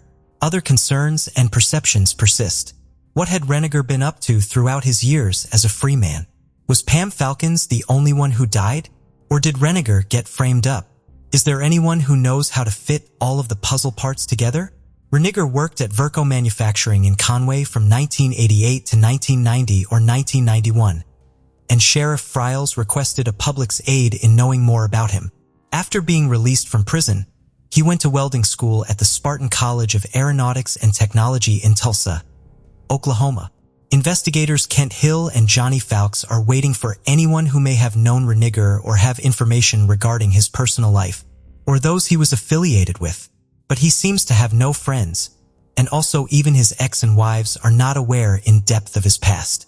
Reniger is the primary suspect, but they don't have enough pieces of evidence to prove that he is the murderer. It's been 32 long years, there is not even a lead, and nobody had ever claimed they knew Reniger except his family, who are unaware of his darkest side. Case of Anna Walsh, a horrific event in the basement of a family home. For over a year now, an investigation has been ongoing into the mysterious disappearance of a young woman and mother of 3 children, Anna Walsh. In January of the previous year, the case was reclassified as a brutal crime, although the body of the missing 39-year-old American woman of Serbian descent has yet to be found to this day. Her husband, Brian Walsh, who had previously encountered legal issues for fraud, was arrested on charges related to her disappearance. No one could have imagined that this individual could be responsible for ending the life of the mother of his sons. It's noteworthy that the Walsh family appeared to be quite prosperous, successful, and happy on the surface. Moreover, the couple was not in want, living in a luxurious home, and could afford anything they desired. However, few were aware of what happened behind the closed doors of this large and beautiful house. Even the person closest to Anna, her mother, did not realize the deadly danger her daughter was in. Interestingly, Brian managed to woo Anna away from her previous husband years ago in a rather unique manner. So unique, in fact, that the woman and her first husband even sought police protection from harassment and threats. Nevertheless, she eventually left with Walsh, to whom she was married for over 7 years. But what happened that led the family head to decide to rid himself of his wife? And what did he do to her? Who was Anna Walsh? Anna Lebasic, who later became known as Anna O'Neill following her first marriage, was born on April 18, 1983, in the Serbian capital of Belgrade. Here, she spent her formative years growing up with her younger sister and a cultured family. Her academic journey led her to the 5th Belgrade Gymnasium, where she excelled as one of its standout students. Pursuing higher education, Anna attended the esteemed Belgrade Research University, the most historic and expansive university in Serbia. Her academic pursuits included a deep dive into foreign languages, culminating in a master's degree in French language and literature. At 22, with her diploma in hand, sought broader horizons and career prospects in the United States, a move fully supported by her family. In 2005, she embarked on her American dream. Settling in the U.S., Anna aimed to further her education in hospitality management. She took on administrative roles at prestigious hotels, notably the Inn at Little Washington in Virginia, a part of the elite Relay and Chateau Hotel Circle. Anna's warmth, approachability, and sense of duty saw her swiftly ascend the professional ladder, garnering respect from her peers and supervisors alike. Multilingual and adept at resolving conflict, her innate charm and charisma allowed her to form connections with ease. Beloved by colleagues and blessed with a burgeoning circle of friends, Anna seized every chance to shine. She became a U.S. retaining her Serbian nationality, enjoyed a high income, and invested in her own property and car. Her travels broadened her horizons further, and her career flourished, leading to a promotion to senior manager. Anna's intelligence, beauty, slender frame, and radiant smile attracted many admirers. During her tenure at the Wheatley Hotel in Lenox, Massachusetts, she found love with Marcus O'Neill, the establishment's head chef. Their romance led to marriage in 2009, and Anna adopted her husband's last name. Who is Brian Walsh? Brian Paul Walsh was born in July 1975 in Boston, Massachusetts, into a well-known, affluent, and respected family. His father, Thomas Walsh, was a distinguished neurologist who worked at one of the state's leading hospitals where he headed a department and also taught at a prestigious medical university. From a young age, Brian was the quintessential spoiled child, luxuriating in wealth and never knowing the word no. He attended one of the best private schools, wore expensive branded clothing, and lived a life of ease. Despite his parents' efforts to provide him with the best education after finishing school, He failed to stay enrolled in any of the 3 prestigious colleges his father had arranged for him to attend. Nevertheless, Brian was far from foolish. His peers remembered him as cunning, calculating, and quite aggressive. He always found a way to get what he wanted one way or another. Brian was known for his extraordinary, even obsessive desire for money and a luxurious lifestyle, and he was extremely reluctant to part with his funds. In his youth, he often borrowed money from friends, only to never return it. During his college years, he would invite friends to the most luxurious restaurants, then through various schemes and manipulations, ensure that others always paid his share of the bill. For many years, Brian was estranged from his father, up until the elder Walsh's death in 2018. The rift in their relationship began after the ungrateful son fraudulently withdrew nearly $1 million from Dr. Thomas Walsh's personal account and simply disappeared with the money. The father did not report his son to the police, and even tried to persuade him to return the money voluntarily. When Brian refused, Thomas ceased all communication with him. By the time of this egregious theft incident, Brian's parents had long been divorced, and his father had another family and decided to permanently erase his eldest heir from his life and his will. However, when Thomas passed away, Brian immediately made his presence known and even filed a lawsuit claiming that the will left behind was forged by the doctor's widow and younger children to cheat him out of his rightful inheritance. Naturally, he was unable to prove anything or receive any part of the estate. Moreover, those who knew Brian described him as greedy, malevolent, and quite cruel, with a tendency towards violence and an inability to control his emotions. He achieved everything by force and during bouts of anger became dangerous. According to some reports, in the late 2000s, Walsh underwent treatment in a psychiatric clinic where he attempted to curb his bursts of rage, and it was then that he was officially diagnosed with sociopathy, a truly peculiar love story. The future spouses met in 2014, a time when Anna was working as a senior reservation manager at the Wheatley Hotel in Massachusetts. At that moment, she was married to Marcus O'Neill, who was employed there as well. Brian was among the hotel's guests, and he was immediately taken by the attractive young woman. The fact that Anna was already married did not deter Walsh in the slightest. He began to show her attention that grew increasingly insistent. Accustomed to getting his way from a young age and not one to accept refusal, he began to pursue Anna relentlessly. He managed to obtain her phone number and even her home address, where she lived with her husband, turning their lives into an absolute nightmare. In 2015, the O'Neills found themselves compelled to ask the police for protection against Brian's incessant harassment, which persisted day and night. He constantly sought out Anna, called her at work, sent messages to her personal phone, and demanded she divorce her husband to be with him. The situation escalated when Walsh threatened to harm Anna and her husband if she did not leave with him. What happened next remains unclear, including why Anna eventually changed her mind. However, a year after seeking police protection from Walsh, she unexpectedly divorced her husband. Moreover, a few months later, Brian became her second officially wedded husband. The newlyweds settled in a luxurious home in Cohasset, Massachusetts, located about 20 miles southeast of Boston in an upscale and well-appointed neighborhood. In this marriage, they welcomed 3 sons in quick succession. The boys were born a couple of years apart, and at the time of their mother's disappearance, they were 6, 4, and 2 years old. Anna did not consider taking maternity leave and successfully juggled work with motherhood, continuing her upward career trajectory. She assumed the position of regional general manager at Tishman Speyer, a real estate company, where she earned a high salary and effectively became the primary breadwinner for the family. As her job frequently took her to Washington, D.C., she also purchased another home there, registered in her name, where she stayed during business trips.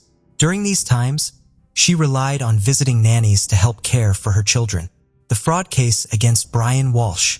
What was the head of this large family doing while his wife was both expanding their family and building her career? Brian was unemployed. The $1 million he had once taken from his father was dwindling, and everything his wife acquired was wisely registered in her name. Brian was actively seeking effortless income sources. Before marrying Anna, Brian had spent some time in South Korea, where he befriended a very wealthy individual whose family owned an impressive art collection. Upon returning to the United States, Walsh maintained this connection, and his friend unexpectedly asked for his help in selling several paintings by the iconic artist Andy Warhol. Brian eagerly agreed, but decided not just to sell the artworks for a commission, but to truly profit from the transaction. He had access to a series of abstract paintings by the great artist, collectively titled Shadows. He appraised each painting, obtained the necessary documentation, including authenticity certificates, and then decided to create copies of both the images and the accompanying documents. Walsh approached artists who made precise replicas of the paintings. He convinced the artists that he needed these copies as a backup, since each of the original works was worth about $250,000. For several years, the fraudster successfully copied and sold fake paintings as originals to collectors from various countries, until one of his buyers, an art expert specializing in Andy Warhol's work, quickly identified a forgery and sued the fraudster. The FBI took on the investigation, and in April 2021, the suspect pleaded guilty to selling counterfeit art. He was placed under house arrest after his lawyer negotiated a deal requiring him to return the proceeds from the sale of the paintings to the buyers to avoid actual prison time. Brian's movements were significantly restricted, but he was allowed to leave his house. Twice a day, he could drive his children to and from their educational institutions. Additionally, he had 2.5 hours in the morning to visit stores, pharmacies, dry cleaners, and a few other places in his area to purchase necessities. The list of these places was limited and approved in an official document. The mysterious disappearance of Mrs. Walsh. On December 31st, 2022, the Walsh family was preparing to ring in the new year together in the comfort of their home. Present were just the spouses and their 3 sons. Due to their young ages, the boys went to bed early, leaving Anna and Brian at the dinner table. That day, Anna made her last post on social media, extending her greetings and noting ambiguously that the year had been challenging. But she and her husband remained united. Anna was scheduled to fly to Washington, D.C. for work on January 3rd, but on January 4th, her employer, Tishman Speyer, reported her missing to the police. She had failed to show up for work, missed closing a crucial deal, and her phone had been unreachable for several days. Independently of Speyer's actions, her husband also reported her missing, expressing his concern that he had been unable to contact her for several days. According to Brian, he last saw Anna on January 1st. He claimed she woke him up early in the morning, saying that there were some issues at work, and her boss had requested her to come in earlier than planned. After that, Mr. Walsh believed his wife headed to the airport with just a few belongings. However, inconsistencies in the case soon emerged. Firstly, Anna hadn't purchased, changed, or reserved a flight ticket for January 1st, nor had she canceled her flight scheduled for January 3rd. Secondly, she didn't appear at the airport on either January 1st or 3. Thirdly, how did she leave the house? Her personal car was still in the garage, and she hadn't called for a taxi. Brian suggested she might have hitchhiked, but this theory sounded far from convincing. Brian's statements and behavior raised many questions. His accounts were inconsistent, and he didn't seem particularly troubled by the unfolding events. Unable to contact the mother of his children for more than 3 days, he only reported her missing on the 4th day and only after her workplace called. Investigation and arrest of the suspect.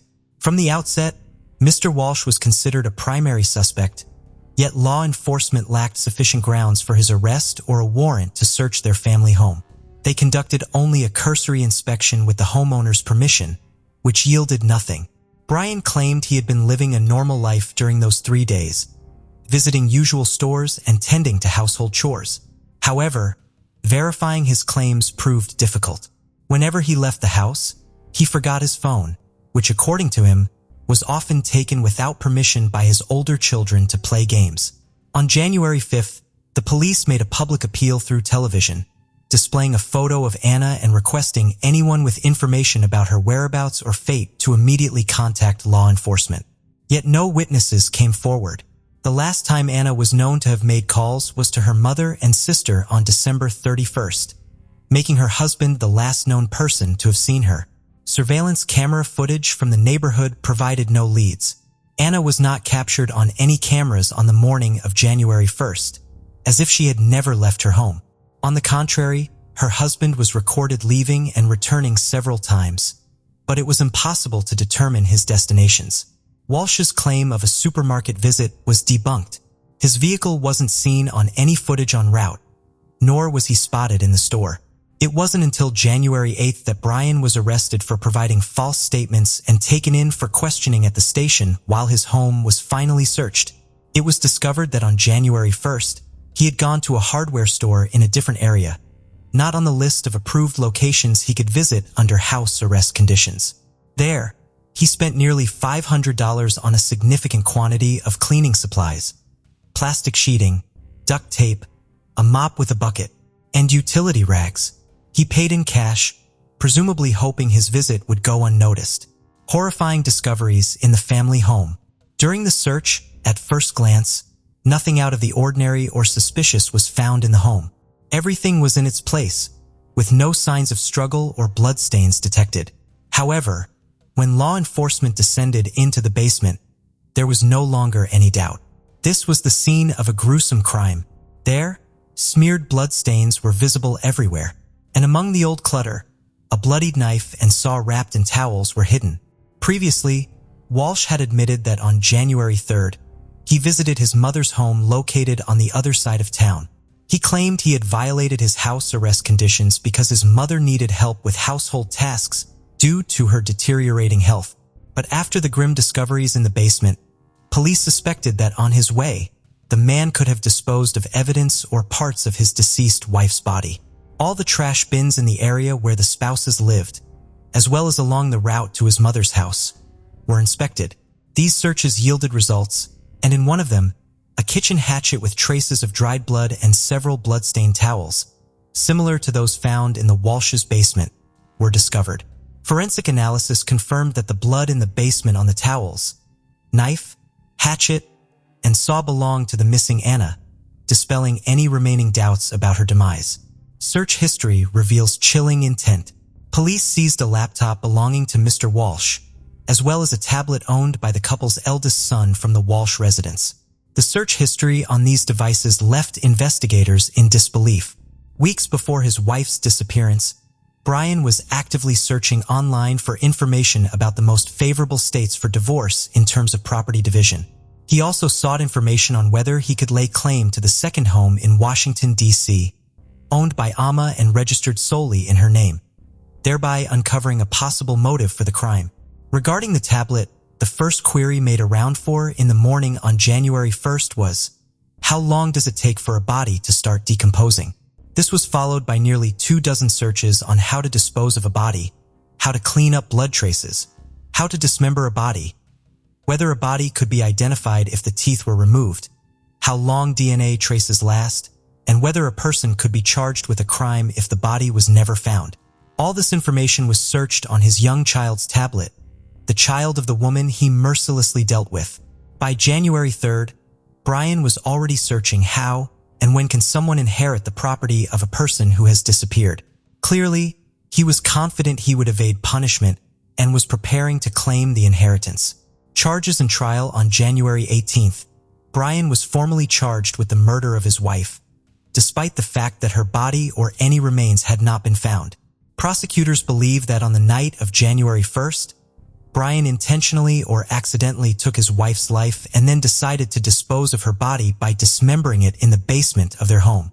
He then packaged the body parts in plastic and over the following days, discarded them in trash bins across different parts of the city. The area around the Walsh residence, as well as within a couple of kilometers, was thoroughly examined for evidence.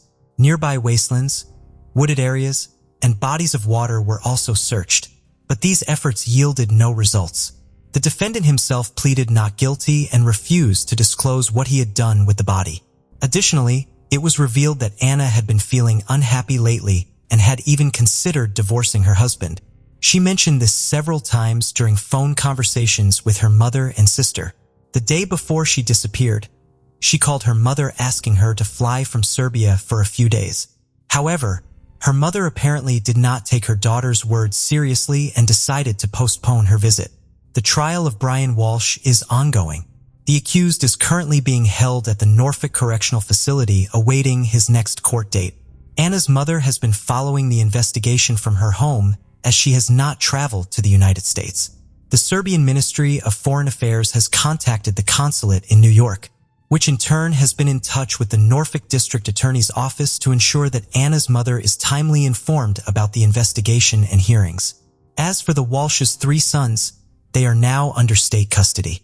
None of Brian's family members wish to take care of them, citing Anna's mother's age and poor health, and her sister, who currently lives in Canada, also declined to take in her nephews. Only Anna's close friend, Pamela Barden, has expressed willingness to take the boys in, preferring that over them being separated and placed in different foster homes. It's late afternoon in the Calbar town of Queensland's picturesque scenic rim region, and a cool fall breeze softly sweeps through hundreds of fresh sunflowers. Vanessa Fowler, a mother of 2 visits to remember her beloved little sister. Vanessa says it was her favorite flower. She was a great lady in every aspect.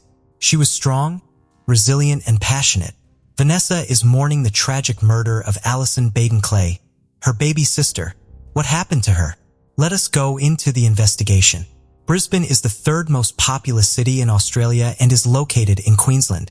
It's known for the river that runs through it. Despite its location beside a river, the town constructed an urban beach that is the size of 5 Olympic swimming pools. Tons of white sand are trucked in everywhere to preserve the street's beach. It was the place where the story of a woman's murder happened.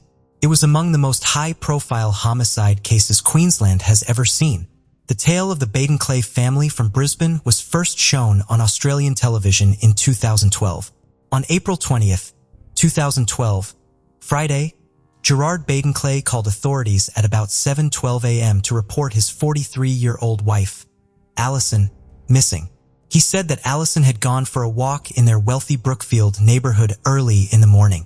According to Gerard, she did this frequently. She did not, however, come for breakfast that day. He told Alison's parents the same thing. The police started looking for the missing person right away. First, they questioned their neighbors if they had seen anything or remembered seeing either Bade and Clay's vehicle between 8:30 p.m. Thursday and 8 a.m. on Friday. A Holden Captiva and Toyota Prado were the vehicles.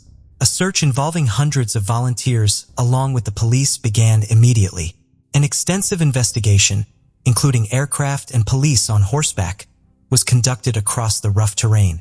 In addition, they looked in the Dugwaller National Park's neighboring mountain forest. Firefighters also searched closed mine shafts. All of these attempts were organized by Sergeant Sharky Lang.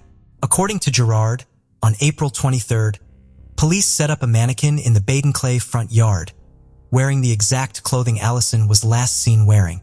Alison was eventually discovered by a kayaker, not by the cops. On April 30th, the kayaker was near Anstead on Colo Creek. Alison was found at 11 a.m. on the muddy stream banks. She was dressed for a workout and resting on her side.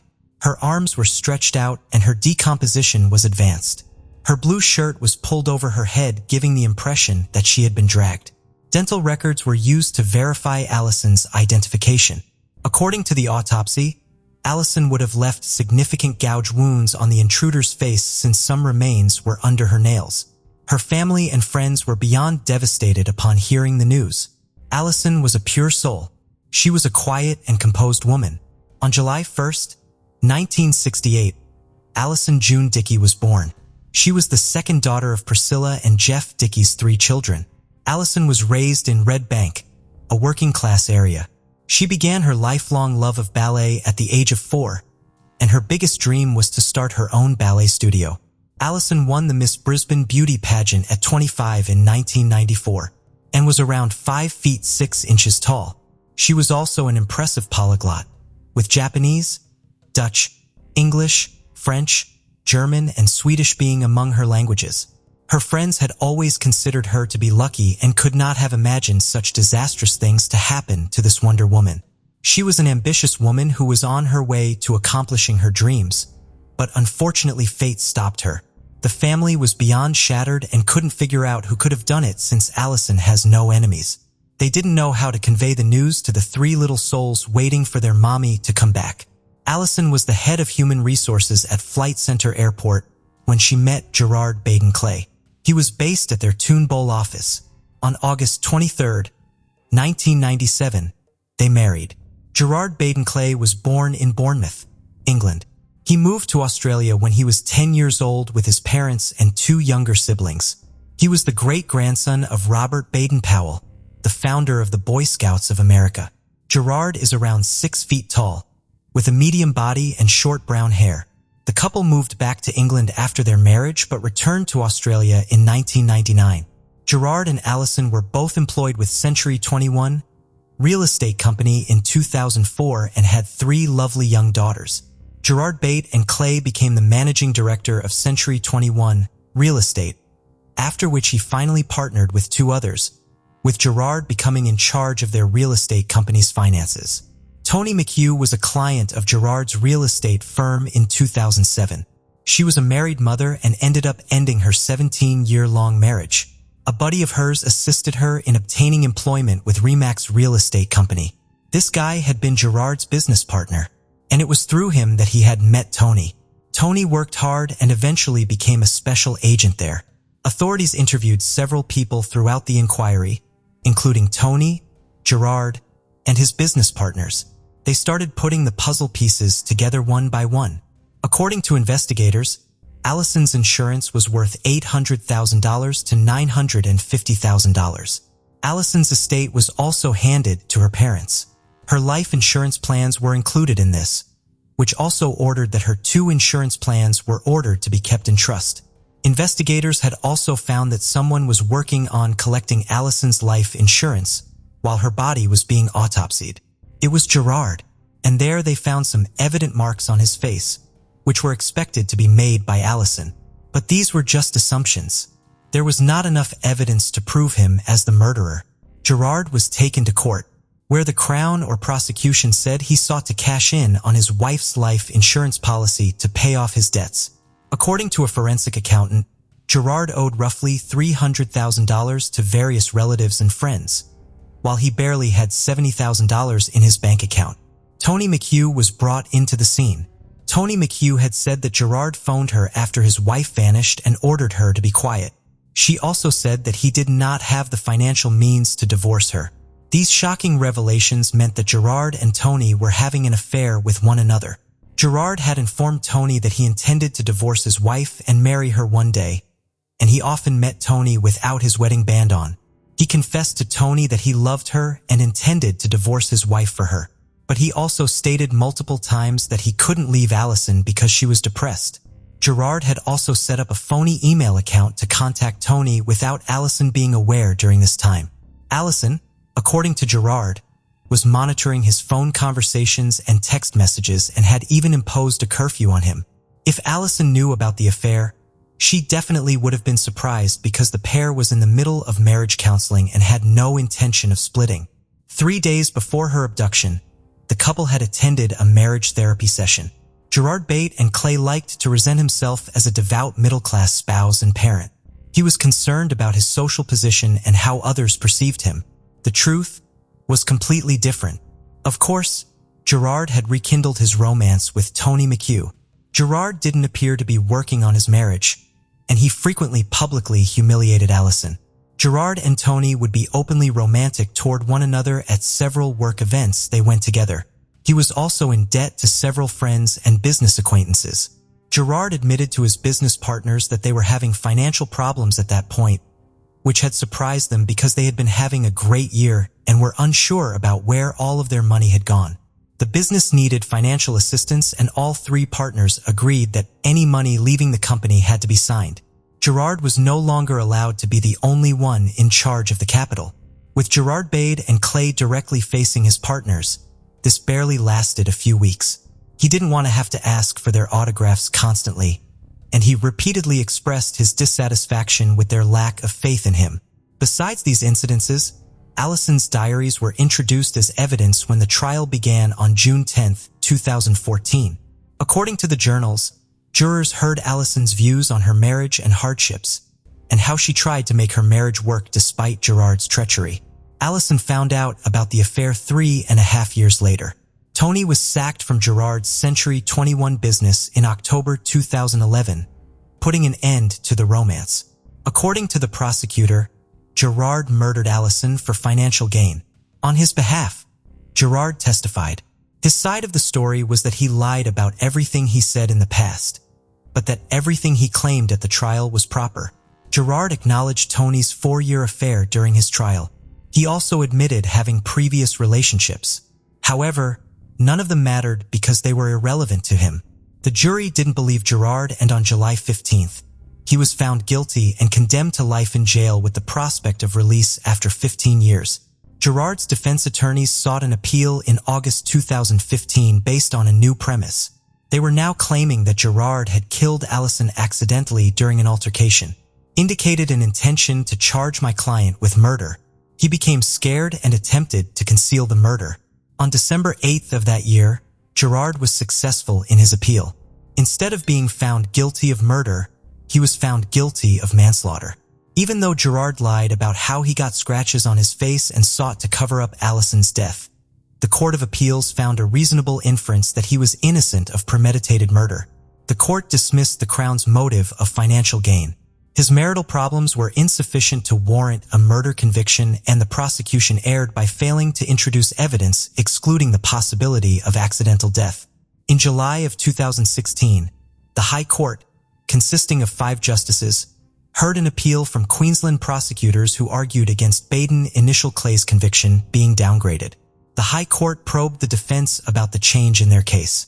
Gerard Bade and Clay was initially unconnected to Allison's murder. However, according to her autopsy, Allison died from a hit to the head after collapsing. It was ruled accidental since there was a prior argument between the two, and that cannot be counted as murder but rather an accident. In August, the High Court restored the original Gerard Bade and Clay conviction and the unanimous verdict. Domestic and Family Violence Prevention Month is observed in May. We go into it knowing that in 2022, we've already lost 17 ladies in 4 months. Every time they've been slain, it's been by someone that they know. There are no winners in domestic violence. We've made some progress since Allison Bade and Clay's case stunned the country, but not nearly enough. Thanks to their support and devotion, Allison's friends and family have formed a foundation in her honor. Through education and assistance, the Allison Baden-Clava Foundation aims to raise attention to many types of domestic and familial abuse. The case of Mohammed Shamji, a brilliant surgeon, father of many, and ruthless criminal, highlights a tragic reality. Victims of domestic violence sometimes not only endure abuse, humiliation, and beatings, but also blame themselves for what is happening. Each of these cases, when brought to the public's attention, is condemned, causing confusion and leading to many questions. Why does the victim allow themselves to be treated this way? Why don't they tell anyone? Why don't they leave their abuser? Contrary to the popular belief that physical violence occurs primarily in dysfunctional families, statistics show that such incidents do not depend on the social status of spouses, their position in society, or their job titles. Mohammed Shamji and Ilana Frick Shamji were not only outstanding doctors, but also true luminaries of science. Mohammed made a name for himself in neurosurgery and the treatment of spine injuries and diseases, while his wife was an equally renowned family doctor with a PhD. For years, they both saved other people's lives, yet few knew what was happening in their private lives. This story shocked the entire world, and the accused admitted his guilt only to spare his 12-year-old daughter, who had accidentally witnessed her mother's death, from having to testify in court.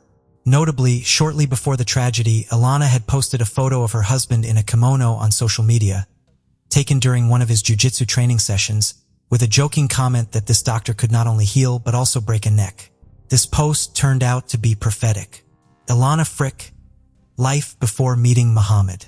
Ilana Christina Frick was born in September 1977 in the Canadian city of Windsor, located in Ontario in the southern part of the country. She was the younger of 2 daughters in the family of George and Anna Frick, who emigrated from Croatia to North America in the early 1970s. Ilana was raised alongside her older sister, Caroline, with whom she was very close from an early age.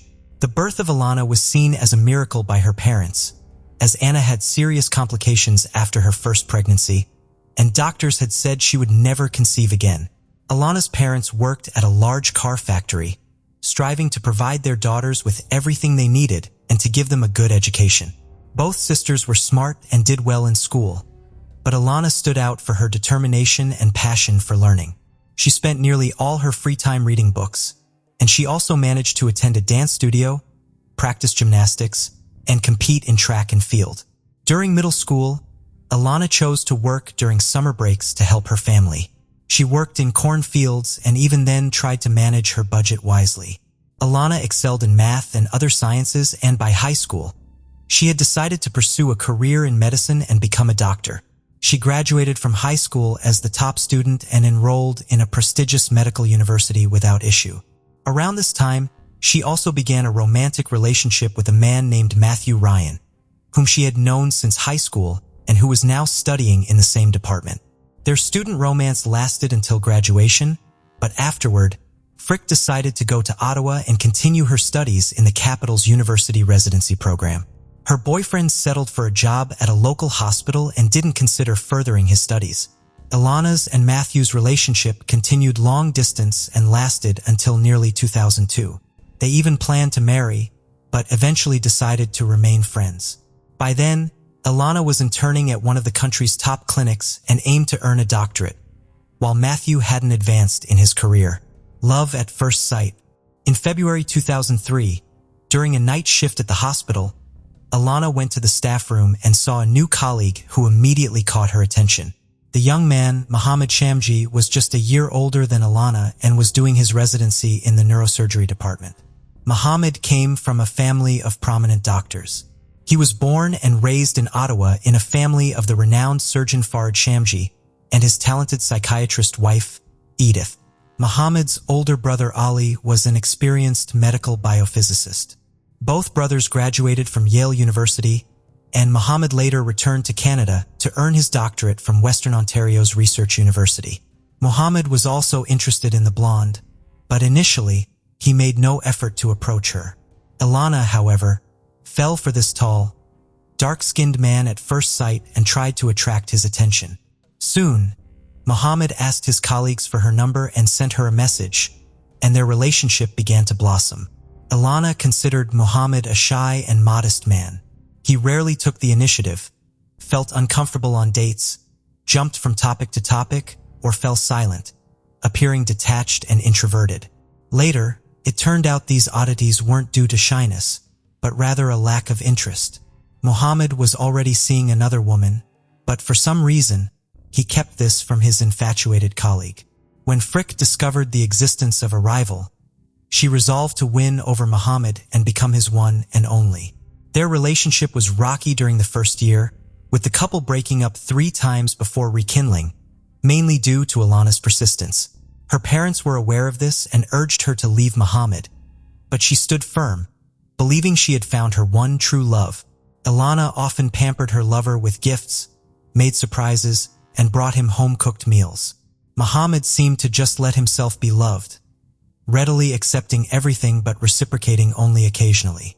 This one-sided game appeared to create an emotional dependence on Mohammed for Ilana. Unplanned pregnancy, wedding, and the beginning of a nightmare. In the summer of 2004, Frick informed her partner that they were going to have a child. This news came as a surprise to both of them, causing more anxiety than joy. Nonetheless, Mohammed, raised in a strict conservative Muslim family, felt compelled to follow tradition and marry the mother of his child before its birth. In early September that year, the couple had a wedding with 2 ceremonies. The first adhered to all cultural customs respected by the groom's family, and the second took place among the couple's friends at one of the trendiest restaurant complexes. The newlyweds seemed happy and in love, but no one could have imagined that their marriage would be the start of a nightmare that would end in tragedy. The couple moved into a spacious house in one of Ottawa's prestigious neighborhoods. In January 2005, they welcomed their first child, a daughter named Yasmina. Unfortunately, the birth of their daughter didn't strengthen their marriage. The young father was entirely focused on his career and planned to continue his education, with his wife and newborn daughter taking a back seat. Moreover, Muhammad didn't hide his disappointment, as he had hoped for a son. After the birth of her child, Alana went on maternity leave, focusing on household chores and caring for her daughter. This irritated her husband, who, after returning from work, would retreat to his home office, spending little time with his wife and child.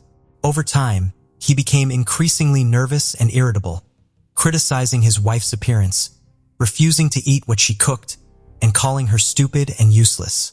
Alana tried not to complain about her family issues, not even to close friends or parents. However, one day while talking to her mother on the phone, Muhammad, returning home in a bad mood, began berating and insulting his wife, which her mother overheard. She tried to defend her daughter, but her son-in-law blamed Alana for their crumbling marriage. Anna tried to convince her daughter to file for divorce and leave the man treating her this way. But Alana flatly refused, saying she loved her husband and would handle everything. She kept quiet about Muhammad's physical abuse, simply because the verbal abuse no longer seemed enough for him. In the summer of 2005, the situation spiraled out of control when Muhammad, in a fit of rage, punched Alana in the face, breaking her nose. Alana, with her baby in hand, fled to friends and filed a police report for domestic violence. She also decided to get a divorce and leave the man she had married for good. Unexpectedly, Muhammad began begging his wife to return, promising never to hit her again or even raise his voice. He swore he would change and that their family life would be everything Alana had ever dreamed of, and he would control his emotions. Shamji seemed sincerely remorseful, but this behavior was driven by certain circumstances. The young neurosurgeon was preparing to enroll at Duke University, aiming to earn his doctorate, and a criminal conviction could end his promising medical career. Muhammad cared only for himself and his future, but he succeeded in convincing Alana to drop the charges and not file for divorce. She even agreed to follow him to the United States, to North Carolina, where he was to continue his studies and earn a degree. Period of relative calm. Friends and family were baffled by why Alana didn't leave her tyrant husband and withdrew her police report. When she announced her intention to move to another country with Muhammad, they tried to dissuade her, but Alana stood firm. She was smart, educated, driven, and ambitious, financially independent, and capable of achieving any career goal. But her destructive relationship and emotional dependence on her husband were stronger. She was ready to abandon everything and sacrifice all for a marriage that didn't bring her happiness, only suffering. However, after moving to the United States, a period of relative calm came to their family. Muhammad was admitted to an elite biomedical engineering program, difficult to enter due to the intense competition. Meanwhile, Alana enrolled in a master's program at the School of Policy and Health at Duke University, receiving a scholarship covering her tuition. The couple seemed to reconnect, spending more time together. Their relationship became stable enough that they decided to have a second child. In August 2007, they welcomed their younger daughter, Fiza. However, Muhammad again couldn't hide his disappointment, as he had hoped for a son. What does the happy family keep secret? In late summer 2009, the couple and their children returned to Canada, settling back into their home in Ottawa. This time, Alana decided not to stay on maternity leave for long, and she quickly secured a position at a prestigious hospital as a family doctor, earning a solid reputation. Meanwhile, her husband balanced work, studies, and teaching at the university. In the late 2000s, social media was gaining popularity worldwide, and the couple started a personal blog showcasing a seemingly ideal family in every sense. They posted photos of their travels, spoke about achievements in science, flaunted their luxurious lifestyle in a lavish home, attended prestigious conferences and trendy resorts, and spent time with friends at expensive restaurants. From the outside, they appeared to be a happy, successful, wealthy, and deeply in love couple with no problems, but their followers couldn't fathom what was hidden behind this facade. In reality, Muhammad again distanced himself from his wife, continuing to exert strict control over her. He carefully monitored who she interacted with, what she wore, and even checked her email and social media accounts. He openly criticized her appearance, style, and parenting methods. But Ilana preferred to remain silent. Tension and aggression from Shamji grew, with him yelling at his wife and blaming her for all their arguments and discord. In 2011, the talented neurosurgeon was offered a fellowship in spinal surgery at one of the largest medical centers in Calgary. He accepted the offer, but this time he went alone, leaving his family in Ottawa since Ilana couldn't leave her job. For over a year, they maintained a long-distance relationship, but during one visit home, Mohammed left his laptop on, and Ilana saw a message from a woman on his social media. The content suggested they were romantically involved.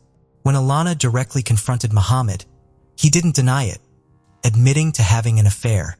This was another painful blow for Frick, and she again considered divorcing her rude, unfaithful husband.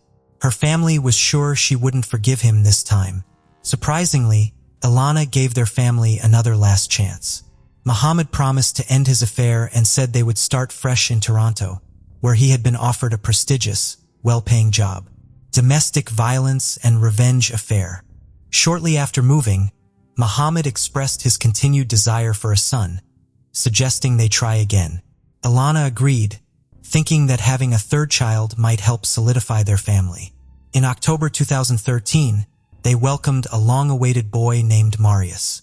The father was happy, but his attitude toward his wife remained unchanged. Over the next few years, Shamji focused entirely on his medical career, becoming an accredited neurosurgeon with a reputation for handling the toughest and most hopeless cases that other doctors avoided. Frick also advanced, becoming a delegate for the Ontario Medical Association. However, tension between the couple began to rise again.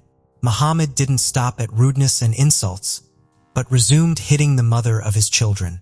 During a family ski vacation, Ilana had a deep cut on her arm that required stitches, along with other injuries, but she claimed she hurt herself skiing.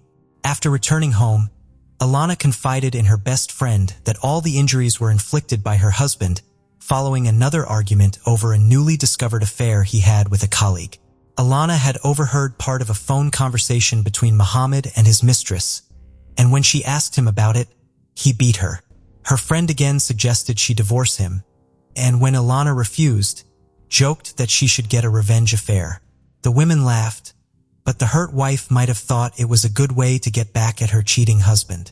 The summer of 2016 was challenging. While the older kids were at camp and the youngest stayed with maternal grandparents, the couple's relationship completely fell apart. In early September, they celebrated their 12th wedding anniversary, sharing the news on social media. But a week later, they spoke of divorce. Mohammed refused, stating he was content, while a desperate Ilana had an affair with a colleague who had shown interest in her.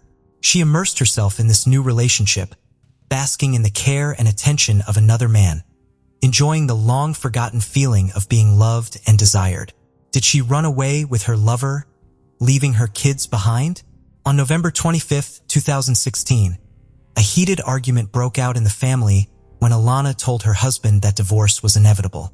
The next day, she met with a divorce lawyer and then left for a 3-day medical conference in another city.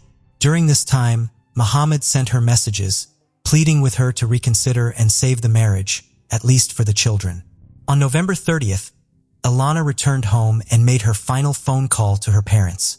Her voice revealed some anxiety, but she assured them everything was fine. Later, it was discovered that she had tried calling the police that evening, but in her panic, misdialed one digit, leading to a tragic outcome. On December 1st, Anna couldn't reach her daughter, so she called her son-in-law to find out what had happened. Mohammed calmly told her that his wife had packed her bags in the middle of the night and fled to her lover, abandoning him and the children. Her parents didn't believe him, knowing their daughter would never leave her daughters and young son like that. They contacted a close friend of Ilana's who lived nearby, asking her to discreetly watch the Shamji home while they took the first flight to Toronto and reported their daughter's disappearance to the police.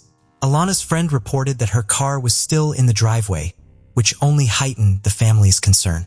Upon arriving at their daughter's house, they found nothing immediately suspicious.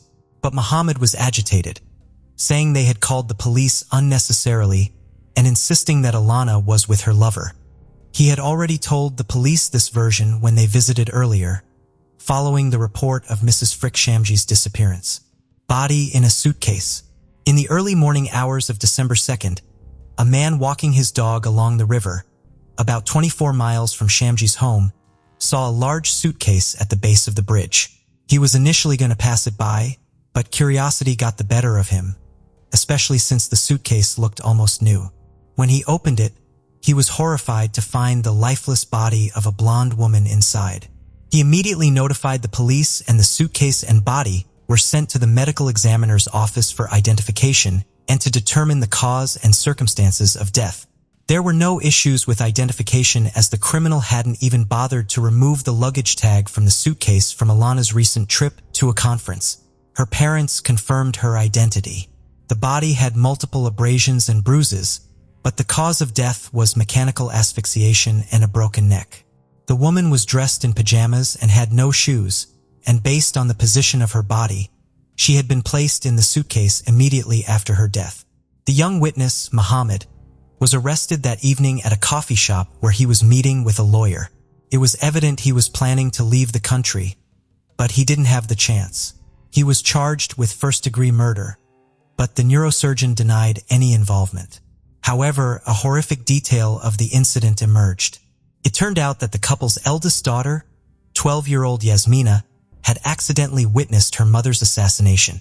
According to the girl, she heard screams and noise coming from her parents' room and ran there. She cracked open the door and saw her father kneeling behind the bed. Her mother was likely lying on the floor, but Yasmina couldn't see her from the doorway. Muhammad yelled at his daughter, ordering her to leave immediately, shut the door behind her, and go to bed. In the morning, he told the girls that their mother had left.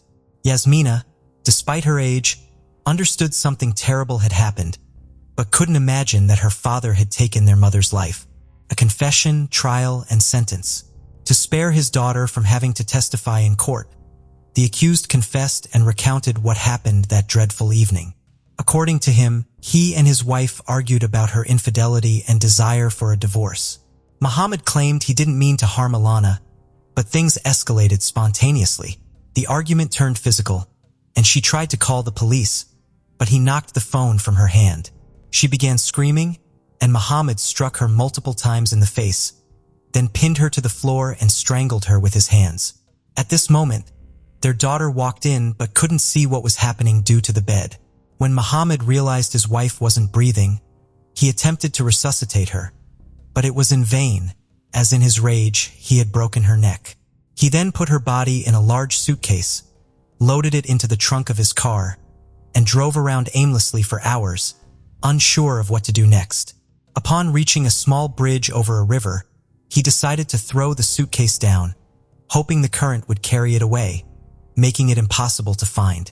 However, in the darkness, he didn't see that the suitcase got stuck against the bridge's foundation.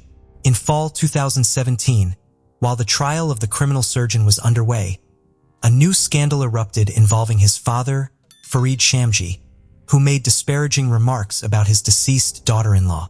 He attempted to justify his son's actions, saying his wife had been unfaithful and provoked him. These comments led to an investigation into the elderly man, and his medical license was revoked. In April 2019, Muhammad was found guilty of second-degree murder and sentenced to life imprisonment, though with the possibility of parole in 14 years. Given the time served during the trial, he may be released as early as 2030. Moreover, Muhammad was forbidden from contacting his children or Alana's parents in order to pay them a large sum as compensation. He was also permanently stripped of his medical license. Sarah Ann Wood was born on March 4, 1981, in New York. She grew up in a religious family. Her father was a pastor in a small town in the middle of the state. From a young age, Sarah, along with her older sister and brother, attended services at her father's church and went to Sunday school. She enjoyed dancing, loved poetry, and was a member of her school's cheerleading team. Sarah also loved riding her bike and often used it to get to her father's church. It was less than a mile from her home, and Sarah regularly rode there for services, Sunday school, or just to help her father with something. On August 18, 1993, when she was 12, Sarah, as usual, rode her bike to church for Sunday school. The classes were conducted by other church members while her father stayed home. Her parents expected Sarah to return that afternoon right after the classes. But as time passed and she didn't come back, they began to worry. After waiting a little longer, they headed to the church, thinking Sarah might have stayed behind with other kids, but she wasn't there. The Sunday school teacher said that she had left on her bike right after classes. They also mentioned that she took with her a few books, some colorful folders, and a small display board. Her parents grew even more concerned because the ride home from church should have only taken a few minutes, and it was unlikely Sarah would have gone anywhere else with all those items. Moreover, she always stopped by to ask for permission if she wanted to go somewhere else. Her parents followed the route to the church, asking neighbors if anyone had seen their daughter. Since it was a small town and Sarah's father was well known through the church, dozens of people quickly joined the search. They soon found a witness who had seen Sarah riding towards her house around 2:30 p.m. She was spotted just a few hundred yards from her home, which made her parents even more anxious. They were almost certain something bad had happened to Sarah and decided to contact the police. The local police department immediately began the search, deploying dozens of officers. The sheriff also asked the fire department for assistance, and they joined the effort. News of Sarah's disappearance quickly spread throughout the area, bringing in dozens of volunteers. In just the first few hours, several hundred people were already involved in the search. The police focused on the route from the church to Sarah's home, scouring the fields and woods on both sides of the road. They soon found the first alarming clue. Just a few yards into the woods, they discovered Sarah's bike leaning against a tree. The police focused on that area and soon found the items Sarah had taken from Sunday school, hidden under a bush. These discoveries led investigators to a grim conclusion. It was likely that Sarah had been abducted. They assumed that an unknown assailant might have dragged her from the road into the woods, left her belongings there, and then taken her away by car. The police department threw all its resources into the search, while Sarah's relatives, who couldn't sit still and wait, began printing flyers with information about her disappearance. With the assistance of dozens of volunteers, they distributed these flyers not only in their town, but also in neighboring cities. Despite all the efforts, the first day of the search ended with no results. Police and volunteers combed the area within several miles of the road until nightfall, but unfortunately, they didn't find any new clues.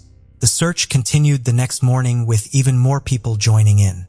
The state police also got involved, focusing on finding a possible suspect. Investigators questioned all the town's residents, hoping someone might have seen a stranger or a vehicle that could be connected to Sarah's disappearance. Sarah's parents organized an improvised headquarters, staffed by dozens of volunteers.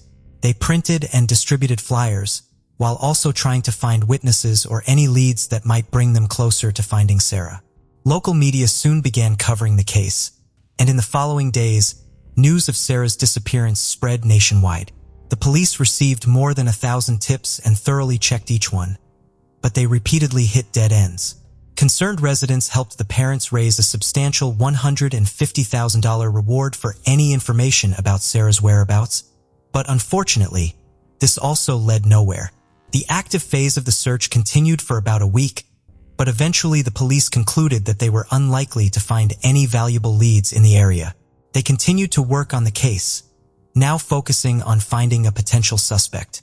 Detectives checked local residents and convicted criminals from neighboring towns, but nothing yielded results. Sarah's disappearance was featured on 2 popular national television shows, leading to a new wave of tips. Her parents also made regular appeals to the public through the media, asking for any information about their daughter's whereabouts, but her fate remained unknown. This continued for nearly 6 months until something quite unexpected happened. On the morning of January 7, 1994, a 12-year-old girl named Rebecca left her home in a small town in Massachusetts and started walking to school. While walking down a deserted street, she noticed a man walking alongside her. He said something, but Rebecca didn't hear him because she was wearing headphones. When she took them off, the man pulled out a gun and told her that if she did everything he said, he wouldn't hurt her. He grabbed her by the jacket and they continued walking in the same direction. Rebecca was afraid to scream or try to run, but she understood that even if she complied, the man might still kill her. Soon, she realized the man was leading her to a car and quickly came up with a plan. She pretended to have an asthma attack and struggled to breathe. Rebecca sat down on the ground and the man let go of her jacket. He grabbed the edge of her backpack while she continued to act as if she was suffocating, and at the right moment, she slipped out of the backpack straps and ran away from the kidnapper. A few hundred yards away, Rebecca spotted several adults. She ran to them and said that someone had just tried to abduct her. Meanwhile, the kidnapper got into his car and drove off, taking Rebecca's backpack with him. One of the witnesses decided to follow him in his own car. He tailed the kidnapper for a few minutes, then stopped at the nearest gas station and called the police. The witness provided them with a partial license plate number of the kidnapper's car and its model, while Rebecca described his appearance. The police began searching for the vehicle, checking databases for matching cars. They also sent out information to nearby towns, and on that same evening, their efforts paid off. An officer driving through a small town a few miles away suddenly noticed a vehicle matching the description. He stopped and knocked on the door of the house where it was parked.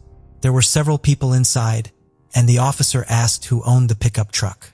The vehicle's owner explained that he hadn't used it in a long time because he had lost his sight. Instead, his neighbor, 43-year-old Louis Lent, often used the truck. Louis was a handyman who helped the blind neighbor with various household chores in exchange for using the pickup. Louis said that the last time he drove the truck was the previous day, and he hadn't used it since. Despite this, the officer asked him to come to the station for questioning, and Louis agreed. The man continued to insist that he hadn't used the pickup that day. He denied any involvement in the attempted abduction, claiming that he was a devout Christian who spent most of his free time at church and would never do something like that. While Louis was at the station, the police took his photograph and showed it to Rebecca and other witnesses in a photo lineup mixed with pictures of other men. They all unanimously identified Louis as the kidnapper. Rebecca, who had seen him up close, since he was less than a yard away from her, stated she had no doubt that he was the one who tried to abduct her. Investigators quickly obtained a warrant to search Louis's house and the vehicles. In the pickup truck owned by his neighbor, they made quite a disturbing discovery. There was a small bag containing duct tape, a knife, children's sunglasses, and candy. In the van, which belonged to Louis and was also parked near the house, police found a gun and Rebecca's backpack. Inside the house, investigators found something even more startling: a large secret room dug out beneath the house, which was still under construction.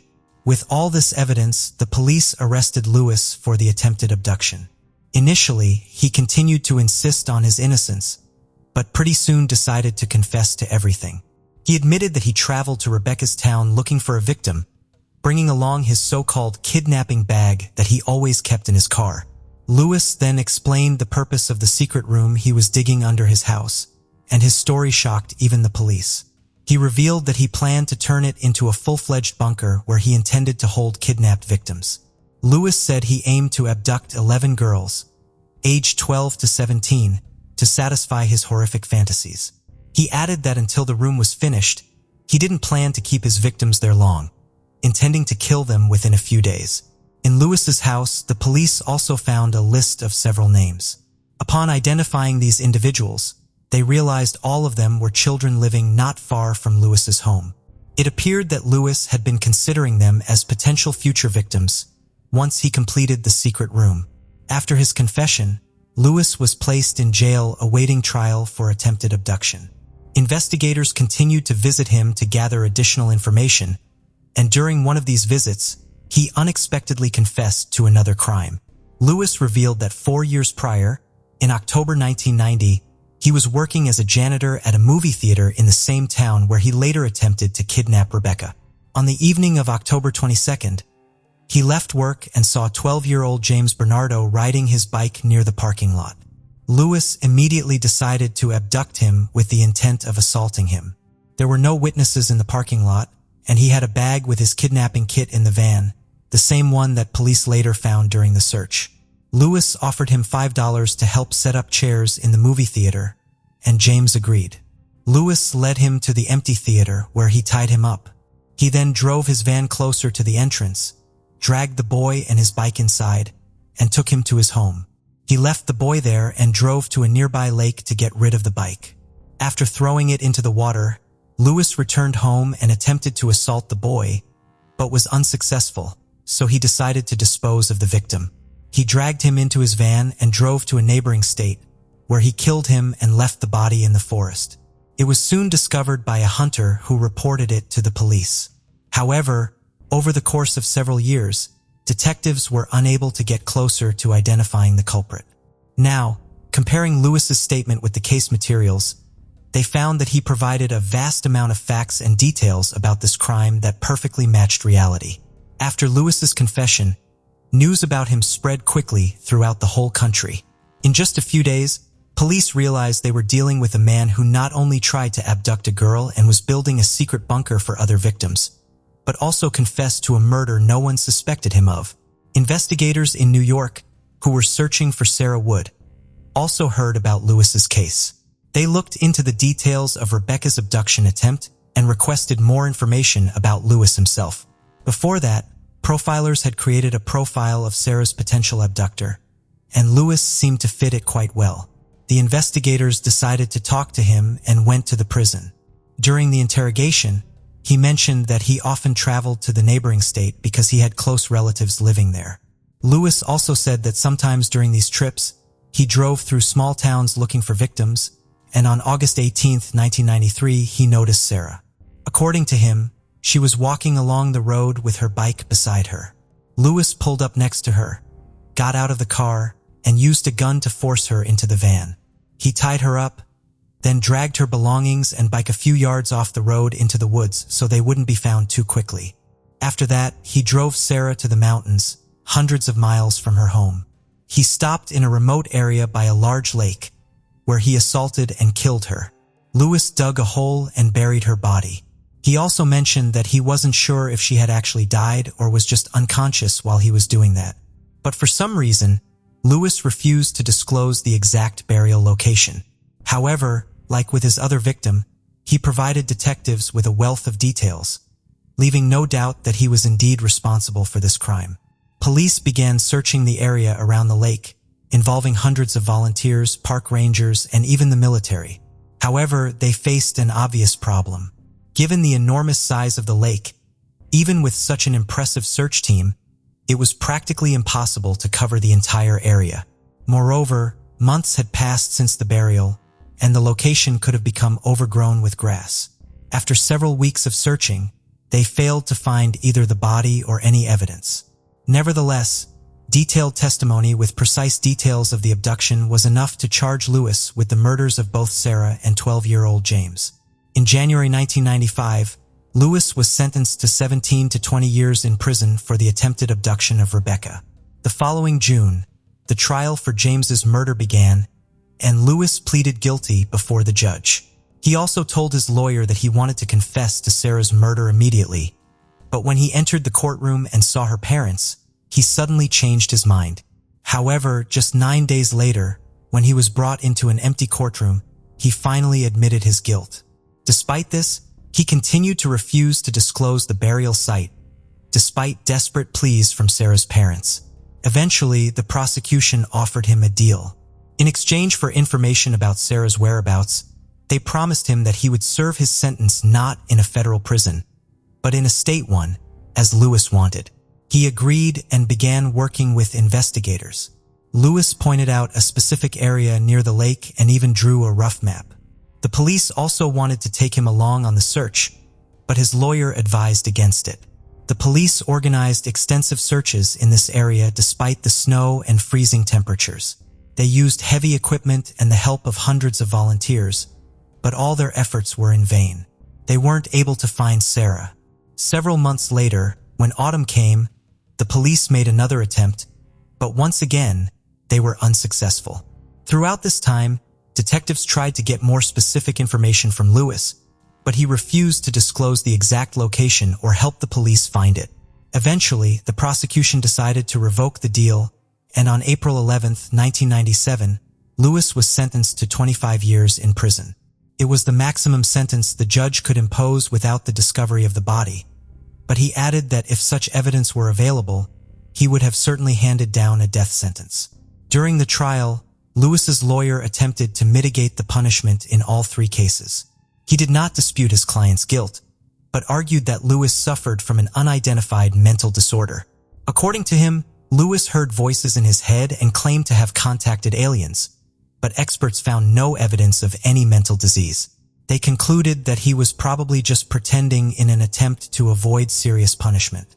After the verdict, detectives continued to visit Lewis in prison, hoping that he would finally reveal Sarah's burial site. He behaved quite strangely and gave the police different locations, often contradicting himself. Once, he stated that he was not ready to disclose the location because he had buried Sarah next to another victim and did not want anyone to find out who it is. Sarah's parents also visited Lewis in prison, begging him to tell them the burial site, but he continued to remain silent. Detectives were also considering Lewis's possible involvement in other unsolved cases. After he confessed to the abductions of Sarah and James, the police had almost no doubts that he had other victims. Almost immediately after his arrest, they learned about another attempted abduction he had made. Several years prior, Lewis had tried to grab a girl off the street, but her father intervened. They reported it to the police, but detectives couldn't find the perpetrator. Only after Lewis's photo appeared in the news did the girl and her father recognize him. Lewis was also suspected in 4 unsolved disappearances that occurred from 1985 to 1992. Investigators determined that he had the capability to commit all these crimes, but no evidence was found, and Lewis refused to confess. Despite this, his story didn't end there. Detectives continued to visit him after his sentencing, hoping he would reveal Sarah's whereabouts or confess to other crimes. However, this didn't happen until 2013, when Lewis suddenly decided to confess to another murder.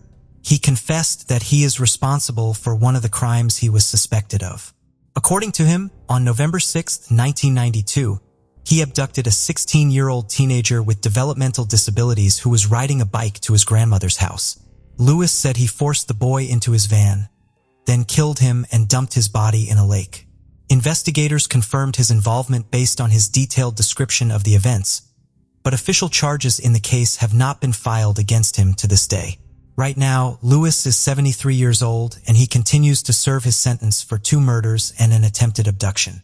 Sarah's parents still believe that someday they will convince him to reveal the burial site, or he will disclose this secret before his death. The family also continues the work of the center they initially opened to gather tips and distribute flyers. Over the years, they have expanded to assist in other missing children investigations, a commitment they uphold to this day. Primarily focused on distributing flyers, their efforts helped reunite 399 children with their families in 2017 alone.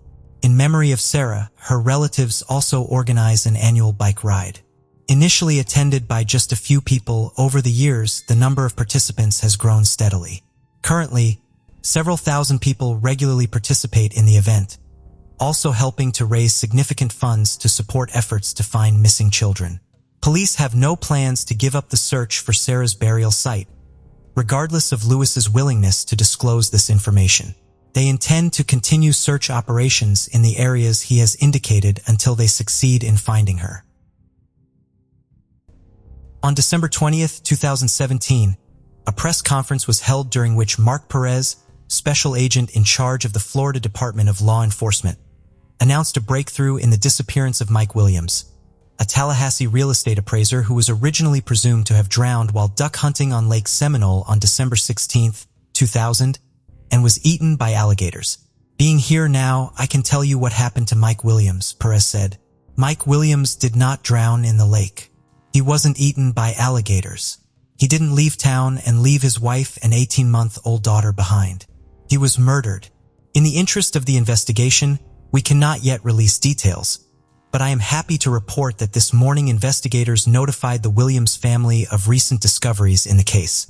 Today's story is not only about love, betrayal, infidelity, and greed, but also about a mother's resilience. For 17 years and 4 days, Cheryl Williams, Mike's mom, disagreed that her son had drowned in Lake Seminole and pushed with tenacity for law enforcement to investigate her son's disappearance. She believed with all her heart that those responsible would be punished, believed even when no one else did. I had two choices. He was alive or dead. I chose to believe he was alive, and I really think that's what helped me, Cheryl said on December 20th, 2017. A lot of people called me crazy, but if I had given up, we never would have found him. The day before the press conference, Brian Winchester, a close friend of Mike and his wife Denise, who later married Brian, was sentenced to 20 years in prison. Mike's mother was right. Retribution came to those responsible, and ironically, they were the cause of the truth coming out. In 2000, Brian and Denise's affair, which began in 1997, turned into a murder. And years later, they went from lovers to strangers who didn't trust each other. Brian was very afraid that after the divorce, Denise would inform the police about what had happened to Mike, so he attacked her. Denise, on the other hand, went to great lengths to get him a life sentence. She was very persuasive in asking the jury for the maximum sentence. And it was these efforts that led to Brian having nothing to lose. And he made a deal with the prosecutor. Brian was sentenced to 20 years in 2017 for the kidnapping of Denise Williams, but he avoided a life sentence. Denise was celebrating the victory and was unaware that the conviction was part of a deal in which Brian Winchester, 49, admitted to planning the murder and a 17-year cover-up of the murder and received immunity from any prosecution for his role in the case. In exchange, he led investigators to Mike's body and gave a full and truthful confession. It would only be a few months later, and on May 8, 2018, Denise Williams would be arrested. At first glance, things are a little confusing, aren't they? Let's break down this case in detail. Jerry Michael Williams was born on October 16, 1969, in Bradfordville, north of Tallahassee, the son of a bus driver and a kindergarten teacher. Family and friends called him Mike. Even though the family didn't have much money, and the boy, along with his older brother, grew up living in a trailer. Those were happy times. The parents cared about their son's future, and instead of building a house, they set aside money for the education of both boys, who themselves worked part-time at night in supermarkets. The sons enrolled in North Florida Christian High School. There, Mike excelled. He became student council president, played soccer, and was active in the Key Club. At the age of 15, Mike started duck hunting as a hobby and met Denise Merrill. The young lad was a soccer player and student council president. Denise was a cheerleader and council secretary, and they began dating. Friends thought they were a great couple. While still in high school, Mike became best friends with Brian Winchester, whom Denise introduced him to. Brian later had a friend, Katie Thomas, and the two couples remained friends for the rest of Mike's life. After high school, Mike attended Florida State University, where he majored in political science and urban planning. The lovers graduated together. Denise became a public accountant. Mike became a real estate appraiser. Mike proved to be a valuable worker. He often worked 15 hours a day, and of course his career took off. In 1994, the young, successful man married Denise. It was around this time that Brian married Kathy as well. All four of them continued to stay in close contact. Mike loved his wife dearly, strived to provide for their family as best he could, and had incredible energy. At the age of 31, Mike Williams achieved considerable success. As a real estate appraiser, he was earning nearly $200,000 a year. The couple was able to afford a home in a small, upscale neighborhood on the east side of town, and in 1999 became happy parents. They had a daughter whom the couple named Ansley. Mike's friends told me that he was always prudent. Since the young man was engaged in quite risky activities, he wanted to be sure that, in case of disaster, his family would definitely be taken care of. Not surprisingly, Mike turned to his best friend who was working as an insurance agent at the time. Ryan sold him 2 insurance policies for $250,000 and later for $500,000. In 2000, Mike's father passed away. Williams was so stunned by this suddenness that, wanting to financially secure his own family, he again turned to a friend, helped Mike to insure his life for $1 million. Thus, about 6 months before his disappearance, the life of the loving father of the family was insured for almost $2 million. According to Denise, on the morning of December 16, 2000, her husband woke up early to go duck hunting on Lake Seminole, a large reservoir connected to the Apalachicola River. It was the day of their 6th wedding anniversary, and the couple planned to celebrate the date at night in Apalachicola, a small town on the bayou. The wife and daughter waited for Mike at home at noon, but he never returned. Naturally, Denise became concerned and called her father, who in turn called Mike's best friend, Brian Winchester. Together with his father, Brian drove to Lake Seminole. There they found Mike's Ford Bronco car near the boat dock, but Mike himself was nowhere to be found. The men went around to all the places Mike liked to hunt, but couldn't even find the boat, so they decided to call the police. After investigators from the Florida Fish and Wildlife Conservation Agency were called, the search for Mike began. A few hours later, a helicopter pilot found the boat drifting about 225 feet from the boat ramp. A search of the boat turned up Mike's shotgun, still in its case. Apparently, he never got to use it. The search became a rescue operation. Locals believe that before the 3 rivers were dammed to form the lake, the reservoir was the site of an orchard.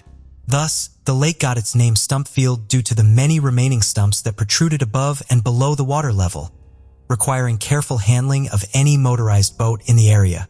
Because of this, searchers speculated that Williams hit a stump on his boat, fell out, and submerged himself in the water.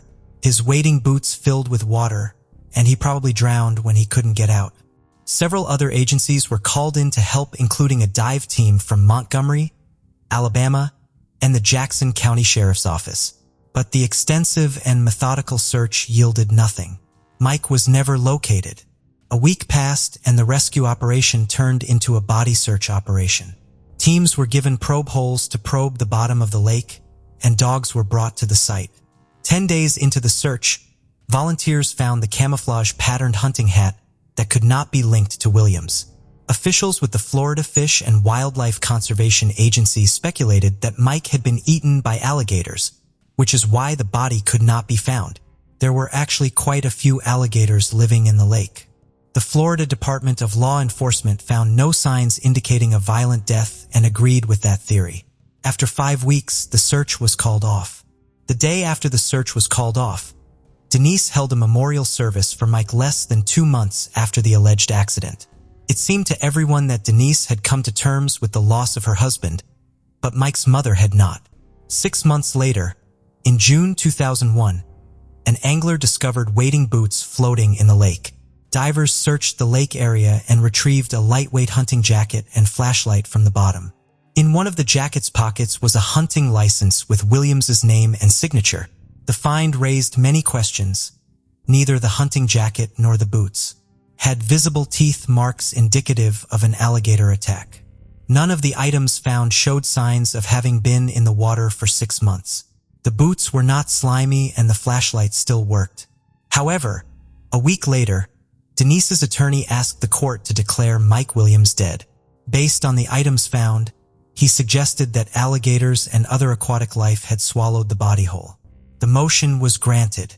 The death certificate said Mike died on December 16, 2000. Cause of death: accidental drowning while duck hunting on Lake Seminole.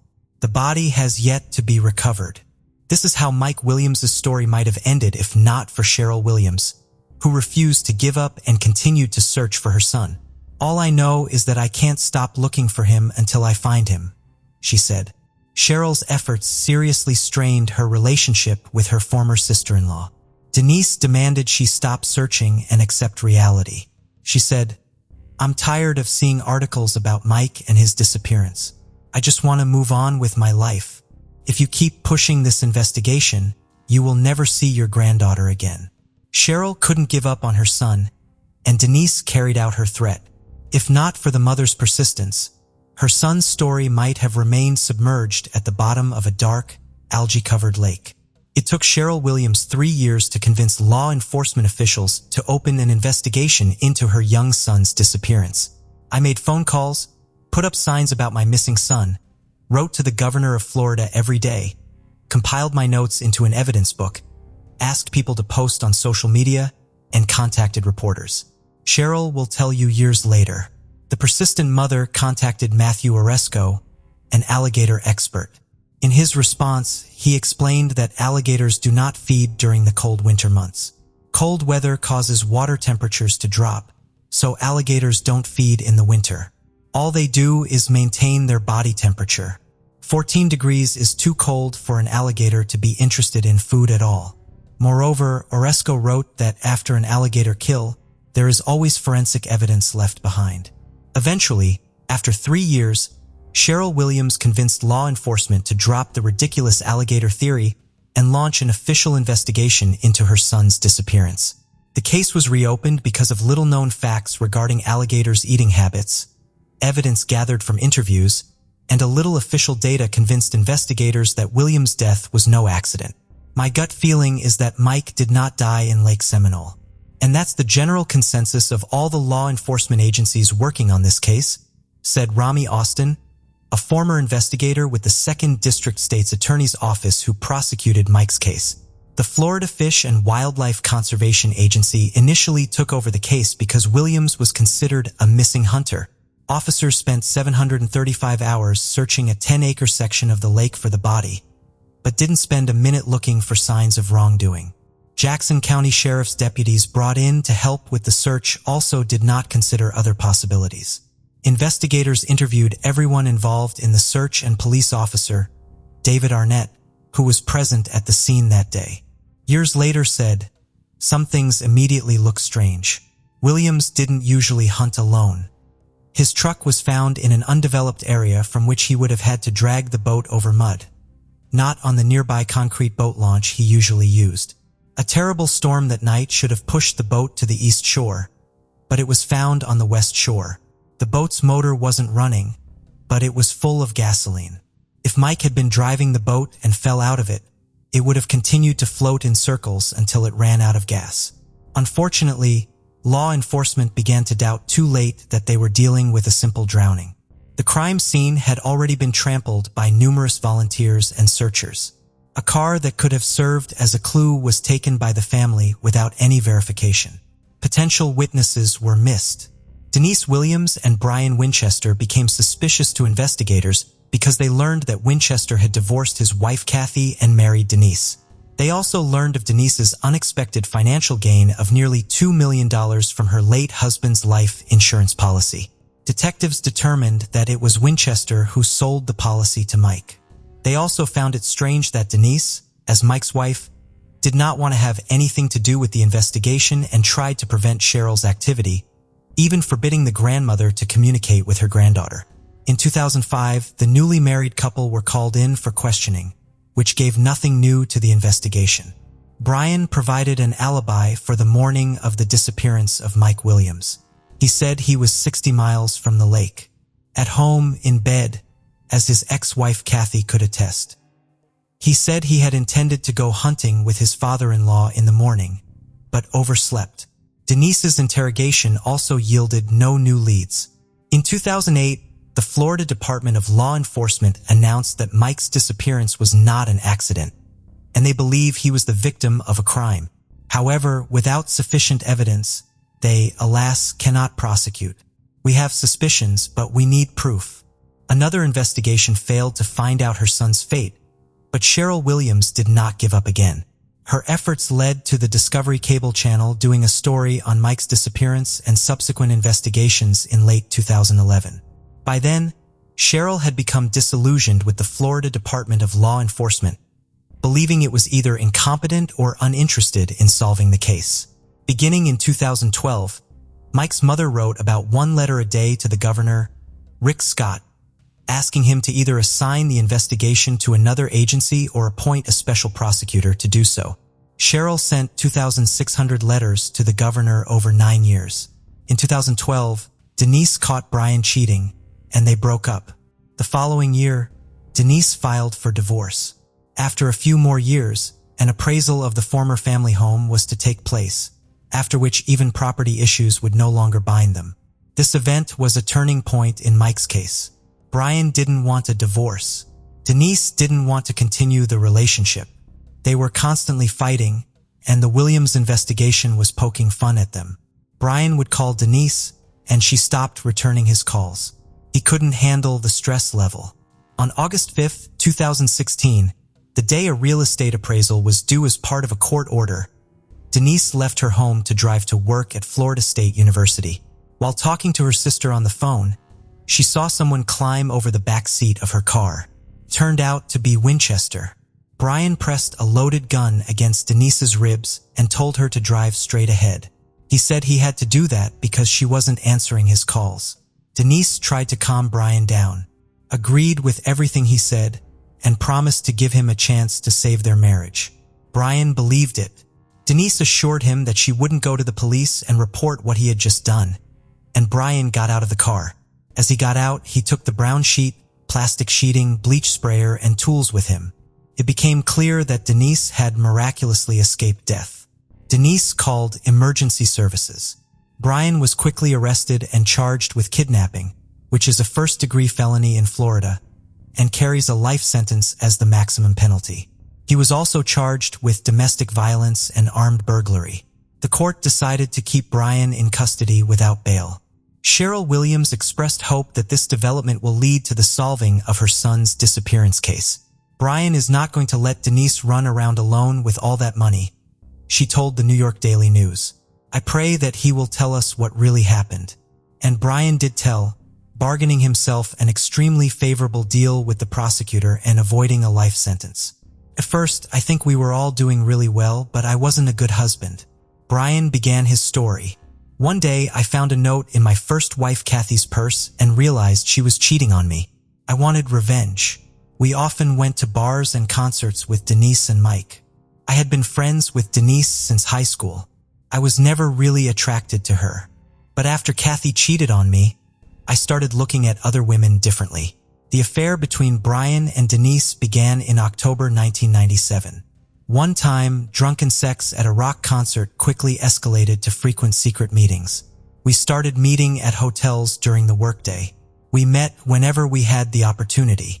Brian recounted he did not want a divorce. Denise made it clear that she would never divorce her husband. Public opinion was important to her, and she did not want to share custody of her daughter. Over time, the affair became more than just meeting for casual sex. Denise and Brian thought of themselves as a couple, exchanging gifts and love letters. It became clear that they couldn't go on like this. They could not be without each other, and divorce was unacceptable to Denise. Her pious image was not to be harmed.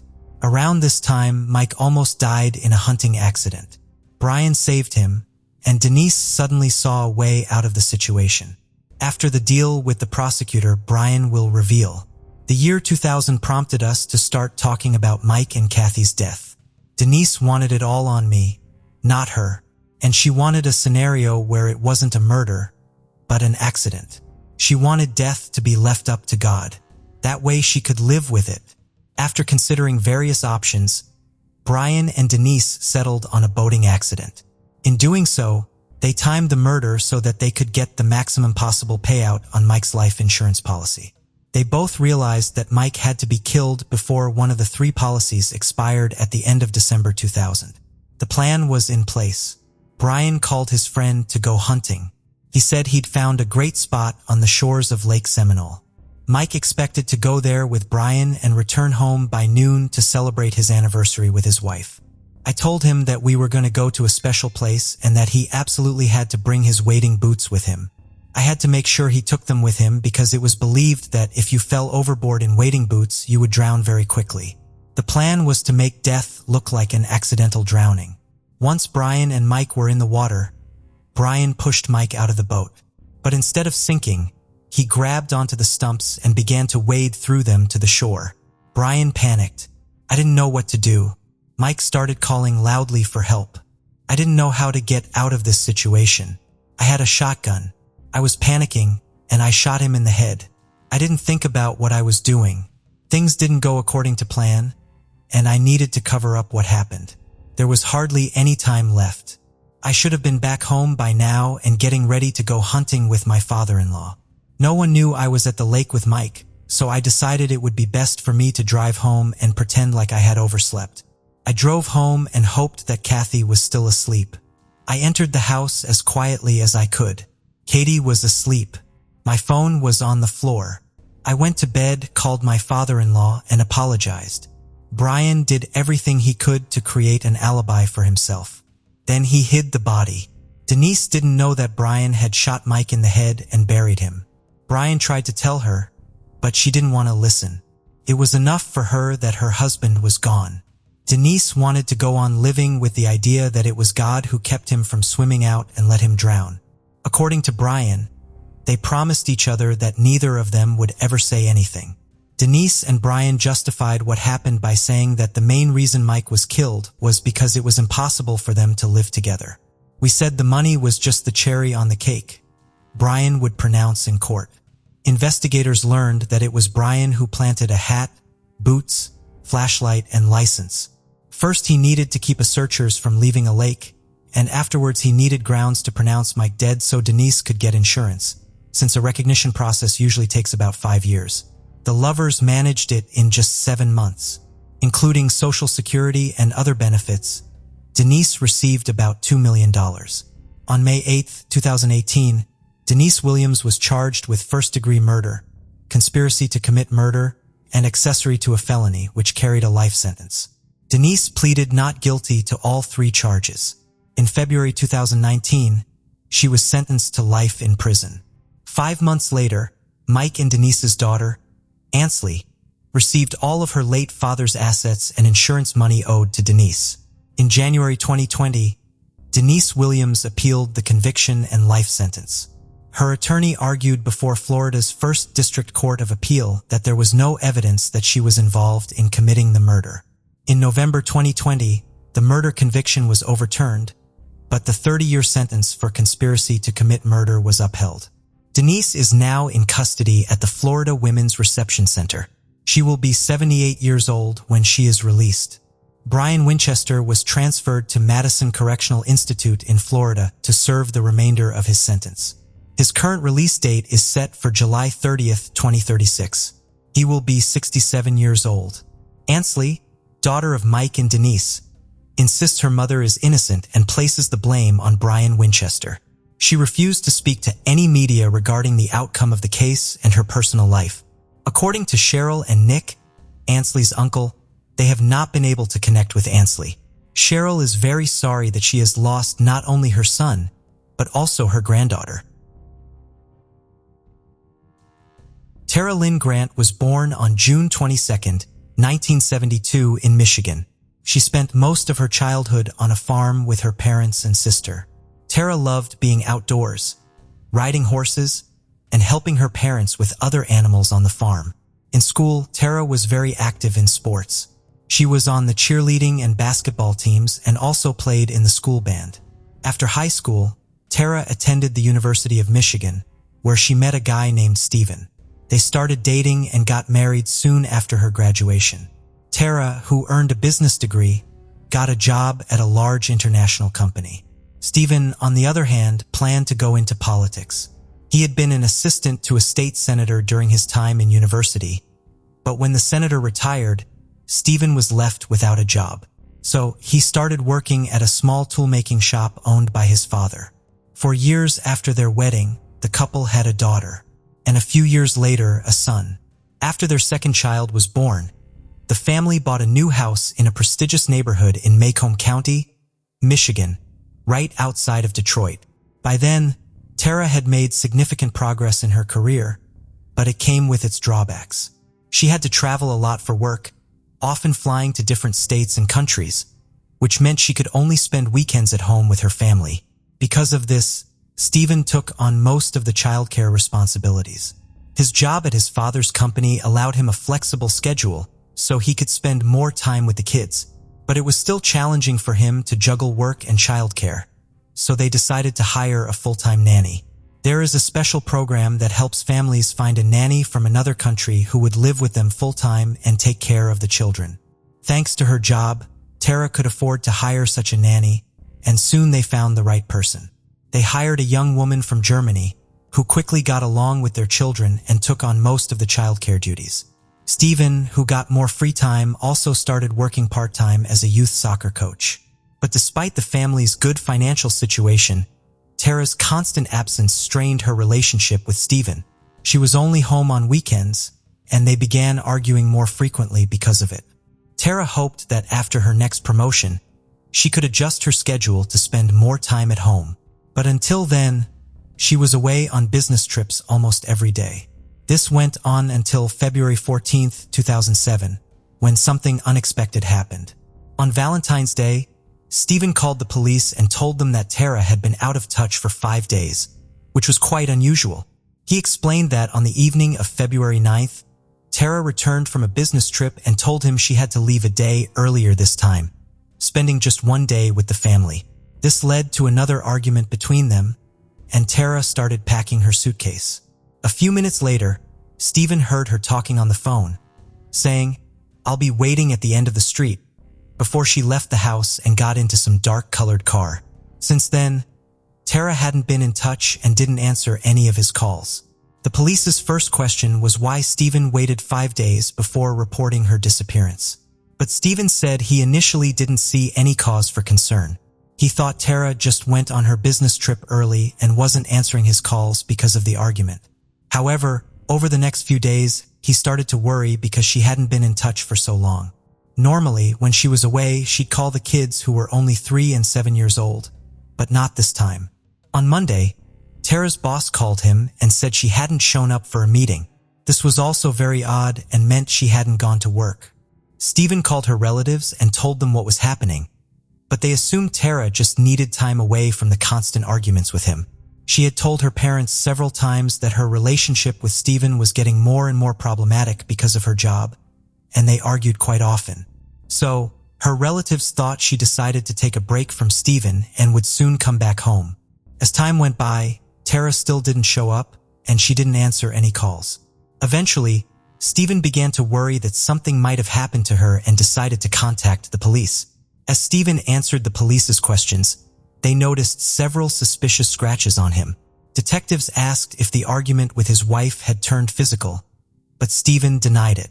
He claimed that he often works with metal parts at his father's shop and gets scratched by them regularly. After the interview at the station, detectives said they needed to search their home, and Stephen agreed. They arrived and found that all of Tara's belongings, including her documents and purse, were missing, along with her suitcase. Stephen also gave them access to Tara's computer, where they examined her bank account. There were no transactions since the day of her disappearance, which seemed odd. If she had gone somewhere, she would have needed to buy plane tickets, book a hotel, and so on. But there were no activities on her account for the past 5 days. During the search of the house, detectives found no clues that could shed light on Tara's disappearance. There was no indication that she could have been the victim of any crime, so they were left trying to trace her movements since February 9th. The local police department had little experience investigating such cases because the area was considered one of the safest in the country. Most of the time, they dealt with minor neighbor disputes and other nonviolent incidents. They asked Stephen to undergo a polygraph test, but he was outraged by the fact that the police considered his involvement. He said he would never harm his wife and began to cry. The police left his house and began to consider their next steps. But the following morning, Stephen suddenly called them and said he was ready for the interrogation. However, just a few moments later, his lawyer contacted the detectives and told them that he had advised his client against it. The police obviously considered Stevens as the person of interest, as he was Tara's husband. Besides being standard practice in such cases, they simply couldn't find any other leads. Tara's relatives, friends, and colleagues all said they hadn't heard from her since February 9th and had no idea where she could be. There was no activity on her bank account either, although she would have clearly needed to make some purchases. Detectives began to think how they can interrogate Stephen and quickly found something interesting. His driver's license had been revoked, but he continued to drive his car. So officers waited for him to get behind the wheel and arrested him. But he once again felt like the police were treating him as a suspect and refused to talk to them. His lawyer quickly bailed him out and Stephen returned home. The police continued to search for clues and requested Tara's mobile phone records. Her last call was made on the day of her disappearance. She called Stephen from the airport and said she would be home soon. After that, she received numerous calls from Stephen, but they all went to voicemail. Detectives listened to these recordings. Stephen repeatedly asked her to answer or call back and accused her of neglecting their children. He also pleaded with her to come home for their sake. The phone itself was turned off, and based on data from the cell phone carrier, the last time it connected to cell towers was in the vicinity of Tara's house on the evening of her disappearance. Interestingly, the police found no incoming calls during that period. And as we recall, Stephen mentioned that someone called Tara before she left the house and said she would be waiting on the street. But despite this, from Stephen's voicemail recordings, detectives got a feeling that he genuinely worried about his wife and was angry with her for leaving their children. Although they didn't rush to rule him out as a suspect, but they couldn't find any new leads either. Stephen still refused to talk to the police, accusing them of wasting time on him instead of searching for Tara. Instead, he actively engaged with the media, which began covering the case from the early days. Tara's mysterious disappearance quickly drew widespread public attention, and Stephen appeared in front of cameras almost every day, pleading for her to come home. When information about the case reached the company through which Stephen and Tara hired the nanny, they decided to send her back to Germany. Before leaving, she gave a statement to the police and spoke positively about her time in their home. She also mentioned that on the evening Tara came home, she was at a bar with friends. When she returned home, she saw Stephen, who seemed upset and told her that Tara had just left the house. Despite Stephen's refusal to cooperate with the police, he hired a private detective, a former FBI agent who conducted his own investigation, but also failed to find Tara. With no leads on their hands, police decided to try a different approach. They contacted the company through which Tara and Stephen found the nanny, and here they found something interesting. Before hiring the woman from Germany, they had a total of 6 nannies, but none of them stayed in the job for long. Detectives spoke to them, and almost all said that Stephen's behavior seemed not only strange, but also frightening to them. According to their accounts, he rummaged through their belongings, asked intimate questions, and often yelled at them, treating them as if they were supposed to follow his commands. The police then wondered why the last nanny from Germany portrayed her time with the family in a completely different light, with only positive words about Stephen. They secured permission to monitor her emails and phone, leading to an unexpected revelation. Detectives uncovered messages between her and Stephen, revealing they had been having an affair. It emerged that the 19-year-old had been involved in an intimate relationship with him during Tara's business trips, which persisted until she was forced to leave the country. Although this was an important lead for the police, infidelity did not prove Stephen's involvement in Tara's disappearance, so they continued to search for other evidence. Speaking with Tara's relatives and friends, detectives learned that nearly all of them had disliked Stephen since she married him. According to them, he behaved quite strangely, tried to control her every move, and didn't get along with anyone in her family. Investigators soon learned something else. Stephen's former girlfriend, whom he had dated before meeting Tara, called the police and told them something interesting. According to her, Stephen had reached out to her several months prior, and their conversations gradually became more intimate. Eventually, Stephen began openly expressing his desire to engage in a romantic relationship with her, despite both of them being married. Stephen also complained about Tara and her constant absence. According to him, he suspected her of cheating on him with her boss. He even admitted to installing special software on her computer, which he used to read her messages, but found no evidence to confirm his suspicions. All of this made the police even more inclined to consider the husband's possible involvement in Tara's disappearance, but they still needed some evidence. When several weeks had passed since her disappearance, they began to consider the possibility that she might no longer be alive and launched extensive searches for her body. They enlisted volunteers and began searching the area within a radius of several miles from Tara's home, as well as a large park nearby. The search went on for several days, but it yielded no results. This continued until February 28th, when a local resident called the police. The woman came to the same park for a walk, aware of Tara's disappearance and the ongoing search for her body, so she remained vigilant and kept an eye out for anything unusual. Soon enough, she did notice something strange. Under one of the trees along the trail, there was a plastic bag covered with branches and snow. It was clearly filled with something, and the woman decided to take a closer look. Through the bag, she saw rubber gloves and something resembling metal shavings inside, and there was something dark red at the bottom. She decided to take the bag with her and handed it over to the police. Detectives immediately realized that there was likely blood at the bottom of the bag and sent it to the lab. But there was a problem. Experts warned that due to a high workload, DNA analysis could take up to 2 months. Nevertheless, they examined the contents and confirmed that it did indeed seem to be human blood. The police immediately focused their search efforts in the area where the bag was found, deploying all available resources. Stephen did not participate in the search, citing bias from the police. Instead, he gave a lengthy interview to a news channel, making quite a few questionable statements. He repeatedly criticized Tara for being absent from her home most of the time, labeling her a bad mother. Stephen claimed he took on almost all parenting responsibilities and was a better mom than she was. When reporters asked about their financial situation and whether he had been living mostly on Tara's money, Stephen became angry and insisted he didn't need a penny from her. During the interview, Stephen also accused Tara of infidelity without providing any evidence. Throughout the conversation, he repeatedly condemned Tara and emphasized how difficult their marriage had been for him. As Stephen was giving the interview, the detectives made some progress. They had previously tried to obtain a search warrant for Tara's home without success due to insufficient grounds, and Stephen had prevented them from searching it voluntarily. However, after the blood-stained bag was discovered in the park, the judge granted the warrant. The police arrived at the house, and around the same time Stephen returned after the interview. Detectives informed him of the warrant to search his home, and Stephen opened the door for them before calling his lawyer.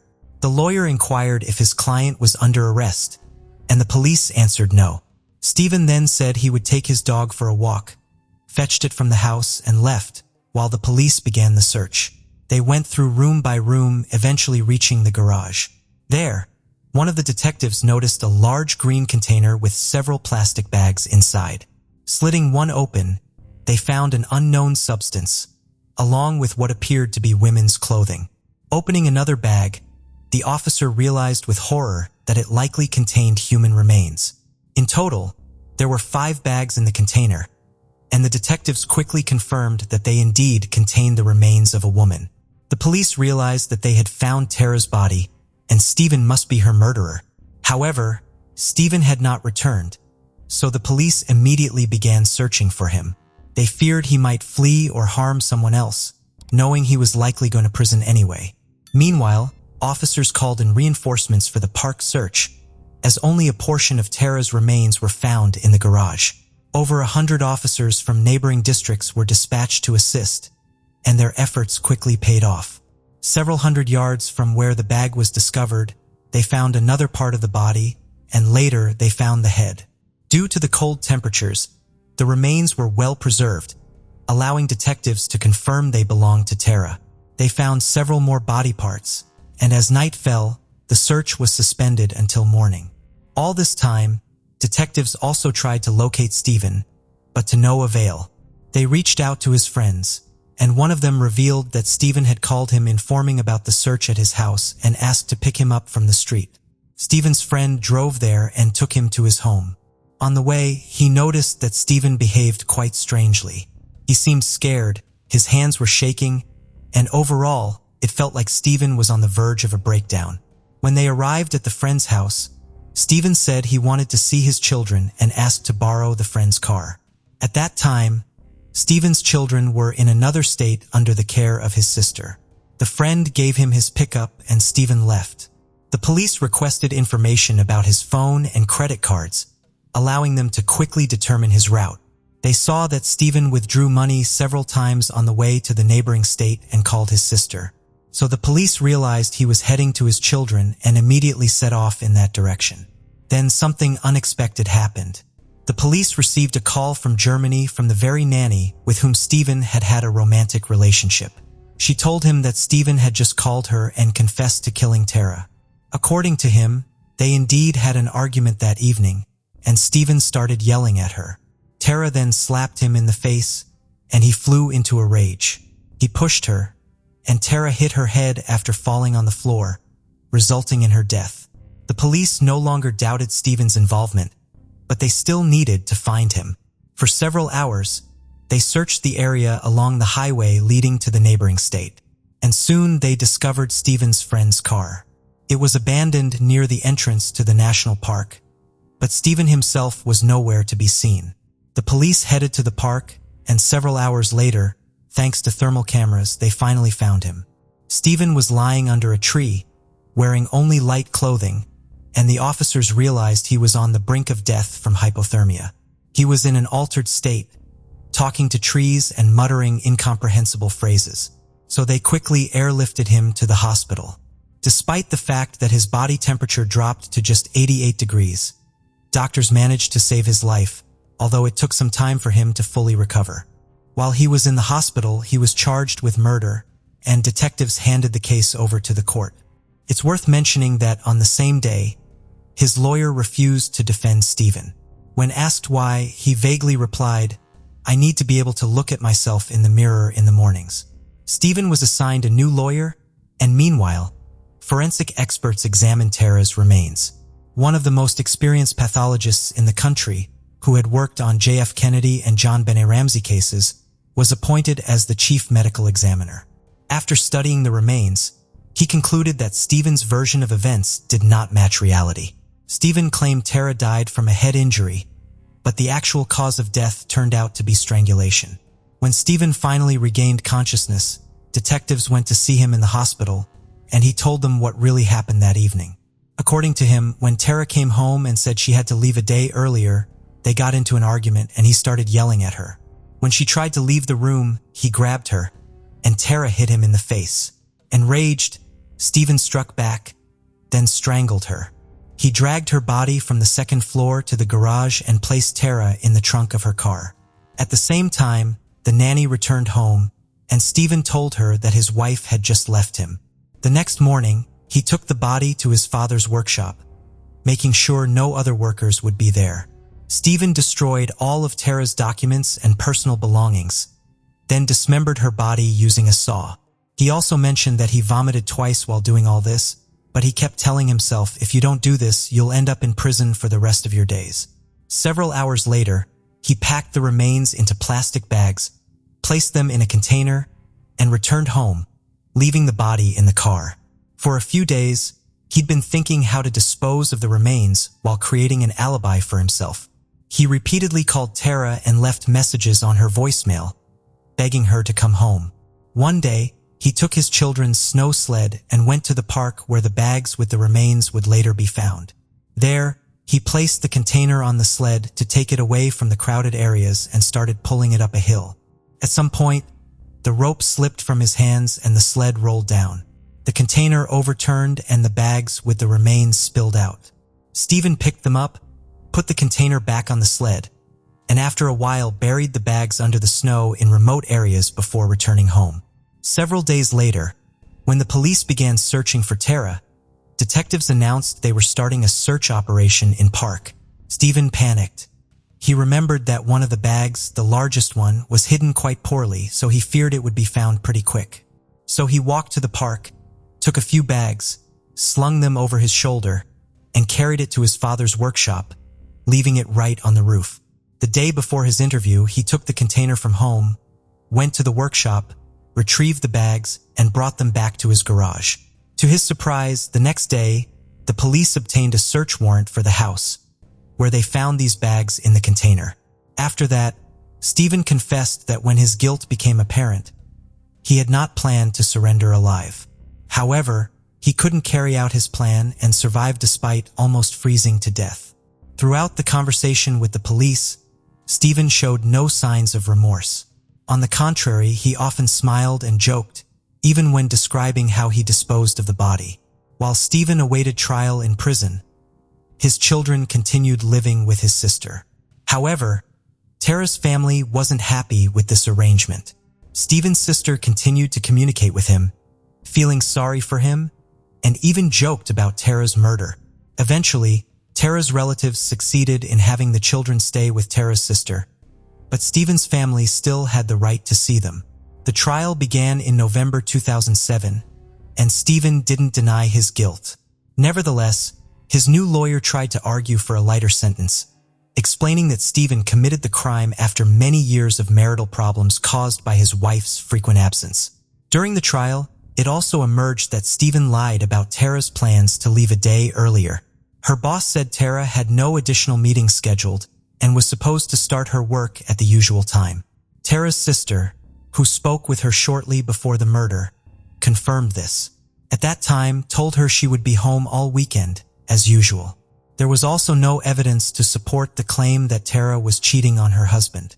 Her boss said their relationship was purely professional, and it was confirmed by their email letters and texts. Even Stephen himself admitted that he didn't actually believe it. The prosecution failed to prove that Stephen had planned the murder in advance. Apparently, he committed the crime in a fit of rage, which could have led to charges of second-degree murder rather than first-degree. On December 21, 2007, the jury unanimously found Stephen guilty, and he was sentenced to a minimum of 50 years in prison. Stephen's lawyer tried to appeal the verdict, but to no avail. Since then, he has been serving his sentence behind bars. But his story doesn't end there. Tara's murder attracted the attention of millions of people across the country, and Stephen clearly enjoyed it. While in prison, he began writing a book and planned to release it with the help of his sister. They even discussed the possibility of a film adaptation, and Stephen pondered which famous actor could play him.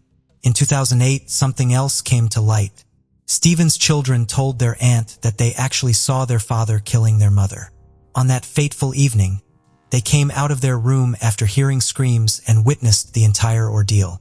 When this information appeared in the media, Stephen's relatives accused the children of lying and continued to defend him. Also in the same year, it became known that Stephen's father, who unlike other relatives didn't support him, could not live with what his son had done, and his body was found in his own home. As of now, Stephen remains behind bars, and he will only be eligible for parole in 2058. Every year, Tara's relatives and friends host a marathon along the route in the park where she used to jog frequently, and her children are always among the participants. Despite their father's actions, they have found the strength to move forward and honor their mother's memory. In the midst of winter, when families gather to celebrate peace and joy, a sinister shadow loomed over the picturesque town of Dover, Arkansas. It was December 1987, a time meant for festivity and love, but for one family, it became a scene of overwhelming horror.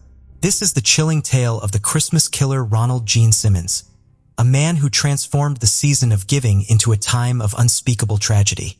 What leads a person to destroy what they once cherished? What darkness lies within the human mind that can turn a father into a monster? From decorated war hero to a man convicted of the worst family massacre in American history, we'll delve into the depths of a mind clouded by secrets and rage, where the line between protector and predator became fatally blurred. To understand the mind behind the massacre, we must journey back to the origins of Ronald Gene Simmons. His story begins not with violence, but with a seemingly ordinary life marked by service and family. Ronald Gene Simmons was born on July 15, 1940 in Chicago, Illinois. His father died of a stroke when Ronald was 3. His mother got married again in less than a year to a civil engineer for the U.S. Army Corps of Engineers, who was transferred to Arkansas. Little is known about Simmons's early childhood, but it was a life that took a turn towards discipline and commitment when Ronald dropped out of school and enlisted in the United States Navy in 1957 and later the U.S. Air Force. Simmons served with distinction.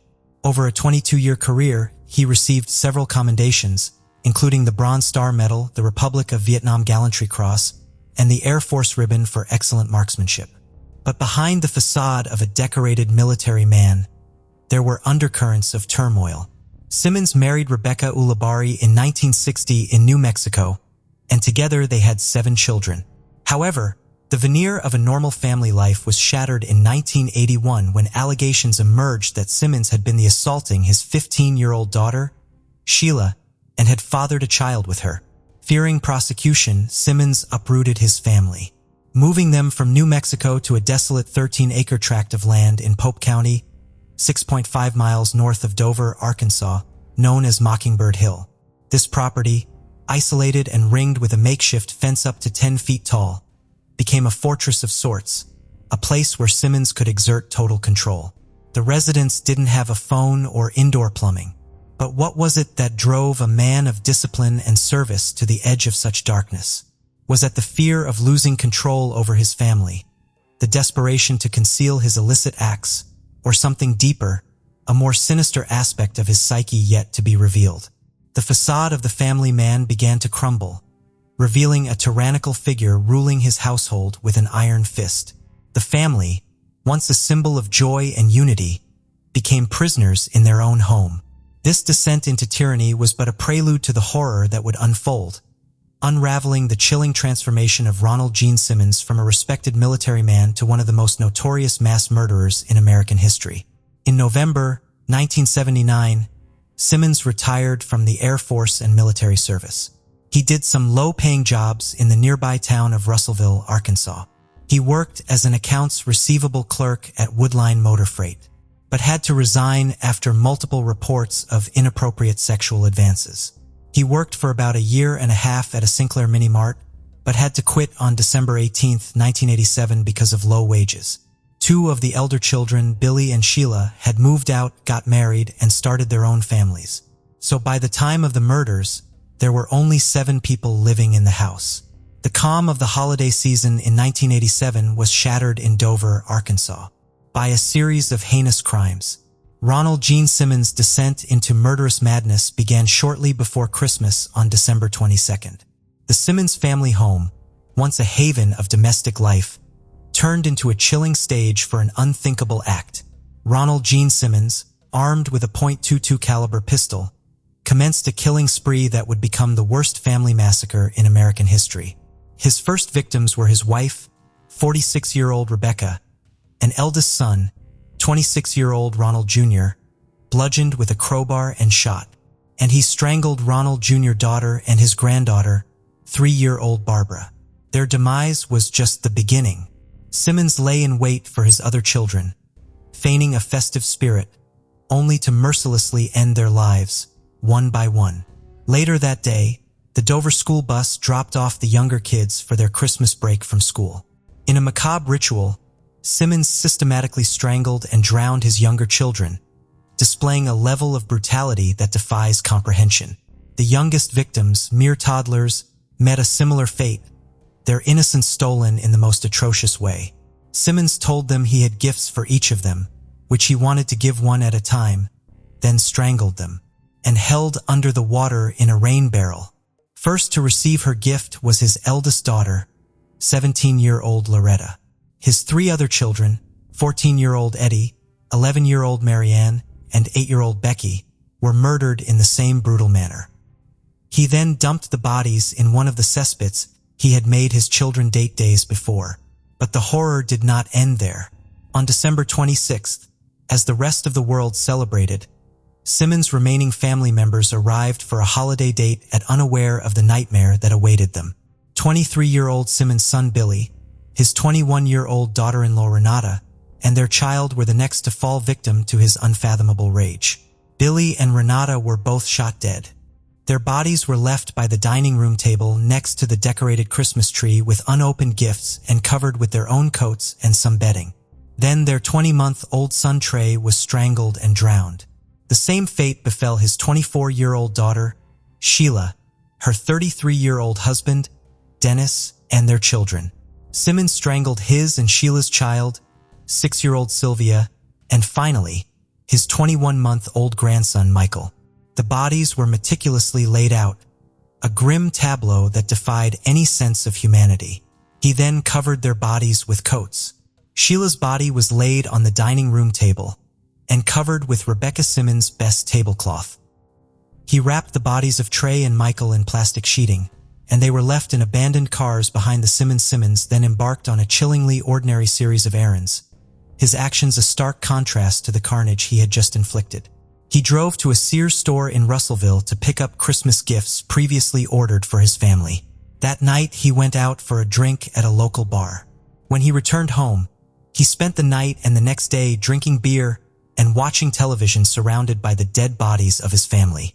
On December 28th, the killing spree spilled over into the town of Russellville. In the morning, Simmons drove a car that had belonged to his son, Ronald Jr., to a Walmart in Russellville and purchased a second firearm. Fueled by a mix of revenge and rage, Simmons targeted those he felt had wronged him. The violence was indiscriminate, claiming the alliance of acquaintances and strangers alike. His former workplace, a law firm, became the stage for his continued rampage. 24-year-old Kathy Kendrick, a secretary who had rebuffed his advances, was his first victim. She was fatally shot. The brutality continued at the Taylor Oil Company, where he shot and wounded the 38-year-old owner, Russell Taylor, who was also the owner of Sinclair Midi Mark, from which Simmons had recently resigned. He also killed a complete stranger in the building and shot at another employee before exiting the building, but missed. In Sinclair Mini Mart, Simmons shot and wounded 2 more people. He then shot his former supervisor, 35-year-old Joyce Butts, twice and wounded her in the office of Woodmine Motor Freight.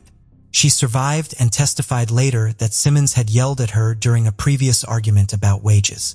The entire rampage lasted 45 minutes. 2 people were killed and 4 wounded. Simmons' final act was as perplexing as it was chilly. He said to the secretary in Woodline Motor Freight, "I just wanted to kill Joyce, just Joyce. I've gotten everybody who wanted to hurt me." Simmons surrendered to police without resistance, his spree of violence concluding as abruptly as it had begun. But the most heinous of his crimes were yet to be discovered. Simmons sat silently in his cell and stared at the wall. He refused to speak to investigators or even his attorneys. He didn't say a word during the interrogation. But when he was asked about his family, Simmons got red and started to well up. His lips started to quiver. The police got suspicious. They couldn't reach his family, so 2 officers drove to the isolated home. The investigation began on the chilling grounds of the Simmons family home. Here, detectives encountered a scene that defied belief. Family members' bodies laid out with a chilling meticulousness was a tableau that spoke volumes about the mindset of the killer. In the aftermath of this unprecedented massacre, questions swirled. What drove a father, a husband, a war veteran to commit such unspeakable acts against his own family and community? And what can we learn from this tragedy to prevent such horrors in the future? In the wake of the horrific murders committed by Ronald Gene Simmons, law enforcement faced the daunting task of piecing together a puzzle that spanned both family tragedy and public rampage.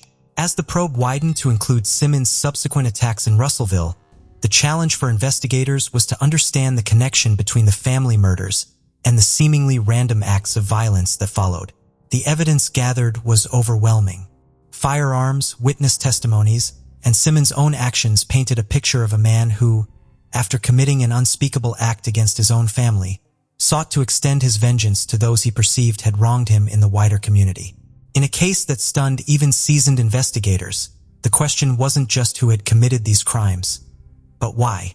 What drives a man to annihilate his family and lash out at the world around him? The arrest of Ronald Gene Simmons brought an end to the immediate threat, but it was just the beginning of a quest for justice and understanding. The prosecution's task was to unravel the mind of Simmons, to present a narrative that could make sense of the senseless. As the investigation progressed, more disturbing details emerged.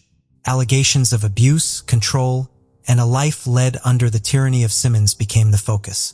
Each piece of evidence added another layer to the dark portrait of a man who had lived a life of deception and brutality. In the courtroom, the full extent of his crimes would come to light, bringing some answers, but also leaving haunting questions about the nature of evil. What kind of man lurked behind the annihilation of his family and terrorizing a community? Simmons' life was marked by strict discipline and control, traits honed during his military career. But beneath the surface of this structured exterior lay a tumultuous inner world. Allegations of sexual assault within his family suggest deep-seated pathological behavior. Experts in criminal psychology often point to a history of abuse, either experienced or perpetrated, as a significant factor in the development of violent behavior. In Simmons' case, the blurring of boundaries within his own family coupled with a need for dominance may have contributed to his downward spiral. The isolation of the Simmons family at Mockingbird Hill paints a picture of a man intent on exerting absolute control. This isolation could have exacerbated existing mental health issues, creating a pressure cooker environment. What then triggered Simmons to turn to murder? The possibility of his wife seeking a divorce might have been the tipping point, challenging his authoritarian hold over his family. She had already tried to leave him on numerous occasions, but always returned. A family friend informed the police that Simmons' wife had been saving up money to divorce him when the murder happened. Simmons' wife had written to their son shortly before the killings, "I don't want to live the rest of my life with Dad. I am a prisoner here and the kids too. Every time I think of freedom, I want out as soon as possible." Simmons' actions in Russellville suggest a broader rage directed not just at his family, but at anyone he perceived as a threat or who had rejected him. His targeting of individuals in the community indicates a blend of personal vendetta and displaced aggression.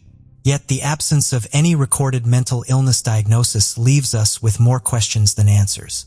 The depths of Simmons' mind remain in many ways a locked enigma. Could this tragedy have been averted? In exploring these questions, we confront the unsettling reality of how little we sometimes know about those closest to us. After the chilling massacre by Ronald Gene Simmons, the wheels of justice began to turn, bringing us to a courtroom where the grim details of his crimes would be laid bare.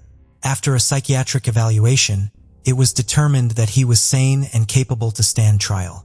Simmons' trial was a focal point of national attention, a legal battle to seek justice for the unprecedented atrocity he had committed. The proceedings were swift, reflecting the urgency of a community seeking closure. In May 1988, stood trial for the murders outside his family, specifically the killings of Kathy Kendrick and Jim Chaffin. The evidence presented was overwhelming, leaving little doubt about Simmons' guilt.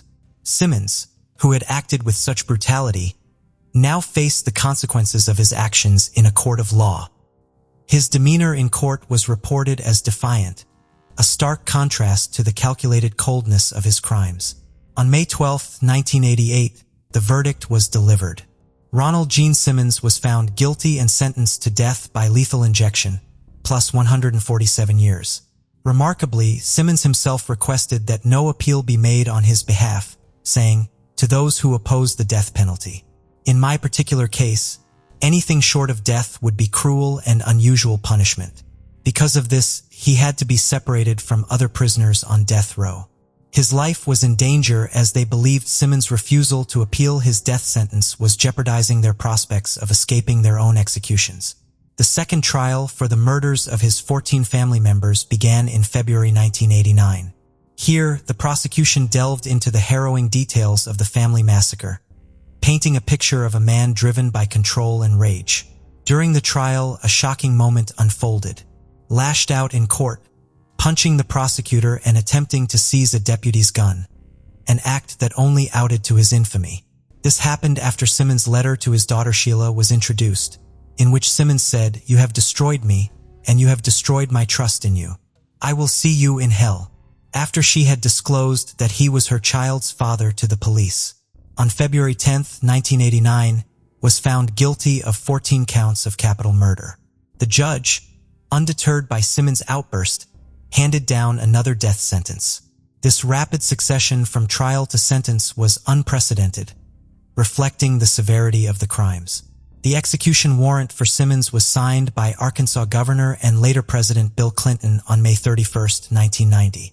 All visitors, including legal counsel and clergy, were refused by Simmons. On June 25th, he died via the fatal injection method he had chosen in the Cummins unit. This was the shortest period from sentence to execution to death in U.S. history since the death penalty was reinstated in 1976. His last words were, "Justice delayed finally be done is justifiable homicide." Nobody claimed his body, and he was buried in a common grave in Lincoln County, Arkansas. As we reflect on the legal proceedings against Ronald Gene Simmons, we are left to ponder the balance between justice and understanding. The case of Ronald Gene Simmons is a stark reminder of the potential for hidden dangers within our own homes, and it's crucial to recognize early warning signs. FBI profilers and psychologists suggest vigilance for certain behaviors, patterns of control, isolation, and abuse within a family. These can often be precursors to more violent actions. In cases like Simmons, where the perpetrator isolates the family, the intervention of external agencies becomes critical. Neighbors, friends, and relatives meet to be attentive and proactive in reporting any suspicions. But perhaps the most profound lesson lies in understanding the human psyche. Simmons' case demonstrates the complex interplay of psychological factors that can lead to such extreme behavior. What led Ronald Gene Simmons to commit such heinous acts? The answer lies in a complex web of control, abuse, and psychological instability. His desire for dominance, coupled with deep-seated issues likely stemming from his abusive behavior within the family, set the stage for tragedy. Simmons' military discipline juxtaposed with his chaotic personal life created a volatile mix. The isolation and control he exerted over his family only fueled his capacity for violence. And when his authority was threatened, possibly by a looming divorce, it may have been the catalyst for the massacre. John Harris, one of Simmons' defense attorneys, said of his abused family, "I think he felt like they are going to take him out.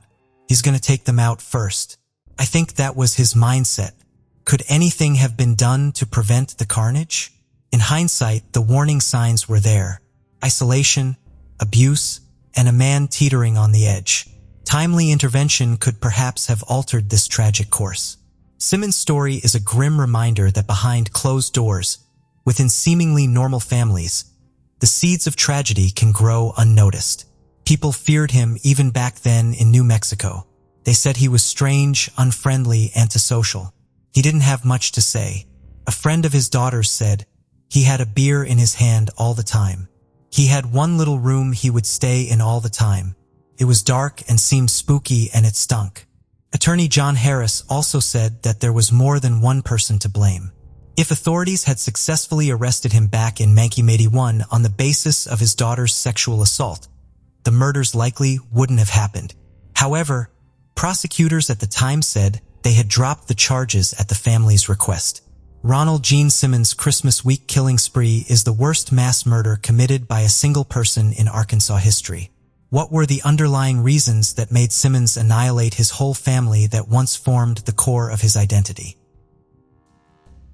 Karen Snyder was born on July 29, 1948 in the small American town of Cedar Lake, Indiana. She grew up in a very large family with 2 brothers and 3 sisters. In high school, Karen met a boy named Paul, and they decided to get married when she was just 17. Shortly after, Karen became pregnant, and in 1966, their daughter Paula was born. Even though Karen was only 18 at the time, she and her husband were ready and happy to start their own family. They moved to a town called Calumet, Illinois, where Paul's parents lived. The family settled on the same street as his parents, just a few houses away, allowing them to see Paul every day and spend a lot of time with their granddaughter. Calumet, with a population of about 25,000 residents, was located not far from Chicago and considered a very safe place to live. Karen spent most of her time taking care of their child, while Paul got a job at the local railroad. On November 12, 1966, Paul went to his night shift around 2 p.m. A few hours later, he tried to call Karen, but she didn't answer. This was unusual because she was supposed to be at home and couldn't have left their 2-month-old daughter alone. Concerned, he called his parents, who lived just a few houses away, and asked them to check on Karen. They walked down the street and knocked on the door, but there was no response. His parents didn't have a spare key, so they continued knocking for a few minutes and then went back home to call their son. Paul became even more worried and decided to leave work early to check if everything was all right. As he approached the house, his concern grew even more. The porch light was off and the blinds were tightly closed. This was unusual because Karen always left the porch light on for him when he worked the night shift. Paul tried to open the door with his key and realized it was unlocked. He entered the living room and was relieved to find his 2-month-old daughter sleeping in a playpen near the working TV. However, Karen was nowhere to be seen. so he began calling out her name while checking each room. As Paul decided to go upstairs, he tried to turn on the staircase light, but the switch didn't work. He made his way to the bedroom and turned on a lamp, revealing a horrifying scene. The room was in disarray, and there was blood everywhere. On the floor lay Karen, showing no signs of life, and Paul immediately realized she was dead. Recovering from the shock, Paul went downstairs, called the police, and took his daughter outside.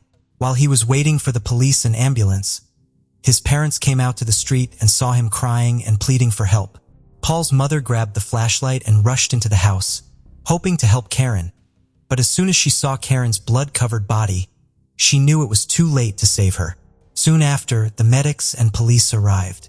The doctors could only confirm Karen's death, and the investigators began examining the crime scene. From the back door lock, they found shallow scratches indicating an attempted break-in. However, the door was still locked, suggesting the intruder initially tried to enter this way but failed. Next, they discovered a broken basement window with a trail of blood leading from it to the front door.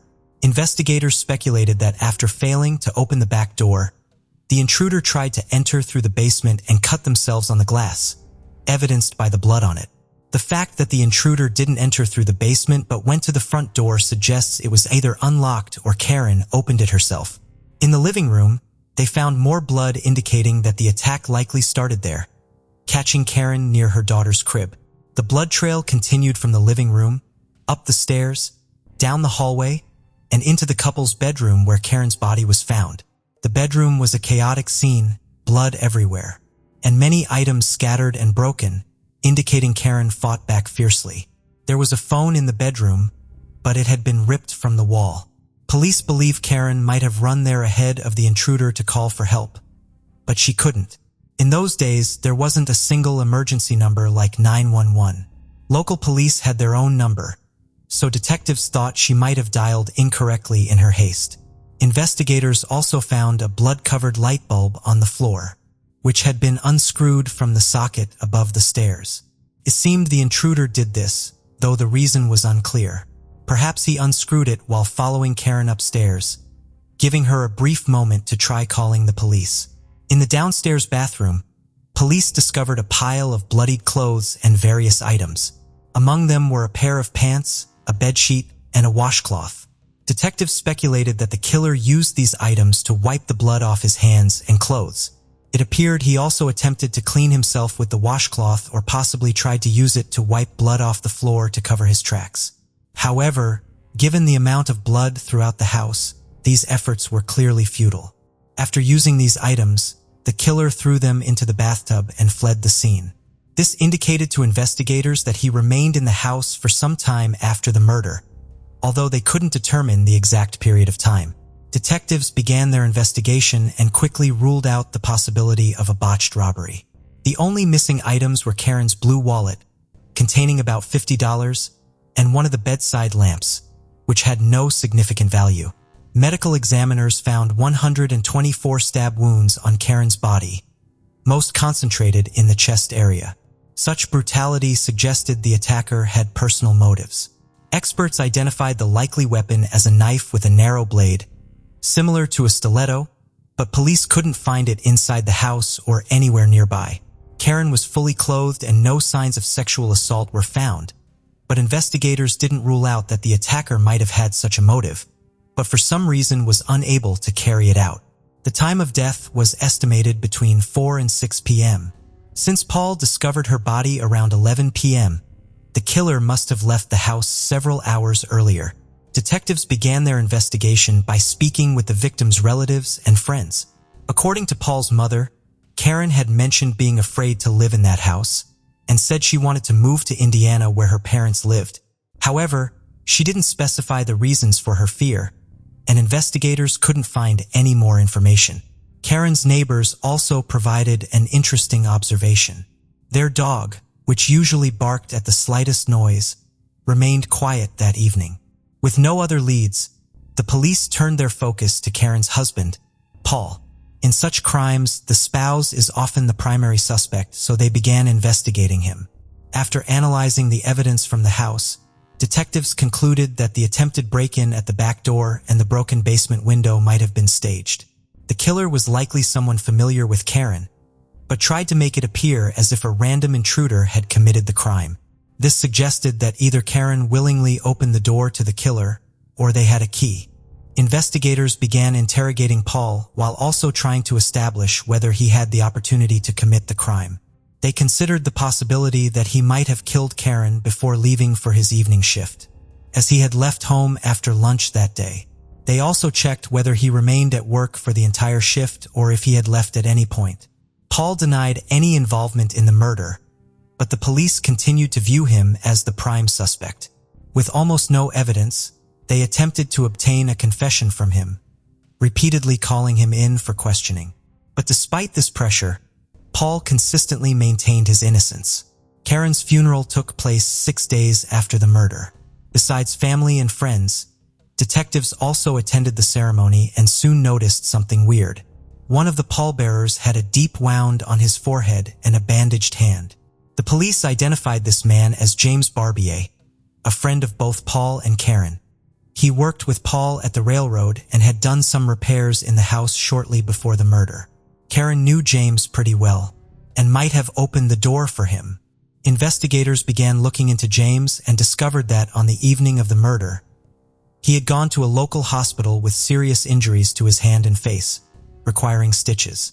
This aligned with the evidence suggesting the killer injured himself on the broken basement window glass. James became the second suspect, and detectives brought him in for questioning. He denied any involvement in the murder, explaining his injuries by saying that he had been returning home drunk from a bar that evening, tripped over a stump in the dark, and hurt himself on some splinters. James' wife confirmed that he came home that night drunk, with a bandaged hand and a cut on his forehead. She mentioned that he was acting weird and was visibly shaken, but she added that James was an alcoholic and frequently got heavily drunk, so this behavior wasn't unusual. When police interviewed individuals who frequented bars in Karen's neighborhood, they found witnesses who had seen James there that day. However, they couldn't pinpoint the exact times he was present. When experts finished analyzing the evidence from Karen's house, they found something intriguing. As suspected, there were 2 different types of blood. One matched Karen's blood type, while the other belonged to a different blood type, the same as James's. Although this blood type match was not proof of James, detectives decided to arrest him, hoping he would confess. They also cleared Karen's husband of suspicion, as none of the blood samples matched his type. James continued to deny his involvement, insisting that his injuries were from his fall. The police hoped forensic experts might find some additional evidence, but they faced disappointment.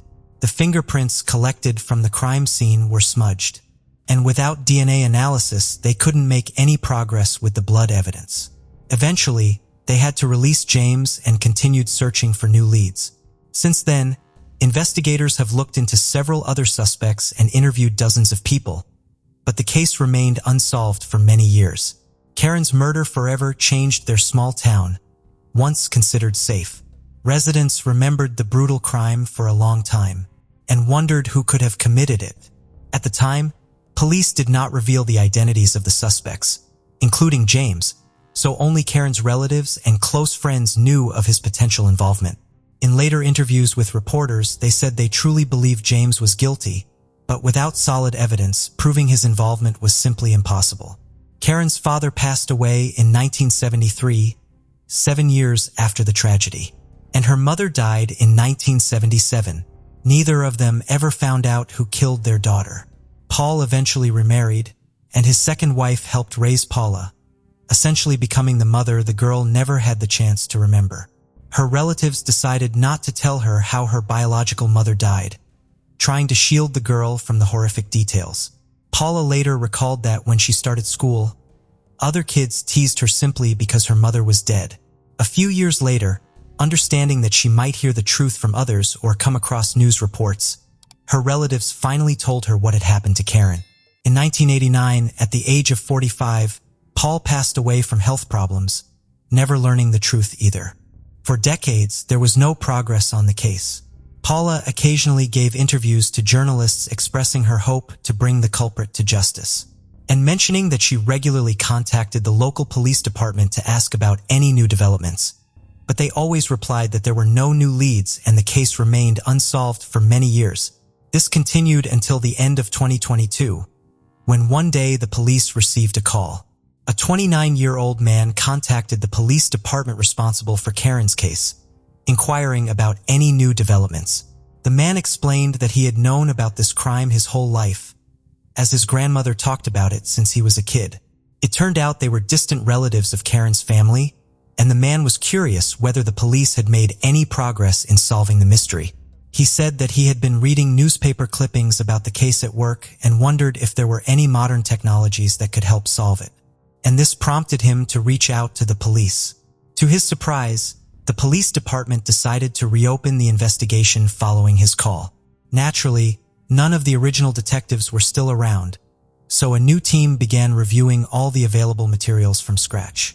They discovered that almost all the evidence except the blood samples collected from the floor had not only been preserved, but was also well maintained over the past 56 years. This included Karen's clothing and various items from her home. The detectives sent all the remaining evidence to the lab, where experts began examining each item with modern tools. Meanwhile, the police re-interviewed everyone connected to the case who was still alive. 16 months after the investigation was reopened, detectives received a long-awaited call from the lab. Experts had found several drops of blood on Karen's dress and extracted a DNA profile of an unknown male. The police immediately obtained a warrant from a judge to collect a genetic sample from the main suspect, James, who was still alive. They quickly got his sample, sent it to the lab, and soon received confirmation. James' DNA matched the blood found on Karen's dress. This confirmed that James, who was just 21 years old at the time of Karen's death, had been in her home the day she was murdered, and had initially lied about how he got his injuries. On April 29, 2024, the police returned to James' home, and the 79-year-old man was finally arrested for murder. Upon being informed of the DNA match, James did not deny anything and confessed to the crime. While the police have not yet disclosed all details of his interrogation due to the ongoing legal proceedings, James admitted that he had known his entire life that he would eventually be caught. James has been charged with first-degree murder and was released on bail due to his age and severe health conditions. Given James' state, the risk of him fleeing was considered nearly non-existent. However, Karen's relatives were upset because they had already suffered enough seeing the killer live freely for over 50 years. As for the motive, it remains unknown. The first hearing took place at the end of May, and more details are expected to be revealed only after the trial. According to the main theory reported by journalists, James had feelings for Karen and was jealous of her husband since she married him. Additionally, James was indeed heavily intoxicated that evening, which may have driven him to commit the crime. Karen's relatives expressed their gratitude to the detectives for finally bringing James to justice. However, given his health issues, even if James lives to see prison, he is unlikely to spend much time there. Karen's daughter, who was 57 at the time of James' arrest, said she received the best call of her life when she learned that her mother's killer had finally been caught. She admitted she had lost hope and was surprised that the evidence had been so well preserved. She also revealed that she blames James for her father's early death. Beyond dealing with the brutal murder of his wife, her father had spent the rest of his life almost certain that his close friend was responsible, and it was very hard for him to see James continue to live freely. Located in Lee County, Auburn is the largest city in eastern Alabama. It's also Alabama's fastest-growing metropolitan area and the 19th fastest-growing metro area in the United States since 1990. Unofficially nicknamed the loveliest village on the plains, Auburn is a melting pot of cultures with its southern hospitality. This historic college town is the home of Auburn University, one of the most recognized public universities in the nation. Today's story involves a former student of this university, Lori Slasinski. Lori Ann Slasinski was born to parents Case and Arlene Slasinski on September 21, 1981. Gifted with blue eyes and blonde hair, Lori was always adored by her parents and her big brother, Paul. The family was originally from New York State, but later moved south to the rural Alabama farm country near the town of Auburn when Lori was just 13 years old. As a country girl being raised with animals, Lori was an avid animal lover. According to her friends, Lori was absolutely beautiful. She loved spending time with friends, watching movies, riding her bicycle, and playing video games. In addition to all that fun, she was also very studious, and her family tried to support her as much as they could. After finishing high school, Lori enrolled in nearby Auburn University, where she majored in psychology with a minor in criminology. Her parents bought her a mobile home so that she could live off campus in a manicured trailer park that was popular with students. She was living alone with her beloved dog, Peanut, a Yorkshire Terrier. Her close bond with her family remained intact, with her mother calling every day to check up on her. In 2005, she graduated with honors from Auburn University. Soon after graduation, she took up a job at the East Alabama Mental Health Center while still living in the trailer park. She also made plans to go for her master's degree in psychology in the near future. Lori's family was proud of her achievements, unaware of any foreshadowing of evil that was looming over her head. On June 10, 2006, 24-year-old Lori had made plans for a girls' night at her best friend Lindsey Braun's house. They had plans to have a few drinks and watch a movie. Lori first met Lindsey in their junior year at Auburn University. Already impressed by Lori's sweet, charming, and outgoing personality, the two girls became friends. The bond only grew stronger when they both got a job at the same mental health facility after completing graduation. Around 6:30 p.m. on June 10th, Lori called Lindsey saying that she had to stop at the store, and then she'd head over to her house for the movie night. Unfortunately, she would never make it there. Lindsey grew worried when she did not hear from Lori again that night or the following day. She called Lori several times and left messages on her home answering machine, but she never heard back from her. When Lori did not show up at her workplace on Monday, June 12th, Lindsey's concerns skyrocketed. It was very unusual for Lori to miss work and not inform anyone. After another no-show at work on the following Tuesday, the 13th, Lindsey, along with another coworker, went to Lori's house to check on her. When they reached the trailer home, Lindsey could not find Lori anywhere. Upon entering, she found the door unlocked and the AC on, which was pretty surprising. She also observed that Lori's dog, Peanut, was inside his crate. He looked well-nourished and happy, as if someone was taking care of him. Amazingly, his crate was unsoiled, even though Lori had been missing for several days at that point. Lindsey felt that something was amiss, as it was unlike Lori to leave her beloved pet alone unattended. Lindsey remembered that Lori had placed 3 rugs on the kitchen floor as the dog refused to walk on the tile. These rugs were missing, along with the outside trash can when Lindsey entered. Later that same day, June 13, 2006, Lori's mother Arlene got a call from her workplace regarding Lori missing work 2 days in a row. Arlene immediately tried to call her, but could not get a hold of her. Afraid for her daughter's well-being, Arlene immediately left for Auburn after alerting her husband Casey of their daughter's disappearance. Upon arrival, she entered Lori's trailer and found a disturbing scene. She noticed the door was slightly jarred and her bed was perfectly made, but there was no sign of Lori. Her car was also missing. With a closer look, she noticed Lori's kitchen rugs, a pillow from the couch, a Galileo thermometer, a green trash can that Lori put a rake and shovel in, and the phone cord for her landline were all gone. Alarm bells rang as Arlene instantly realized something was horribly wrong. She officially reported her daughter missing while still hoping that she would show up eventually. As the initial investigation was launched and police scanned through Lori's trailer home, they could not find any significant evidence that could link a possible suspect. However, they noticed there were obvious signs of a struggle and scuff marks on the wall. There was semen discovered on Lori's bedsheet, and traces of blood were also found on the doorknob. A coat hanger and a single golden hoop earring were also found at the scene.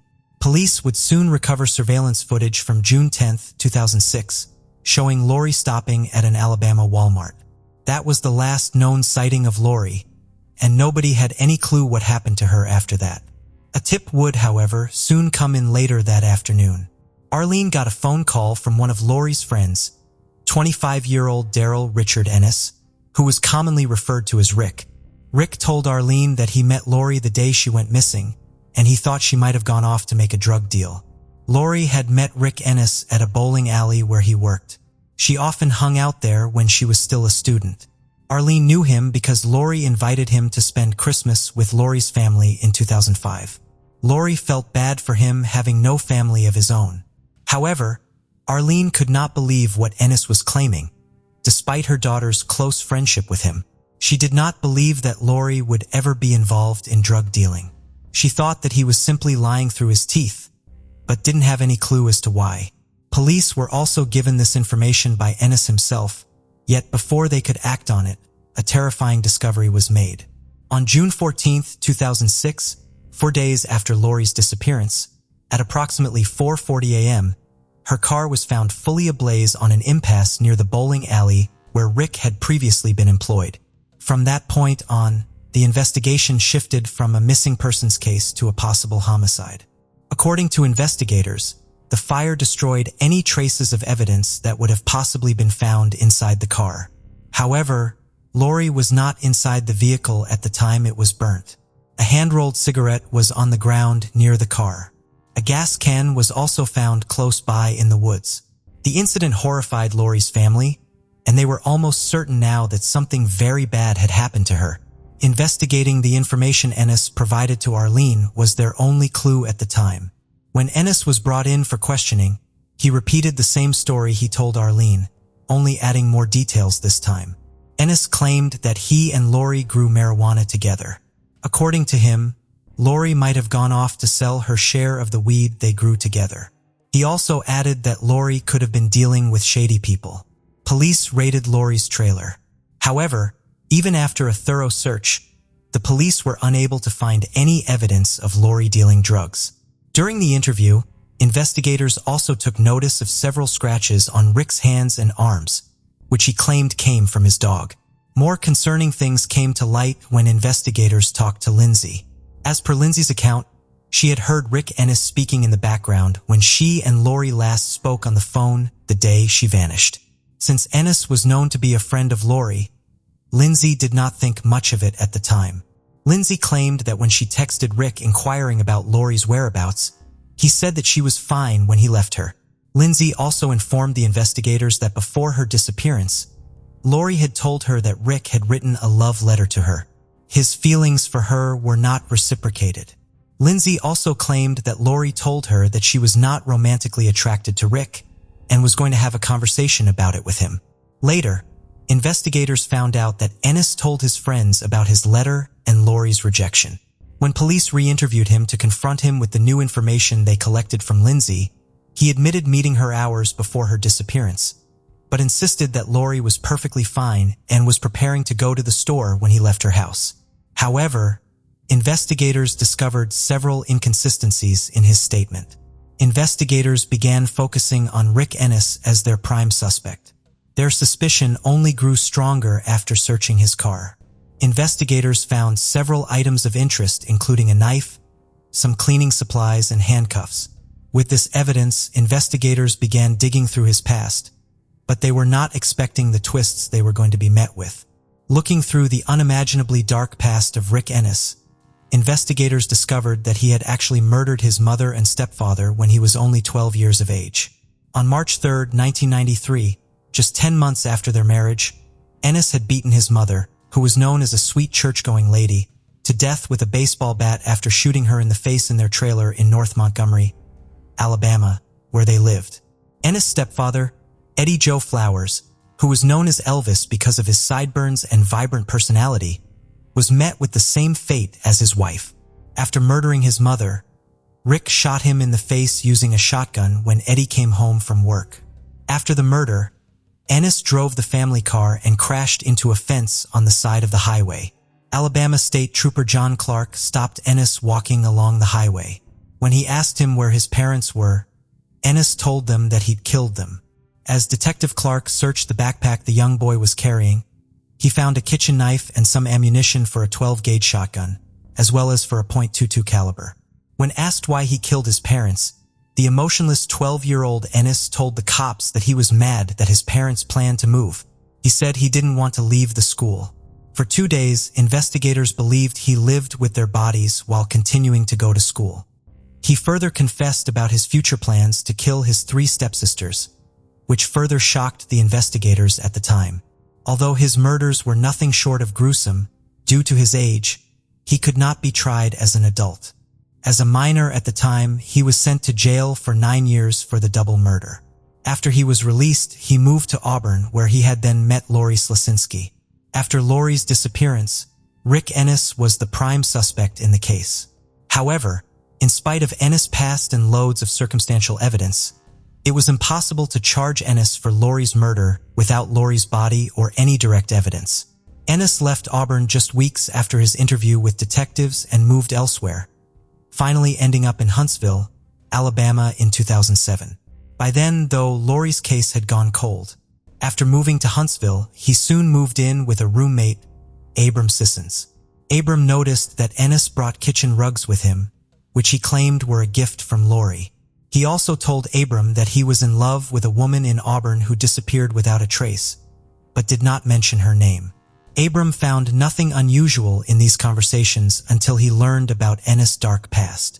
He then asked Ennis to leave immediately.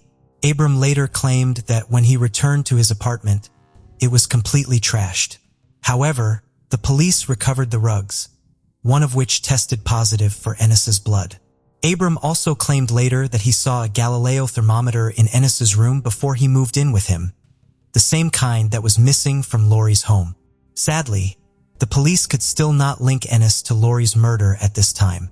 As their prime suspect remained at large, the case remained unsolved while Lori's devastated family waited for answers. For years, this case had no updates. Then in 2016, after a decade, Mark Whitaker, a special agent of the Alabama State Bureau of Investigation, opened a cold case unit and started reinvestigating Lori's disappearance along with his team, which included his longtime partner, Agent J.W. Barnes. Lori's case was their first project, and they began revisiting the evidence, sending some of the items to forensic labs for testing, and conducting several interviews and re-interviews. After the re-examination of the evidence, Ennis naturally became his main suspect. Agent Mark was aware of Ennis' past, and his gut told him that Ennis had done something similar to Lori, but he had no idea as to how to prove his guilt without more evidence or a body. However, in an unexpected twist, Agent Whitaker's partner, Agent J.W. Barnes, found an important piece of evidence while looking through the files. He discovered a report in an envelope that had not been opened for 10 years. After Lori's disappearance in 2006, police collected evidence from the trailer, but no one followed up with it until the results came in. The results showed that semen found on Lori's bedsheet and blood on the interior side of the front door contained Rick Ennis' DNA. After organizing all the evidence, investigators built a strong case against Rick Ennis and were eventually able to get an indictment order in 2018. By this time, Ennis was newly engaged to a school librarian named Alana Atkinson and was living in Pilot, Virginia. There, he was working for a company that designed and built portable living structures called yurts. On August 6, 2018, on his 38th birthday, 12 years after Lori Slasinski went missing from Auburn, Rick Ennis was arrested by a task force of U.S. Marshals. While it came as a relief to Lori's family, Ennis' fiancée and co-workers were shocked by this turn of events. After being arrested on 2 counts of capital murder, his trial was postponed due to COVID-19. The trial finally began on April 1, 2022. While the prosecution presented all the evidence that suggested Ennis' involvement in the crime, including the cigarette butt and Lori's bedsheet containing his DNA, the defense argued that police could have taken the cigarette from Ennis' home and planted it at the crime scene. They also attacked Lori Slasinski's character by trying to portray her as a drug dealer. To explain how his DNA got on the bedsheet, Rick claimed that he had consensual sex with Lori before her disappearance, suggesting that they were still intimate despite Lori's rejection of his advances. However, his story did not seem very convincing, especially when 2 more witnesses came forward with jaw-dropping information. One of his former co-workers in Alabama, Jeremy Brooks, stated that on June 9, 2006, just 1 day prior to Lori's mysterious disappearance, He received a call from Ennis asking if he could bring him gas and if he could keep the gas can. Jeremy rejected his request.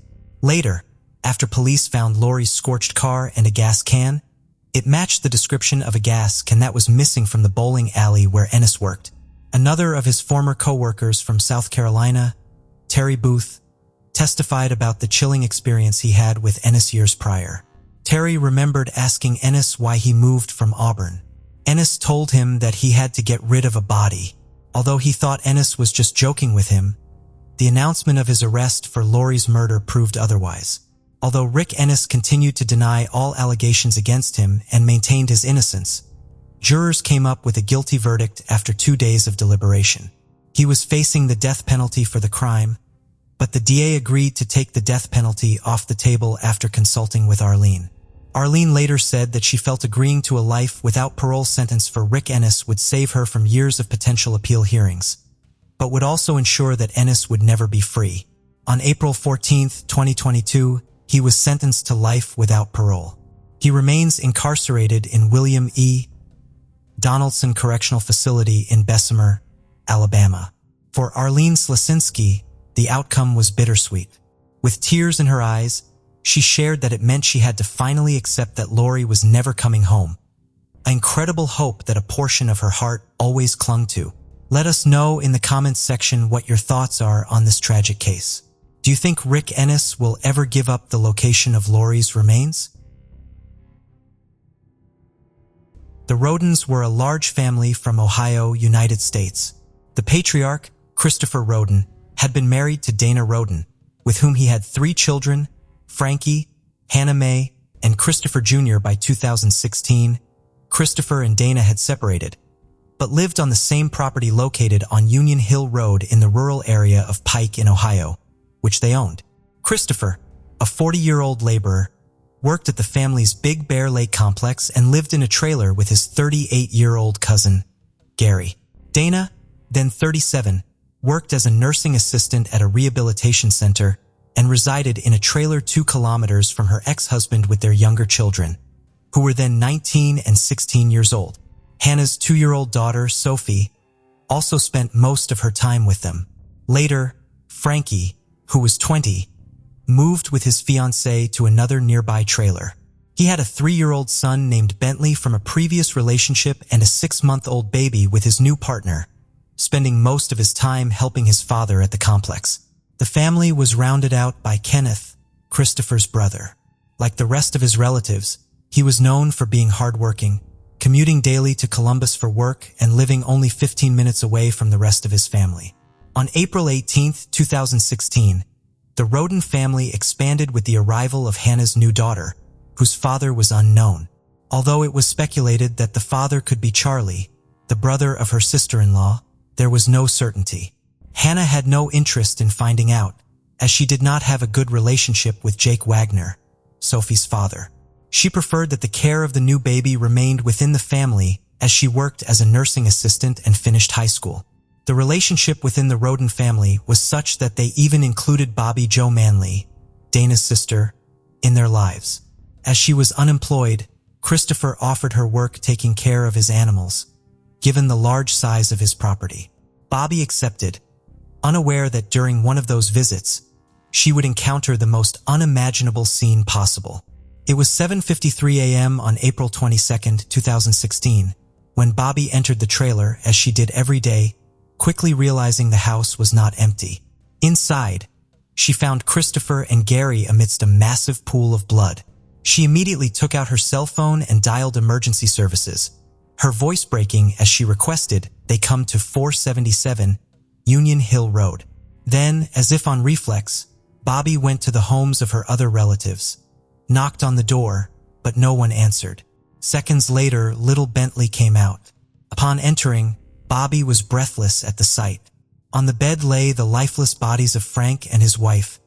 Assaulted, alive but splattered with blood, was the 6-month-old baby.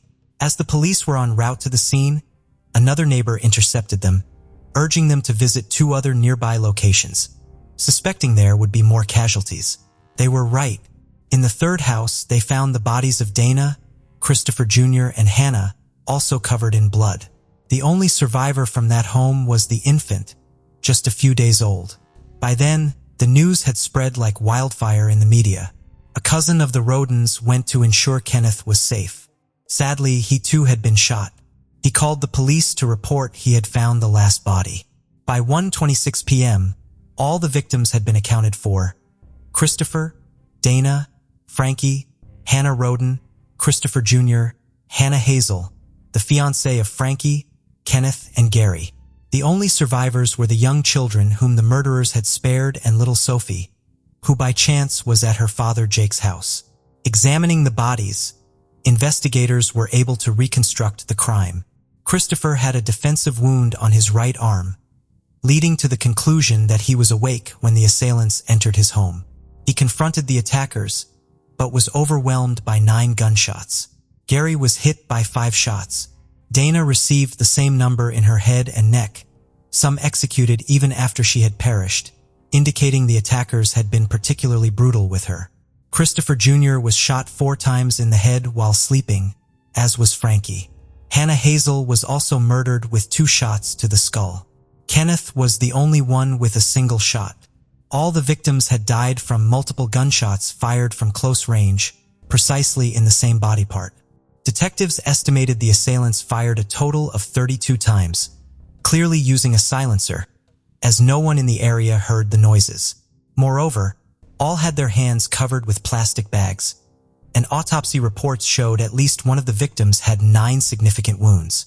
It was clear this was a premeditated crime aimed at eradicating the entire clan, leaving unanswered who could have committed such a heinous act.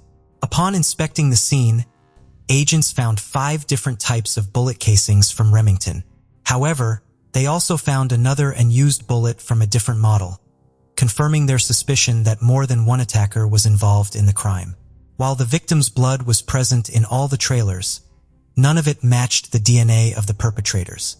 Detectives attempted to review security camera footage from the homes, but the cameras had been disconnected. These devices also lacked DNA, clearly indicating that the planners of the crime had meticulously covered their tracks. Just as they were running out of hope, the officers found something. In 3 of the 4 homes, there were marijuana grow operations, and one of them contained more than 200 plants. They quickly theorized that the Rodens were involved in drug trafficking, a common occurrence in Ohio, and speculated that the motive for the crime might have been a drug-related dispute. They investigated whether the family had connections to cartels or drug traffickers, but found nothing. The possibility of a family dispute over drug money was also considered but led nowhere. Additionally, they found cockfighting rings in one of the trailers. However, illegal cockfighting did not seem to be the motive behind the incident. They were about to leave without discovering anything when a key testimony emerged. Dana's father told detectives that the killers had to be known to the family, as otherwise, the dogs would have attacked them. This combined with the lack of forced entry signs at any of the homes narrowed the lines of investigation. Ohio Attorney General Mike DeWine stated it was a cold-blooded crime and that the killers were still at large and armed. Efforts were made to locate the rest of the Rodens' relatives to ensure their safety. 20 investigators combed through the state searching every road and home and interrogated every acquaintance of the family in an attempt to uncover what happened. This only caused a wave of panic in Pike County. Such was the uncertainty that a businessman named Jeff Ruby offered a reward of $25,000 for any tip that could help the police. Neighbors hung a sign on Christopher's barn door asking, "Do you know who killed us on April 22, 2016? In January 2017, the investigation yielded its first result, though it was only a side effect. A cousin of the Rodens named Josh was arrested for substance trafficking. However, the police had already determined that the amount of marijuana grown by the Rodens was not significant enough to suggest a cartel attack. Months passed, and the agents could not even find a motive after interviewing 550 people, gathering 1,100 tips, and examining 700 pieces of evidence. On April 13, 2017, the authorities had to break the hard news, announcing in the media that they did not have sufficient evidence to make any arrests. However, the police assured that they had some leads, which they could not yet make public. Days later, on the first anniversary of the incident, A mass and a small tribute were organized, attended by various authorities. The Pike massacre remained a topic of discussion for everyone. But by the time 2 years had passed, only the neighbors continued to show interest in the case. Not even the local press, the sheriff, or the prosecutor attended the second memorial service. It seemed the county's largest criminal investigation would be forgotten. That changed in June when an important announcement was made. The prosecutor's words proved true as he publicly stated for the first time that they were focusing on the Wagners, the family of Hannah's ex-partner. The individuals named were George, his wife Angela, both 47, and their 2 sons, George, 27, and Edward, 26, known as Jake. All lived in Peebles, 25 kilometers from where the crime occurred. By then, the Wagners had moved to Kenai, a small town in Alaska, taking with them little Sophie, who ended up in her father's custody after Hannah's death. Their reason for leaving the state was claimed to be their deep affection for the Rodens and the immense pain their deaths caused them. The prosecutor requested any information about the Wagners from the public. But it wasn't long before they returned. Running out of money, they had to move back to Ohio. As preparations for their arrest were underway, agents uncovered how the relationship between the 2 families ended in bloodshed. Jake Wagner met Hannah Roden in high school when he was 18 and she was just 13. They went to prom together and became inseparable, which also brought the 2 families closer, sharing gatherings and celebrations. When Hannah was 15, she became pregnant with Jake's child. Shortly after Sophie's birth, Jake asked her to move in with him and his family, believing it would provide a healthier environment for the child. Hannah refused, feeling this was an attempt to control her. From then on, everything went downhill, with both wanting full custody of the girl and each family fighting for their own interests. On one occasion, Jake proposed that Hannah sign a document to share custody with him and his brother. Seeing Hannah's refusal, Jake began to threaten her, texting that he would take Sophie by force if necessary, and trying to manipulate her by saying that if she truly loved her daughter, she would know she needed to live with him. According to these messages, Jake believed the Rodens could harm the little girl. These conversations continued for 2 years, with Hannah refusing to live with the Wagners. In March 2015, she decided to end the relationship with Jake, citing his abusiveness. In one of her messages, she made it clear that he had hurt her and that she was tired of being pursued by him. These violent practices were common in the Wagner family, as George had managed to gain full custody of his son by threatening the child's mother with weapons. Things worsened when Hannah announced she was expecting a second daughter. Although she denied Jake was the father, he was not entirely convinced given their resumed relationship. Far from respecting his ex-partner's wishes, he initiated a new dispute over paternity. In December 2015, Angela Wagner hacked into Hannah's social media accounts and discovered a message on Facebook that completely enraged the family. In it, Hannah told George's ex-wife that her ex-partner's family would have to kill her before she would give them custody of her daughter. A week before the incident, the Wagners made one last attempt to convince Hannah to give Jake full custody of Sophie. Hannah refused again, and then Jake's maternal grandmother falsified a document to make this happen. During the legal process, George's father and Christopher had a heated argument about where their granddaughter would live, completely severing the relationship between the 2 families. It was then that the Wagners began planning the crime. In Christmas 2015, they held a vote to decide whether to kill the Roden family to gain custody of Sophie. They all agreed. For 8 months, they meticulously planned the massacre, studying the Rodens' routines, their schedules, sleep patterns, and the layout of their homes, as well as investigating their security systems. They even went to the Rodens' property to fire guns into the air to check if the noise of the shots would carry too far. Noticing the sound would give them away, George's father decided it was best to purchase parts to make homemade silencers. Angela bought athletic shoes for her husband and sons to wear on the day of the crime and to destroy afterward. She also acquired phone jammers to secretly install on the victims' devices to prevent them from calling for help. George's father arranged for a van to be used that night without being recognized. On the night of the crime, Angela stayed home with Sophie, as it was their turn for shared custody, providing a perfect alibi. George's father went to Christopher's house to lure him into a supposed drug deal. Christopher agreed and opened his door, unaware of what would follow. Authorities found evidence that Angela had purchased the athletic shoes weeks before the murder, matching a blood-stained footprint found on the floor of one of the trailers. They also confirmed she had hacked her ex-daughter-in-law's account.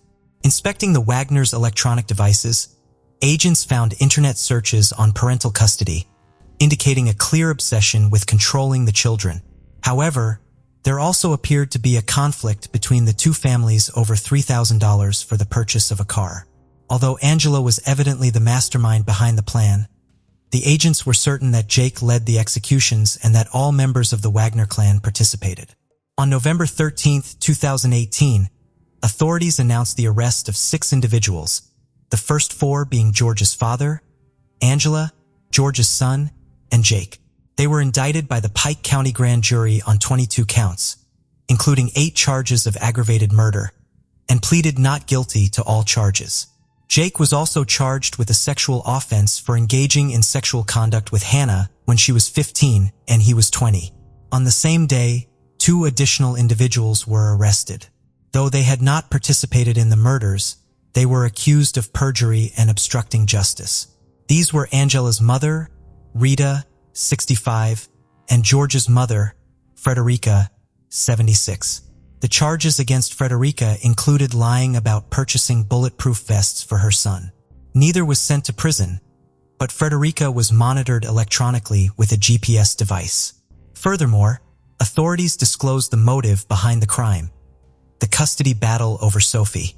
After years of uncertainty, the trial was all that remained. In June 2019, it was proven through receipts that Frederica had purchased the bulletproof vests after the incident, leading to the withdrawal of charges against her. Rita was not as fortunate. That same year, a handwriting analysis determined she was guilty of falsifying a document for Sophie's custody. In December, she began cooperating with the prosecution to avoid prison. The rest of the Wagners remained in jail, refusing to cooperate with the case and expressing sorrow over the Rodens' deaths, wishing for the real killers to be imprisoned. It seemed the case would never close and Ohio residents could never rest easy until something unexpected happened 2 years later. On April 22, 2021, the 5th anniversary of the massacre, Jake reached a plea deal with prosecutors on the condition that his family members would not face the death penalty, but instead receive life sentences. He confessed to personally murdering 5 of the 8 victims and pleaded guilty to 23 criminal charges, including 8 for aggravated murder and others for conspiracy, aggravated robbery, tampering with evidence, and unlawful sexual conduct with a minor. He testified that he felt compelled to kill Hannah to gain custody of his daughter and had to do the same to the rest of the Rodens, knowing they would seek revenge otherwise.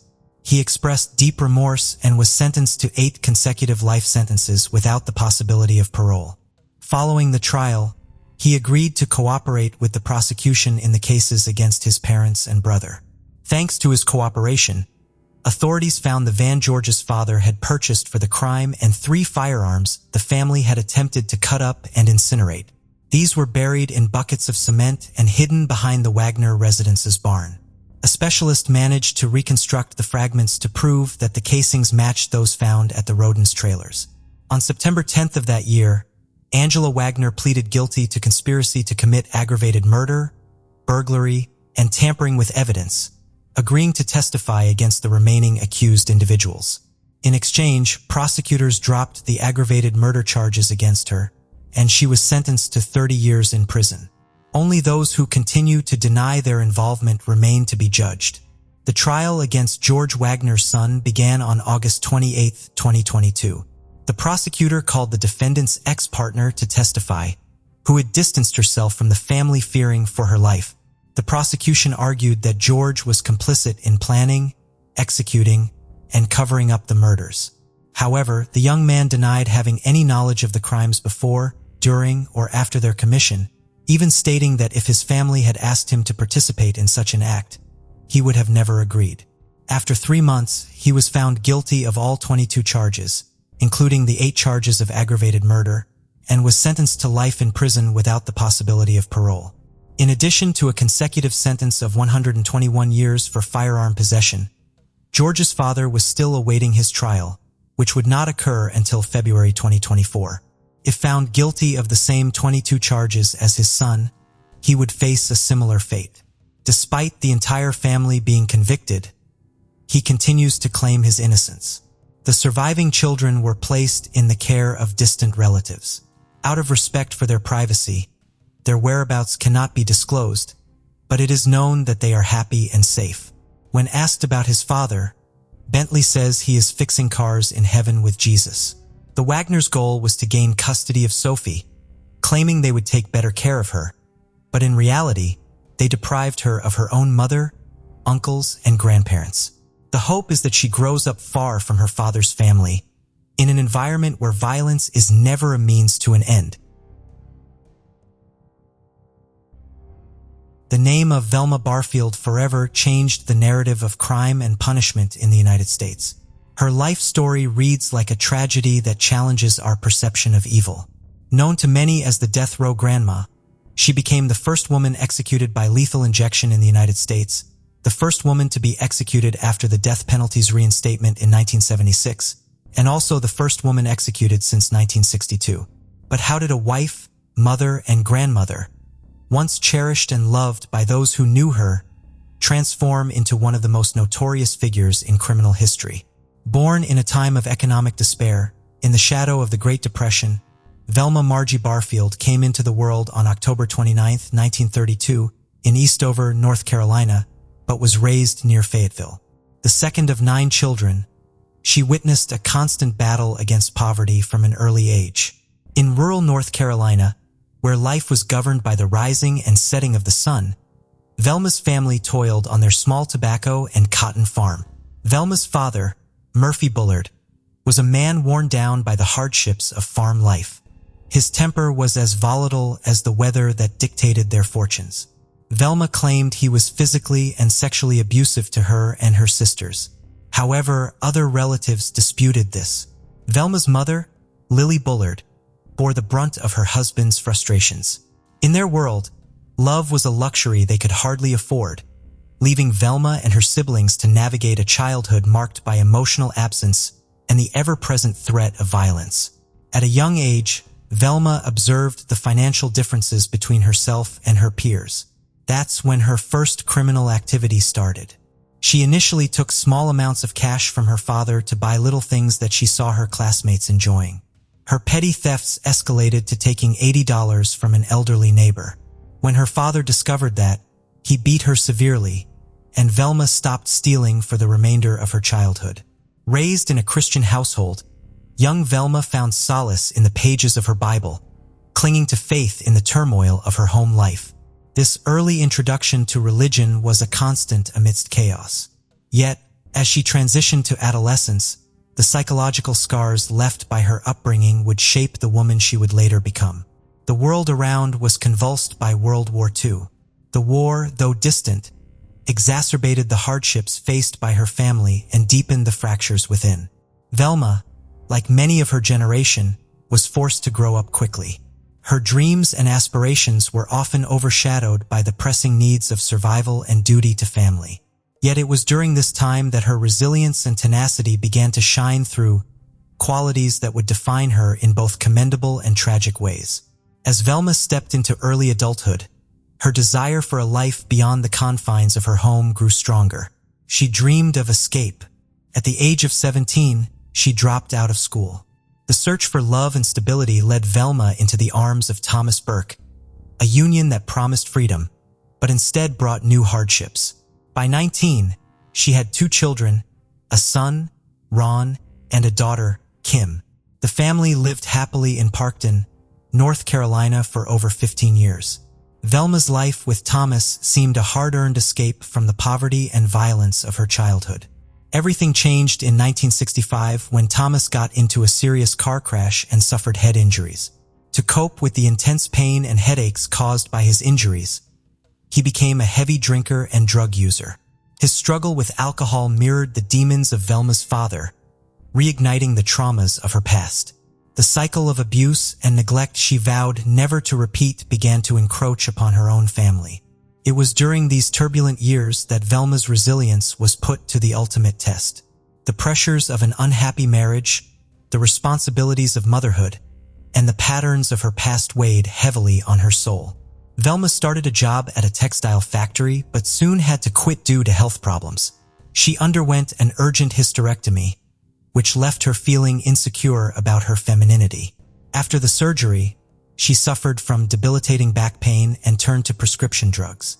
What began as a means to cope soon spiraled into an addiction that eroded her judgment and set the stage for the tragedies to come. Her journey was not a plunge, but a gradual descent, each step marked by an increasing desperation to maintain the illusion of control. On April 4, 1969, Velma had a fierce argument with her husband. Later that day, when she and the children were away, the house caught fire. Thomas, who remained inside, died from smoke inhalation, and the house was burned to the ground. Velma and the kids moved in with her parents. A few months after her husband's death, Velma started dating a widower, Jennings Barfield. They married in August 1970. One day, the couple had an argument, after which Jennings became mysteriously ill. On March 21, 1971, he died of a heart attack. Velma moved into her parents' home again. Soon after that, her father died of lung cancer. In the summer of 1974, her mother suffered severe stomach pain and was taken to the hospital. As she got better, she returned home. In August 1974, a man Velma was dating died in a car accident. On December 30th of the same year, her mother was taken to the hospital again with similar symptoms of a severe stomach illness. Doctors couldn't help her this time, nor could they diagnose her illness, and she died after 2 hours. No autopsy was performed. As mysterious deaths around Velma continued, her son Ronnie Burke said, "It's the saddest thing, but it seems like everybody my mother ever gets close to dies. How could the good Lord allow this to happen to a faithful Christian like Velma Barfield?" The financial strain of her addiction led to another unethical decision, forging checks to sustain her growing needs. But deceit has its price, and the trust within the community began to fray. Velma found herself trapped in a web of her own making. In 1975, she was convicted of 7 counts of writing bad checks and sentenced to 6 months in prison. However, she was released after serving 3 months. Upon her release in 1976, Velma took a job as a caretaker for the elderly. Initially, she worked for 94-year-old Montgomery Edwards and his 84-year-old wife, Dolly, in Lumberton, North Carolina. Montgomery fell ill and died on January 29, 1977. A few weeks later, in February, Dolly developed symptoms of a stomach illness similar to those of Velma's mother and died on March 1st. Velma then started looking after 76-year-old Record Lee, who had broken her leg. On June 4, 1977, Lee's husband, John Henry, began to suffer severe pains in his stomach and chest. Doctors diagnosed his condition as a severe stomach virus. He died later that month. Later, in 1977, Velma moved in with her boyfriend, Roland Stewart Taylor, a relative of Dolly Edwards. He was a widower and tobacco farmer. One day, they were attending a Pentecostal revival meeting in Cumberland County. Suddenly, Stewart complained of severe stomach pain. He was taken to the hospital where he died after a few days. The search for truth begins in the quietest of ways. A question, a doubt, a pressing need for answers. Suspicion grew in the hearts of those who had watched Stewart's health decline under mysterious circumstances. It was their persistence that first brought the authorities to Velma's doorstep, initiating a chain of events that would lead to shocking revelations. An autopsy was ordered. The investigation into Stewart Taylor's death was methodical. Each test, each interview, each piece of evidence added another layer of suspicion around Velma. In the world of criminal investigations, breakthroughs often come with a faint clue, a moment of intuition, a connection previously unseen. For the team pursuing justice for Stewart Taylor and the other victims, it came in the form of forensic evidence. Arsenic became the linchpin in unraveling the mystery, traces of which were found in Stewart's system. Before the autopsy results were declared, Lumberton police received an anonymous phone call, reportedly from Velma's sister, who said that Velma had poisoned Taylor and others. Subsequently, Velma was arrested on charges of murdering Stuart Taylor. After her arrest, the body of Jennings Barfield was exhumed, and traces of arsenic were found. The unraveling of Velma's carefully constructed lies began. The art of interrogation is delicate, a push and pull between investigator and suspect. Each question a probe into the darkest corners of the human heart. For Velma, the questions posed by her interrogators mirrored the ones she had long avoided within herself.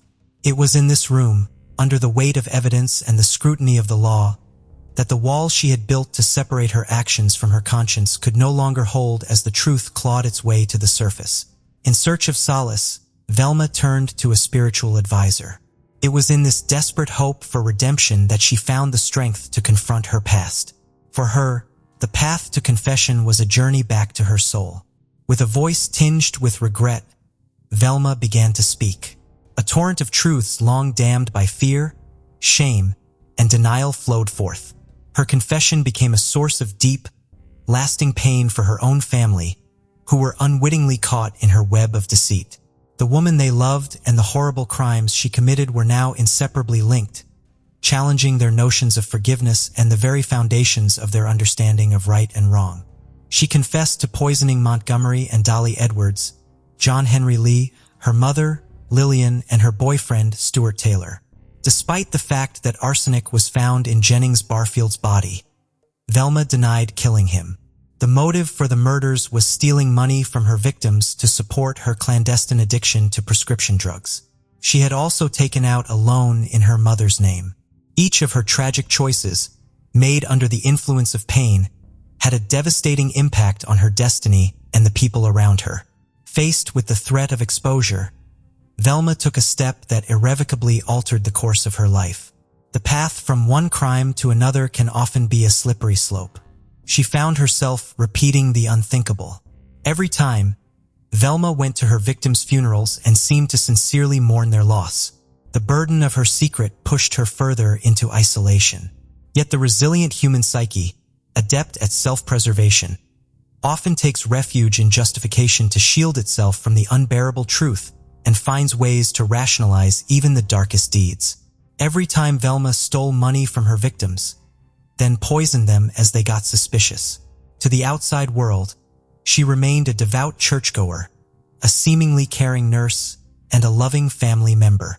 But her moral compass, once guided by faith, now veered into a realm of denial, caught in a constant struggle between the remnants of her conscience and the overwhelming desire to escape the consequences of her actions. She was forging checks on her boyfriend Stuart Taylor's account. Presumably, he discovered that. So she mixed an arsenic-based rat poison into his beer and tea, determined to maintain her secret at any cost. At the trial, Velma's defense pleaded insanity, but this was not accepted. She appeared cold and uncaring. She laughed at the prosecutor and even gave the district attorney a round of applause after his closing speech. The prosecution painted a picture of Velma not as the church-going grandmother she purported to be, but as a calculating murderer driven by darkness. She was the architect of her own fate, and her actions deserved the utmost penalty. The defense, in turn, sought to humanize her, portraying her not as a monster, but as a troubled soul ensnared by addiction, abuse, and circumstances beyond her control, highlighting her mental health struggles as a mitigating factor in her crimes. In the world of law and order, the truth is often more complex than it appears, inseparable from human emotions. Although she eventually confessed to 6 murders, she was convicted only of the first-degree murder of Stuart Taylor in December 1978. The trial jury found aggravating circumstances and sentenced her to death. For the victims' families, the verdict was an acknowledgement of their irreplaceable loss. A designated holding area for female death row prisoners did not exist at the time, and Velma was the only female death row inmate in North Carolina. So she was imprisoned at Central Prison in Raleigh in an area for escape-prone prisoners and prisoners with mental illnesses. Subsequently, a unit for female death row inmates was established at the North Carolina Correctional Institution for Women. While on death row, Velma was off the drugs and expressed remorse for the years that the pills had blurred her judgment and destroyed her moral compass. In the solitude of her cell, she began the arduous process of confronting her past. The nights were long, the faces of her victims haunted her dreams, and the silence served as a backdrop for her thoughts and regrets. It was during these moments of reflection that Velma faced the full magnitude of her actions, the lives she had taken, and the pain she had caused. Her conversations with the prison chaplain were not just about seeking forgiveness from a higher power, but about understanding the nature of atonement and the painstaking process of forgiving oneself. In jail, Velma confessed that she had never been a true Christian. Her Christianity had been a matter of form and gesture. Then, finally, while waiting for her trial, she genuinely opened her heart to Jesus and received forgiveness and salvation. She wrote in her autobiography, "All my life, I was weighted down by my sins because I couldn't do better. It never occurred to me that Jesus really did pay the price, that Jesus alone bore the extreme punishment, death, for my sins, not just for my good neighbors, and even more glorious, Jesus is willing to be my friend even now. I can talk to him and he will listen." She became a devout Christian and spent her 6 final years ministering to other inmates. Velma, in her own way, became a source of support to them. Her involvement in spiritual activities offered her a sense of community and belonging that had eluded her for much of her life. Her extensive participation in the Christian community led to a campaign to have her sentence commuted from death to life imprisonment. She wrote letters to Governor Jim Hunt telling him that her born-again Christian faith should be considered as a mitigating factor. She received support from many Christians across the United States, including evangelists Billy and Ruth Graham. Ruth kept in touch with Velma by mail. Her victims' families considered Velma's conversion a fraud and a ploy to save her life. To them, she was a woman who had killed their loved ones. Velma remained a loving mother and a caring grandmother. She enjoyed family visits every weekend and spent time with her children and grandchildren. Her new attorney, Richard Burr, said about her, "There was no hidden agenda with Velma. Whenever you were with her, she was who she was. From what I understand, that's how she lived her life in prison. So from the very beginning, I believed that when she committed those crimes, it was not the Velma Barfield mentally and emotionally that I was seeing and getting to know."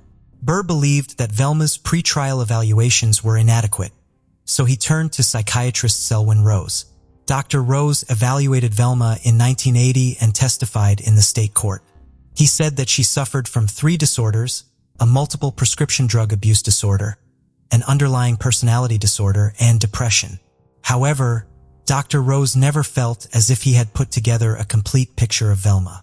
As Burr had no license to practice in North Carolina, he now assisted Velma's new lawyer, Jimmy Little. As time was running out, Velma's son, Ronnie Burke, asked her if she had killed his father. She replied, "I'm sure I probably did." She couldn't remember clearly, but she believed that she had left a cigarette or a match in the bed and then closed the door, leaving her drunk husband to sleep in their burning house.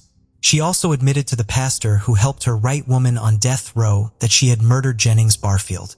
Velma said she was glad that this was finally over because she was afraid that she was going to poison her grandchildren.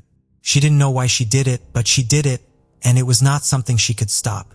North Carolina's governor refused Velma's request for clemency and said that her victims had been literally tortured to death. Additionally, an appeal was made based on testimony from a psychiatry professor who asserted that she suffered from dissociative identity disorder. Professor Dorothy Lewis, professor of psychiatry at New York University School of Medicine and an expert in violent behavior, picked up patterns of manic episodes in Velma's earlier life associated with the development of a manic depressive disorder. She said she had talked to Velma's other personality, Billy, who told her Velma had been a victim of sexual abuse and that he, Billy, had killed her abusers. The judge responded to this by saying, "One of them did it. I don't care which one." Velma's final appeal was filed on October 30th, 1984 in the North Carolina Supreme Court based on her being incompetent at her original trial due to her drug addiction. This appeal was denied in federal court.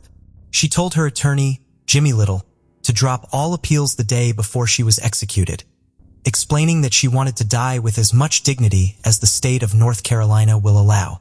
Her last hours were spent in reflection and prayer, seeking comfort in her faith. As she was preparing for death, the famous pastor Billy Graham told her over the phone, "Velma, in a way I envy you because you're going to get to heaven before I do." Velma was executed on November 2nd, 1984 at Central Prison in Raleigh. She released a statement before her execution. "I want to say that I am sorry for all the hurt that I have caused. I know that everybody has gone through a lot of pain, all the families connected, and I am sorry, and I want to thank everybody who has been supporting me all these 6 years. I want to thank my family for standing with me through all this and my attorneys and all the support to me, everybody, the people with the prison department. I appreciate everything, their kindness and everything that they have shown me during these 6 years." As her last meal, she chose a bag of cheese doodles and a Coca-Cola. She received final visits from her family members and friends. She wasn't scared and told one of them, "When I go into that gas chamber at 2 a.m., it's my gateway to heaven." She was wearing pink pajamas for the execution. A stethoscope and heart monitor were taped to her chest. The wheeled gurney was brought to her cell, and she was fastened to it with straps across her body and legs. Then she was wheeled into the execution chamber shortly before 2 a.m. Crowds of pro- and anti-death penalty demonstrators gathered outside the prison. Some of the protesters accused Governor Hunt of refusing to show mercy and compassion, arguing that she could lead a life of value behind bars and help other prisoners. Richard Burr said, "Politics and death have been mixed up in this case." Inmates were banging rhythmically on the windows of their cells, waiting for the execution. About 80 people who were in favor of capital punishment cheered and applauded. The execution was carried out by 3 volunteers. One of the intravenous lines was a dummy so that none of the volunteers knew which of them actually administered the lethal dose. Velma was declared dead at 2:15 a.m., 15 minutes after being administered the injection of pancuronium bromide. Observers at the execution reported that she passed away peacefully, with no apparent suffering or pain. About 300 opponents of the death penalty stood in silent vigil, carrying candles that were extinguished as the moment of the execution passed. At 2:25 a.m., Velma's body was taken to a medical school by an ambulance. She had requested that her organs be used for transplantation. She was buried in a small North Carolina cemetery near her first husband, Thomas Burke. She was 52 years old. Singer-songwriter Jonathan Byrd, the grandson of Jennings Barfield and his first wife, wrote a song about Velma. The story of Alison Bonilla. On September 27, 2020, police and several neighbors from the Florencio del Castillo community were attempting to locate a young woman named Alison Bonilla, who had been missing for more than 5 months. They headed to an illegal dump located in San Geronimo de Caquia in the province of Cartago, Costa Rica. The first thing they spotted was a sock and a shoe, inside of which was a nail. Yandra, Alison's mother, instantly identified the clothing and even recognized the nail. Due to the nail polish color that had been applied at her nail salon, they're failing to find any more remains of the young woman. The search party withdrew, disheartened, but not defeated. The next day, they returned to the area and ventured down to a nearby coffee plantation located 93 meters deep into the illegal dumping ground. What they found left them completely stunned. Buried beneath the soil, moss and weeds were skeletal remains of the young woman, including vertebrae, ribs, parts of her upper limbs, pelvic bones, and a femur connected by cartilage. 8 meters from that site, they discovered a piece of fabric belonging to the pants Alison was wearing the day she disappeared. A little further away, they found a second shoe and part of an arm. It appeared that the mysterious neighbor who had provided this information had not lied. The event had been as horrific as he had described. But how did all this happen? Alison Pamela Bomia Vasquez was born on November 7, 2001 in the city of Cartago, Costa Rica. When she was very young, her parents divorced and she went to live with her mother, Yendri Vasquez. They moved to the Florencio del Castillo community in the town of Harris. Despite her family's modest economic standing, Alison never lacked for anything. Growing up in a nurturing environment led her to become a highly sociable, friendly, and attentive young woman. Everyone who knew her adored her. She had an especially close relationship with her mother. They were like friends. Alison would even sometimes help her mother at her nail salon. At 18 years old, Allison led a quiet life. She attended night classes at a school which was several kilometers away from her home. In her town, it was common for young people to attend schools far from their communities. So walking through the streets was a routine part of her day. She spent most of her time with her boyfriend, Harold Sigra. Her days typically consisted of going from school to her boyfriend's house or meeting up with friends and family. However, this routine was shattered on March 4th, 2020. At 5 p.m., Allison left her home wearing blue jeans, a white and mustard-colored blouse, and light-colored sneakers. She took a collective bus to go to the school and traveled the 5.5 kilometers to the institution with a friend. She arrived around 6 p.m. Only she said goodbye to her friend and decided to visit her aunt who lived nearby. She arrived at her aunt's house, but no one was home. She then went to her boyfriend's house where she met his mother and they chatted for a while. Eventually, Harold arrived and they spent the rest of the afternoon together until he had to leave for an errand. Seeing that it was getting dark, Allison thought it would be best to leave as soon as possible and did not wait for her boyfriend to return to say goodbye. At 8 o'clock, Allison walked to the bus stop that would take her home to Florencio del Castillo. 10 minutes after boarding the bus, she received a text message from Harold, who was extremely worried. He told her it would have been better if she had waited for him to accompany her home. 40 minutes later, Allison got off at the bus stop closest to her home, but she still had a long distance to walk. The street was deserted, and the only light came from a few streetlights. Feeling somewhat anxious, Allison began the 1.6-kilometer walk to her home. She sent a message to her mother, Yandra, asking her to meet at a bridge 500 meters away from their house as they usually did. While walking, Allison noticed two men who appeared suspicious. They were heading in the same direction as her, so she quickened her pace and texted Harold, saying, "I was on the bus and just got off, and these two sketchy guys got off as well and are walking behind me. I'm gonna speed up because I'm scared." Concerned, Harold advised her to take a taxi and promised to pay for it, but Allison declined. She texted him that she was close to the bridge where she was supposed to meet her mother. The men began to walk faster as if trying to catch up with her. When Yendri arrived at the meeting point, there was no sign of Allison. She repeatedly called her daughter's phone, but got no answer. Distraught, Yendri returned home, hoping that Allison might have taken an alternate route, and had already arrived. Upon reaching home, she found it empty. The last time Allison had been online was at 8:40 p.m. Yendri tried to contact her again, but the messages went unanswered. The next day, she officially reported her daughter's disappearance to the police. The authorities began searching for clues to Allison's whereabouts. The first lead was security footage from a camera near the bridge where Allison was supposed to meet her mother. The tape showed her walking down the street toward her home, 8:47 p.m., at some point quickening her pace before disappearing into the darkness. There were no further traces of her after that. The following day, the Judicial Investigation Organization and the Ministry of Public Security joined the search. They examined various places close to the locality, including a lake and a nearby hydroelectric dam. The case drew the attention of the community, who decided to assist the authorities in the search. While investigating the streets near Allison's home, they discovered an object that caught their attention, a pair of plasters lying on the ground. This development was strange because the police had already searched the same area on the first day and found no trace of Allison. Someone seemed to be attempting to mislead them. On March 11th, a local resident came to the police station to share something suspicious he had seen on the day of Allison's disappearance. Around 8:30 p.m., the neighbor observed Allison walking briskly down the street near the bridge. A wine-colored BMW was parked nearby and started to fall over, gradually increasing its speed before stopping in front of her.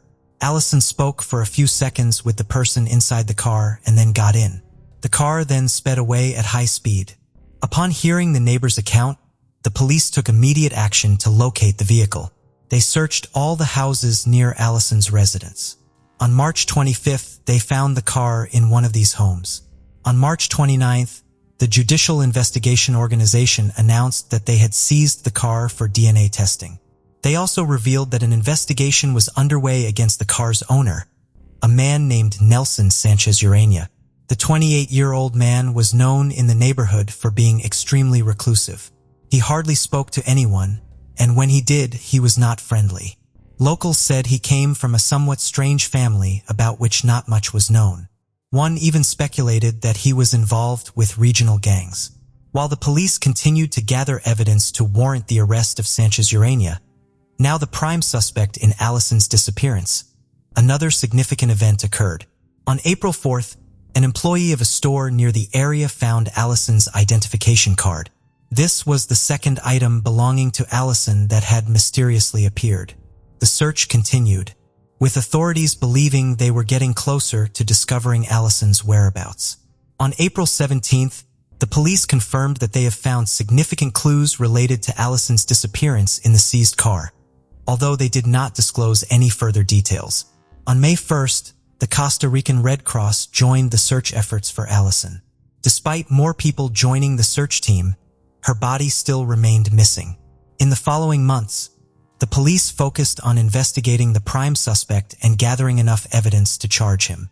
Finally, on September 2nd, the Judicial Investigation Organization ordered the arrest of Sanchez Urania. He was formally arrested at same day without resistance. 24 hours later, authorities revealed that they had found traces of blood in the trunk, the car that had been seized over 5 months ago. These traces were matched with DNA samples from Allison Boney and Stanley. The results confirmed that there was no doubt that Sanchez Urania had attacked the young woman inside his car. Realizing that there was no turning back, Sanchez Urania decided it was time to confess his crime. He requested a meeting with his lawyer to reconstruct the events for the police. On March 4th, 2020, Sanchez Urania was driving his car when he saw Allison walking quickly down the street. He offered her a ride home, claiming it was late and that two nearby strangers looked suspicious. Trusting him, Allison got into the car, but once inside, Sanchez Urania attacked her and forced her into the trunk of the vehicle. He then took her to a coffee plantation. Once there, he forced her out of the car and took her about 140 meters from the entrance of the property. Where no one could hear them, after reaching the secluded spot, he struck her, causing an injury that left her unconscious. Blood splattered on the ground as he proceeded to assault her. After completing the horrific act, he walked back to where he had left his car, put Allison's body in the front seat, and tied her hands with a piece of cloth and adhesive tape. He then placed her back in the trunk of the car. Next, Sanchez Urania drove to an illegal dumping ground and took Allison, who was still unconscious, out of the trunk. Without hesitation, he threw the body into a coffee plantation approximately 450 meters deep to ensure that she would remain there undetected. The police subsequently ordered 6 months of preventive detention for the main suspect. That same day, they went to the illegal dumping ground to search for Allison's body. Dozens of volunteers who had been following the case on TV and were devastated by the news of her loss joined the search. On September 27th, a sock and a shoe were found, which Allison's mother, Yendri, identified as belonging to her daughter. Inside the shoe was a nail that the mother instantly recognized as she had painted it in her salon just days before her daughter's disappearance. The following day, a team of rescuers descended into a coffee plantation near the illegal dumping ground. Using safety ropes and specialized mountaineering equipment, they reached a depth of 93 meters where they found vertebrae, ribs, parts of the upper limbs, pelvis, and a femur connected by cartilage. These remains were covered in undergrowth, soil, and moss, some even fused to the ground. 8 meters from the previous site, a piece of fabric was found, belonging to the pants Allison was wearing on the day she disappeared. A second shoe and small bone fragments, which appeared to be part of an arm, were also discovered. They were unable to locate the young woman's skull.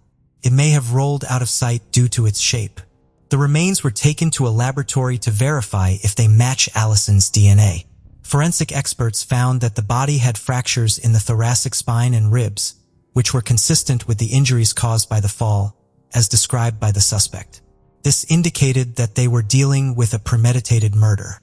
Although Gendry, Allison's mother, was utterly devastated by the loss of her daughter, she found some solace in knowing that Sanchez Urania would spend the rest of his life in jail. During a press conference, Yendri's lawyers stated that they would do everything possible to ensure the murderer faced the full extent of the law, serving as many years in prison as possible. While they couldn't bring Allison back to life, they could seek justice on her behalf. As they awaited the start of the legal process, Allison's family held a funeral.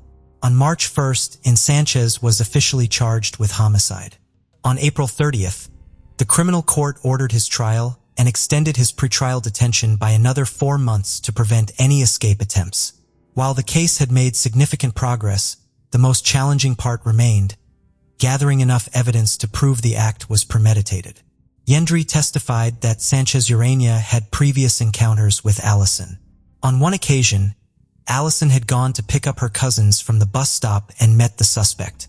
The man offered them a ride home, which they accepted despite the awkward silence during the trip. Days later, Allison received a message on Facebook from Sanchez Urania asking if she disliked him. Allison replied that she didn't, as they had never spoken, and she didn't know them well enough to form an opinion. The man tersely acknowledged her response. This demonstrated a long-term obsession with Allison, as he even claimed to be deeply in love with her and envious of those she spent time with. However, during the trial, the defendant completely changed his version of events. He claimed innocence and said his previous statements were made under police pressure and torture. Nevertheless, there was no turning back. The body was found where he initially indicated, and DNA evidence in the car directly implicated him. Allison's family provided their testimony in a separate room, as they did not want to face the attacker. Despite this, Sanchez Urania continued to plead innocent. On the morning of August 18, 2021, he was officially sentenced to 18 years in prison for simple homicide. He was acquitted of the abuse charge due to the state in which Allison's body was found, making it impossible to prove. The family was dissatisfied with the sentence, calling for up to 35 years in prison, which is customary in such cases.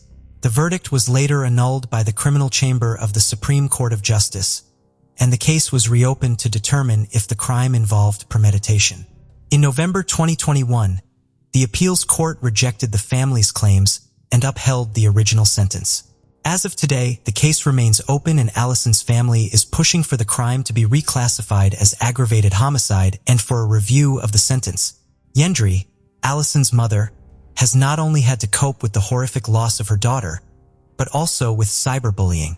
Dozens of people found her Facebook profile and posted messages on her war, blaming her for Allison's death because she had allowed her daughter to walk alone at night. Local residents came forward in various meetings to say that it's entirely normal for young people in the region to walk long distances from bus stops to their homes. Allison's boyfriend has given several interviews, expressing his outrage over what happened. He mentioned that Allison had many dreams and goals, which Sanchez Urania took away from her. Despite this, he felt grateful for the 1 year and 10 months he had spent with her, stating that she will always be his angel and the best life partner he could have ever had. Although the investigation has technically closed, several questions remain. The family's lawyer has pointed out that it is quite strange for Sanchez Urania to have moved Allison's body to the bottom of a landfill without any help. There is also the mystery of who the men were who had been pursuing Allison on the day of her disappearance, which prompted her to get into the car of her former neighbor. After an audio message that Allison sent her boyfriend went viral, the public has one burning question. Did these two men have anything to do with Sanchez Urania's sinister plan? And if not, why were they following a young woman late at night? The trial concluded too quickly, leaving the family dissatisfied with the sentence. They hope that, in the future, such cases will receive the necessary attention so that all those involved face the appropriate penalties. As you begin to explore the Leslie Palacio case, it is impossible not to feel bewildered and disappointed that justice has not yet been served. The killer remains at large, even though the police have all the evidence and his identity is known to them. Today's story underscores the difficulty of investigating crimes when suspects find themselves outside the jurisdiction and victims can only hope that the perpetrators will be found and brought to justice. The morning of the 29th brought anxiety to the home of Rosalia Palacio, mother of 5 lovely daughters. Her eldest daughter Kayla came down to the kitchen and reported that the bed in Leslie's room was untouched. Her belongings were gone, and she clearly hadn't spent the night at home. One of the sisters joked that it must have been a pretty fun night at the club, and Leslie had probably stayed the night at Eric's. In fact, everyone became alarmed since Leslie had never done this before. Over breakfast, Kayla kept glancing at her phone, expecting a waking Leslie to be about to text. Time passed, but still no word from Leslie. By noon, it stopped seeming normal. By late afternoon, Rosalia decided to go to Eric's house on her own and find out where her daughter had disappeared to. When the Palacio family members drove up to the house, they saw Eric's mother and his sister actively removing pieces of furniture and miscellaneous items from the house. Obviously, taking furniture out of the house is quite normal, but the situation itself and Mrs. Ibarra's crying face caused a very strange feeling for Rosalia. Something was not right here. When asked where Leslie was and why Eric's phone was unavailable, Eric's mother and sister pretended that they didn't even know that the couple had spent the evening together. Rosalia once again clarified whether Leslie had slept over at their house that night, because she knew from her daughter's messages that she was going to Eric's house. After receiving a negative response, Leslie's family realized the seriousness of what was happening. Fears became reality, and the family immediately took action. The older sister, realizing that Leslie could not have disappeared so easily, began calling local hospitals and searching the internet for reports of accidents in the last 24 hours. However, the search was unsuccessful, as were attempts to contact Eric. He had either turned off his phone or the phone with deed, as Kayla couldn't even hear the voicemail. Rosalia had no choice but to call the police. The next day, August 30th, Leslie was officially reported missing. The move was the first in an intense fight for justice. Leslie Palacio was born on May 5, 1998, in Las Vegas, Nevada, USA. Her short but full life was full of love and caring for her family. Always open and friendly girl became a source of joy in any company as she valued everyone she met in her life and was reciprocated. Leslie dreamed of connecting her life with medicine. After graduating from high school, she entered the Las Vegas Medical College. In 2020, she was already confidently moving towards her dream of becoming a phlebotomist and worked part-time as a lab technician. Combining theoretical knowledge with practical skills, Leslie proved herself to be a talented student. Her academic achievements were admirable. She was able to easily assimilate new material and always strive to deepen her knowledge. That is why the girl decided to work part-time as a laboratory assistant. Unexpectedly, Leslie realized that she had found her calling and soon became an integral part of the team. Colleagues considered the student not only a responsible and professional lab technician, but also a warm, responsive person. The girl's duties included conducting various analyses and tests, but for Leslie, this work was much more than just a fulfillment of duties. She saw her calling in the ability to make the process of taking tests as comfortable as possible for patients. Her caring and patience created an atmosphere of trust, and even those who were apprehensive about the procedure felt at ease in her presence. When the youngest of the nurses asked if Leslie was afraid of getting her hands pierced all the time, she laughingly replied that she now had a super ability to poke people. The young optimist's vitality was evident in her every action. By all accounts, Leslie had the unique potential to become a sought-after and valuable specialist in the field of medical laboratory diagnostics, and she would have, if not for a dramatic turn of events. Leslie has been used to helping and caring for everyone since childhood. As the second of 5 daughters, she took on the role of mother when Rosalia Palacio worked as a hotel cleaner. Rosalia recalled her daughter kicking her out of the kitchen when she tried to cook dinner after cleaning more than 15 hotel rooms in a shift. "Get some rest," Leslie gently urged her. Wanting to relieve her mother's burden after work, her daughter took it upon herself to prepare dinners and, in her characteristic easygoing manner, found cooking to be a source of inspiration. From then on, she always made sure her family members were very well fed. And even if she was away and couldn't make the family dinner herself, she always called home to make sure everyone had eaten. For Leslie, family came first, and she easily inspired her sisters with her energy and ideas. For example, even during the pandemic, Leslie didn't let sports disappear by organizing workouts in the backyard of the house.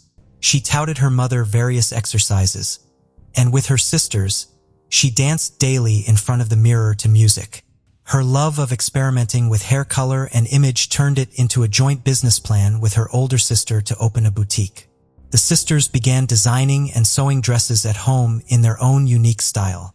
When the coronavirus pandemic happened, then Rosalia was laid off due to downsizing.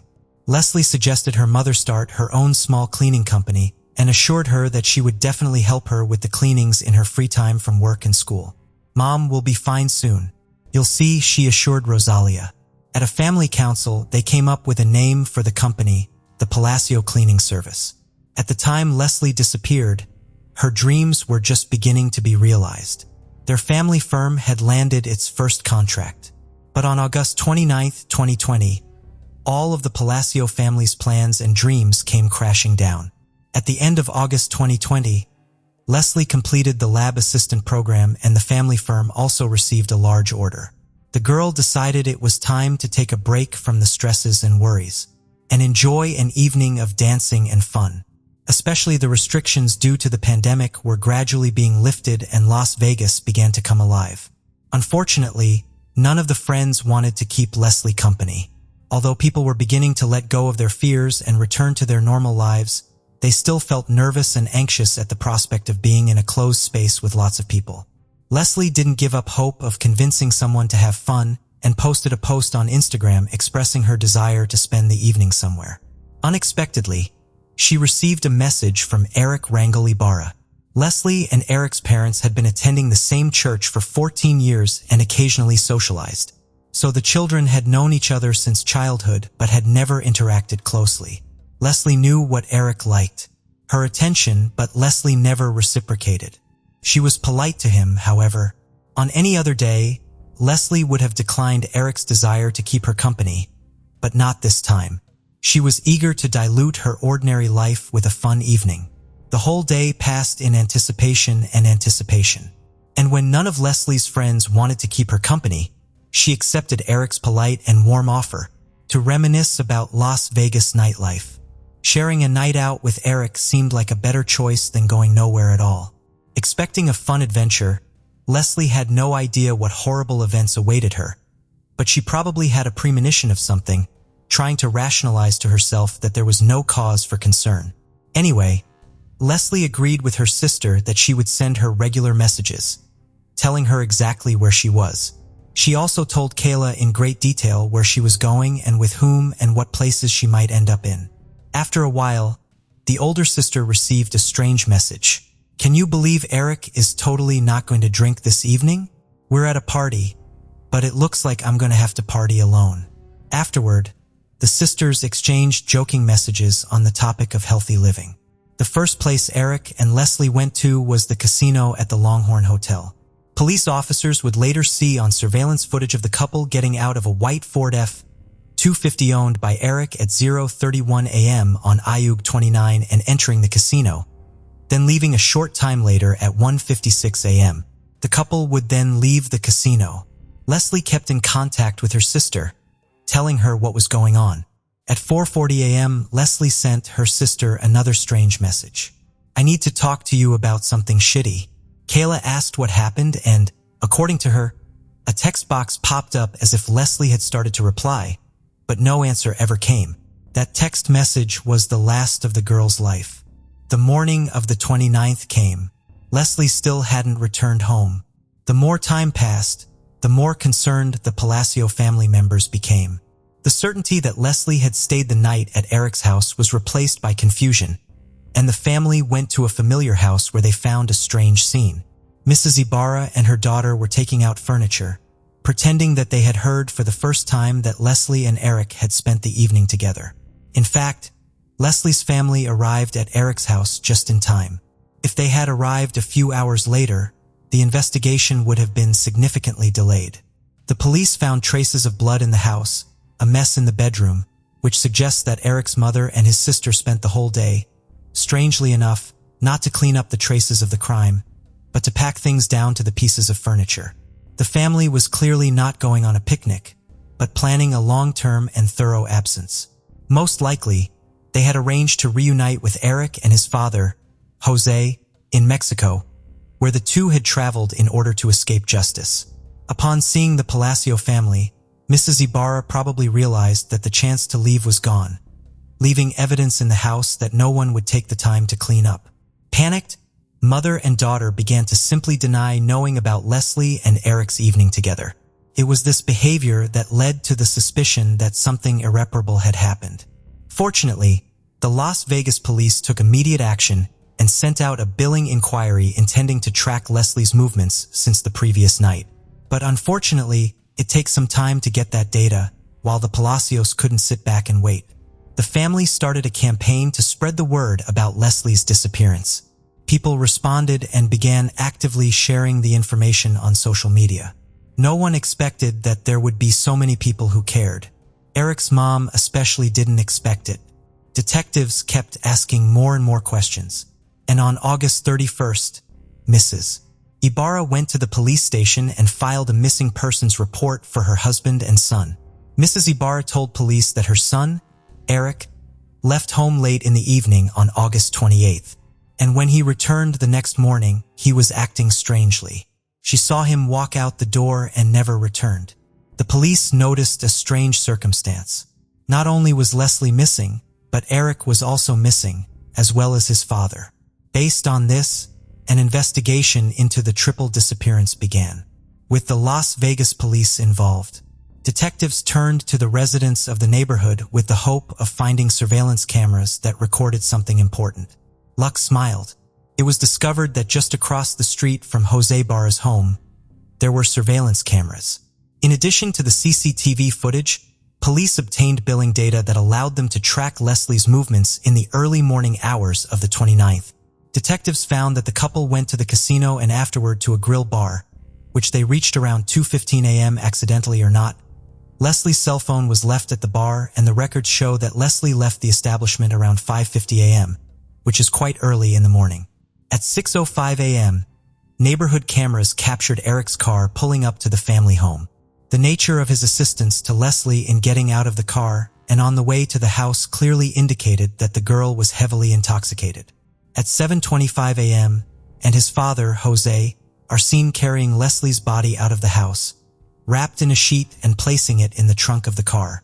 Eric then drives away while Jose hoses down the driveway to their house. These actions clearly indicated that Eric and Jose were not missing, but were fugitives from justice. After police saw the footage, a search warrant was obtained for Ibarra's home. As a result, detectives uncovered a lot of additional evidence showing that Leslie had not left the house voluntarily. The house had been cleaned with cleaning products in an unsuccessful attempt.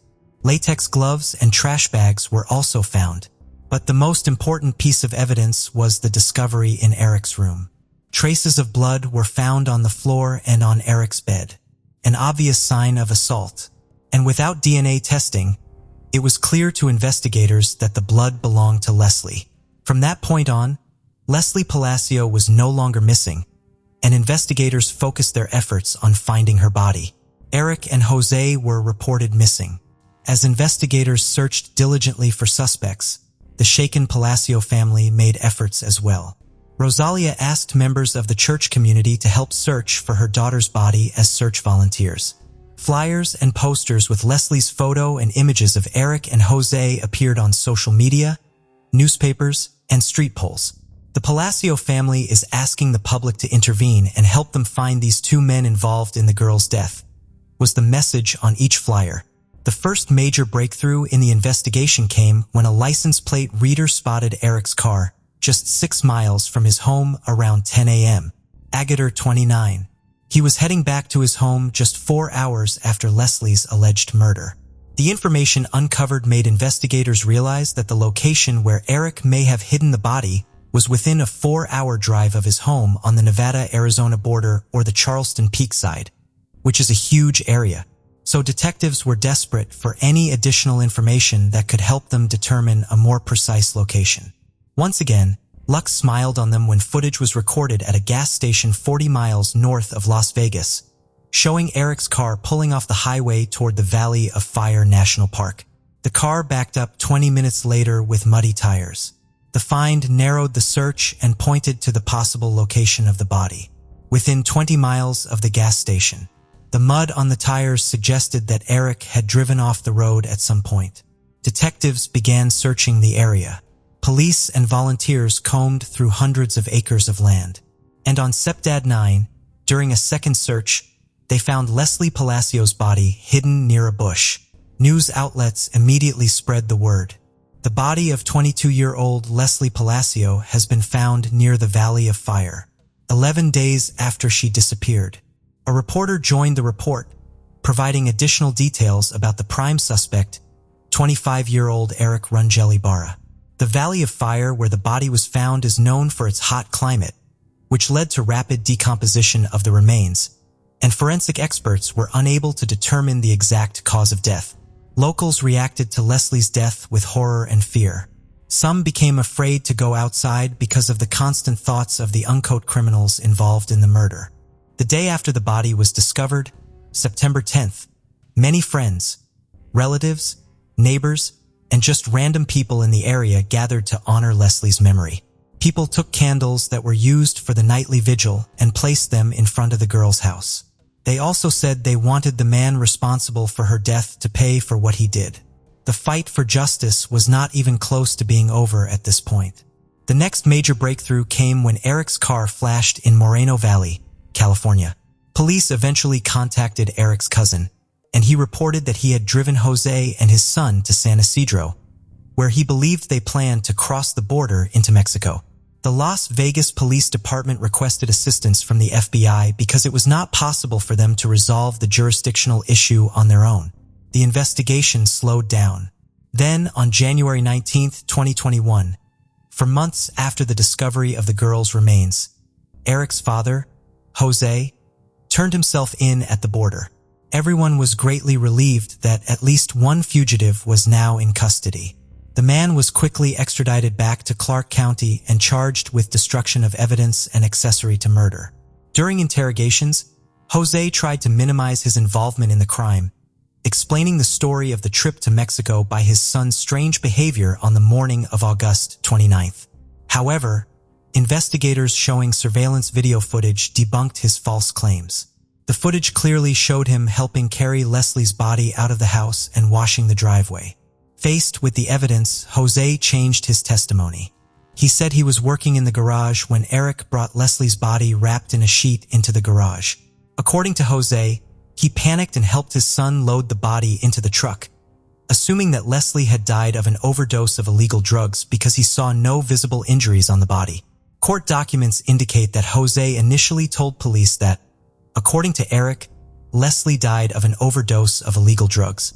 Jose also explained that Eric immediately talked about wanting to end his life, blamed himself, and so he decided that the best thing to do for his son was to take him to Mexico.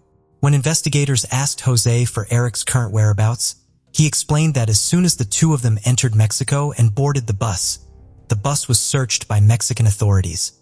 He and his son got scared and decided to split up, thinking that apart, it would be harder for the authorities to find them. For this reason, he would love to help the investigation, but has absolutely no idea where his son might be. On June 18, 2021, Jose formally pleaded guilty to destruction of evidence and accessory to murder. Despite the horrific characteristics of his crimes, Jose Ibarra was sentenced to only 2 years in the Clark County Detention Center, causing shock and dismay in the community.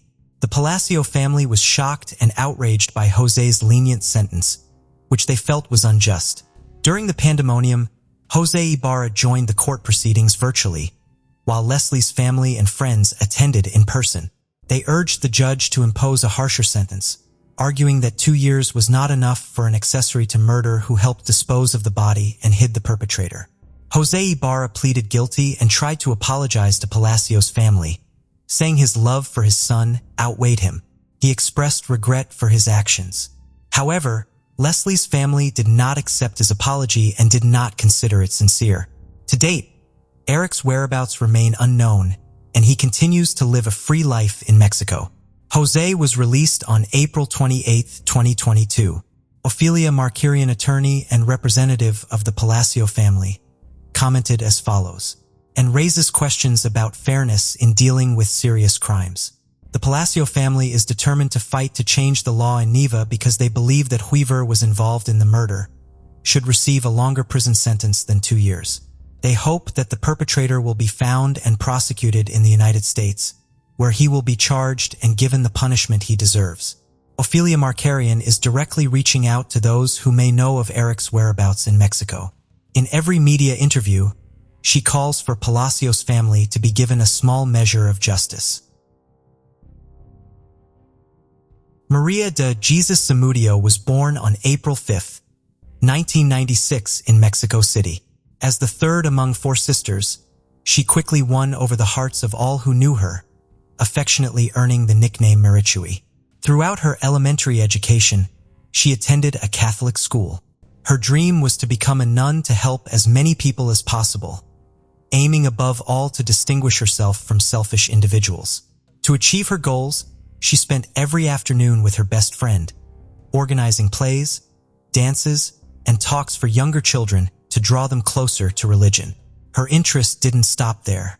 She was an extremely active girl, keen on sports, practicing karate and swimming. However, over time, she discovered her true passion was basketball. As a teenager, Marishvi moved away from religion, but not from her studies. She became a very cultured and diligent young woman, spending her time reading and visiting museums every Sunday. She also had a passion for taking photographs of her cat. Although she enjoyed going out like any other teenager, she did not do it often, preferring to spend time with her family. Her passion for study paid off, and she was admitted to the Petroleum Engineering program at the National Polytechnic Institute. Out of 822 applicants, she was one of the 176 women who got in. Initially, Marisu thought she couldn't attend because it was a costly institution, but her record of excellent grades earned her a full scholarship. Despite having her studies secured, the young woman wanted to be economically independent and got a formal job at a cinema chain in Mexico City. There, she won the affection of both her colleagues and customers. Even on promotion days, when the cinema was packed, she managed to make those who approached the purchase window smile. Her goal was to save enough money to take her nephews to Disneyland. Meanwhile, she enjoyed celebrating the Day of the Dead with them, her favorite holiday. Every November, she made bags of sweets and went out to distribute them with the little ones. Marichui's kindness was not only reflected in her relationship with her nephews. She remembered all her close ones, visited them whenever they were sad, and helped them with any inconvenience. She was surrounded by people who loved her. She had the best possible relationship with her mother. They texted each other every morning and dreamed of moving together to a house in Playa del Carmen. Marichui had her whole life planned out. After finishing her degree, she would pursue a master's, then work as an engineer, and later form a family as united as her own. In 2016, she achieved one of her goals. She moved into an apartment with another girl from the university. She had adjusted well to student life, joined the basketball team, and made many friends, but things were not as good as they seemed. Marichui began to suffer harassment from a faculty member named Julio Ivan Ruiz, who was in charge of the Introduction to Petroleum Drilling course. He went as far as suggesting through Facebook Messenger that she could pass the course in exchange for sexual favors. The young woman did not accept this. She spent the entire Christmas vacation studying and took the extraordinary period exam. Julio just gave her a hostile look and failed her. The torment didn't end there. She was also harassed by a student named Mario, who sent her messages every day, claiming he was in love with her. Despite Marichui's lack of response, he continued writing, and the messages became increasingly aggressive. Uncomfortable with both situations, Marichui formally requested a change of major, but she never went through with it. On the afternoon of January 15, 2016, Marichui spoke with her mother on the phone, as she did every day, telling her that she would go to a scenic restaurant with some friends, then they would visit a karaoke bar, and she would return home to sleep. At 4 in the morning, Yesenia's phone began to ring. When she answered, she heard an unknown voice, informing her that Marichui had fallen and was admitted to a hospital. Yesenia immediately hung up the phone without asking for explanations. The most important thing at that moment was to see her daughter. She went to the clinic with her ex-husband. Upon arrival, the receptionist informed her that her daughter was not there. They searched every hospital in the region until they finally arrived at the Valbuena hospital. Her name was on the list of the last admitted, but with several spelling mistakes. However, that was not the worst part. What truly shocked Yesenia and her ex-husband was finding out that Marie-Chouet had not suffered a simple fall. The doctors told them she had fallen from the window of an apartment, which was on the 5th floor, sustaining a traumatic brain injury, and was in a coma. The situation was strange, but Yesenia preferred to focus first on her daughter's health. Although the young woman had a chance to survive, she needed to undergo several surgeries for the fractures in her femur, legs, and skull, which were extremely costly. Through social media, Yesenia asked all of Marie-Chouet's friends to pray for her and organized a fundraiser to cover the high medical expenses. Thanks to Marie-Chouet always helping her acquaintances, they did the same for her, allowing her to be transferred to a specialized hospital where she underwent multiple surgeries. But what happened that night? On January 15, 2016, Marie-Chouet attended a dinner at a restaurant at 8 in the evening, planning to eat with 3 friends, one of them named Gabriel. However, Gabriel unexpectedly invited the teacher, Julio Ivan, which made the young woman uncomfortable since he was the professor who had harassed her previously. Marie-Chouet tried to stay calm, and after dinner, they went to karaoke. When they left, she tried to take a taxi to return to her apartment, but the teacher insisted on driving her in his truck, which Gabriel was driving. Marie-Chouet, somewhat frightened, accepted and sat in the back with the 2 men. During the ride, Julio and Gabriel began to touch Marie-Chouet, and when she tried to escape by getting out of the truck, they knocked her down and forcefully put her back in. Upon arriving at her apartment, some neighbors saw Gabriel and Julio carrying Marie-Chouet up the stairs while she hit and struggled to escape from them. She even knocked on some apartment doors asking for help, but no one helped her. Not even her friends with whom she shared the rent, thinking it might be a robbery. Minutes later, they opened the apartment, and once inside, Gabriel and Julio tried to undress her to abuse her, managing to tear her clothes and break the buttons. The other 2 roommates just watched from afar and decided not to intervene. Marie-Chouet continued screaming and asking for help. Seeing that the situation was going nowhere, Julio and Gabriel proceeded to throw her out of the window. A neighbor named Rosa saw Marie-Chouet's body fall more than 12 meters while her attackers fled the scene, at which point she called the police. Marie-Chouet fought for her life in the hospital for several days, but ultimately, she died. This version was confirmed after a forensic doctor mentioned that the injury mechanics provided key elements, indicating that the young woman did not jump head first into the void but fell feet first because she tried to grab her attackers until the last moment. This was also proven by finding Julio and Gabriel's DNA under Marie-Chouet's nails, leading to a 180-degree turn in the case. In 2018, authorities discarded the accident hypothesis and the idea that she took her own life, classifying the incident as manslaughter, with Gabriel and Julio as the main suspects. However, the latter continued teaching at the university as if nothing had happened. Yesenia was dissatisfied, stating that the case should be classified as femicide, and that by not doing so, they were diminishing the importance of the abuse her daughter had suffered before dying. She filed a complaint with the Mexico City Human Rights Commission.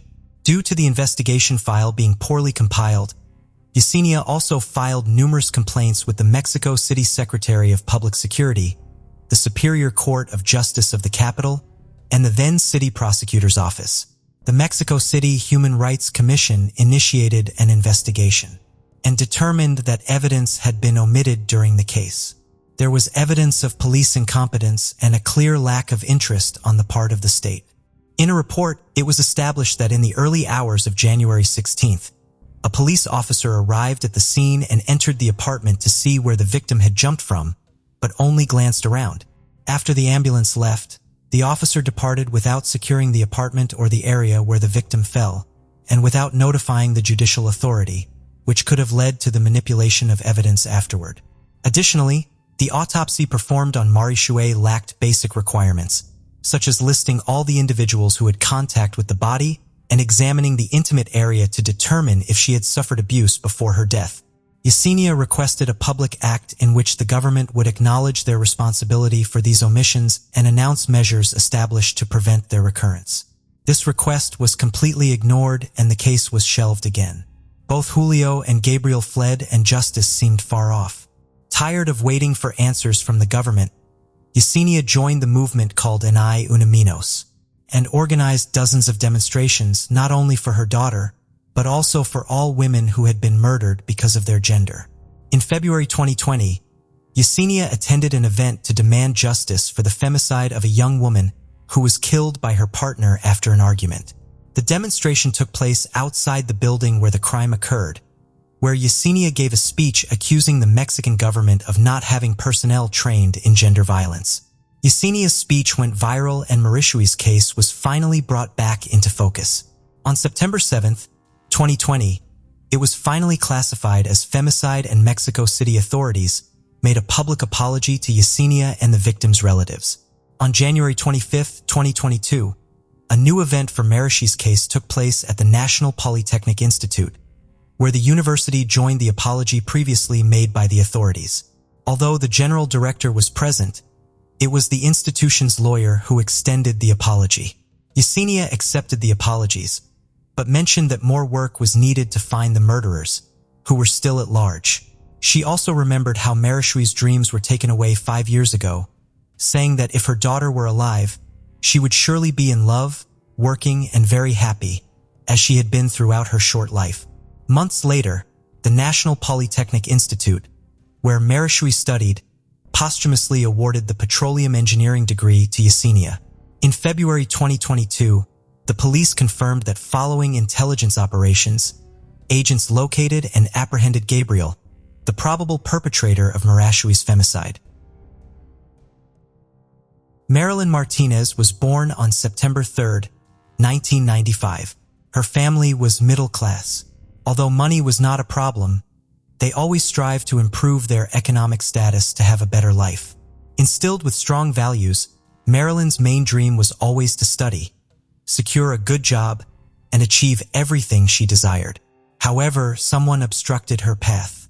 At just 17 years old, she met Alexander Israel Pinedo, a 30-year-old man almost twice her age. Yet she didn't care. The love was immediate. Unlike others around her, Alexander seemed unattracted to her responsible and ambitious side. Instead, it bothered him and problems soon followed. Alexander frequently displayed intense jealousy whenever Marilyn went out with friends or even her family. He would lose his sanity. And although Marilyn tried to talk about issues, Alexander would violently beat her in a sinister attempt to show who was in charge. Despite the issues, they moved in together when she was still very young to counteract the torment she experienced at home. Marilyn sought things that made her happy. If she couldn't have stability in her relationship, she would at least find it in her career. She was studying and simultaneously began working in an office. She excelled at what she did, was very diligent, and committed herself fully to everything she undertook. Upon turning 18, Marilyn decided she had endured enough, packed her beautiful suitcases, and left. However, within a few hours, she realized she had forgotten some items in their shared home. She returned to collect them and found Alexander completely furious. He struck her on the head and punched her in the groin. Marilyn left the house crying and went to see her mother and sister, who both encouraged her to file a police report. She followed their advice, yet her determination quickly faded. Like a true manipulator, Alexander showed up at her house and convinced her to get back together, promising a fresh start. He vowed to treat her well and give her something she had always wanted, a child. Marilyn withdrew the police complaint and moved back in with Alexander. They had a beautiful wedding where he promised to care for and love her forever. 9 months later, their first and only child was born, and they moved to an apartment in the province of Lima. However, Alexander's promises quickly evaporated. On one occasion, he inflicted severe blows to Marilyn's head in front of their little one, who was just 1 year and 2 months old. The sinister man had no shame in exercising violence in front of his own son. Burdened by the horrible situation with her partner and the extensive care her young son required, Marilyn neglected her physical appearance, devoting all her time to caring for the baby. Her husband had forbidden her from visiting her mother and sister, as well as from having them come over to help. Growing increasingly depressed, Marilyn gained a significant amount of weight, which only added to her frustration. She no longer met her own beauty standards and didn't feel like the perfect girl she wanted to be. Nonetheless, Marilyn was never the type to remain passive when things didn't unfold as she wished. Something had to be done. She decided to initiate a plan to regain her figure, believing that looking good would make her feel good. Her training started to pay off, and Marilyn had an idea. Many women must be going through the same thing as her. If she recorded her routines and talked about her plans for spiritual growth, she could help others in similar situations. TikTok was the perfect platform for her mission, known for its vast array of videos where many users showcased their transformations and encouraged others to do the same. These were short, easy-to-follow recordings. By the time Marilyn turned 29, she had become a well-known influencer. She had nearly 600,000 followers on TikTok, along with 24,000 on Instagram. Everyone loved her, from housewives wanting to emulate her lifestyle to men attracted to her physique. Her content mainly consisted of exercise routines showing her body's progress, as well as health and self-care tips. She also did daily vlogs explaining how to be an entrepreneurial woman. But Marilyn didn't just post videos of herself. She also enjoyed sharing snippets of her personal life. On multiple occasions, she was seen spending time with her husband and son, who was now 8 years old. The videos often featured Marilyn dancing outside her apartment or playing with little pieces of paper, and also depicted humorous couple scenes that greatly differed from their actual dynamic. All her followers supported the relationship as they appeared very happy and united. Having been together for 12 years, they were seen as a role model. Her followers highlighted how Alexander supported her projects, but no one knew what happened behind closed doors. Marilyn's videos of dancing and lip-syncing to songs stirred up intense hatred in Alexander. He felt she made them to attract men, who would fall at her feet in the comments section. Whenever Alexander saw something on Marilyn's social media that he disliked, the violence would reappear and increase day by day. Marilyn's family was deeply concerned for her. On the rare occasions when they saw her, they couldn't help but notice how her husband controlled every move she made, criticized her clothing, and constantly watched her with disapproval. Whenever Marilyn was away for a couple of hours, she would return home to a disastrous jealousy scene. Alexander bombarded her with questions about whom she had been with and why she had been gone for so long. Marilyn reacted to these comments, but in return, she faced physical violence from her husband. She began to think about separation, but feared how it might affect their son. On the other hand, unconcerned about their son's mental health, Alexander started to use him as a spy, asking him to check his mother's phone and report on her social media interactions. The situation escalated to the point where Alexander wanted to know even what she discussed with her family members, fearing they were advising her to leave him. Despite the disastrous family life, they maintained appearances outside the home, presenting themselves as just another family to the neighbors, and continuing to record videos for TikTok. No one outside their close circle suspected anything, until one day Marilyn made a post that changed everything. On January 15th, 2023, Marilyn uploaded a video to her weekly message section, a new feature on her account. In it, she was seen dressed in a suit, then working out and finally happy in a swimming pool. In the background, the song Flowers by Miley Cyrus could be heard, a track that expresses women's autonomy. The video included captions over the images with phrases like, "I can buy myself flowers, write my name in the sand, talk to myself for hours, see the things you don't understand," and it concluded with, "I can love myself better than you ever did." Users took this as a sign that her marriage might have ended. In reality, it was a cry for help. Alexander saw the video on his phone and noticed hundreds of comments encouraging his wife to move forward. He also saw several men who, as always, were enchanted by her beauty and decided he had endured enough. The following day, around 2 in the afternoon, Marilyn was in her room doing her exercise routine, distracted. Alexander grabbed a knife from the kitchen and went to the bedroom they shared. He silently entered and stabbed her in the back, knocking her to the floor. Then he stabbed her 29 more times, ignoring Marilyn's pleas, and finally took her life. After committing the horrendous act, he turned around and realized their son had witnessed everything, entering a total state of shock. He only snapped out of it when he heard the police sirens arriving at their home. The neighbors had heard Marilyn's loud cries for help coming from the house. They were not accustomed to such incidents in their quiet neighborhood and were truly dismayed. They called the police, who arrived quickly at the scene and tried to knock on the door, but no one answered. So they broke into the home looking for signs of life. The first thing they saw was the boy in the hallway in a state of distress. He told them he had locked himself in one of the rooms because he was afraid his father might hurt him. He didn't fully understand what had happened. The officers took the boy to the patrol car to ensure his safety and then continued searching for his parents. Upon reaching the master bedroom, they encountered a horrific scene. Marilyn's lifeless body was on the floor next to her bed, lying in a pool of blood, with multiple wounds to her head, arm, and wrist. The officers didn't even call for a doctor, as there was no hope. They continued to search the house, hoping to find the perpetrator, fearing he might have fled. However, Alexander was in the living room, sitting very calmly, showing no remorse. He confessed to the crime and allowed the officers to handcuff him. As a precaution in case he later regretted his statement, one of the officers took out his cell phone and started recording. Alexander wasn't bothered. He was used to performing for the screens. When asked if he had used the same knife for all the injuries he had inflicted, he answered affirmatively.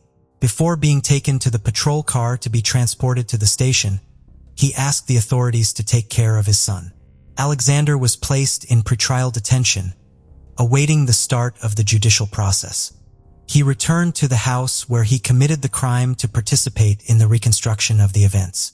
This time, he himself prevented being recorded, seeming guilty of having murdered his wife. He even wore the same shirt that had appeared in several of their videos. He detailed Marilyn's last moments of life, admitting he had taken her by surprise so she couldn't defend herself. He mentioned seeing the blood flow. At that moment, he thought about taking his own life, deciding it was his turn. But before he could stab himself, he backed out, describing himself as a coward in his own words. Despite the magnitude of his narrative, the sinister man spoke with total coldness, as if recounting an anecdote. He also did not hesitate to say that his son had witnessed the crime. He reiterated that he was a murderer who had killed his wife and promised to pay whatever was necessary, although he did not seem very remorseful. That same day, local news broadcast the video, which even reached TikTok, the platform where Marilyn had often appeared cheerful and happy. At first, her followers thought it was a distasteful joke, but as hours passed, all Peruvian media outlets spread the news and the collective grief was overwhelming. Social media unified in demanding the maximum penalty for the murderer. The trial began swiftly, with Marilyn's relatives present to give their version of the story. They emphasized that episodes of domestic violence were constant in the relationship. They detailed how Marilyn had been mistreated physically and psychologically by her husband over the 12 long years of their relationship. They even mentioned the complaint she had filed against him in 2012, which she later regretted and withdrew. When Marilyn's sister took the stand, she made a powerful statement, noting that she had had the chance to observe the house after the police had finished their investigation. She pointed out that a part of Marilyn's wardrobe was completely empty, most likely because, considering also the video posted on her TikTok account the day before the murder, she was planning to finally leave her husband. Alexander denied that their relationship had ended, but admitted they had many problems. He spoke about how his partner's thousands of followers tried to woo her through messages, which made him extremely jealous. He admitted that jealousy was the motive for killing Marilyn, as if it were a valid reason. Public prosecutor's office ordered 9 months of preventive detention for Alexander, identifying him as the perpetrator of the murder. It is hoped that a more extensive trial can be held in the future where the maximum penalty is sought. Until then, an entire country will be watching. Social media was filled with messages of solidarity for the terrible event. Hundreds of TikTok users shared videos recounting the story and using the hashtag Justice for Marilyn. For those who followed her on social media, it was a profound shock. But even those who did not know her empathized with her case. The case became so significant that several accounts decided to post videos raising awareness on the issue. These videos encouraged women to report if they suffer from gender violence, warning them never to ignore the slightest sign of abuse and emphasizing that one can never fully know their partners, boyfriends, or lovers. These crimes often occur within the family, by men who claim to love their partners. The goal was to encourage those suffering in their relationships to leave before it's too late. Although her videos were once filled with laughter, they became a sort of sanctuary for her followers. Marilyn's son is under the custody of his maternal grandmother, away from the media spotlight. Thank you for joining us on this journey into the depths of unsolved mysteries. Cold cases not only challenge our understanding of the past, but also ignite our curiosity and determination for answers. Remember to subscribe to stay updated on our latest investigations. And if you have any information regarding the cases we've covered, don't hesitate to reach out. Together, we can shed light on the shadows of the past and bring closure to those who seek it. Until next time, stay vigilant, stay curious, and never stop seeking the truth.